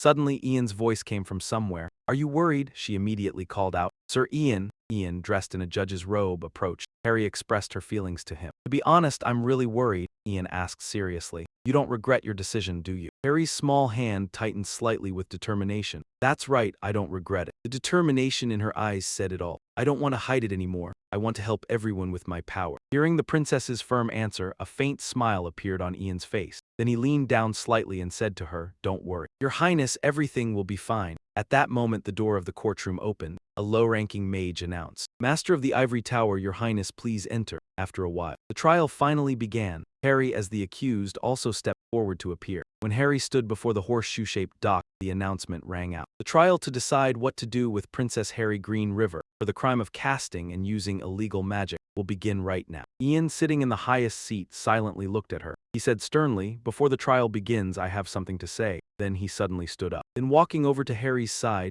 Ian spoke frankly. "I am connected to the charges against Her Highness, and therefore I cannot preside over this trial. I will leave Lord Ronald and Decker to preside over the trial in my place." After Ian's words, everyone present in the courtroom immediately began to murmur. Decker shouted in astonishment, "What are you saying all of a sudden?" In response to that question, Ian placed his hand on his left chest and stated clearly, "I am one of those who taught magic to Her Highness." Ronald calmly said, "Please tell us in detail." At this, Ian slowly recounted everything. "I have known that Her Highness was a mage since 6 years ago." The matter gradually became clear as he spoke, "Even though I saw Her Highness use magic right before my eyes." At that time, Harry said to Kelvin, "Why is my magic so poor?" Kelvin replied, "It's because you've just started learning magic." Ian continued, "I overlooked that matter because I was certain Her Highness had her own reasons." Ian recounted that years later, he had to secretly investigate the Dragon Order. At that time, the organization closely linked to dark magic had been able to infiltrate quite deeply into the royal family, because many nobles in the capital were their moles. The existence of the Dragon Man became an enormous threat. Ian's voice sounded steady, because he is a high-level sorcerer, a person who could instantly turn the entire empire into a sea of blood if he wished. Naturally, I had to act very carefully to ensure the safety of all of you. Everyone but human strength is limited, and the things I could do alone also had their limits. All attendees of the trial were stunned by Ian's next words. "I need help from someone in the royal palace whom I can trust. That person must also have political power and influence." Then he turned to look at Harry. "That is what I proposed to him. In exchange for teaching him magic and developing that ability in secret, he would have to assist me whenever I need it." A flash of surprise crossed Harry's eye. Ian said, "So thanks to his help, I was able to escape the influence of dark magic, and then find a way to defeat Long Enhand." Finally, Ian concluded with, "Fuller details on this matter can be found in the report on the Fifth Prince's Rebellion and the investigation into Long Len. That is all I have to say." After hearing this, Ronald immediately asked the princess, "Your Highness, I would like to ask you one thing. Is what the magic master is saying really true?" She hesitated and answered, "Yes, it is true." After asking, Ronald added, "Now we will give you a chance to speak. Please feel free to say anything you think."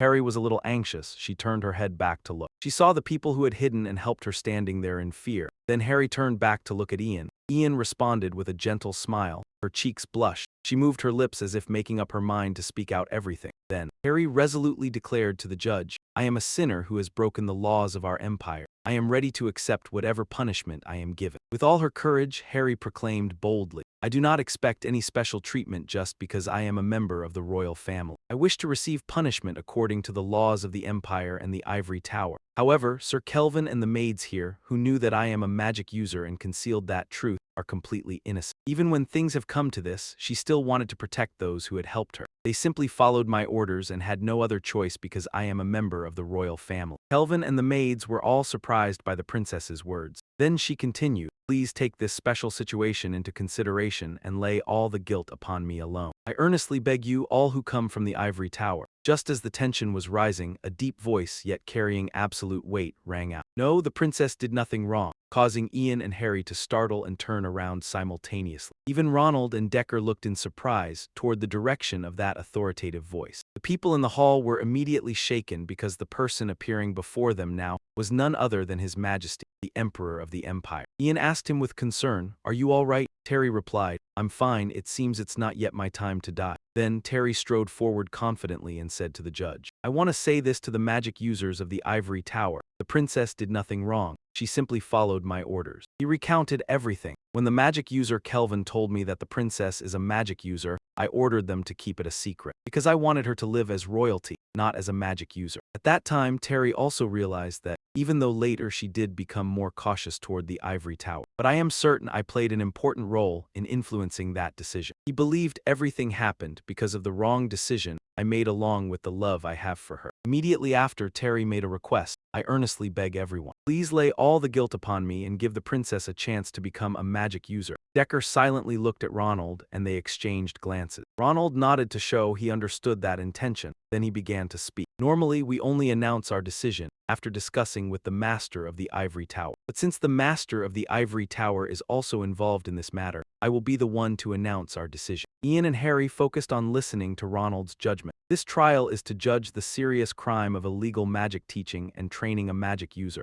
We acknowledge this is a special situation. According to Ronald's words, first, the person who made Princess Harry Green River cautious. The head of the Ivory Tower, Herbert Leon, is a slave and the right hand of the rebel criminal. Rangna Green River, therefore her cautious decision was correct. He added, "And we have confirmed that your highness has not yet received any benefit through the use of magic. Therefore it cannot be concluded that you concealed it out of personal ambition." Next, Ronald gave a final conclusion. "Because you were able to reach level 4 in a restricted environment. Clearly your magical talent is extremely rare. Even if one searched the whole continent, it would be hard to find." His voice slowed a little, enunciating each word. "Therefore, instead of punishment, the Ivory Tower wishes to give Harry Green River one final chance." Ronald gave the decision. "We will postpone the punishment for 5 years, and we want you to take responsibility as a magic user of the Ivory Tower for these 5 years. You will be the first to be transferred in another relay mission taking place within the Empire, and you will also be taught everything you could not learn at the Academy through private lessons from the Summer Tower." Harry was stunned for a moment upon hearing her sentence. The significance of the suspended sentence was what would happen during those 5 years, and the result would determine what punishment she would face within 5 years. Finally, Ronald declared loudly, "And so, at this moment, we hereby declare that Harry Green River is no longer a princess of the Empire, but a mage of the Ivory Tower." The verdict ended, making her extremely happy. One early morning at the Ivory Tower, the sparkling morning sunlight shone on the window frame.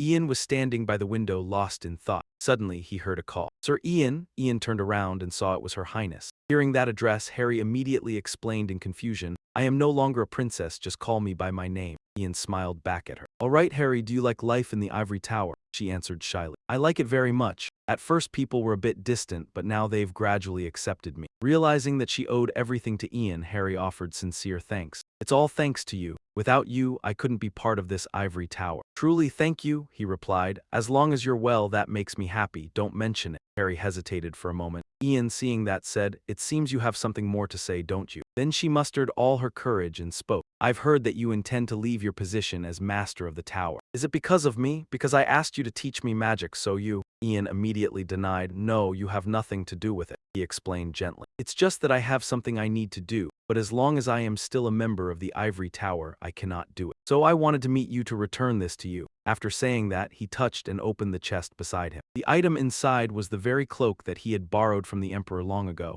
Harry was a bit surprised to see it. Ian said, "This is the cloak of Mitchell Green River, the one the king lent me." According to Ian, this cloak was originally supposed to be passed down to the royal mage. "I just borrowed it for temporary use. Now it is my responsibility to return it to the person worthy of it." Then, he took out another thing, and this is the staff I use. The item Ian was holding was the Great Origin Staff. It was made of a very rare material from outside the kingdom, with the ability to enhance the efficiency of mana usage. Ian said this staff was very light, even a woman could easily use it. Harry took it. She immediately felt it was a very fine item. Excitement was clear in her eyes. Seeing that, Ian asked the princess, "Do you like it?" Harry quickly answered, "I like it very much." Seeing her so happy unconsciously made Ian happy too. After hesitating for a moment, Ian then said, "And finally, I have a request." Harry replied, "What is it?" Ian said, "Soon I will leave the capital, and this trip will likely be very long. It could be up to several years. When I am not here, please look after my family in my stead, so they can stay safe and sound in the capital." Upon hearing this, the joy on Harry's face disappeared, replaced by surprise. "What? she hesitantly asked again. You're leaving here. Where are you going? Ian gently shook his head and replied,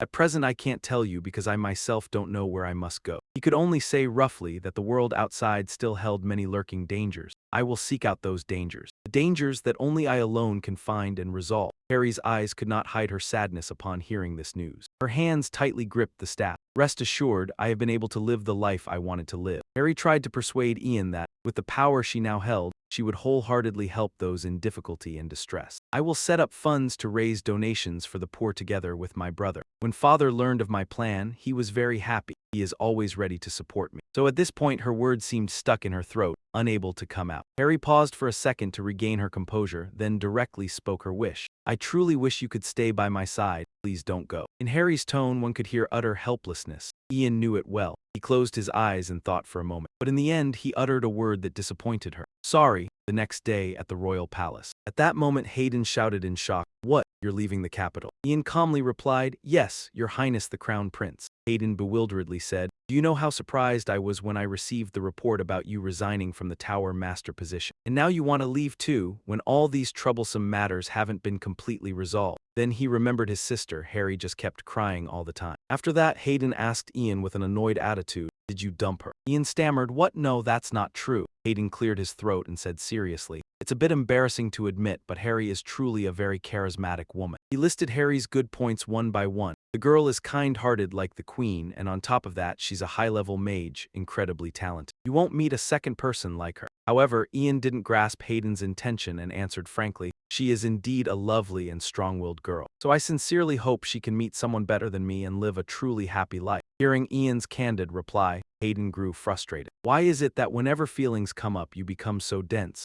Then, he gave up on this matter of the heart and changed the subject. All right, what did you want to say to me? Ian said seriously. Before Sir Paul Lance passed away, he entrusted me with a task. He wanted me to deliver a message to the Crown Prince and Captain Oliver that he apologizes and is deeply grateful to everyone. Hayden was dazed for a moment upon hearing this. Having finished, Ian bowed respectfully. That is all I can do. I beg the Crown Prince's forgiveness. Gazing at the person before him, Hayden replied, Ian, you have helped me so much. He sincerely expressed his thoughts. If it weren't for you, even now I would still be a useless puppet crown prince, constantly belittling myself. Hayden added, in the future I will definitely strive even harder. I will become a worthy successor, not betraying those who have placed their faith in me. Hayden's gaze towards Ian was full of trust. So after you've done the things you must do, come back here and lend me your strength. Ian, seeing Hayden's support, Ian happily replied, of course, Crown Prince. Only now did Hayden continue. All right, let's get to the main matter. Ian asked curiously, what main matter? Then he called Oliver, Captain. Oliver promptly brought something over. It turned out to be a sword. Hayden accepted it and slowly drew it out. He happily showed off to Ian. Is my sword swing cool? I practiced so much to get it like this. However, Ian still didn't understand his intention, so he asked, what does the Crown Prince mean? Then Hayden clearly explained his intention. I bestow upon you this eternal covenant as a gift for a friend, a teacher and also a benefactor. The tip of the sword gently touched the floor, as if a firm declaration that the royal family will always keep its doors open to welcome the great mage Ian Fa. Should he ever need the royal family's aid,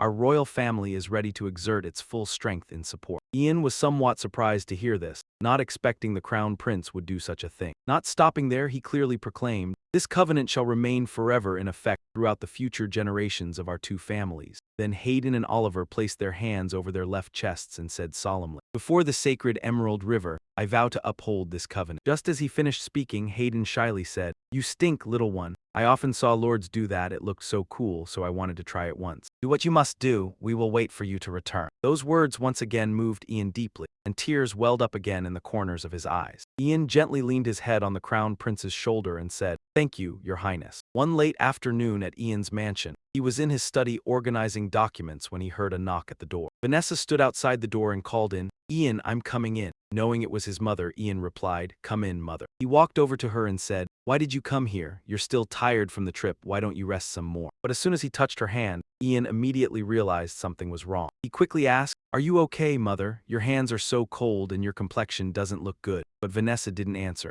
Her whole body trembled slightly. But she still forced herself to say, I'm fine. Suddenly, just a second later, she couldn't hold on any longer and collapsed into Ian's arms, making him a little panicked as he cried out, Mother, then Ian immediately said. Wait a moment, Mother, I'll call video and the doctor right away. Her trembling hands stopped him. Don't. Vanessa mustered all her strength to say clearly, I just came to see you return safely. Seeing you, I couldn't even find the word. Seeing his mother like that, Ian was heartbroken too, and he kept calling out to her. At that moment, Vanessa asked, Ian, must you go? She recounted that after returning to the capital, she heard something had happened to him. After hearing it, she couldn't breathe, and at that moment she couldn't help but sob. Vanessa blamed herself. Why did such a terrible thing happen to you? Why did you have to go through that strange ordeal alone? It's all my fault. My heart feels like it's been torn apart. Knowing his mother was worried, Ian hurriedly explained, Mother, that matter when I was in Morgan's territory. I was so scared I'd never see you again. Her eyes showed clear shock. Ian, if you make a mistake, even if you make a mistake, then I can't go on living. Because for this mother, besides her missing husband,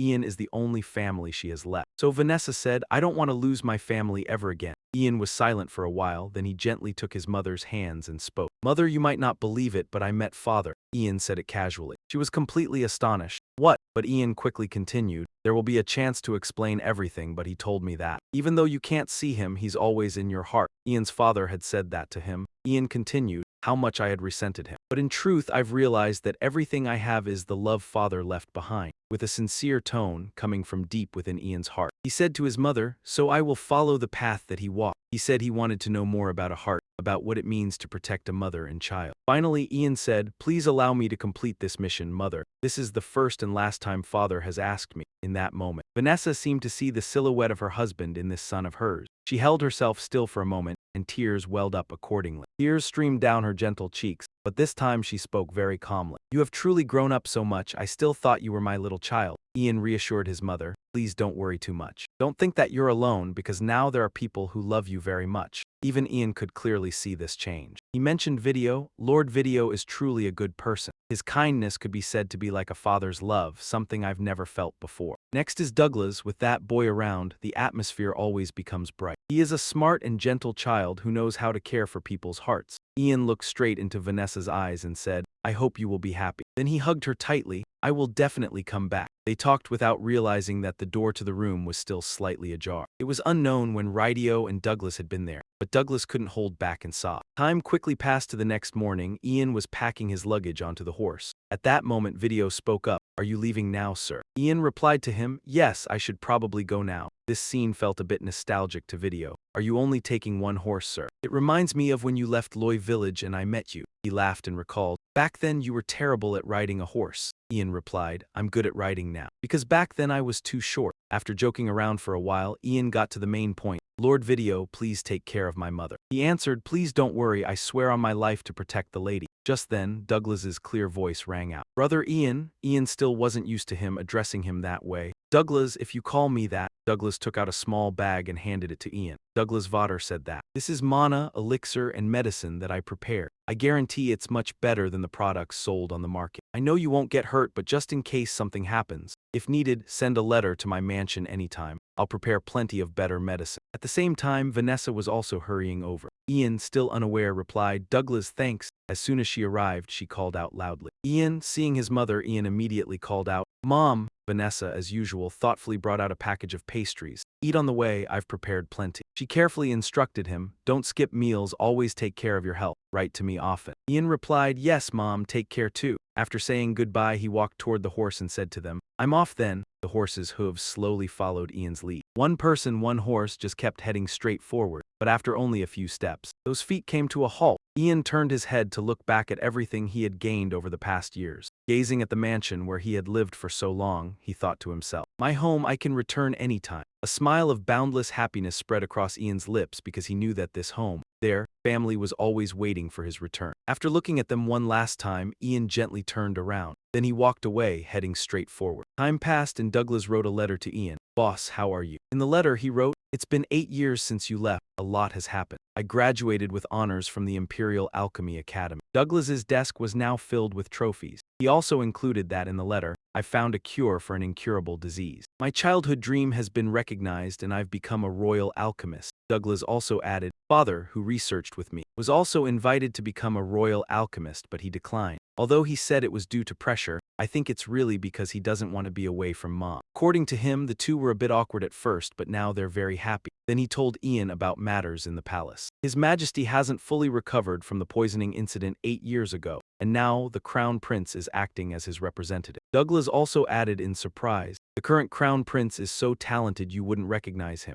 Recently, he signed a peace treaty with Aunt Ut and Prince Ron. Thanks to that, trade is very smooth, and the Empire's economy and technology are flourishing. Douglas then mentioned the princess. Miss Harry's 5-year punishment has ended, and now she's been recognized as a senior mage of the Ivory Tower. She has established an organization to help those in need and is very popular with the public. She is the top candidate for the next head of the Ivory Tower. Sitting by the window in his study, Douglas wrote with nostalgia, "We are all doing our best and miss you dearly. Please come back soon. We are waiting. P.S. Next time we meet, can I call you brother?" After finishing the letter, Douglas stretched and muttered to himself, "I miss him so much, I wonder where he is now." At that moment, Radio's voice called into the room, "Douglas, we're done. Come down quickly." He quickly replied, "Yes, father." Then he ran downstairs. Suddenly, Douglas's eyes widened in surprise. He saw Vanessa standing in the hall. "Mom, you look beautiful today." She happily replied, "Thank you, Douglas." But Vanessa seemed a little worried and said, "But is it okay for me to go with you too?" Willow answered confidently, "Of course, the new king personally sent us an invitation letter and a carriage." Douglas added, "That's right, he also arranged VIP seats for us. Of course we're all going," under the persuasion of the father and son. Vanessa had no choice but to agree. "All right." Then Willow asked, "Shall we go then?" At the same time in the royal palace cemetery, Oliver was sitting and offering flowers at Bong's grave.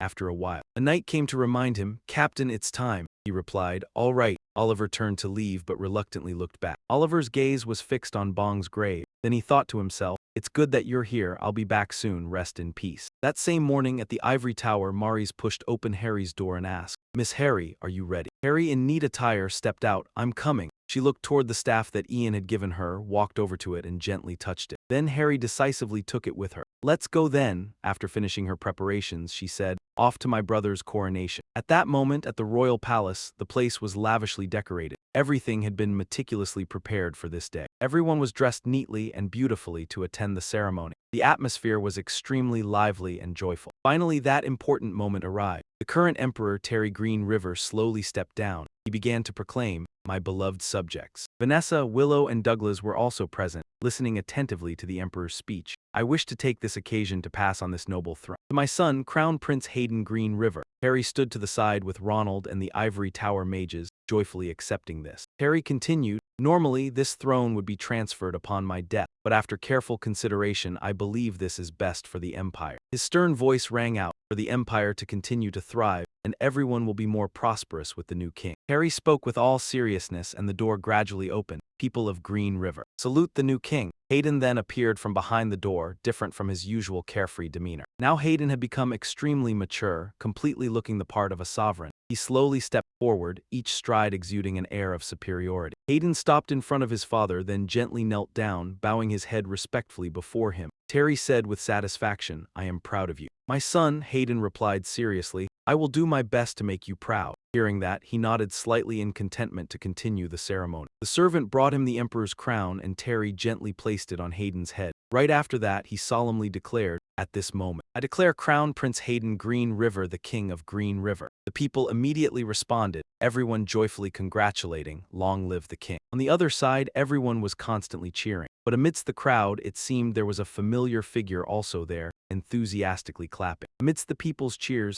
"Long live, congratulations, your majesty, hurrah, may the gods bless you." Suddenly, flower petals fell. Like a miracle happening. Now Hayden seemed to have seen that person. No matter how many people they hid among, he could still recognize them. Everyone at this moment shared the same question. "What's going on? Why are there flower petals?" Only Harry could sense that there was magic in these petals. A thought flashed in her mind, could it be? At that moment a familiar voice rang out, "Congratulations on your ascension, your majesty." Ian looked straight at Hayden and offered his sincere congratulations. On Hayden's stern face, which he had maintained since the start of the coronation ceremony, a radiant smile finally appeared. He immediately responded, "Welcome, Ian." After the coronation ended in the ceremony hall, Hayden was so overjoyed he was moved to tears by Ian's unexpected appearance. "You're here," he kept shaking Ian to express himself, completely disregarding the dignified image of an emperor. "I've missed you so much, Ian. I missed you so much." Looking at the person before him, Ian said, "You're just the same as before, aren't you?" Then he bowed his head slightly.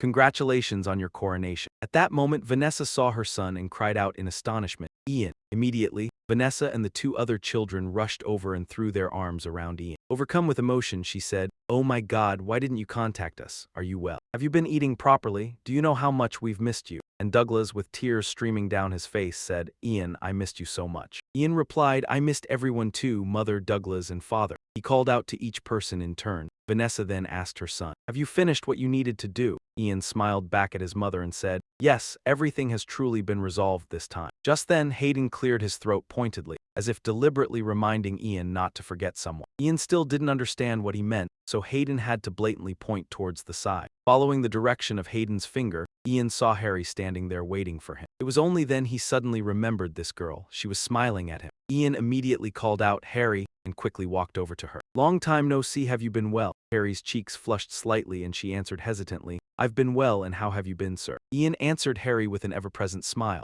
"I've just been living a wandering life, going here and there. Your name is mentioned everywhere, from the capital to remote places and even the distant borders. Everyone tells the story of an upright person who cared for the commoners and the orphans in the tower. You have truly done very well." Hearing those words, Harry became flustered. "Not at all, it's not that wonderful, really." Suddenly, the atmosphere between them began to turn awkward. Seeing that she was about to lose control of her emotions, Harry hastily said, "Well, I'll take my leave now. I hope you enjoy the party, Sir Ian." When she turned around to walk away, Ian remained frozen in place. He seemed to want to say something but then stopped himself. Seeing this, Hayden approached, looking puzzled, and said, "There's a bit of disappointment in your heart." Ian stammered in reply, "What? No, that's not it." Then Hayden spoke directly to help Ian understand. "Ian, Harry hasn't married yet." According to him, even though she received countless marriage proposals, the girl refused them all because she said she was waiting for someone. "I wonder who she has been waiting for all these 8 years. Hearing this, Ian's expression turned bashful again. Before Ian could reply, Hayden added, "And what's more, she is not the only one waiting for you. From now on, there will be a ton of work to complete," he said. "You will carry them out together with me, right?"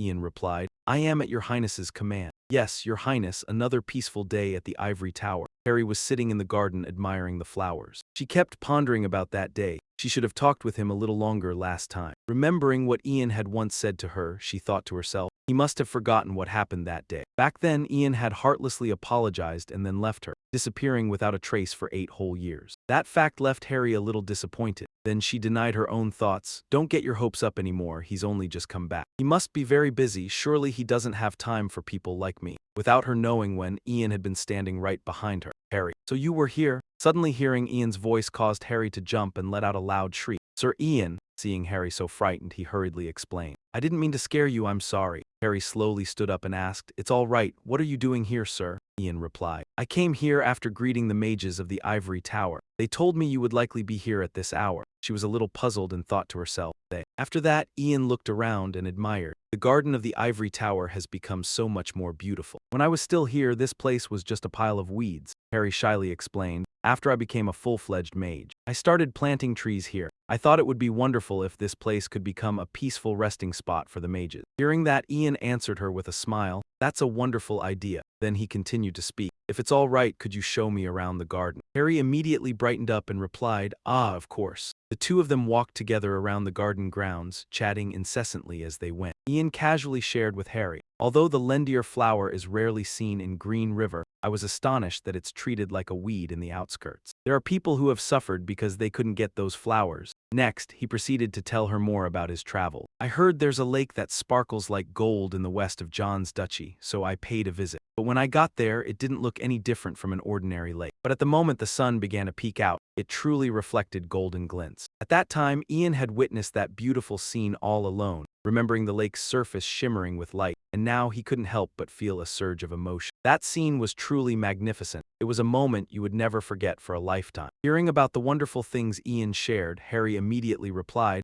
"That must have been a wonderful journey. The lake shining with golden light sounded so majestic. I hope one day I can go there too," she said happily. Ian looked at her and pondered for a moment. Suddenly he said to her, "I can take you there. Or anywhere you want." These words took Harry by surprise. Ian extended his hand toward her and said, "Just take my hand." He listed them one by one, from the golden lake, the shimmering forest, to the scorching desert or the vast ocean. Every sincere word of his in that moment was for one person alone. I have traveled to every place in this world, but the first thing I think of when I set foot there is you, Harry. Ian slowly poured out his heart. I wonder what expression you would have if you were standing beside me at that moment. Then one day, thinking about you even became a torment. He added, and I realized what this feeling is. When I have done everything I must do, the first thing I think of is still you, Harry. At that moment, Harry was still dazed. She couldn't believe that the day would come when her feelings would be reciprocated by Ian so romantically. Right after that, Ian got down on one knee and uttered heartfelt words from the bottom of his heart. Harry, be my companion for the rest of my life. With all his love, Ian said, allow me to stay by your side for the rest of my life. As the one she had secretly admired for so long was now confessing his feelings right in front of her, Harry didn't know how to react at first. Her beautiful face grew more and more flushed, but there was still hesitation in her eye. Harry then hesitantly asked, you won't leave again, right? Ian immediately affirmed, that's right, I will always be by your side. After that answer, Harry burst into sobs. Seeing her crying so hard that her whole body shook, Ian asked in confusion, Harry, but her next words truly touched Ian's heart. I missed you so much, I have really been waiting for so long. Then Harry gave him a firm answer, I do. She gently placed her hand on Ian's hand and said, I'm very happy to let you do that. At last, all of Ian's hardships across 2 lifetimes came to a beautiful end.